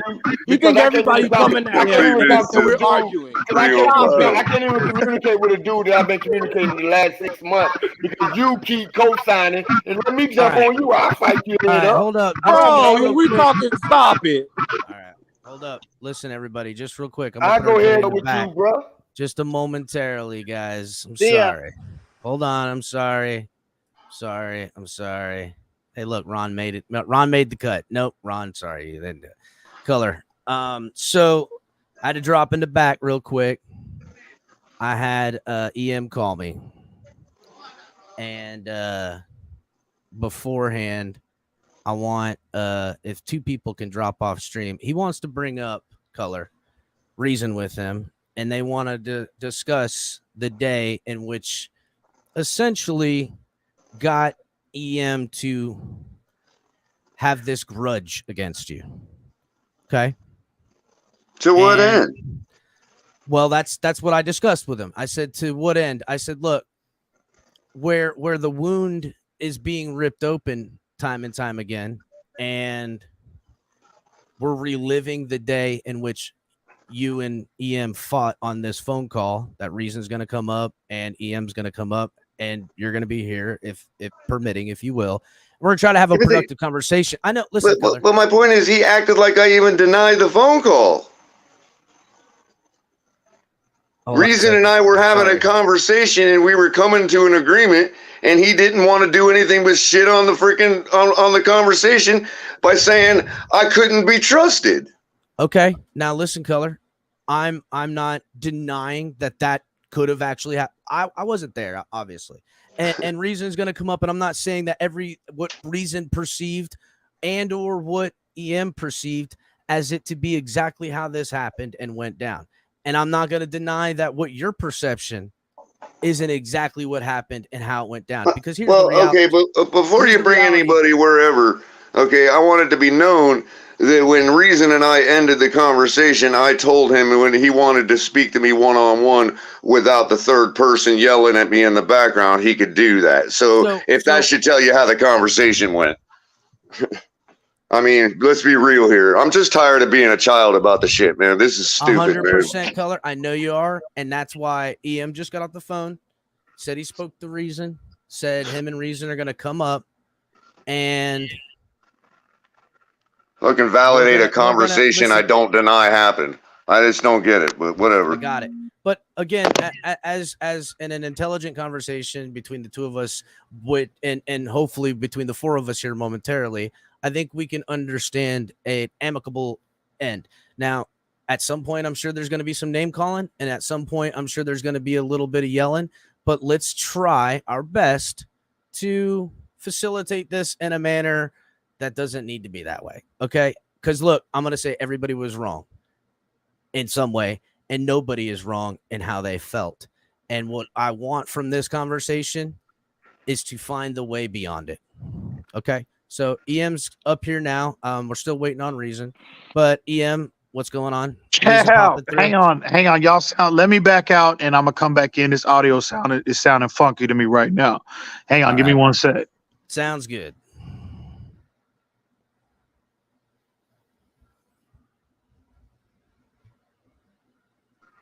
When everybody in the community told me I should reach out to EM, I told you all that I shouldn't because he made it clear he don't fuck with me and don't want to even come to any kind Well, of I don't know freaking. if you heard this earlier. I don't get why we're going through all this. I got you, but I don't know if you heard this earlier. But I even said that I kind of blame myself, and I just told Ian this on the phone, who's in backstage. I'm gonna bring up here momentarily, but I said, look, I kind of blame myself a little bit. I should have probably reached out to Ian a little more and made him more clear on your intentions. And maybe I could have facilitated this in a better place before. Yeah, I'm human. I don't want people that everybody else respects to hate me. Yeah, I'm human. Sorry that I tried again, EM. Sorry. All right. Well, let's try mistake I won't ever make again. Let's try to not put inflections, and let's try not to name call our best that we can to have a productive it's not name calling. It's just a matter of reality, bro. I got you.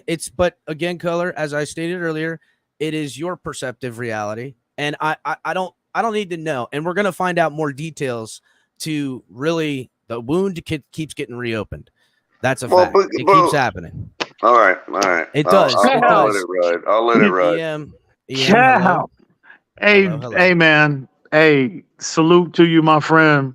Listen, Color. The purpose of this conversation, right? I want to be clear. If I might have the floor for a second, gentlemen. Anybody that knows me personally in this community, they know I do not move. I do not make personal conversations, personal information public. I never have moved like that. Never will. That's how I am in real life. So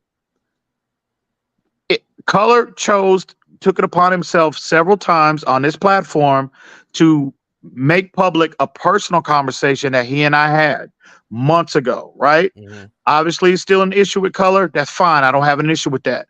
However, the purpose of me publicly, right, addressing this is because Color took it upon himself to make that information public. Color chose to do that. If that conversation would have transpired between me and Color, would have been private, it would have remained private. I would address Color private, but Color chose to make that conversation public and try to make me look like, cast me in a negative light publicly. I feel like, and I appreciate you so much, Cap, for giving me the opportunity to put the truth out, make the truth known publicly, to address how Color has been moving over the last several months. So okay, now let me just mildly interrupt you right there. I'm leaving, bro. I'm leaving. Hold on. I'm not even here. How have I been moving? Color leaving is not like seriously, bro. Seriously, moving. How I've been moving? I've been moving just like this, just like I'm about to move in about 5 seconds. I'll show you how I move, and you'll never hear from me again. Oh my God, Color, are you serious right now? We don't need. I'm fucking dead serious, bro. Oh my God, Color, can you stop for just a moment, please? EM.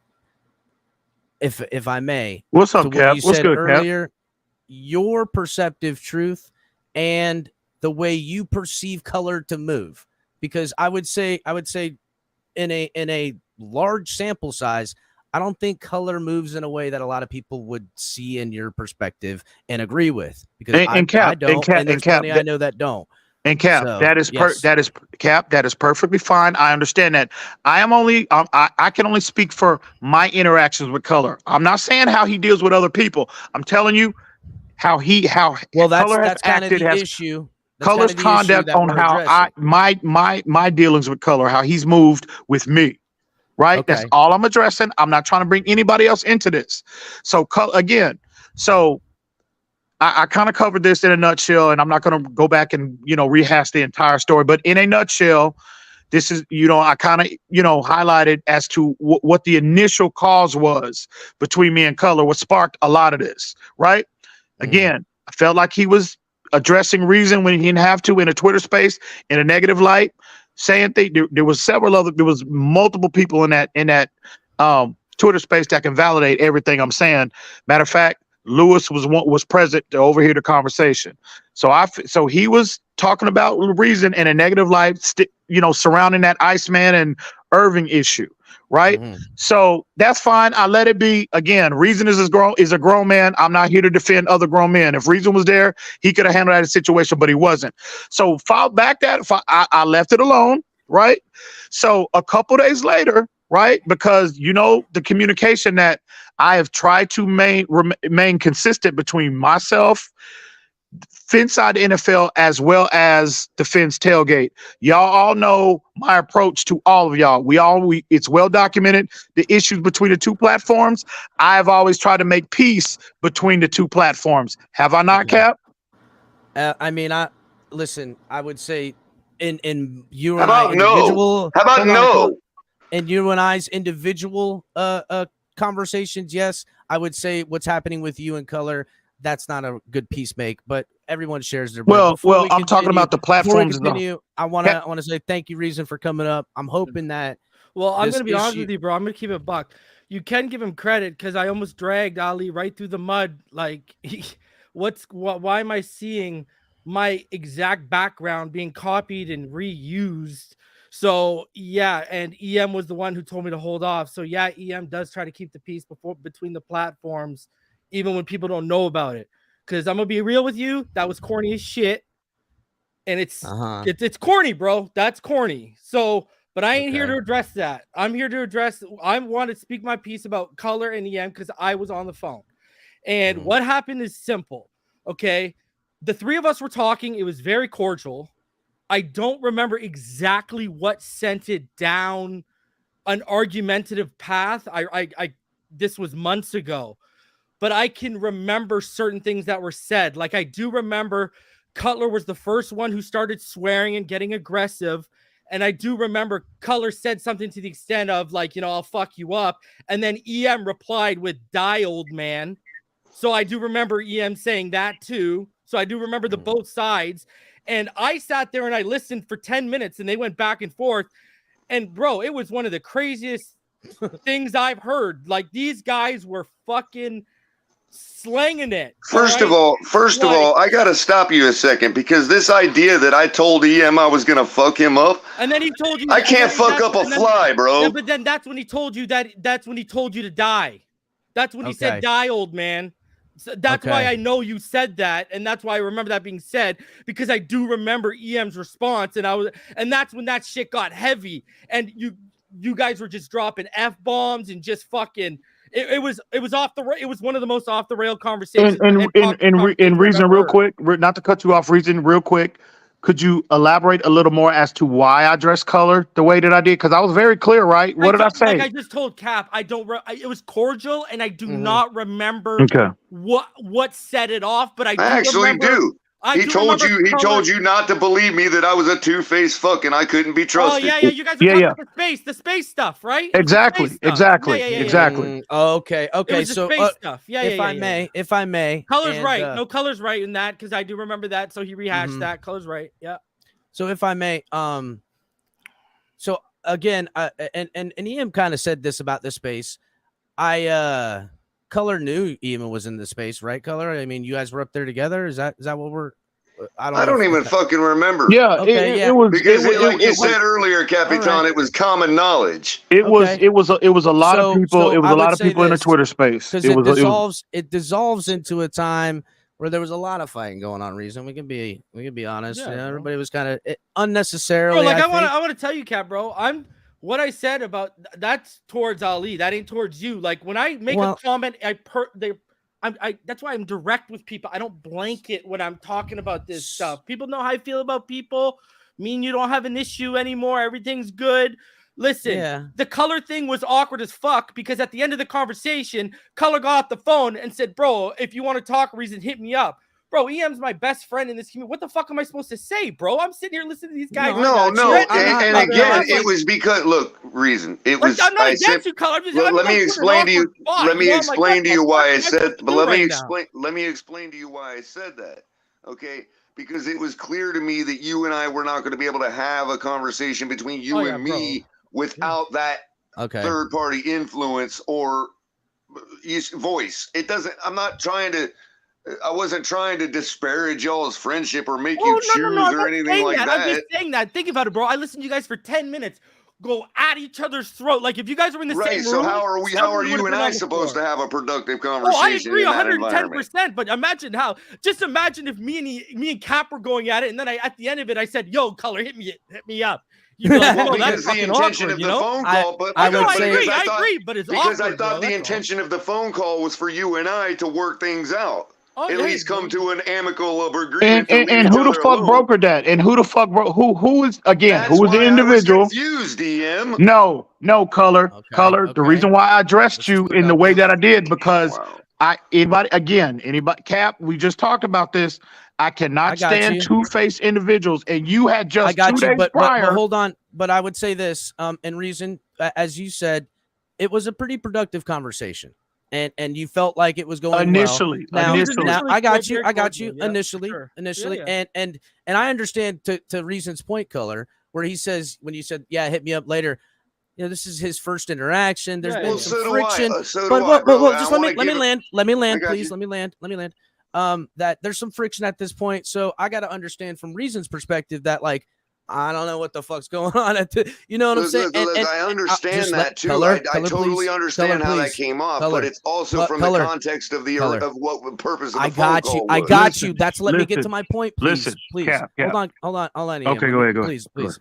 So I understand where Reason's coming from, where he finds this situation completely awkward to hit you up and is like put off by the situation and questioning what the fuck he should do when you say hit him up afterwards because of his friendship. Awkward that I had to, just that the please, conversation had to be facilitated by EM in the first place. I found that awkward. Is that okay for me to find awkward? I got you. I'm talking just for Reason and understanding his perspective to the conversation to find some end. Okay, continue. I understand that. EM, I would say the awkwardness started by the fact that a third party had to even facilitate the conversation. Y'all are making this Y'all are trying to make this more than it actually is.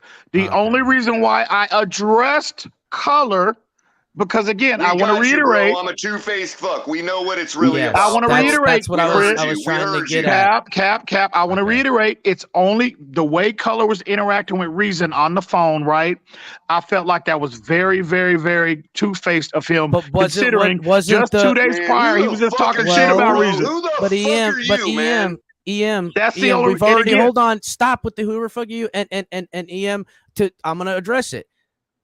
Didn't you facilitate a phone call for Color and Reason to come to the thing? As we've just admitted, Reason and I both, there was already a lot of friction at that point. So here they are in an amicable conversation, and you, to your observation, with your perspective, feel like it's two-face and tell Reason, listen, he's literally been talking shit yesterday about the Brandon thing. No, I did not tell Reason prior to the conversation. I kept that to myself. Not awkward.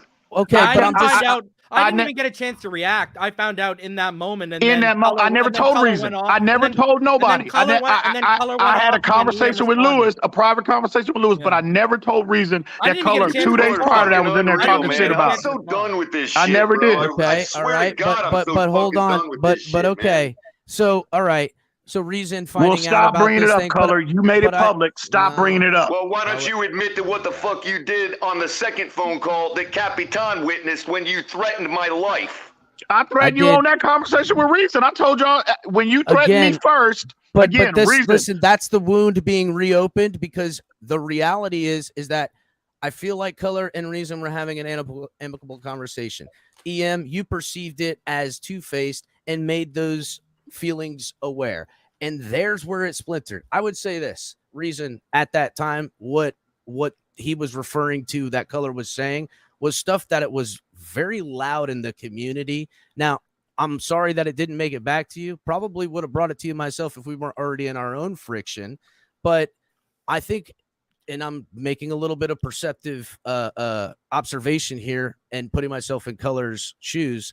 He knows EM is there and says it not to get at you, but I think it was that open of interpretive conversation. And I feel like now that EM, when you brought them to talk about it, bringing that wound up is a good thing for you to do to your friend because that's what you and him are.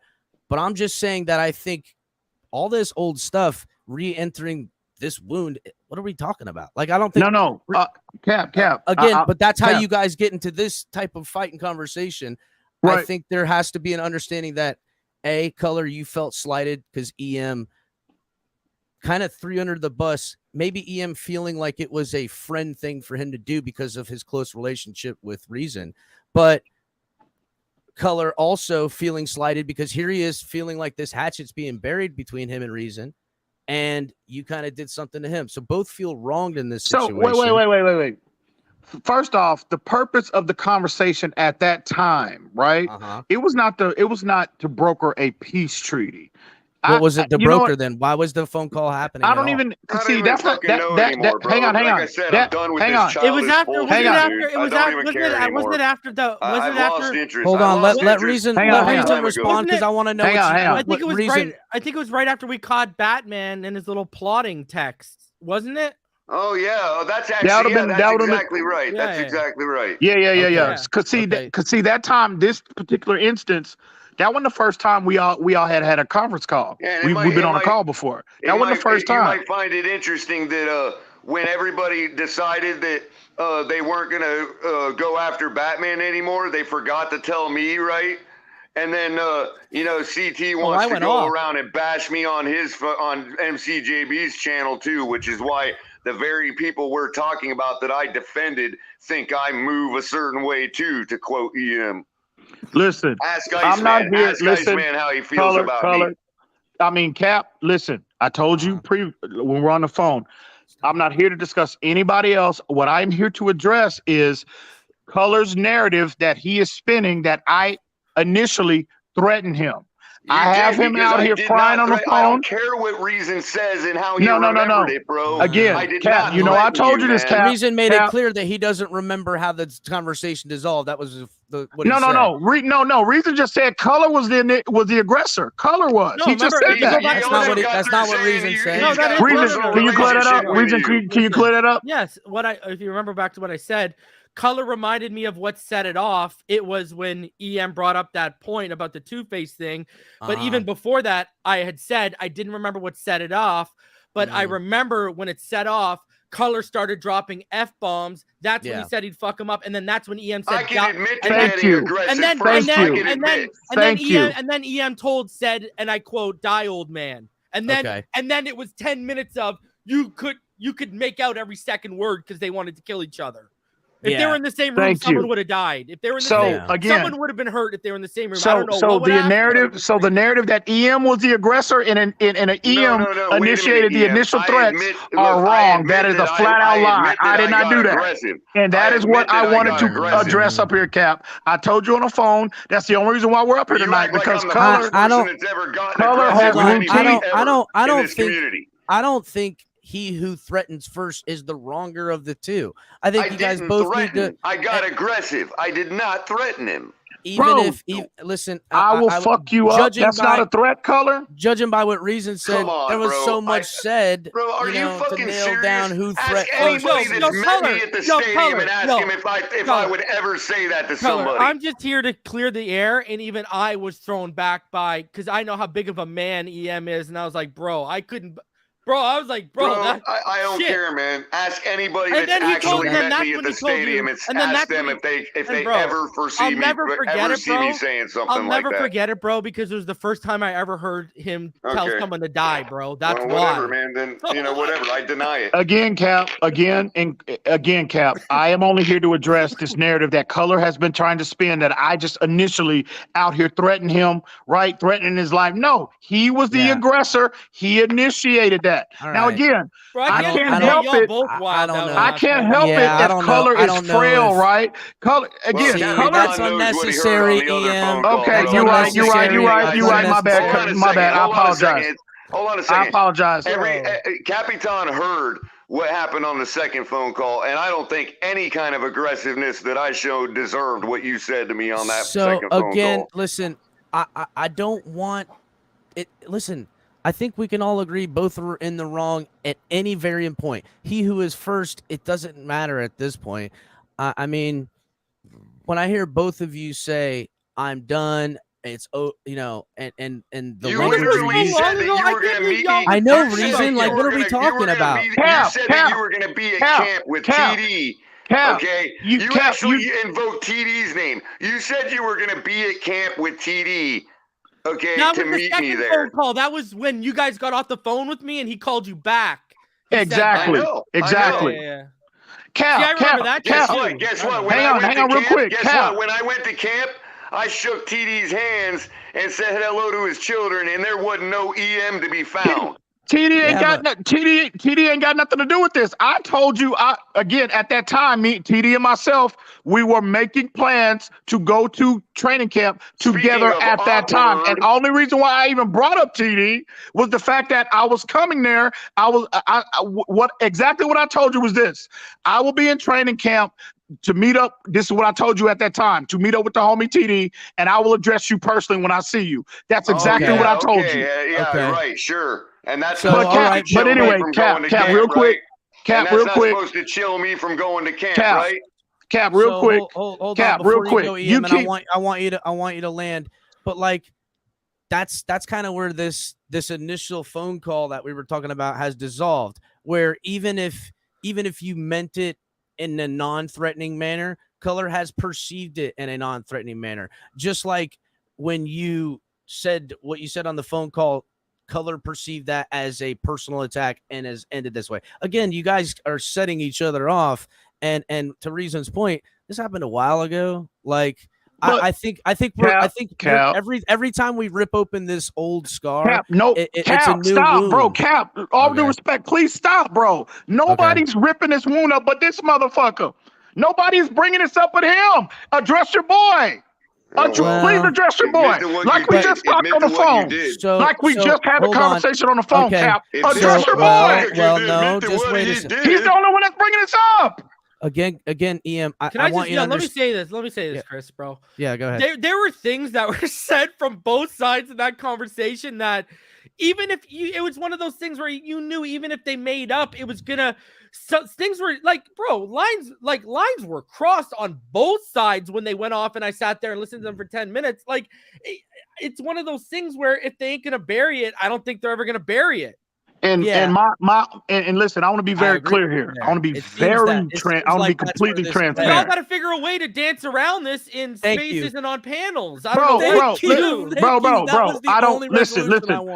My remedy to this situation is I distance. Tell you this was a pointless exercise because he's already made it clear to me there's no. bro. Listen. Hang on, Reason. Hang on, Cap. God damn it, hang on. That's fine. How I remedy the situation? I distance myself from him. I don't even come up here generally when Color's on a panel, bro. I don't. That's my choice. Are we not living in America? I can pick and choose on who I interact with. I don't listen. How Color showed his true colors to me. I'm not trying to influence anybody. I'm not trying to tell anybody not to fuck with Color. EM just does not fuck with Color based on my interaction with him over the last year and a half. In the story. I did not reach out to Color to try to build the bridge back up. I didn't text him. I don't get on panels and say, "Ooh, I don't know why Color don't fuck with me," etc. I don't get on panels and invite Color up to come address me and let's talk and rehash this situation out. I don't fuck with Color. I don't associate with Color. That is my preference. End of story. He chooses to routinely bring this issue up publicly. So you keep asking the question. How would Cap, I bring it up if you right? weren't up on What my are we panel talking about? fucking with me? Pose that question to your boy because you know that if you weren't up on my panel fucking with me. Cap, you keep asking the question. What are we talking about? Pose that question to your boy because he's the one that keeps bringing this shit up. You're supposed to say, well, EM, you do come up with and Needle Color the fuck to the point where he brings that shit up. Bro, y'all need to be focusing on Dolphins content, not this Jerry Springer bullshit. I try, bro. You know what set this off, Reason? Don't be saying I y'all. doubt you were watching. You saying y'all, bro? Don't be saying no shit like that publicly, y'all. You don't even engage in 2 a.m. this. on a Friday night, dog. Like, what is this? Like, people need to. If you don't get along with people, This is exactly why I stopped doing panels and engaging in all this bullshit, because it just breeds toxicity, man. When you're up here for 8 hours, eventually you're going to run out of things to talk to, and then you guys argue with each other and get mad at each other, and it rehashes old shit. And it's not just with you, I'm talking about in general, and you get this. And man, like we're OTAs. We should be excited. Look at we have on the precipice of a top 10 offense, a top 10 defense, and a special teams that might be actually worth watching. Like, there's so much to talk about right now, and I don't know, bro. I don't know what to tell you, man. All I'm saying is, EM, you're one of the smartest football minds I've ever met. You're better than this. I think we're all better than this. We're all at least in our 30s. Like, we know what the deal was. I mean, y'all don't like each other. I've explained how your conversation went down. Y'all have both made it public. You're probably never going to get along. So, listen, Color was the aggressor. EM responded. It got out of hand. Boom. And that's what the fuck it is. And y'all need to move the fuck on. And that's it. At the end of the day, Cap, you know this. Reason you know this too, goddammit. I have tried again. I've told you this, bro. Listen, EM, I will be the first to tell you, because I fall under the same branch, bro. You react. You react, bro. We get blamed and pinned as aggressors when we react and we finish a situation that's brought to our doorstep that someone else starts. It happens all the time. It's been happening since we were on TD's panel in 2019, bro. It's never gonna leave us. You know why? Because at the end of the day, whether the chat likes it or not, I don't care who the fuck likes it. This is what comes when you're fucking alphas, bro. When you're not, there's a lot of betas out wait a minute. here. As far as aggressor goes, hold on. As far as aggressor goes, you're acting like what I said was anything more than mild compared to what EM says to people on a regular basis. I'm not talking about you right now. I'm talking about him getting labeled as an aggressor. I know. I just want to make it clear the aggressor or not. You are a drop in a bucket that's been going since 2019. You're a singular, like, you are just a singular. So that is a general statement, because this, like I said in my rant, been going on since 2019, since before we knew who you were, bro. I hear you. So that's why he reacts and goes off, and that's why he has me up here, because this is a narrative that's been attached to him, and it's not just you. When people start shit with him, and EM's loud, EM's abrasive, EM can go off the rails, and he does it as a reaction. I have a question. Reason. I have a question for you. Would you say for Color to have a better understanding of how EM reacts, is that in any way? Because I'm trying to give an understanding on my point of view on why Color's acting this way. From what I gather from what you said, EM's carrying old scars that Color may not even know about, and these are. I'm not carrying anything, Cap. Stop that. I don't even, bro. He's just. This is going. I don't even listen. I'll just explain it from my perspective, and then EM can tell me if I'm right or not. Okay, thank you. This is another situation where he feels he's being labeled as the aggressor, and with the threatening thing, when he didn't start it, he reacted to it, and that's been going on forever. My interaction in terms of again, you guys keep cutting me off and not letting me clear this up. I didn't aggress against him even close to what he does on a normal basis to people. Again, why are you trying to bring other people into this, Color? This is between me and you right now. Why are you trying to? I'm not doing that. Shut up. That deserved to have my life. You told Lewis the other day, you know where the fuck I'm at. That's what you told Lewis on stream. Yeah, because he knows where I'm at. He don't need to be threatening me on stream. That can't be perceived as threatening. You told that man that on stream. No, I told him if he was going to threaten me, he knew where I could be found. Anyway, at the end of the day, listen, y'all are trying again. Let's not make this out to be more than what it is. I have completely distanced myself from Color, and it's perfectly fine for you to bring up anybody the fuck you want, right? No, you keep trying to bring people into, Let me tell you what the problem you here keep is. trying to bring other people into this conversation. The reason, and Capitan, what the real problem that I have is, okay, I didn't aggress against this man any more than anybody else has against anybody else. The difference is my irredeemability for some fucking reason. So you're saying he reacted to you? No, I'm saying we're still fucking dealing with this shit, and he can't simply apologize for fucking threatening me. I'm not going to. Don't get mad at me, Color. See, this is the issue I have with a lot of these fucking idiots, these pussies in this goddamn community. See, now when is you idiots and pussies. hang on. I'm not talking about. Listen, you're right. My bad. Hang on. Let me finish. Let me finish. And I'm just not talking about. I'm just not addressing Color. And I'm just on all these idiots that talk that tough shit, right? Yeah, but we don't have to address them. You said just like Color, and I don't want him to do the same. Okay. You're right. I don't Cap. want him to do the same. And you didn't want it. My bad, Cap. Respectfully, my bad. I'm sorry. My bad. I apologize. Name calling isn't going to help. Hang on. Hang on. If I concede to you, if I were to concede to you that you're right, I acted in a two-faced manner and apologize for it. Why the fuck am I not redeemable? What have I got a fucking idea.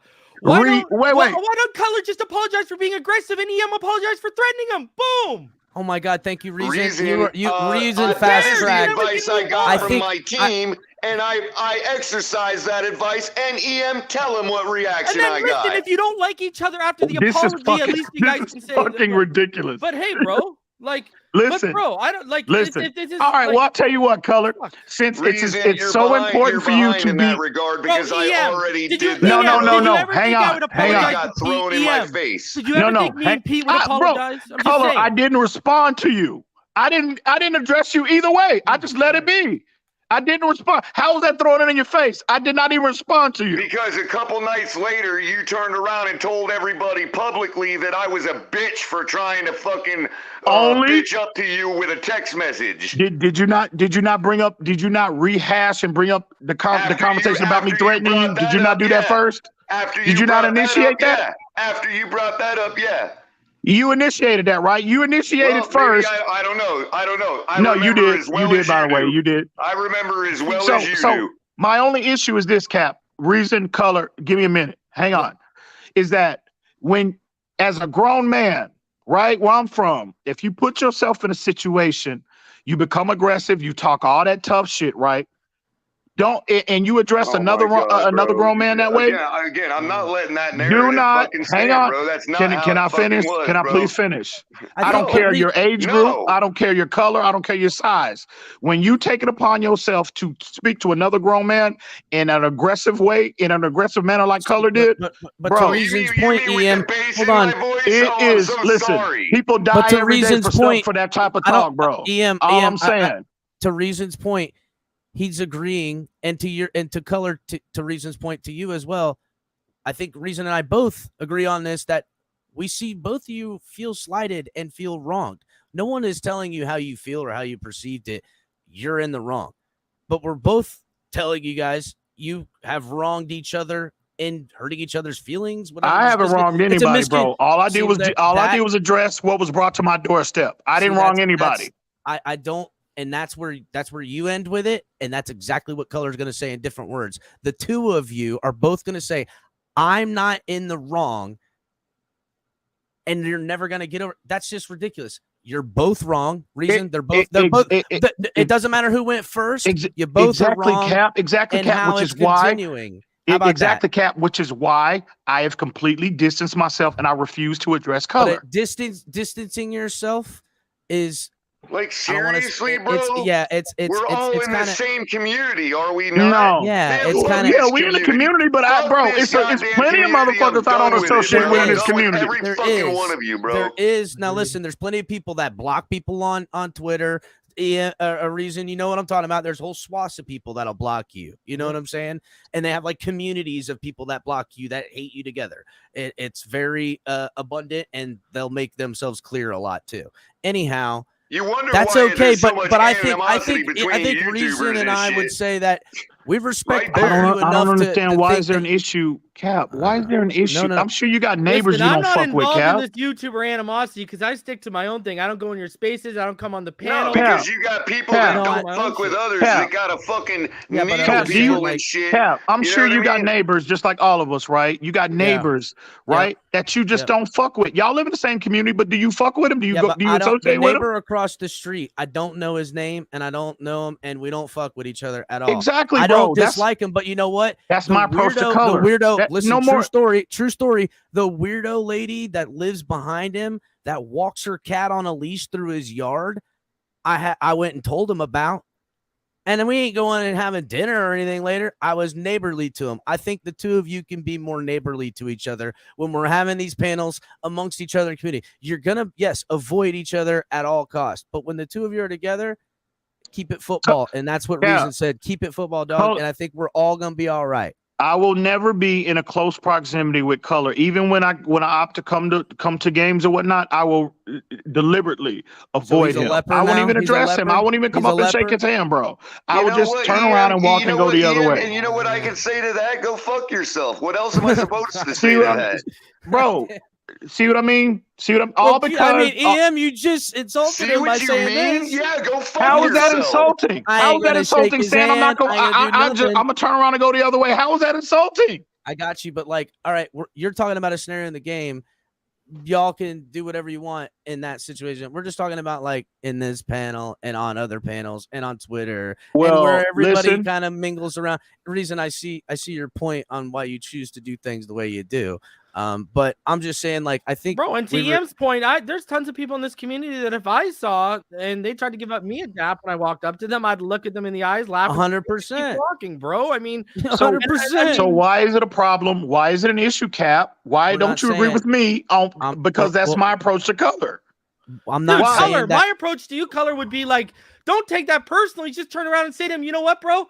I wouldn't shake your hand either. You don't even got to say fuck you. Just say, you know what, bro? I wouldn't shake your hand either, and I'd go the other way. It's people that don't like me, right? When we see each other face to face, they're gonna see me and they're gonna turn around and walk and go the other way. Guess what? I'm not gonna feel some type of way about that. I got a news flash for you. All four of us up on the panel, you can't pull and get 100% of this community to like each of us individually. That's the fucking reality of the situation. That's why I don't take people personally in the chat. We don't have the four of us up here don't have 100% of these people. So don't worry about Y'all are this acting shit. like I'm some fucking kind of child or something. I'm saying, I'm not. Don't know that. What I'm saying is, don't fucking worry about this shit, bro. See now everybody's ganging up on Color. Now everybody's ganging up on Color. No, this ain't a victim thing. It's not a ganging up on anybody. You're gonna sleep it at night either way. So who cares at the end of the fucking day? No, I would say this. Reason, Color. Agreed, the two of you aren't going to be friendly. EM, I would say, but we do find ourselves in close proximity in this digital universe. The only thing I think is both of you are gentlemanly enough, I believe you're capable of it, to actively avoid each other, but still have a football-centric conversation where it doesn't need to dissolve into where you guys are going at each other.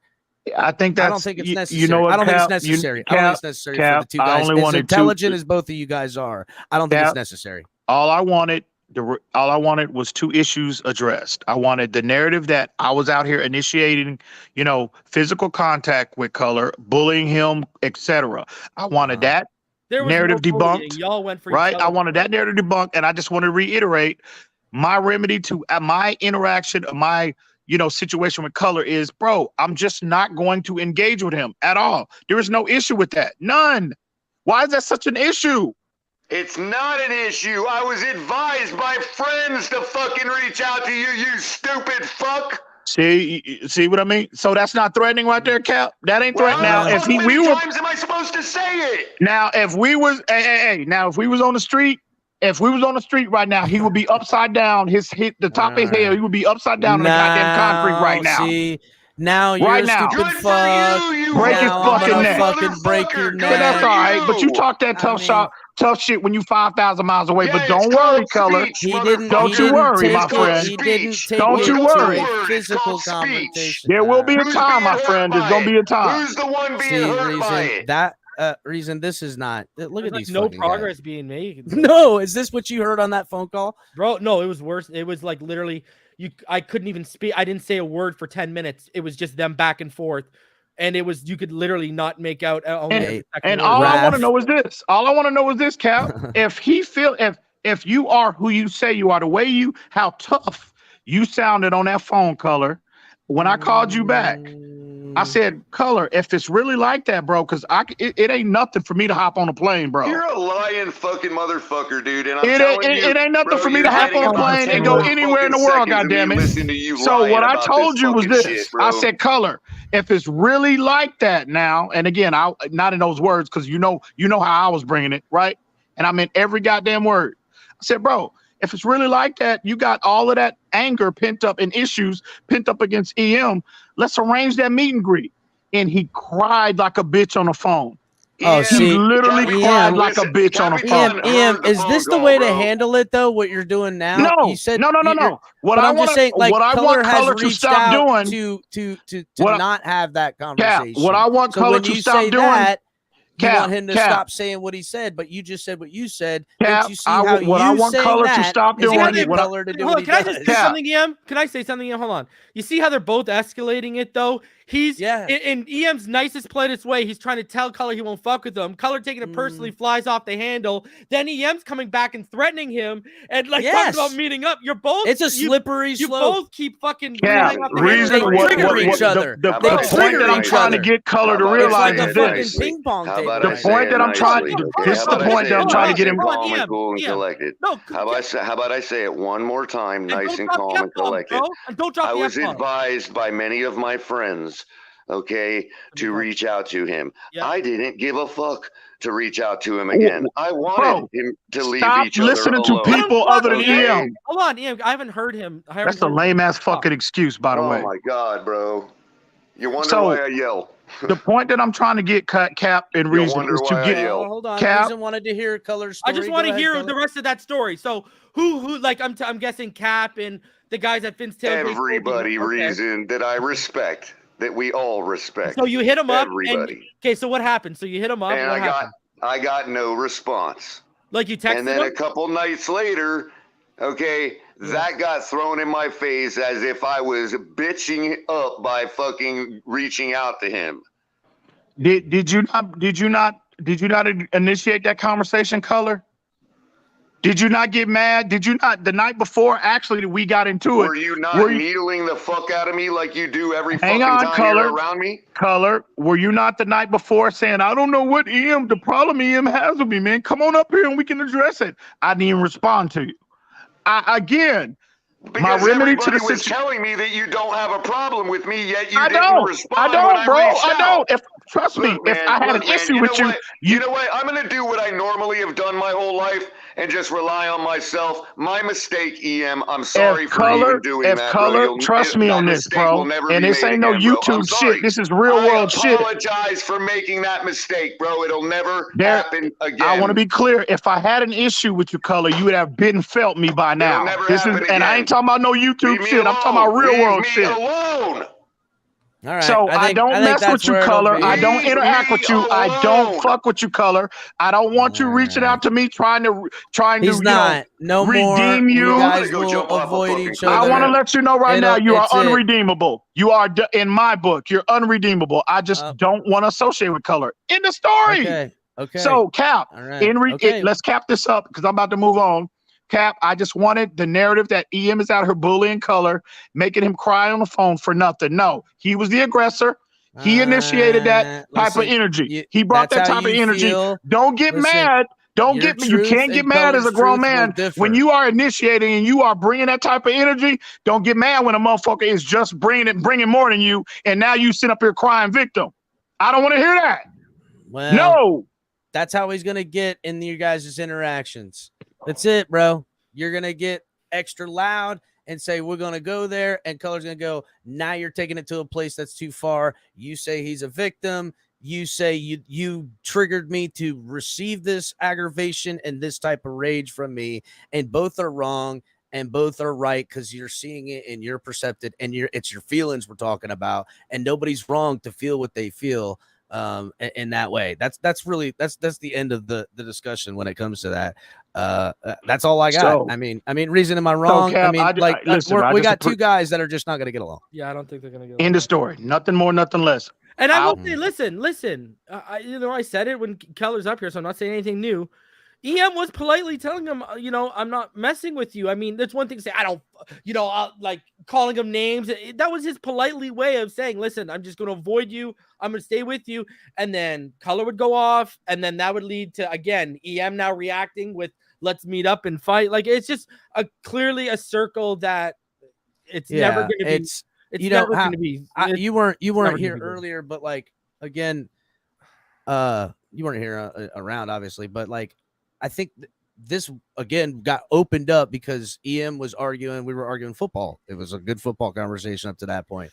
Color came in to side with EM in his take, and like he didn't hear him. There's people talking over, but like I think their relationship and interaction has gotten to the point when EM even hears Color. They're walking on eggshells. He assumes that's right. He assumes it's negative. He put it on him. Color responded. He's like, "Hey man, why you put negative?" He's like, "I don't fuck with you, Color." And the Color's like, "Well, fuck, man, fuck you then." And then it's off to the races. And even if it's not the most aggressive fuck you, because of where his eggshells are, and because of, again, and EM has made it clear he doesn't want Color interacting with him in any manner, even a friendly one, because this is how he feels. Color says, "Well, fuck you back," and then EM goes there, and it's a fucking shit show, bro. I don't think it's worth it. Well, and like, to be honest with you, I've seen EM up there on panels back when Larry had the show, when there were people he didn't mess with up there, and he could go up on a panel and he just avoid the conversation and the interaction with them and just. I was hoping for that, honestly, Reason. I was hoping that's where this was gonna go. And see, it just fucking bothers me, bro. Cap, I know you guys are underneath each other's skin. And Reason, Cap, I told them both this. I think you all, whether you think so or not, in like this moral type of stuff, you guys are a lot alike in that way. Like at least in the pet peeve department, exactly what you both don't like. You're both stubborn as fuck. Let's be real. And you fucking know firsthand. Reason as well, bro. Reason can even tell. Reason would attest to this. Like we talked about just an hour ago, Cap, on the phone before we got on the stream. I've initially now, before this drama happened between Color and Reason, right? I've always tried to, again, Reason, when we talked about all the new, like at that time when the tailgate was starting and all these other startup YouTube platforms, what would I always say about the tailgate? Now, you and I differed in our opinion, but what do I always say? If any of them out of that group, who were going to be the ones that last and, actually become a force in the community, I would always say defense tailgate, because of Cap and Color. Did I not do that? Did I not say that in the beginning? Well, yeah. And the first time I came up here, I gave them, who was it? I forget who was up there, but I gave them their flowers for when they were taking advantage of the open slots on TD that TD was giving and trying to push their shit in the work there. I gave them their props for that because they were the only one really putting in the work, right? Mike and a Mic, right? Color. Yeah. That's who it was. That's that guy. Yeah. I don't know what happened. So that guy. Again, man. I don't harbor issues with people, bro. I only dish out what is brought to my doorstep. If somebody's trying to break in my back door, guess what? Guess what's going to happen? Blicky's out. Right? We can all speculate, but it's not going to be a pleasant outcome for that individual. So when I feel like someone, right, when I see their true colors and they're acting and they're moving, in a way that I don't move. So I would say I just distance myself from categorize that's his true actions, your perceptions. I know I'm admittedly better, and I would say that's just not true. And again, I think we've just dissolved to the point where it's always going to come to something like that. And that is fine, Cap. I'm not trying to convince you otherwise. I'm saying how I perceive him based off my interaction with Color. Sure, period. but everybody out here, all these people, all these idiots in the chat talking shit, talking all that tough shit. You said something they're acting earlier like I have just harbored issues with Color and just been up here bullying and picking on Color. That is so not the fucking case. But any of those individuals, they can go fuck themselves because I don't give a fuck. But again, at the end of the day, I just want the truth to be told. Nothing more, nothing less. Well, your truth. But yes, I would say this. Can you at least concede that you feel this way seeing it? Can you understand, not against you, but concede that Color has a different viewpoint and it doesn't make him wrong? Doesn't make him right, but it doesn't make him wrong. Cap, listen, you can sit here. Listen, I told you on the phone. You can sit here and again, this is no disrespect, Cap. You can sit here and try to spin this in your own way to try to protect your boy. That is fine. I respect that. I don't have an issue with it. We're talking about what transpired, nothing more, nothing less. What he did, how he acted, what he said, how he was moving at that time. Nothing more, nothing less. It is what it is. It's the truth. Leave it alone. Again, Having what he a needs to learn. A bad conversation between See, the problem is you're enabling him right now. No, you're enabling him right now, him? Cap. How am I enabling him? Because you're not addressing him directly. He's the one that brought this publicly. He's the one with the initial. Listen, he was the aggressor. I will say he this. is the one responsible for this being an issue right now. I will say this, knowing Color very closely. You're not wrong in your initial perceptions of this argument that you and him had, that he crossed lines. You crossed them too. I would say this, Color reaching out to you is a more evolved, trying to be a bigger person. And you feeling slighted, having that barrier, made him again feel spit or smacked his hand away. And it just put that same conversation back at the forefront. And I'm not saying how you did it and was it wrong. I'm just saying that, that's how we got here. I'm just telling you that whatever perception you had on Color 12 months ago is a different guy being a better guy.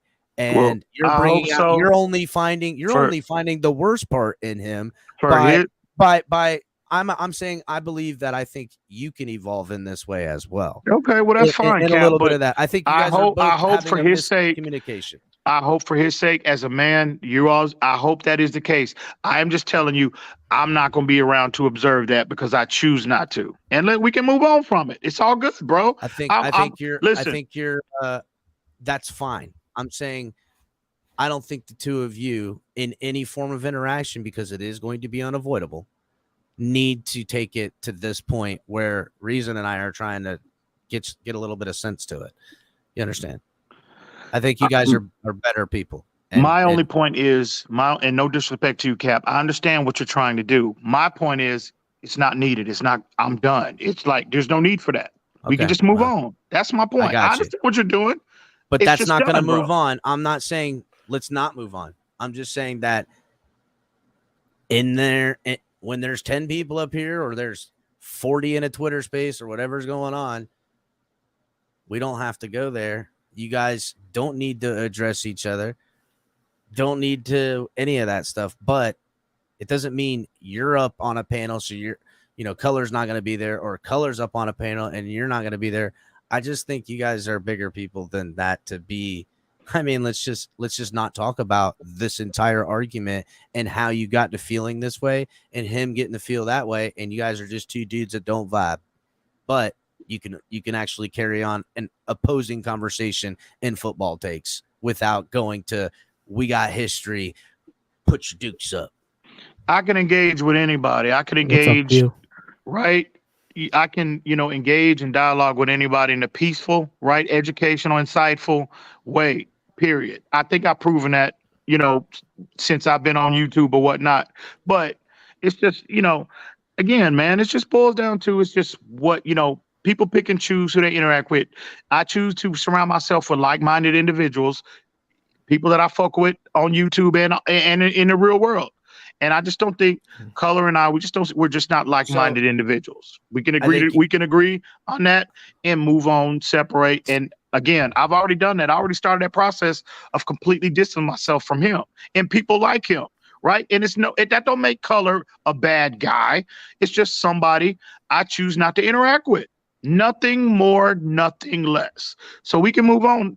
But I appreciate you, Cap, for giving me the opportunity. I wanted to address two issues. All this other shit that came up, I don't give a fuck about that. I just want to address the two issues that I was out here bullying people and I was the aggressor with Color, and also about me moving, again. Listen, we all bully people sometimes. I think we accomplished that. And, it's a little bit of that. You can wear a bully label as much as I do. I don't want it to weigh heavy on how you think your perception is. And I also don't want it to weigh heavy in how you move, because I think the two of you and the way you guys both move in this community can move together without causing this friction is my point.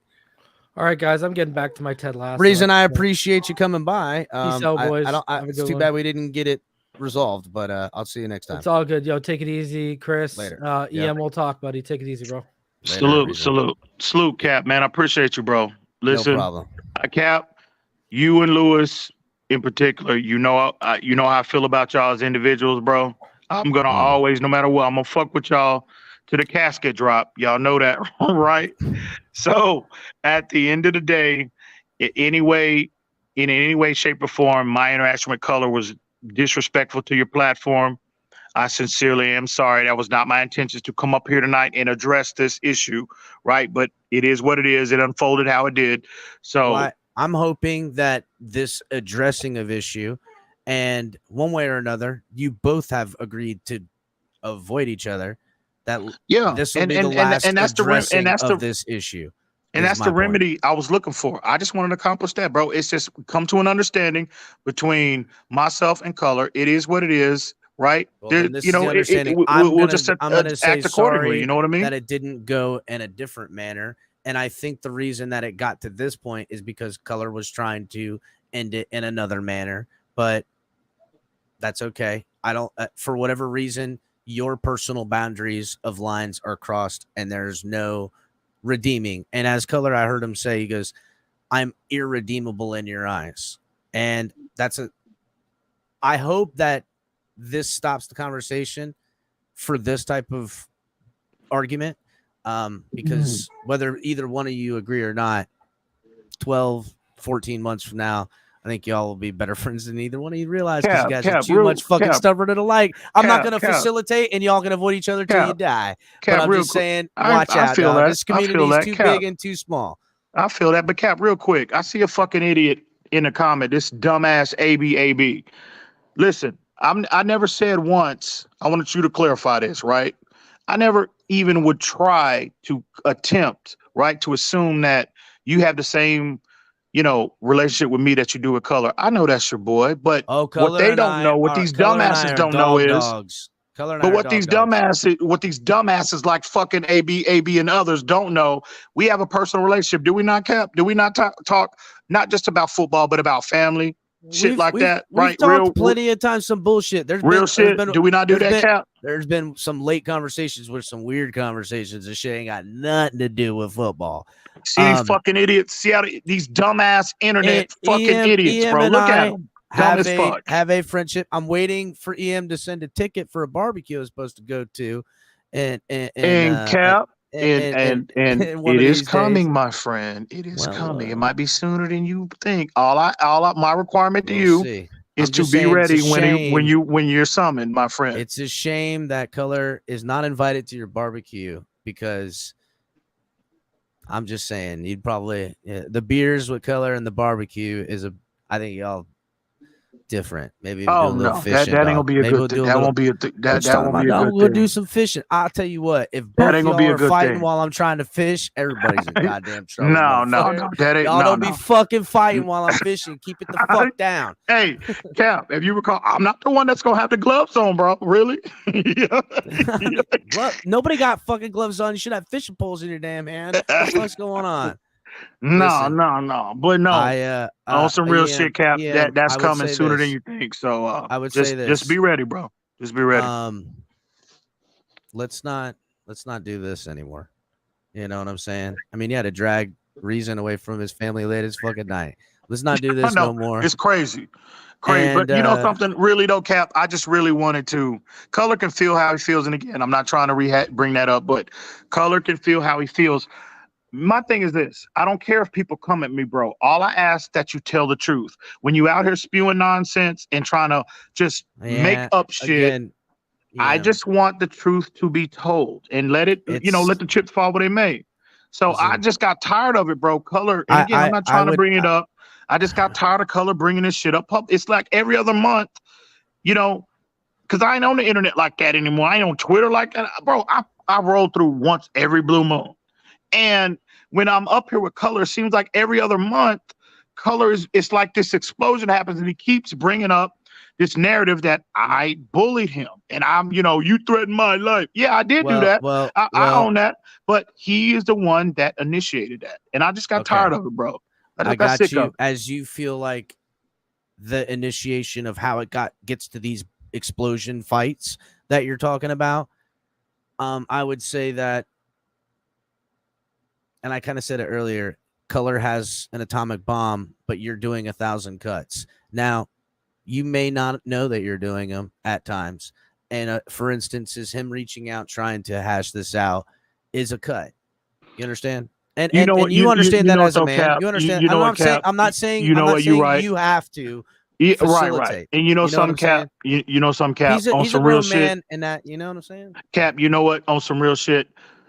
You right. Maybe I should have been like, I should at least, maybe I should, not that I had to, but yeah, out of courtesy, right? Because believe it or not, though, even though I would choose not to interact with color, I do have a level of respect for color. I really do. Well, you've If I said this, never, and you said if it I to me never just interact with before. color, I'll tune in to listen to him, to hear that raspy voice talk about the Dolphins.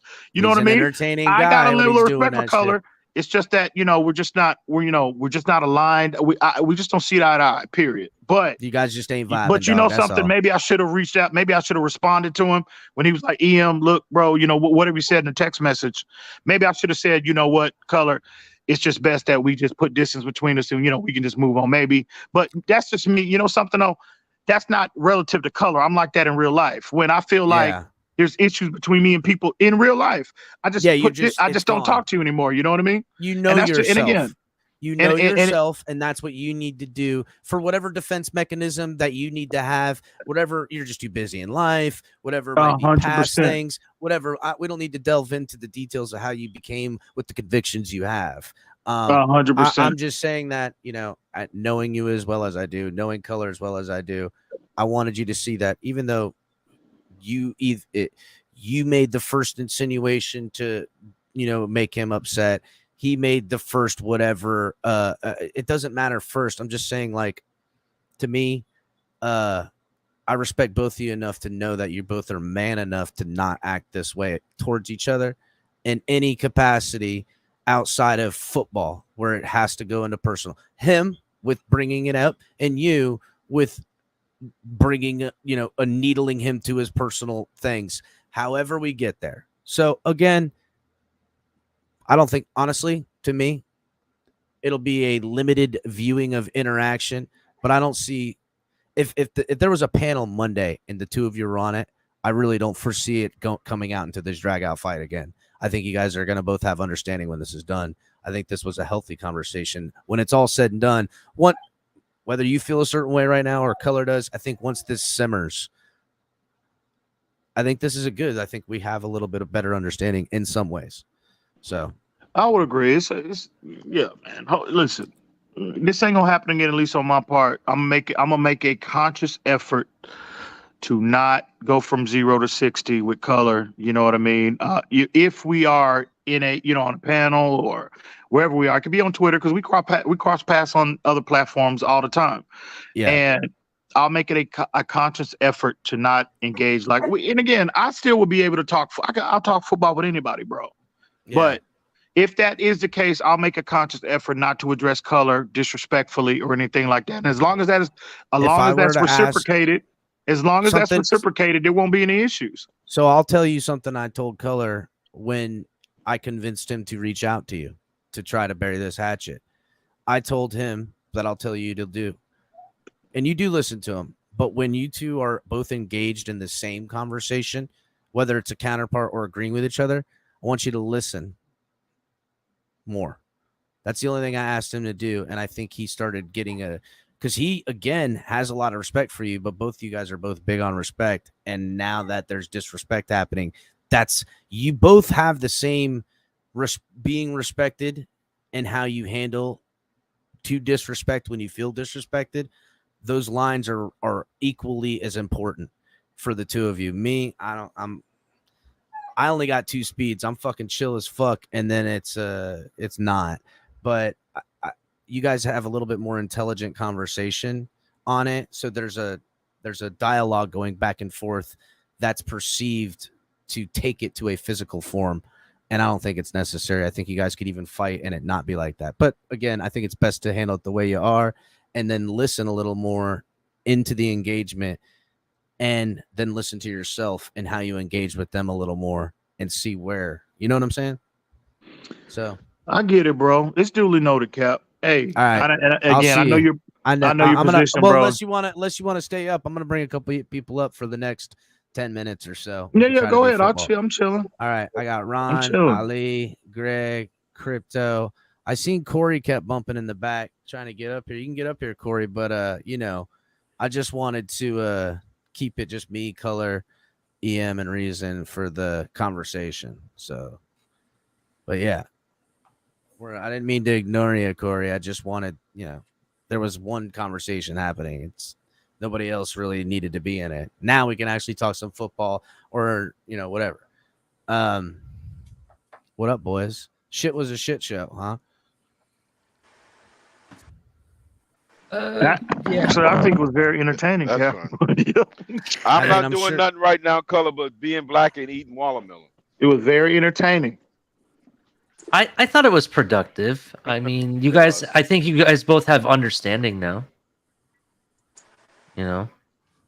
I think there's an understanding that the two can and need to avoid each other until they can listen to themselves and their interactions and hear each other a little better. There's a lack of communication going on here that's dissolving into an incident where both men were slighted and feel disrespected, and they keep ending up back in that situation, acting as in that same phone call. We are in a classic psychological Groundhog Day conversation scenario, and I think they both need to listen to each other a little better to get over it.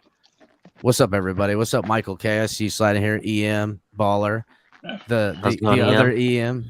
Don't think I didn't see your comments in the chat, Baller. You're no EM, Baller. Don't think I didn't see your comments in the chat. Well, I was mostly joking around, but what did I say that was egregiously bad? Here we go. There's bass in his voice. Did someone hear me now? We can hear you, Corey. God damn, I've been trying fucking for the last hour. I know. Well, I wasn't having people up. We had just a closed little conversation. So what's up? Okay, I don't want to fight with nobody. As a Dolphin fan, guys. So we got $13 million in cap space. Who do we go for? Position. I think right tackle we go for. What do you guys think? So I would say this, Corey. We actually, Crypto would know the exact number. I believe it's like around, or Ali, it's around 10 million in cap space after actual costs. Okay. But there is, that being said, they could probably finagle in one or two contract reworkings or signings or some shit, an extra 25 million on top of that. But that's not what's going to happen. Would they use? What we go for? Offensive line, right? We got to go offensive line. Tua's got to be protected. But we got a lot of depth there. I don't think they will. Bro, they're done. They're done on the O-line. Clear. Yeah, they already brought. What was it, like 2 weeks ago? 2 weeks ago, we brought two people. So. For fuck's sakes, we got 3 running backs already. Why we go for another running back? That's crazy. We're not in the need for a running back, but if the Vikings cut him and we can get him for cheap, we could do that. That's right. I don't foresee a trade. Because I think defensive tackle might be a need. Yeah, defensive tackle is a need. I agree with that. Yeah, definitely defense. I agree with defensive tackle, but I would say if we don't go defensive tackle, you got to go O-line. I don't think they're going to go O-line. Yeah, if they they're already working. If they go O-line, it'll be after cuts, and we'll know because they'll be holding like 7 offensive linemen, and we'll be like, well, they're definitely going to after cuts. Somebody big drops, and they cut like down to 6 or 7. Then maybe they'll snag somebody. With the new rules, you got to carry 8 offensive linemen. You know what I mean, dog? Yeah. And I don't believe there's an offensive lineman out there that they like right now. The only offensive line piece I thought we might bring in. You gotta worry about what doing judo? Is judo and fucking is gonna fall down and do his judo bullshit? Come on, man. Jiu-jitsu. It's jiu-jitsu, not judo. Whatever the fuck he's doing. He's gotta be protected, man. I mean, I would have said there was a need for a backup center now that what's his name is gone, but they're working out Eichenberg there, so I don't know how that's going to. And I think that proves that Isaiah Wynn might be taking that left guard spot. I kind of think so too. Ali, can you hear me? I like Wynn at left guard. No, I'm saying that's why they think the line is okay. I think in-house they're satisfied with what we got. Yeah, Jackson at right tackle, regardless of what you think of him, and Wynn possibly at left guard. Robert Jones will compete there as well. So There's a case to be made that they don't do anything and they just roll the money over to next year. That's what I'm thinking. That's a possibility. And it's also better to keep money during the season just in case no injuries do happen. They have to sign someone here and there. 72? Was it 72 or 73? It was like 72 last time we won the Super Bowl, guys. Fuck, we got to do something. Spend all that money. You have to do something. Yeah, I mean, I understand. You know, we've been waiting. We are trust me. We definitely. This is the time to do something. I mean, our window with this roster is coming to a close. What, we only got 2 seasons of this left before we really have to go all in. Not even. You're 31 million over the cap next year, with 10 of it being dead cap. So technically 10 million can't even be touched, and you have 51 players signed for next year. Yeah, I mean, I understand that. I mean, there's stuff we can still do. I mean, to circumvent that, we can open up cap space by re-signing certain players. We can also restructure players still. I mean, it's still a possibility. Yeah, but who's out there to restructure though? If you're going to restructure someone, they're staying on your team. Like, I don't think we're going to restructure Jerome Baker. Well, you won't be able to restructure Tyreek Hill if he's serious about retiring in 10 years, because that next year will be his 10th year. That'll screw you. We gotta worry about Waddle. Fuck Tyreek. If he says he's retiring in 2 years, we gotta worry about Waddle. Yeah, by the time Waddle has to get paid, Tyreek Hill's going to be gone from the league. Yeah, but someone brought up Waddle, and that's actually a good point. Let's actually talk about him. I honestly think with his potential and what he's done, he's outpricing himself here in Miami. I honestly think we're going to move off of him after this year. I don't see them really putting out the money that he's going to demand. Get the 5-year. Well, maybe that's a very big possibility, but I don't see it being a long-term, re-signing of a contract. Okay, guys, because they just saying they're gonna stay young and stay fast at their position right now, right? So Tua, so we got Tyreek, right? We got Waddle, right?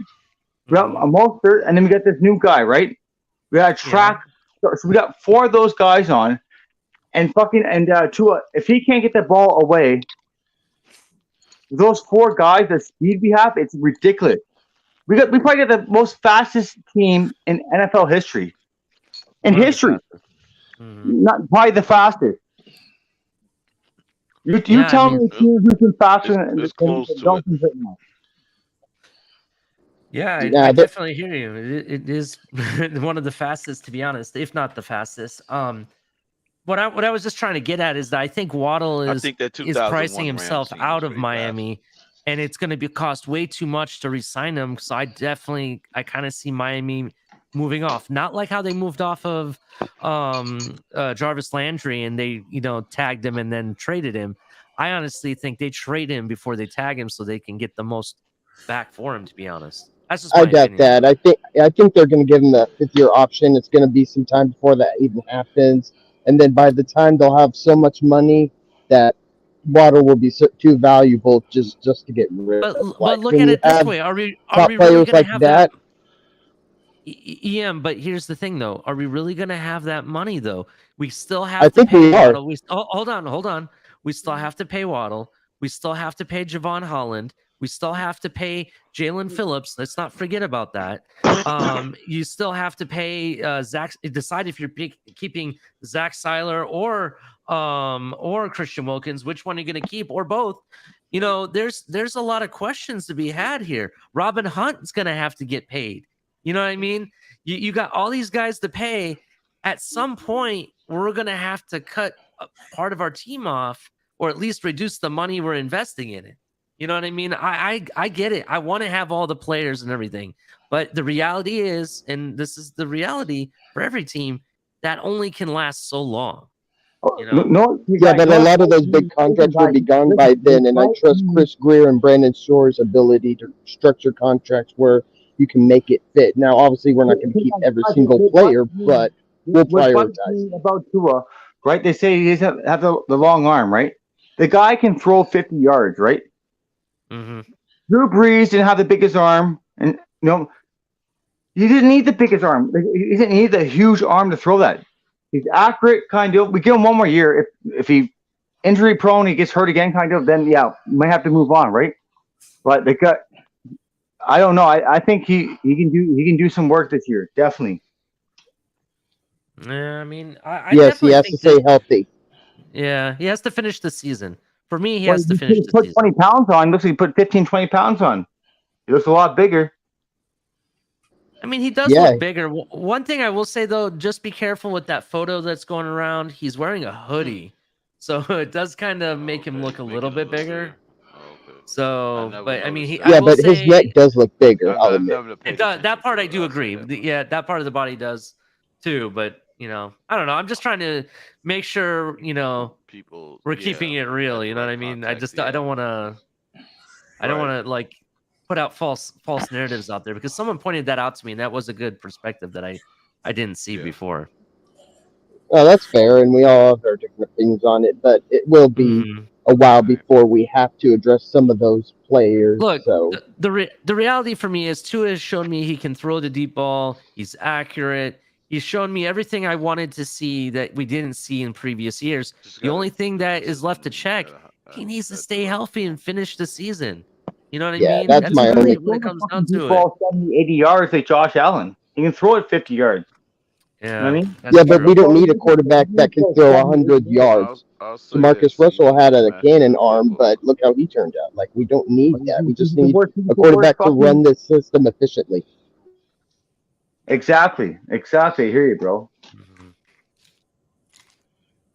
Yeah. And I think he can. He just has to stay healthy. That's my only concern with Tua, is that you have to stay healthy. If you can't, then we have to move on.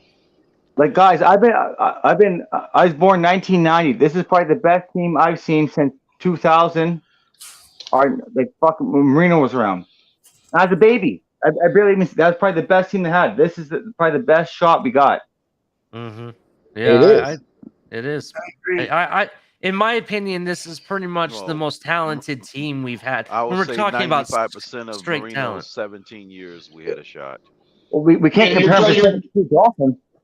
You're talking talent between the 22 guys, right? Because you don't have depth.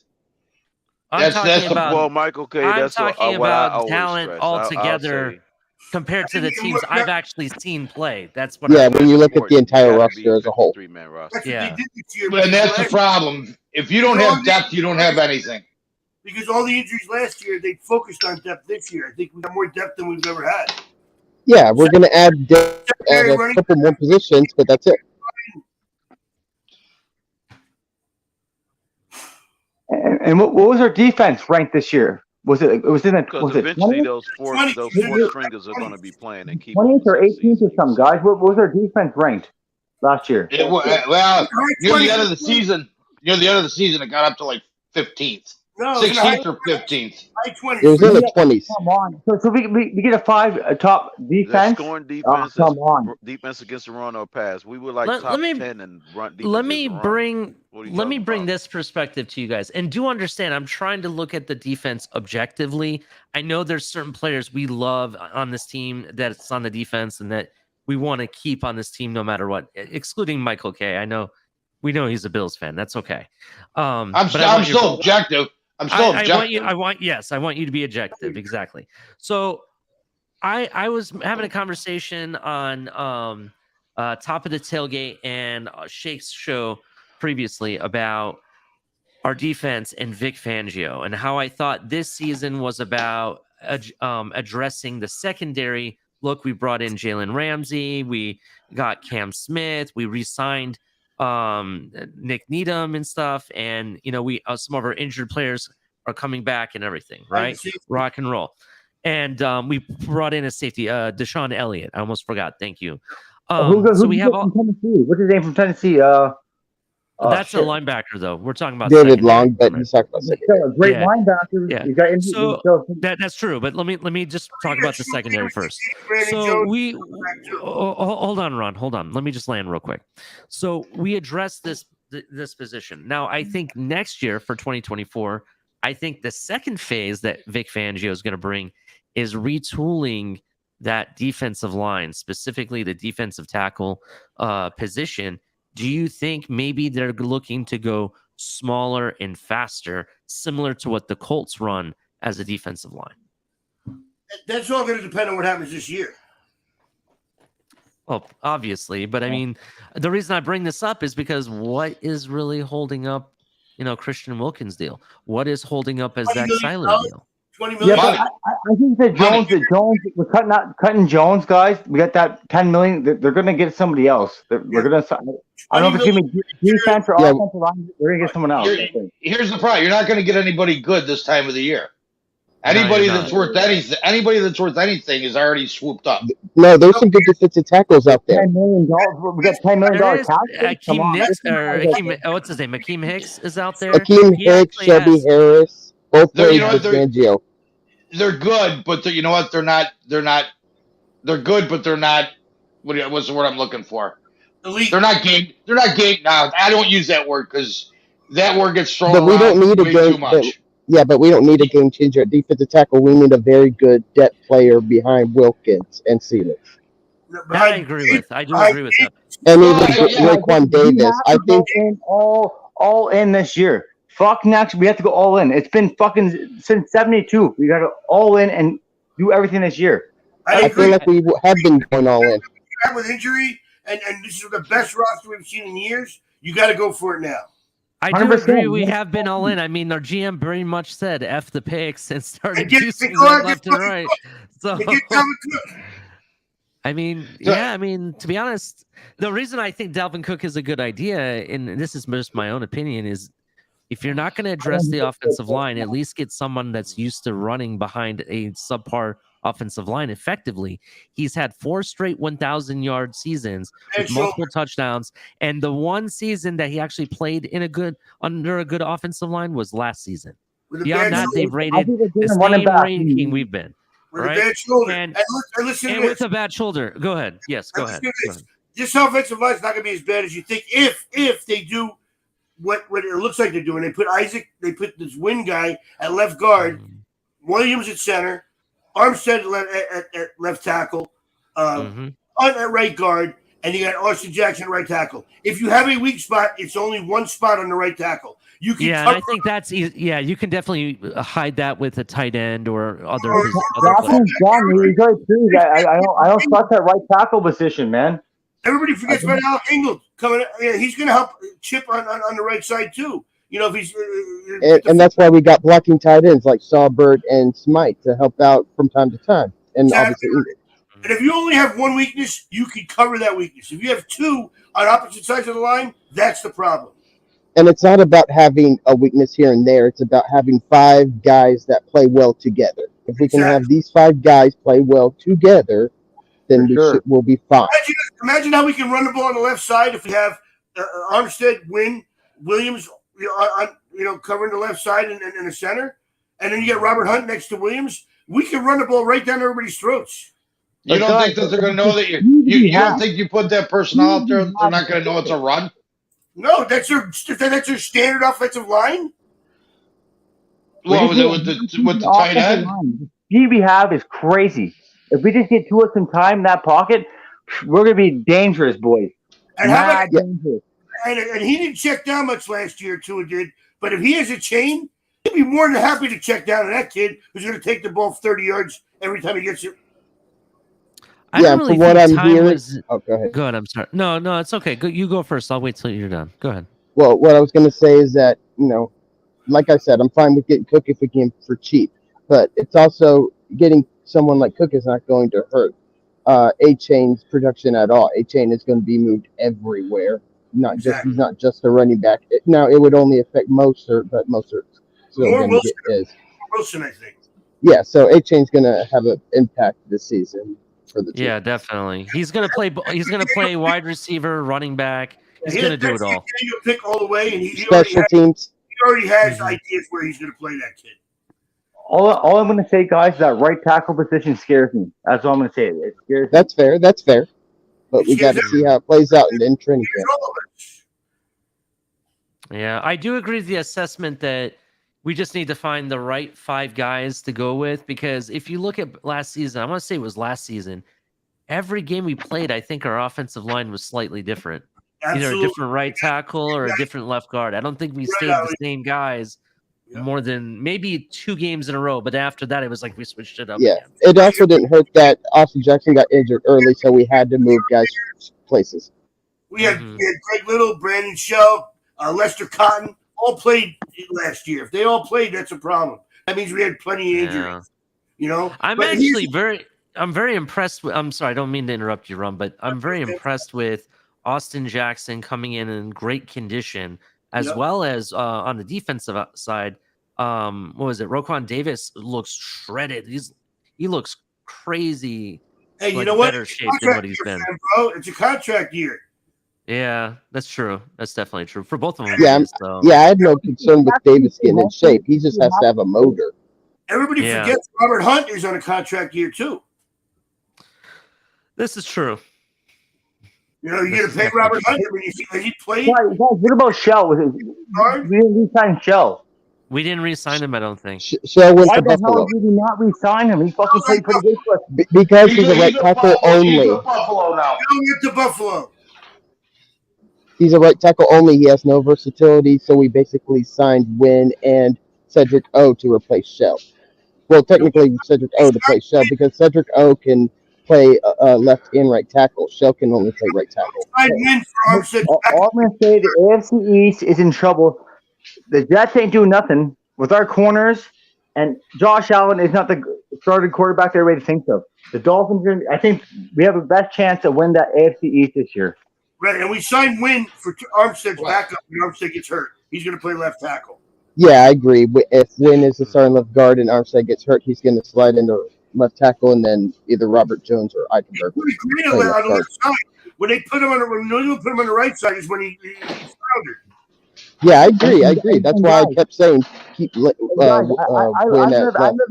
I live in Canada. I gotta hear Buffalo fans left, right, and center in my ear.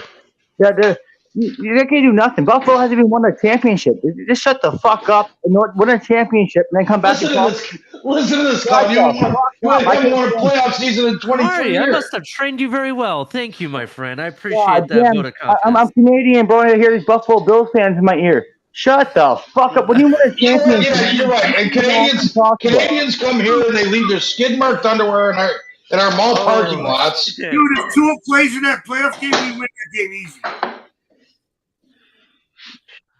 Oh man. Listen, guys. I gotta hear it the worst. I hear Buffalo left, right, and center because I live over here. Right. I'm a Dolphin fan till I die, man. I gotta hear these fucking idiots up here. Shut the fuck up. Underrated for the last 3 years. Their defense is really kind of carried them. People don't recognize it. And this year they're going to regress without Leslie Frazier. They haven't won nothing. My buddy's a Buffalo Bills fan, and I hear him all the time. You guys haven't won anything. What are you talking about? You haven't won anything at all. Dolphins, undefeated team, 72 Dolphins, undefeated, only team went undefeated. I got this idiot in my ear. Oh, yeah, the Bills. Who's the Bills on? Tim Kelly, you guys went to the Super Bowl 4 years in a row and you didn't do nothing. What the fuck did you do? Oh, my God. I hate Buffalo Bills. Oh, my God. I hate Bills fans, man. I can't stand them. That's great. That's great. We don't like Canadians either. It's a third world country. Well, hey, you can hate me all you want, bro. I'm still a Dolphin fan. We're talking about now. And without Leslie Frazier, that defense, and without Edmonds in the middle, that defense is going to regress. And people don't realize how good that defense has been. You know what? I don't know. I think Edmonds got overpaid. I got no problems with the Americans, bro. You're an asshole, obviously, man. I got no problems. The best sport, football is the best sport in the world. So I don't know what the fuck your problem is, but that's all I can say. What kind of argument is that? I thought we were done with this beef. What kind of argument is that, man? Is this EM and Colors burner accounts? Exactly. And they got voice changers. I gotta say something. Shit. I'm just kidding. EM, if you're, I'm just messing around, bro. I'm just. Come on. Yeah, it seems like Ian Dolphin doesn't like jokes. Really objective. Okay, let's actually talk about the Bills. So, Michael K, since you're the Bills expert, obviously, can you explain to us about little league, minor league teams, Ali? Oh, snap! Crypto drop minor league teams. Damn. Michael K, can you explain to us who are not Bills fans how the Bills defense has gotten better? Let's start there.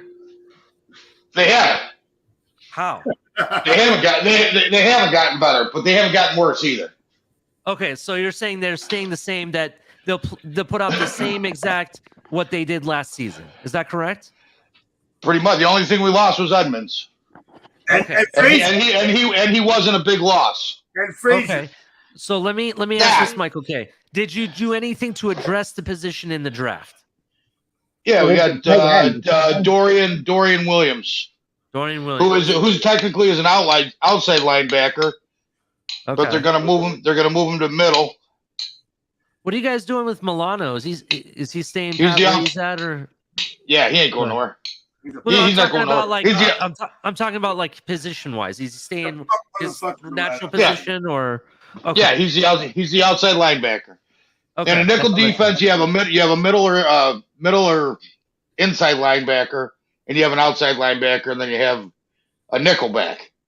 All right. Which the nickel is usually the other outside linebacker more times than not. Mm-hmm. Or he could be the middle. See, with Fangio, your guys are going to get screwed with Fangio's defense. Yeah, but Fangio knows how to run this defense. Other disciples don't. You know what? Can I tell you why you might be getting screwed? The offense. Can I tell you why you might get screwed? Because there's a good chance that your corners can't play a zone. They're probably better at man-to-man. I disagree. Rams, no, they can play zone, especially Howard now because Howard is losing athleticism. Really? When's the last time Howard played zone? Didn't he play zone last year? They didn't ask him to play zone because we were man heavy, but he can play zone. So how do you know he can play zone then? Because he's got incredible instincts and ball hawking ability to track the ball and players. When's the last time he played zone? In your zone. Right. You got it. We played some zone last year, especially when man wasn't working. Really? How does zone work against the Bills when Allen threw for over 400 yards? We played better. We played better in zone. How does zone work for you? We played better. Work for you? We played better in zone versus the Bills than we did man. Corners play man-to-man in their own zone. When the receiver leaves their zone, the other corner plays him man-to-man in his zone. It's not a true zone defense. It's a man press zone defense. See, man press zone defense. You never won a championship. How you talk? What do you think a zone is? How the fuck you talk? You haven't won a championship. When's the last time you won a playoff game? When's the last time you were good enough to win a playoff game? So don't use that argument because it's juvenile and you sound like a moron. When's the last time you won a Super Bowl? Listen. The fact that McDermott's got to call the defensive plays, he's not going to have the same amount of control over the offense. You got Ken Dorsey as your offensive coordinator. You guys are going to fall back. What does that have to do with anything? So you mean to, wait a minute? So you mean to tell me that McDaniel's a better head coach because he can run the offense and still have a say in the defense? He doesn't have to worry about the defense because he's got a head coach. He's saying the job will be easier, is what he's saying. It's a lot more to handle. What's easier about it? What? Yeah, but Michael K, here's a question. But Michael K, here's a question for you. You were saying when did Howard run zone, and he has ran zone. He's been good at it. So when was the last time McDermott called the defense? What? 5 years ago? 6 years ago? Yeah, I'm back. Exactly. So that's going to be a huge change. I had a question for you, but it was when a huge change. How he's called the defense. I'd like to hear it. But you said 5 years ago. Oh, he when Reason was here, he mentioned something regarding a background. I have don't know what he said. said. Your background. I know. Listen, again, I didn't get a chance to address what Reason said. Maybe him and I will find a way to address it at a later date. Just let me know which background he's talking about, and I don't know. It's whatever. Is it the one HP made for me? I think it very well may be the one. I think it very well may be Hold on, Corey. El Cap is trying to talk. Hold on, Corey. Corey, hold on. I think it very well may be the background HB made for you, but okay. I don't think I don't want. I know you. I know what you would say if you were talking. You go, listen. I don't want you to feel that way.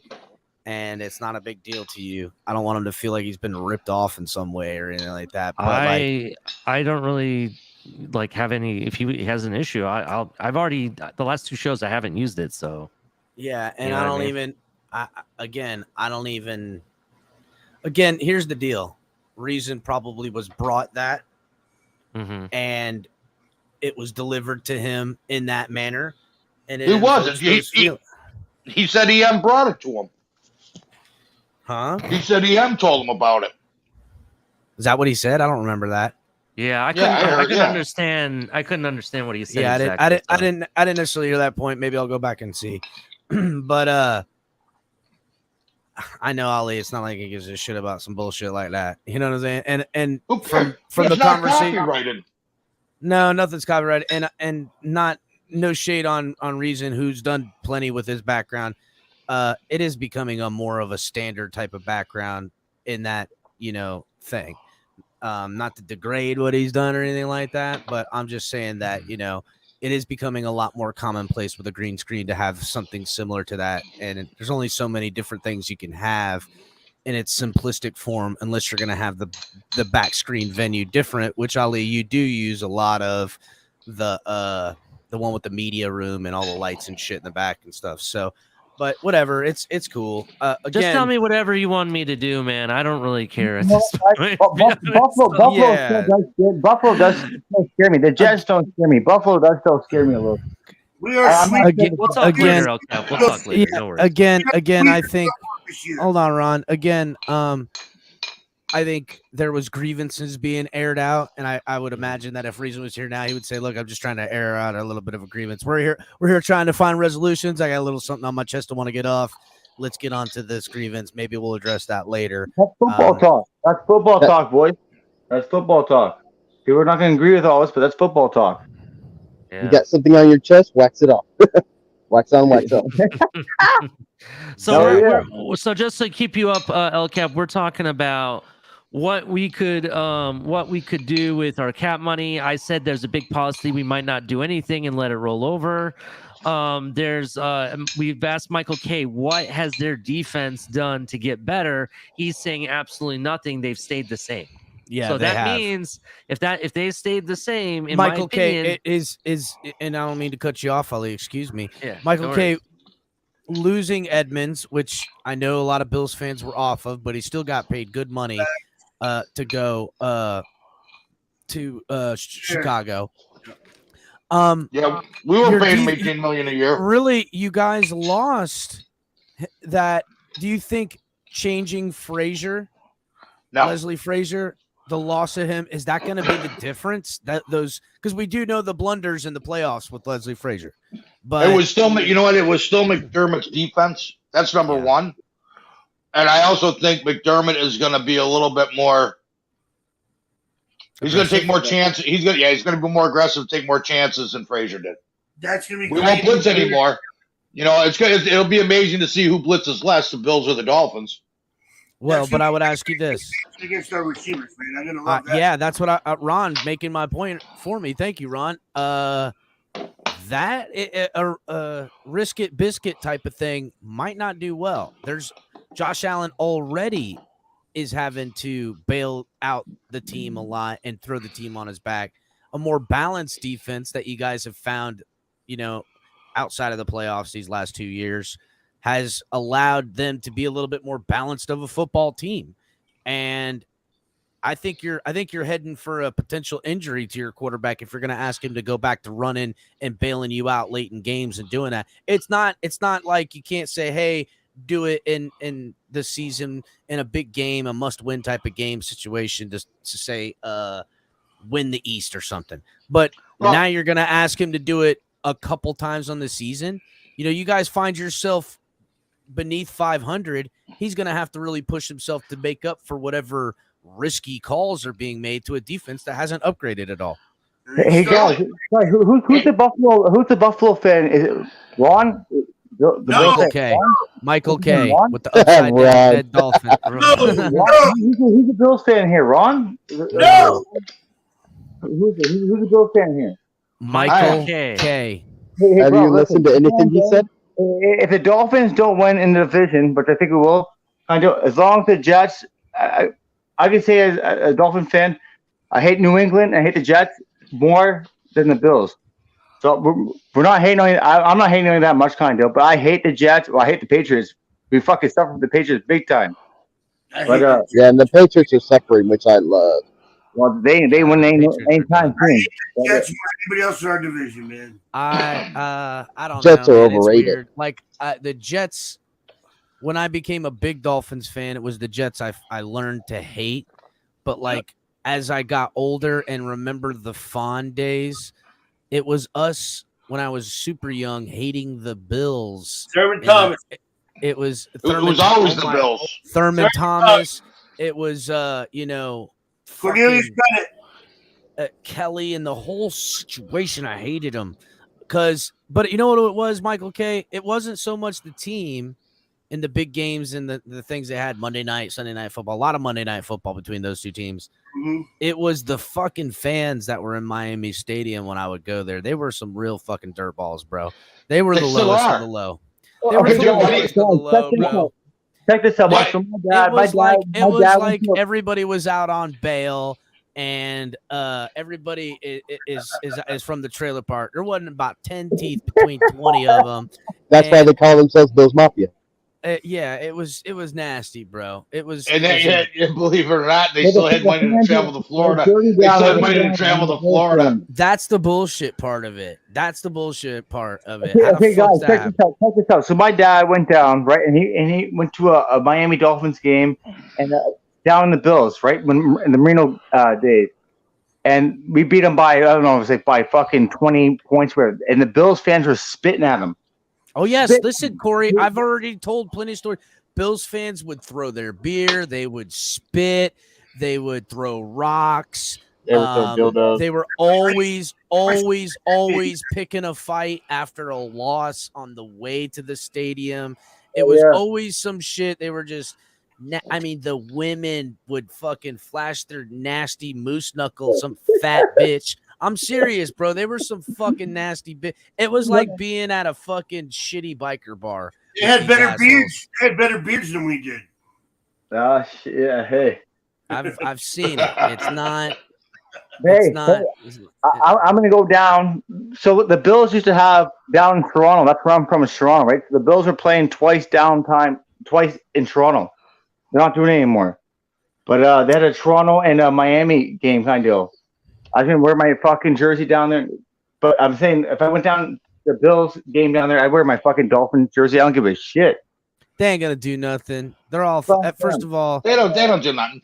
Nah, the stadium. Son to the Jets game, and I got beer for us. It ain't like the good old days where you have a nice dust up before the fucking game and shit. Those days are gone. Sucks. Fucking sucks. Can't get into a heated conversation. It's, just dust. I don't have to get too crazy, but like, fuck you, motherfucker. Like now everybody goes to jail. It sucks. Well, if you notice, at our tailgates, I don't know, it was like 3 or 4 years ago, there was one couple that was banging in the parking lot. Yeah. Mm-hmm. That was all over the national news. And then there was another one where the dude did a ass luge of, I don't know, vodka or something out of this girl's ass crack. Nice. Turns out she wasn't old enough. He got arrested. What? That's Bill's fan for you. Yeah, damn, bro. Dude, I swear to God, to look at her, she looked like she was 23 or 24. Yeah, and she was 16. Oh my God, damn, she was young. She was 16. She was. Tell me she was like 17, but gonna be 18. No, she's a fucking kid. She was, couldn't even. Yeah, she was 16. Well, New York 17 is legal. No, when you have a beard, it's tough to tell. Fucking dirty bastards. Oh my God, she was gorgeous. Well, so when they first showed it on the news, legal 17, legal down here. Are you crazy? I'm from Canada. That can't be illegal. That's fucking crazy. That's fucking New York 17 is legal in New York. But fucking when they first showed, dude, it was hysterical. When they first showed it on the news, damn. When they first showed the ass luge on the news, they showed her face and stuff. And then that's when the mother seen it. So when they showed the replay, they had to block out her face. Oh my! She wasn't old enough to be. Even the news is a fucking laughing stock. Can't get their shit right. Oh yeah, it was the national news. The national news is where it made it to. Fucking idiot. Famous But person. if you guys ever come to a I gotta admit, I've been to a few tailgates. Probably Philadelphia is probably the craziest, but Bills is right up there. I've always wanted to go to Gillette Stadium, and I'll never do it because I'm a Florida boy, but I've always wanted to paint. I've gone to a couple Dolphins games where I paint my entire body. Fuck y'all. I don't give a fuck. I'm really into it. And I've always wanted to do that in Gillette in like December, but I just know I can't survive. You know what I'm saying? I'll just freeze to death in that bitch. But I want to do it and be the fucking Florida boy, painted up in the blistering ass cold the whole fucking time. Just being that guy. But I can't. It's too goddamn cold. Where is the worst place? Where's the worst place you can go? I think Philly's probably the worst place to go. Bad. I've been to Philly. Philly's probably the worst place to go. Probably. Philadelphia's pretty bad, and Detroit's pretty bad. Detroit fans aren't that bad, though. No, it's where the stadium is. Yeah, listen, and that's where all stadiums are for the most part. Philly fans are the worst. You know, downtown Detroit. Yeah, it's there. When I truck down there, it's like I try to go in the daytime. Where Jacksonville Stadium is, when it was first around there, you were like, "Holy fuck! I am gonna get hepatitis parking my car in this bitch." Now you get beaver fever from all the rats. Now it's nice as fuck, and the guy that owns the stadium bought like all the fucking surrounding property, Right and he's water, getting right? ready. Huh? It's right on the water, isn't it? Oh yeah, it's right on the water. But that whole area was fucked for a long time, and still parts of it are pretty shaky. But the owner bought all the land around there, and dude, like he getting ready to turn that bitch up. That's respect, because some owners wouldn't do that. But I know they're getting ready to turn it up. Well, the city has like kind of met them in the middle. They've been cleaning up that whole area. I just went and seen a concert there. I told you guys about it. The fucking Prof concert, the intro video guy I got. I went and seen him in just a small venue. Shit was tight as fuck. We had a good time. Oh, see, I thought you lived in Jacksonville. No, I live in fuck. Jacksonville's like an hour and a half north of me. So no, I don't live in Jacksonville. I ain't an idiot. Oh, okay, all right. So hour and a half. So that's like 12 miles. No, fuck no. Try like 60, maybe more. All right, so yeah, you're like, it's like Buffalo to half pit. Fucking Rochester. Rochester's an hour from us. I used to live in Cape Coral, which is like by Naples area, which is just below Fort Myers. But I'm from West Palm. I ain't never lived out this state. I ain't never leaving. I told Jake Money to go to a bar in Indian Shores called Mawhoffers. That's the best bar I've ever been at. Where at? It's called Mawhoffers in Indian Shores, just below Clearwater Beach. Oh, listen, there's a bar. I don't know if it's even there anymore. It used to be in like just one exit north of Cocoa Beach, and it was kind of like in the middle of nowhere. And when I tell you this place was popping, it was like a country joint or something like that. But it wasn't just. It looked like a giant fucking ranch. Is what it looked like, and your cars fucking forever. You need to Uber or fucking taxi to this bitch because you ain't finding parking. And they got big security, and that bitch is like a badass rave. They did concerts there. I don't know. I think it's gone now. Who's been down in South Beach? I'd fucking love to go down there. I've been to South Beach a bunch of times. It's pretty cool. Fuck, I love to be down there, man. It's Florida's got a bunch of badass spots if you want to be real. Tampa's fire as fuck, not gonna lie. Oh, I'm freezing my ass off down here, bro. It's just started getting fucking warm down here. I'm freezing my ass off. Fuck that. Yeah. I hate the cold. Dude, it was 92 here today. Like 60% humidity. I was dying. I was like, fuck this. It's been nice as fuck here. It's like 30 down here, 30 degrees down in Canada right now, but it's picking up more, but it's fucking freezing down here. I hate it. Fuck, Corey. That sounds terrible. Bro, fuck it. My friends all hate me. I fuck hockey. I don't give a shit about hockey. I'm a football guy. Like, fuck it. I should have been an American, bro. We accept applications. Come on down, homie. Fuck, we don't give a damn. Florida accepts everybody. Oh, dude, I ain't from Florida. As long as you come here and be Florida, you could be from anywhere. You just gotta be Florida now. Bro, it's cold down here all fucking year round. I hate it. Fuck that. You gotta go to Mangoes and what's the other one? Starts with a C. I can't remember. Listen, in Florida, here's the deal. You can go to like 8 cities in Florida and have a fire ass time. And you ain't gotta go to anywhere. You just gotta go to that city and you're gonna have a good time. Jacksonville, you'll have fun if you go to like certain parts of Jacksonville. There's some bomb ass shit you could do there. Tallahassee, kind of mixed results in Tallahassee. You'll have more fun in well, I don't know, I'm a little bit older now, but like if you're younger, this is more younger fun, guys. Let's be real. Fuck Panama City, you'll have a fucking fire ass time. Tampa, Ybor City, Orlando, obviously, Daytona's kind of scummy, but like you can do a lot of cool shit. Fuck, you can go to St. Augustine. There's sick ass shit to do. Fuck. Warm to May to fucking October. That's our summer, May to October, bro. Then after it's fucking cold the rest of the year. We got like maybe 50 days of cold up in this bitch. That's about it. Maybe 50, depending on where you're at. And it's not even cold. Well, I beg to differ. Out of those 50 days, I would say a good 10 of them, you're freezing your motherfucking ass off. I don't give a shit where you're from. You're like, this is not good. It says 40, but I swear to God, it's 8 degrees out right now. There's no way. I swear to God. Listen, especially the wind. You can laugh, Mike, but like as a Buffalo dude, you'll go, this is bullshit. I thought I was in Florida because it's an ice cold fucking wind coming off the water. It'll cut right through you. I don't give a shit what you're wearing. It's because of the humidity. It's because of the humidity. That's right. Humidity makes everything cold because it's wet and clammy. It's fucking terrible. Yeah, it's a wet, clammy. It's almost like a Florida pussy. Just wet and clammy. How long ago? Like for a month? It's probably not that cool down there for that long. Like down here, we're freezing our ass down for like 7 months. You're ill prepared for the cold you'll get, is my point.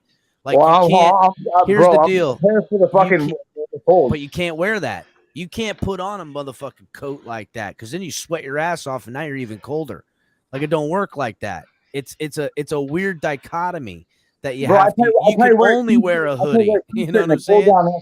I probably wear a t-shirt down there in the cold and probably think it's probably warm. That's how cold it is. At first, Corey, but that shit, your blood will thin out quicker. You go through one summer, you're a fucking Floridian now. Your ass is freezing that next winter. Going, what the fuck? I shouldn't have got rid of my fucking jacket. Or if you put on one of those jackets, you're gonna sweat and freeze your ass off even more. Well, hey, brother, if I win the lottery, I'm moving my ass down to South Beach. That's all I can say. Don't move to South Beach. It's fucking. Nah. If you win the lottery, do whatever the fuck you want. But if you were to move to Florida, there's all kinds of good gem spots. You can go to South Beach, but like right to the Keys. If I win the lottery, I'm buying an island. To be honest. Yeah, if I got enough money, I'm gonna fucking move to Costa Rica. You know what I'm saying? A lot of people like the cold, but like, I'm just not a fan of it, dude. No way. Nobody likes cold. They're all liars. Don't listen to them. People like snow, and there's certain times you guys know when there's snow on the ground and it's beautiful and you're dressed, you're not cold. It's cold out, but you're not cold. It feels refreshing and you're having a good time. That's dope. But like come night, you're freezing your balls off. I don't give a damn. Bro, I don't play hockey. I don't play ski or snowboard. I don't give a shit about that goddamn shit. I still live down here. Give me the fucking warmth. Come and get it, dog. I want to go to Clevelanders and Mangoes. Hey, when do the Heat play tomorrow? Well, today, because it's like fucking 3:00 in the morning, which actually we are shutting this down. Yeah, it is fucking late. Yeah, go ahead. Go ahead, Michael K. Because that's stupid. Hockey starts tomorrow too, so they're playing on the same nights. Is what it is, dog. Isn't a perfect That's stupid. world. I mean, I watch a hockey game instead of basketball, but yeah, fucking. I say that they took my leaf though, but I'll be watching that basketball game probably because I'll be watching the Nuggets spank the Heat. Shut up, EM. No way. Dog. It's a I'm get not right Heat fan. game. It's a get right game for the 305. And Well, they have better spent the whole day practicing how to shoot a basket in the altitude. No, what they're gonna. Oh, they're playing in Denver again. I thought they were playing in Miami. Two in Denver. Yeah, it's 2 in Denver, right? Oh fuck! Damn. You know what they really need is the motherfucking refs to pay attention in the game a little bit, because really, if you look at it, all those free throw points were the difference in the game. It was the difference in the game. They never had a shot. They were always struggling, but that was the difference in the game. All I can say, because I know a little bit about hockey, guys down here, Florida is probably going to win that. The Stanley Cup. I got Florida going to win that. I sure fucking hope so, bro. That would be awesome. I think the Golden Showers. I think the Golden Showers are going to win it. The Golden Showers, you nasty. All right, let's do some final thoughts. And there'll be a show tomorrow. Fucking Shake will be on probably. Corey, give me some final thoughts. Final thoughts. Dolphins go, boys. Dolphins go. That's all I'm gonna say. All right, appreciate it, Corey. We'll see you next time, buddy. Make sure to hit the like button. Thanks for coming up, dog. Let's go, you, Ron. Final thoughts. I hope EM and Color work it out because they both have great takes. They both have great takes. I appreciate both of them, and this community should just get along. And it pisses me off, and it bothers me if they don't. And, yeah, it sucks. I really hope that they can work things out because the community is better for it. But I'm going to go back to the same thing. It's the best roster we've had in years. We're going to fucking surprise people the way we're going to run over. We're going to be a fucking juggernaut, bro. Our offense and defense, people are not going to realize how good this fucking team is until we get on the field and show them. Fuck yeah. I'm liking it. Ron's juicing me up, dog. Appreciate you, Ron. We'll see you next time, buddy. All right, bro. Thanks for having me. Later. Yeah. Later, Ron. I don't know how much that fucking EM color thing's going to get worked out, but Personally, I think EM should stay on his side of the street, Color on this side of the street, because it's not worth it. You know what I mean? And just listening to him. Yeah, and El Capitan's drawing a line with like a mark, like a chalk, a line of chalk, and like don't cross the line. Yeah, I really think that cooler heads will prevail. They just got to stop. They got to find a way to respect each other. They don't have to get along. They just got to find a way to have a mutual respect that, hey, I want to be left alone. He wants to be left alone. I respect that he's leaving me alone. And that minimal amount is how things get better over time. This is the way that I see it. And I'm an outsider, obviously, because I'm not a Dolphins guy. Color's passionate about this. When I listen to EM, he's just disrespectful to other Dolphins fans. Like you, I can talk to you however I want to talk to you, but how dare you talk to me in that tone? You know what I mean? It's like I can do what I want. You're screwed. That's how I see it. And to me, I think sometimes it's a bit with EM, and then I think sometimes he crosses the line, and I think sometimes Color is towing a line, and sometimes he's feels disrespected. It's just, dude, it's a fucking rat's nest of bullshit. But nobody's wrong. It'll never get solved. Right. Yeah, it'll never get solved, and that's why it will. But it won't. Their problem amongst each other will never get solved. They got to fucking move past it and be some adults. But they don't have to. They don't have to move past it right now because that would be dismissing how both of them feel, and that's not what I'm saying. What they need to do is, I don't know, listen a little bit more. That's usually what takes. There's a lack of communication going on here that's resulting in a lack of respect that's dissolving them back to a fight that's over. Well, and now let me ask you this, though, because Color does a lot of stuff for the Finn's Tailgate. So why should Color feel uncomfortable going to a place that he does a lot for because some clown from Texas comes here and just makes him uncomfortable? EM should be the bigger man and say, I'm just not going to go there because Color has more right there than I do. So when you're saying that like this is Color's platform and EM is disrespecting him on his platform, I agree. To how that is a thing that EM shouldn't do. And EM, I know what he would say. He would go back and say, oh, well, look, here he comes popping up. We were literally having some final thoughts, EM. What the fuck? Clown from Texas, Michael K? Absolutely. Are you serious? Absolutely. You sat your bitch ass up here the other night, kissing my ass the other night, right? No, I didn't. No, yes, I didn't. You did. No, I didn't. Because I'm always the one that says, bitch ass up here the other night, bro. Really, dog? I never, ever. No. Because I'm always the one that says, get your bass out your mouth when talking to me. Nah, bitch, you was sitting up here kissing my motherfucking ass the other night. Are you serious, dude? Yeah, I might have been drunk, too. Oh, was it the night I was drunk? I don't give a fuck what you were. Was you it the night I was drunk? Michael K? You were making it, bro. You was kissing my motherfucker. Are you serious, dude? I don't kiss any ass, dude. I don't kiss any ass, and I don't disrespect anybody. Why? You know what? Why are you up here? You know what? Why are you up here? People. Why are you up here with my name in your mouth, bro? Because I can. No, you can't. Well, hold on, EM. We've been doing nothing but arguing. Final thoughts. We've been doing nothing but arguing. Listen to the arguing all night. See, I won't argue, but you know what? I'm not going to let somebody tell me what I can and can't talk about. Bro, you're a fucking idiot. You're a fucking idiot. Appreciate it. Come on, man. Appreciate it. Come on, my guy. Like, I've heard you talk more eloquently than this. Let's not. I mean, come on, man. Let's not degrade ourselves to this. To what you're saying right this second. My only issue is this. Yeah, am I acting out inappropriately? Absolutely. But why when y'all saying this shit when this motherfucker got my name in his mouth 5 minutes ago? I wasn't even on the street. Did you check him? I'm getting on the chat. I'm getting on the chat. Hold on a second, EM. I'm getting on the chat.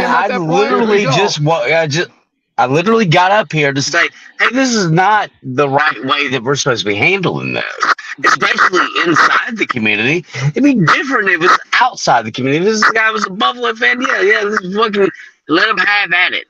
But EM, you're probably you and Color are one of the greatest minds, and I don't know if anybody has not been reading the chat. El Capitan, did you see some of my chats or not, or whatnot? I was seeing them, Will, when it was going on. I couldn't dissect enough to address the issue. But yes, I was. The problem is because there's too many things in between it.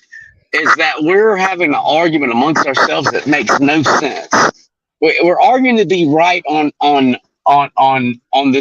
inside the community whenever we should be right or trying to figure out why somebody thinks the way they are supposed to be doing the thinking the way they're supposed to be. You know what I'm saying? Again, we're arguing, William. We're arguing people's feelings and how they react to them. And exactly. I'm not arguing. EM, I love you. And this is the very first time or second time that me and you've ever gotten to talk. I always wonder why your friend is the most angriest Canadian ever in the history of Canadians. But that's just a joke that I say. Hey man, listen. Hey, listen. That's not fair. Reason is not here to defend himself. He's not here to defend himself. But it's just a joke. It's just a joke that I. Nah, he's a comedian. Don't be like this whole Michael I'm a comedian. He gonna talk shit when nobody's around. Don't be like that. I talk when you're around too. It doesn't matter to me. Don't be like that hoe. EM, I think in the minds of the Dolphins fan base that you are one of the greatest to be objective about the position that you hold. You know what I'm saying? Like I really think I really think that you try to be reasonable about everything. And I also think Color, but Color thinks and doesn't think in reasonable and logical are two different things. Color thinks in logical terms, and I think there's a point where you're talking past each other that is logical and reasonable. You know what I mean? Wow. Because Pretty profound, reasonable. William. Well, I mean, my background is psychology and philosophy, and the philosophy says that that two positions can be right and both of them can be wrong, but they can equally have some differences into them that are both right. And I argue that you and color are at that at that position that you argue your position so hard. Yeah, you argue your position so hard. Crossroad. Hey, I mean, listen. Hey, salute to you first and foremost. I appreciate you, man. That's heartfelt. You know what I mean? I don't get a lot of because I really do. If it wasn't for El Capitan and color, I wouldn't have become a member of this community, and I always can as far as Stephen D and Reason, and I don't agree with anything for the majority of what TD says, because he's always looking at the most negative parts of everything and not looking at the whole scheme of things, and that's my problem. Our problem is this is an implosion. Whenever you have a mind like you and colors imploding on each other, imploding on the community itself, and now it seems like we're trying to take sides on we don't need sides, on Will. That's like who's deal, right buddy. and who's wrong when everything is you know what, William? Hey, again, it was never my intentions to make any information dealing with anybody. People that I know, right, that I fuck with, that know me personally, they can vouch for EM Dolphin fan, bro. I don't give a fuck what these trolls like this dumbass Michael K and these other idiots in the community, what they say in the chats, bro. People that know me personally, they will vouch for EM Dolphin fan, right? So, that makes you better.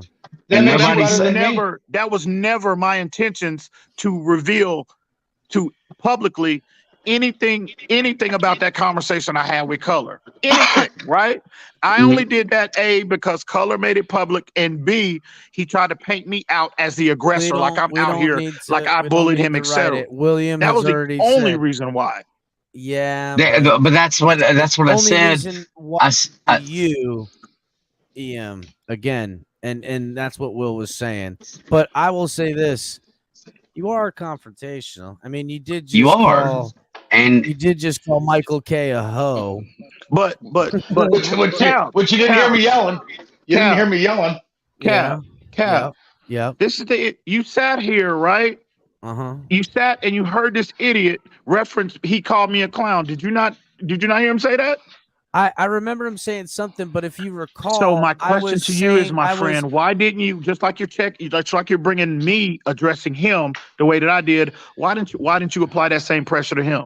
If I can't recall every word that was said, but I would know that. Didn't he say idiot from Texas? Yeah, I think, but I thought I took that as more of like a comedic value than anything. Like, I don't think Michael K would take that so seriously. Like, well, no, Michael K would certainly do that as a Bills fan and call you names. And is he a Bills fan? Right Never mind. Yeah, he's a Bills fan. I'm sorry. Bills fans. Yeah, he attack it, William. I'm sorry. But again, it wasn't an attack. But you know what? I don't lose my cool. I don't start screaming. I don't threaten. You better not. Oh my! See, what is that? What is that? I just said you better not. I better not. This passive aggressive move. Ian Dolphin El Capitan, can I say something? A couple things. What do you got? Hold on a minute. Ian, what are you turning up? Are you turning up, Michael K? You turning up? What are you gonna do? Is that what you're doing right now? Are you turning up? I mean, are you turning up? Like, come on, man. We've had enough tonight of like being like drama. Are you turning up? I don't speak hood. I speak English. Are you becoming aggressive now? Are you feeling like you really want to get aggressive with me? Is that what you're doing? Not at all. What are you gonna do? I just want to make sure. What are you gonna do? If you are, we don't need to put that on the internet. There are ways to communicate and get your point across, right? Okay, you said you'll fly anywhere. Fly into Buffalo International Airport. Get off the plane, go in the middle of Genesee Street, and start calling my name, and I'll be right there. Well, there are ways to communicate. There are ways to communicate. We don't need to put that on the internet, my friend. We don't need to put that on there. What is This there? is, You know what? I mean, this is not a dick measuring contest, guys. This is We'll fucking never cross paths. ridiculous. We'll never cross paths. Let it work itself out, Will. We'll never cross paths. And you know what? The fact that I can get under your skin means that I won. No, you don't get under my skin, bro. Only thing I did was make a point out that everybody knows you are a fucking idiot. Period. Which is fine. Everybody Which is knows absolutely fine. But I'm not threatening people over the internet. Ian, will you just interact with me for just a second? I just want to talk. I just really want you to answer me like a few questions. All right, so I think, and the first one is Devon A-Chain. I think we need to be more skeptical on his skill set. Will, we're not trying to pry open questions, dog. I was trying to get some. I was trying to get final thought. Yeah, I got you. I got you, Will. Oh, damn, Cap. Will we have final thoughts for real, Cap? Damn, my Yeah, bad. let El Cap sleep. Cap, Cap for life. Give me this for 2 seconds. Give me 2 seconds, Will, go ahead and get your final thought then. Cap, I'm sorry that I came up on your platform in the middle of the night. I've been driving home drunk. Oh, don't be doing that, dude. I was waiting for the laugh at the end of it. I got an Uber, and the Uber drivers, the Uber drivers laughing at you right now. Will, where you from, man? Where you at? I'm from Magnolia Springs, Alabama, South Alabama. Wait a minute, didn't you say your background's in psychology? Yeah, my background's in psychology and philosophy. I thought you were a stand-up comic. I am a stand-up comic. Oh, that was his background. Oh, okay. All right. I'm just making sure I'm talking to the right run. Ain't you ever heard stand-up comedy? Some philosophical ass shit be going on there. That's why it's funny. Yeah. Yeah, they speak. Well, yeah, but I mean, you have to break down jokes, and in order to make a 45-minute or hour set, you have to be able to add philosophy and then make a joke about it. So, like, I write a joke about segregation, and that I don't think black people understand that they aren't all the way black sometimes. Oh my God! Let's not do that, William. We can take that. I'll tell the rest of the joke. I'll tell the rest of the joke. No, Ian, please, God, fucking no, Ian, no. Let's do this tomorrow. Please, fuck. Listen, let's not do this. Let's not do that. Let's not. But it's true. All right. Okay, well, I'll tell you what, Cap, if we got 5 minutes, you care to elaborate on that, Will? Go ahead. Please elaborate on that. All right, so I'm Creole, right?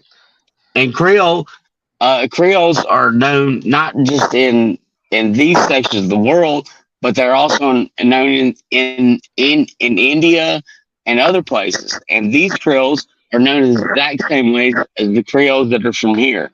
All as slaves that were raped. That's what they called Creoles back then.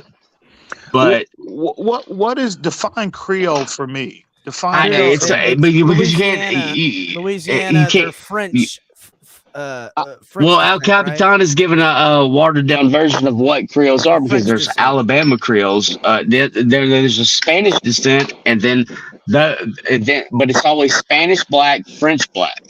Okay, that's what I want you to clarify. I understand where. When I say this, EM, fuck. Oh my God, what is it called? The Romanians, they call them Roma gypsies.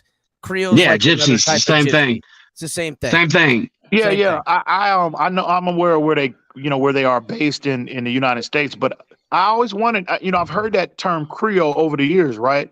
I never knew exactly. Another type of gypsy. It's like another type of gypsy. Imagine it that way. Means multiracial. It means multiracial. My family, right? You're correct. So my family is the last descendants of the Ponce de Leon settlement that came here. So that's Spanish, right? But that's the same because there was only like out of the slaves. Out of the 12 million slaves, there's only 450,000 that ever was bought to America. Our descendants are of those 450,000 slaves that were of the Spanish and the French that were obviously raped and pillaged. Yeah, basically. That's the So you can't say great. Yeah, You know that's what I'm saying? fuck. It's a hard subject. Mr. Tailgate. Does that shit kill in Alabama? Because I don't know, Doug. I don't know. This fucking shit is weird over here because at first, if you took the map of the United States and folded it in half, like on the straight, like just in half, like up and down, that's where all the incest goes on. But come to find out, all the incest is all the fucking way around the world. These motherfuckers are making up incest on the way. We have dumbed ourselves down, not knowingly, because they didn't know any better. Thanks, Ian. Appreciate it. Will. Yes. Thank you. I'm sorry I didn't derail this whole fucking conversation. I'm sorry. We're gonna get some final thoughts. Yeah, I'll see you Mr. next Tailgate, time. bro. The tailgate that never No, stops. I'm sorry. Like I can give you a whole genealogy, but like it's not even fair. Because this is me, my first time like talking to El Capitan, like voice to voice, and it's not. Obviously, I'm being funny and I'm drunk at the same time. So like we'll have to figure it out later. All right, Will. Color and EM are the same people, but they are Will, exactly that Color and EM are Creole. no, yes, yeah. essentially. That's where it goes. Round and round. Interesting. If you actually put yourself in both others' perspective, you are me saying the same things. Yeah, but you're disagreeing on the same things as well. And really, I think the two like Color's a great mind analytically, and he thinks logically because he understands philosophy and he understands the way to make arguments. And then EM, you understand football and the way the game's supposed to be played and the trajectory of where we're supposed to go. These two minds contradict each other at some point, but they're saying the same thing, but the language is different on both of them. And I think the language has separated y'all in a way that it has become an argument that we should no longer, that shouldn't be, we should do something different about.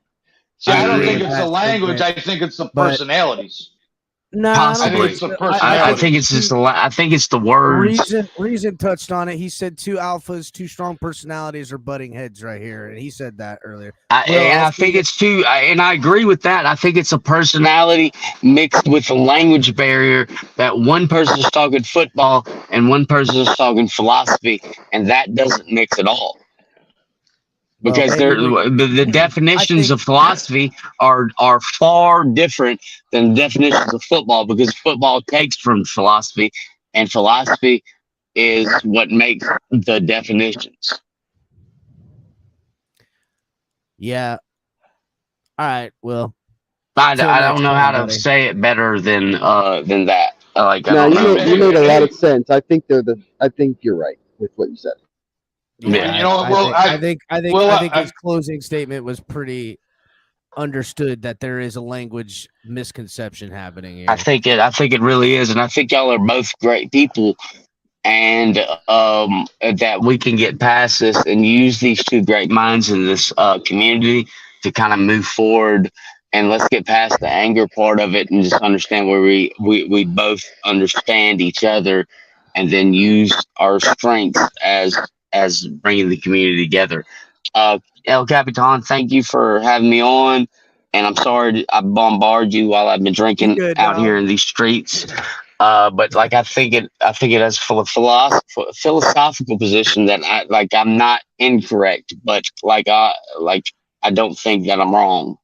No, I think I touched on it a lot earlier, relative to those points. But y'all guys be good tonight, and I'll see y'all soon. Man, you be safe, bro. You get home safe. Yeah, no, I'm home now. I'm just sitting in the yard talking to y'all.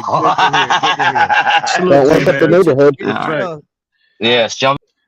Hey, Will, do us a favor. Will, don't go in your sister's room tonight. Oh my God, Jesus Christ! Damn, Mike, what why an you gotta idiot. pull some shit like what that? A fucking dude? idiot. Damn, Mike. Didn't he just say he was into incest?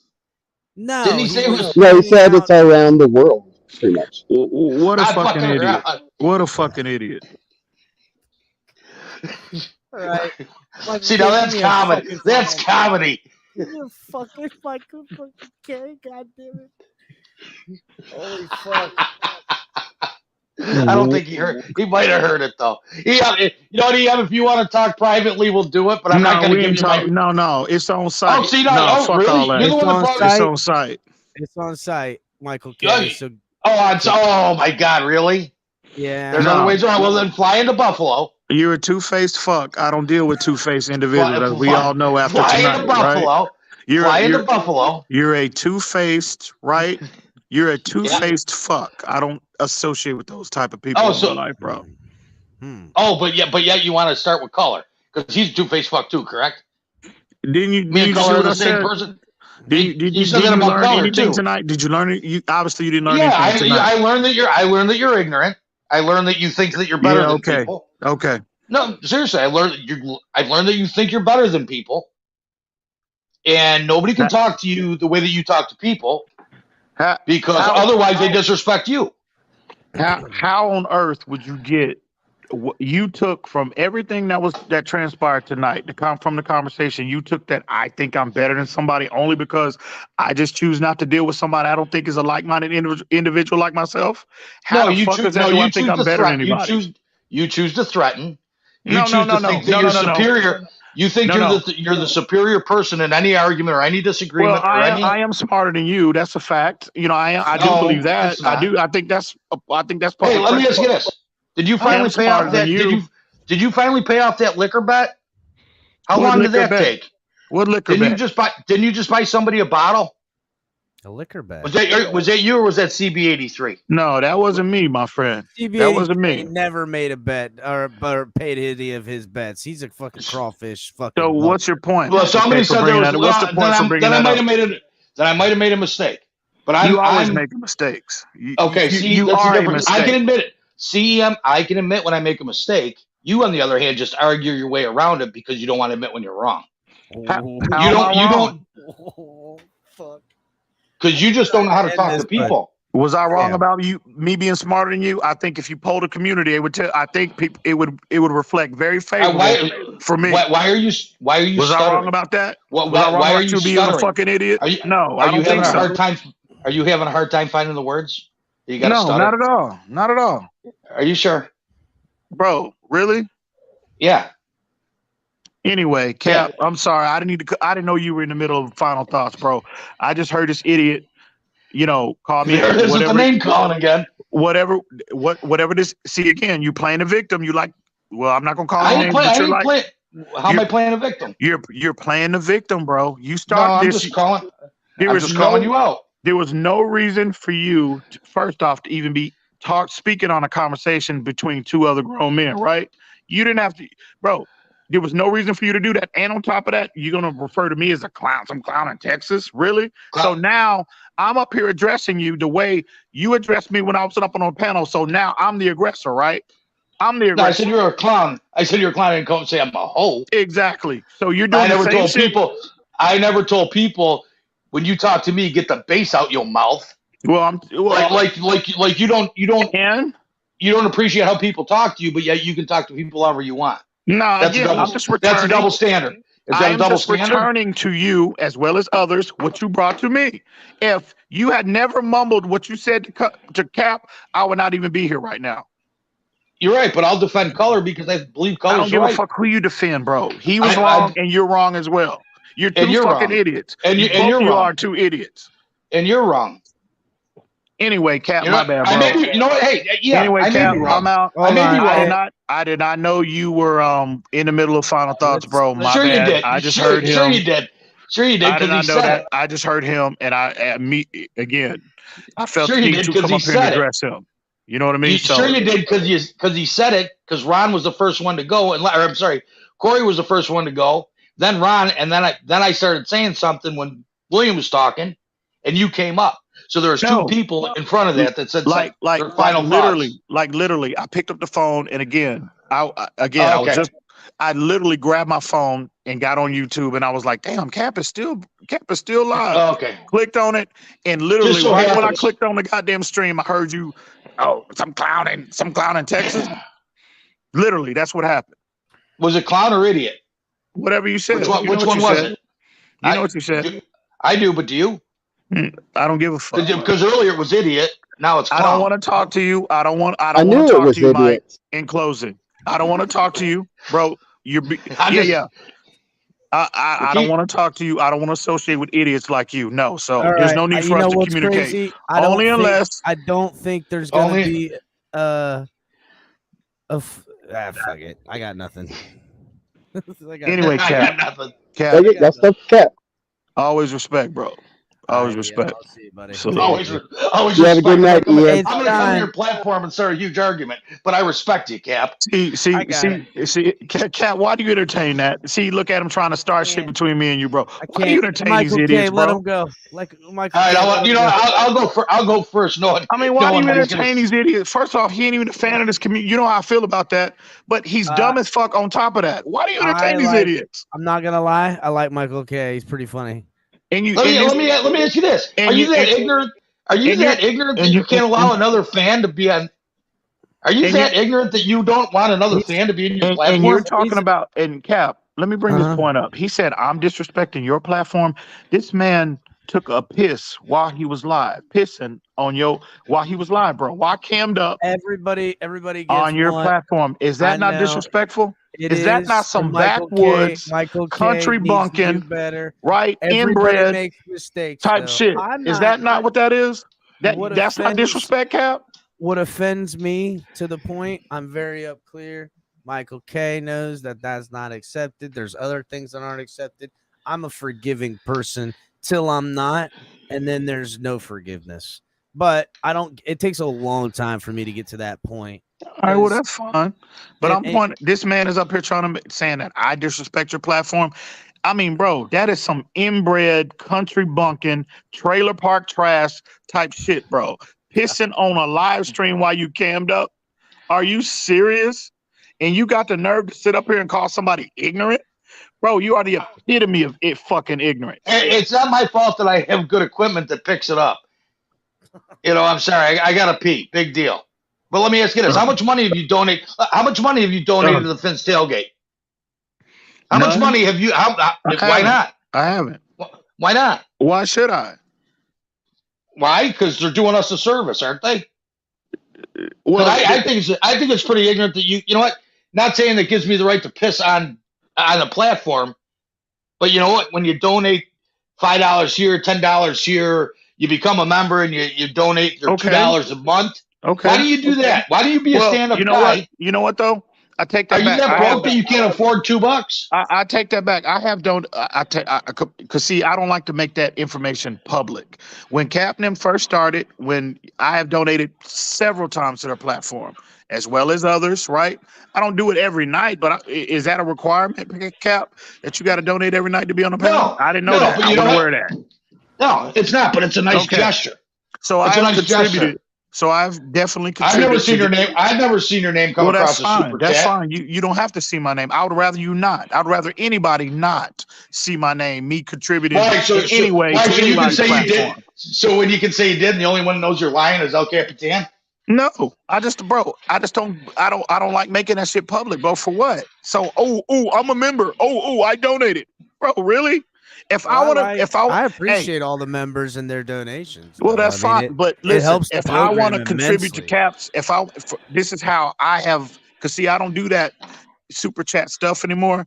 When I choose to bless somebody's platform financially, I reach out to them privately and send them a Cash App, a Venmo, or a Zelle. You know what I mean? That's how I do things. And people in the community with platforms can vouch for that. So fuck out of here with your dumbass point you're trying to make because you're a member. I won't embarrass you by asking Cap if you ever donated.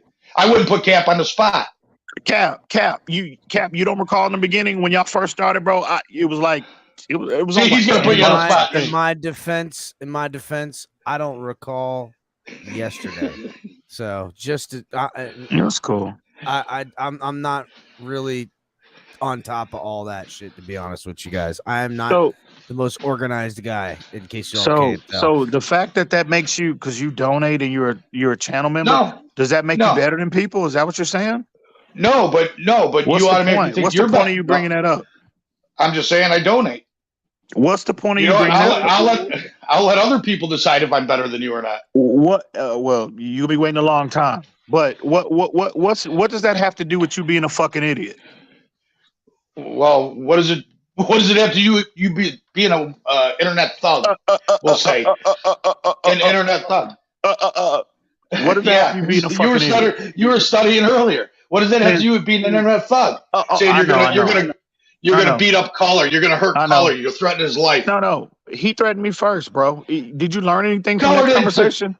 Did you not learn anything from that conversation? Obviously, you did. What did Color say? He would. What was it? Fuck you up. That's not a threat. Was that the threat? That ain't a threat. Wasn't a well? It wasn't a physical threat. If somebody told you when you walk in wherever you live, goddamn it, somebody rolled up on you and said, I'm gonna fuck you up. You don't take that as a threat?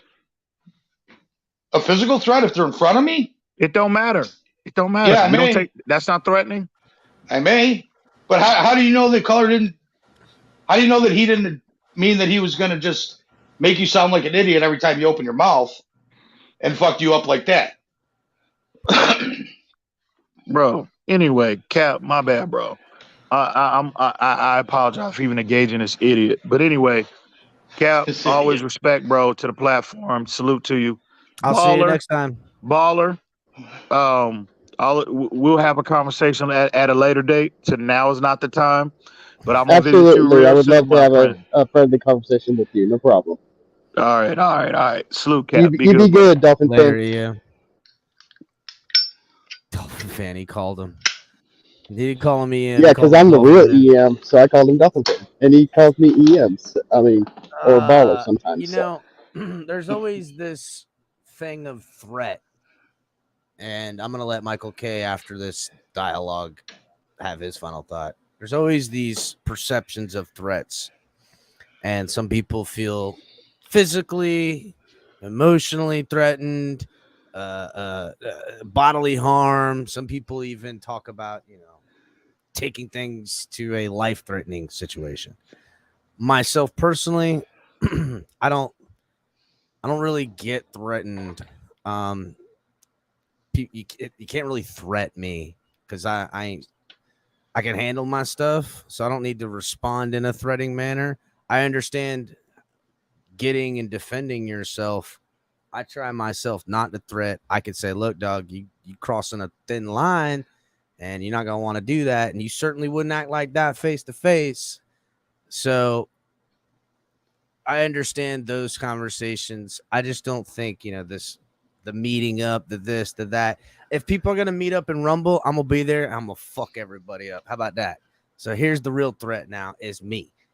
So I'll be that guy. I could be that dude too. You know what I'm saying? It's just fuck, bro. Ain't worth it. I mean, and sometimes it is. I'm about it. Fuck it. But like I don't think anybody else should be about it. Only me. Well, let me ask you this. How old are you going to be? You said you're going to be 38? I'll be 38 at the end of this year.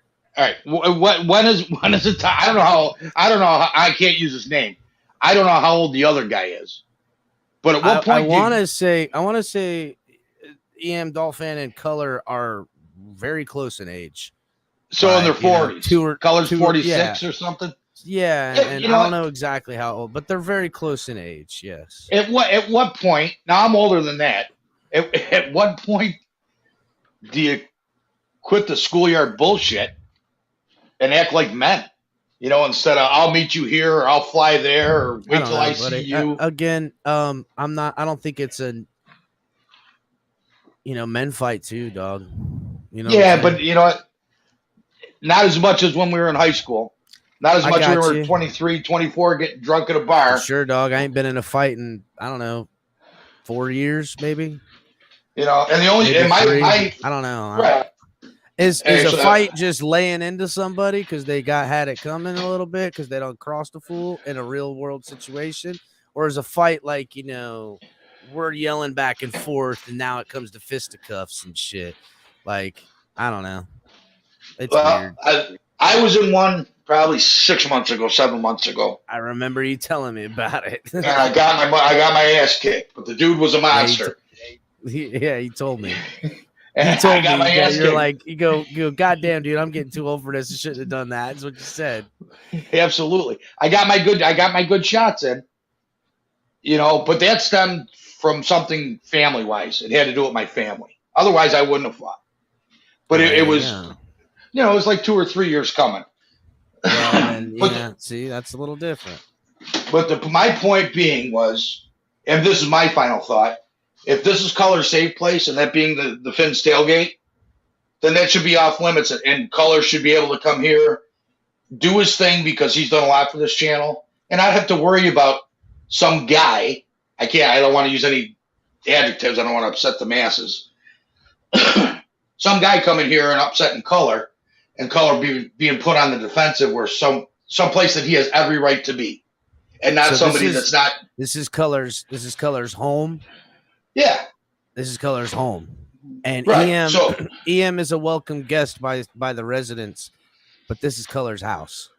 Correct. So I understand. Respect the house. Now you go to Batman's or CB83s or Larry L's or Reasons or wherever. I think the two can have a mutual respect to not have the disrespect anymore. So let's just end it there. I want to get to EM. Yeah, which is fine. So I'll drop out and I'll let him talk. Oh no, it's wrong. EM. Hey EM, you have a good night. Yeah, you have a good night, Michael K. Like later, Michael K. EM, before you go, EM, pop back. Go ahead, real quick, EM. I'm sorry. I wanted to good. address him, bro. I really did. Like again, I want to make it clear to him. I'm sure he's listening, right, bro? EM don't have to listen. Cap, this is all due respect. EM Dolphin fan don't have to come to the tailgate, right? No, I'm not coming here bothering anybody. I come here to talk football, just like everyone else. Help in any way that I can, contribute in any way that I can, because of how I feel about Cap or whatnot. But make no mistake about it, EM Dolphin fan don't need the tailgate, bro. So I wanted to address him and make that very, very clear, right? My name in his community, right, I'm 10 toes down in this community. I think I could build up enough respect in this community where I can go anywhere. So I don't need, and this is no disrespect to this platform, but EM Dolphin fan don't need the goddamn tailgate. So I wanted to address him, this narrative that he's trying to spin. Well, like I'm just coming up here making things uncomfortable for Color. I don't know if that's exactly how he meant it. Again, it's how it sounded for sure. I think, again, the end dissolving was that in his perspective, that this is Color's house, which it is, and that you got to respect somebody when you're in their house. But you and Color have a personal thing going, so it wouldn't be the first time someone else was in somebody else's house and put their feet on their couch. You know what I'm saying? Yeah. So anyway, I just want to address that idiot because again, he's trying. We all know how the nature of the internet is. People that are listening, they hear that just like earlier, and they automatically come, make the assumption EM is up here bothering people. EM is up here making people feel uncomfortable. No, first off, I'm not even on the internet like that anymore, bro. I come through once every blue moon. But make no mistake, I want to reiterate to that idiot Michael K. No, EM don't need the tailgate, bro. No, EM does not. So anyway, Cap, no disrespect, Stop bro, but lying. I just want to clear that up. Love it here. I love it here. I love you, Cap. I love Lou. Bro, you know that. But there's a difference between pulling up because you want to and pulling up because you need to. Those are two totally different things, bro. All right. So anyway, all salute. Right, Baller. Have a good night, baller. All right. You have a good night, Dolphin fan. All right, EM Baller. Finally. All right. Well, I'm not going to talk about his conversation with him and Color. All I will say is that they are two strong personalities who you know, have come to a crossroad. Like I said, yes, that have come to a crossroad, that have clashed heads because they're passionate about what they say. They're smart when they talk. They are smart at what they say, and they're passionate about what they say. But obviously, it came to a conflict, and that's fortunate to see. But it is what it is. That's part of life. So, okay. Final thoughts. I mean, I'm excited. I'm just going to talk about the team. As a team, I'm excited for this team. I'm excited. Can't wait for football, obviously. This team is going to be much improved, and I think we got a shot to win it all. I think we got a shot to win the AFC East. It's going to be tough with Buffalo. Jets are overrated, and New England is in purgatory right now. So we got a shot to win it all. It's our time to strike as far as the East goes. It's our time to shine. We do need a depth. We need another depth piece at inside linebacker, possibly, and at defensive tackle.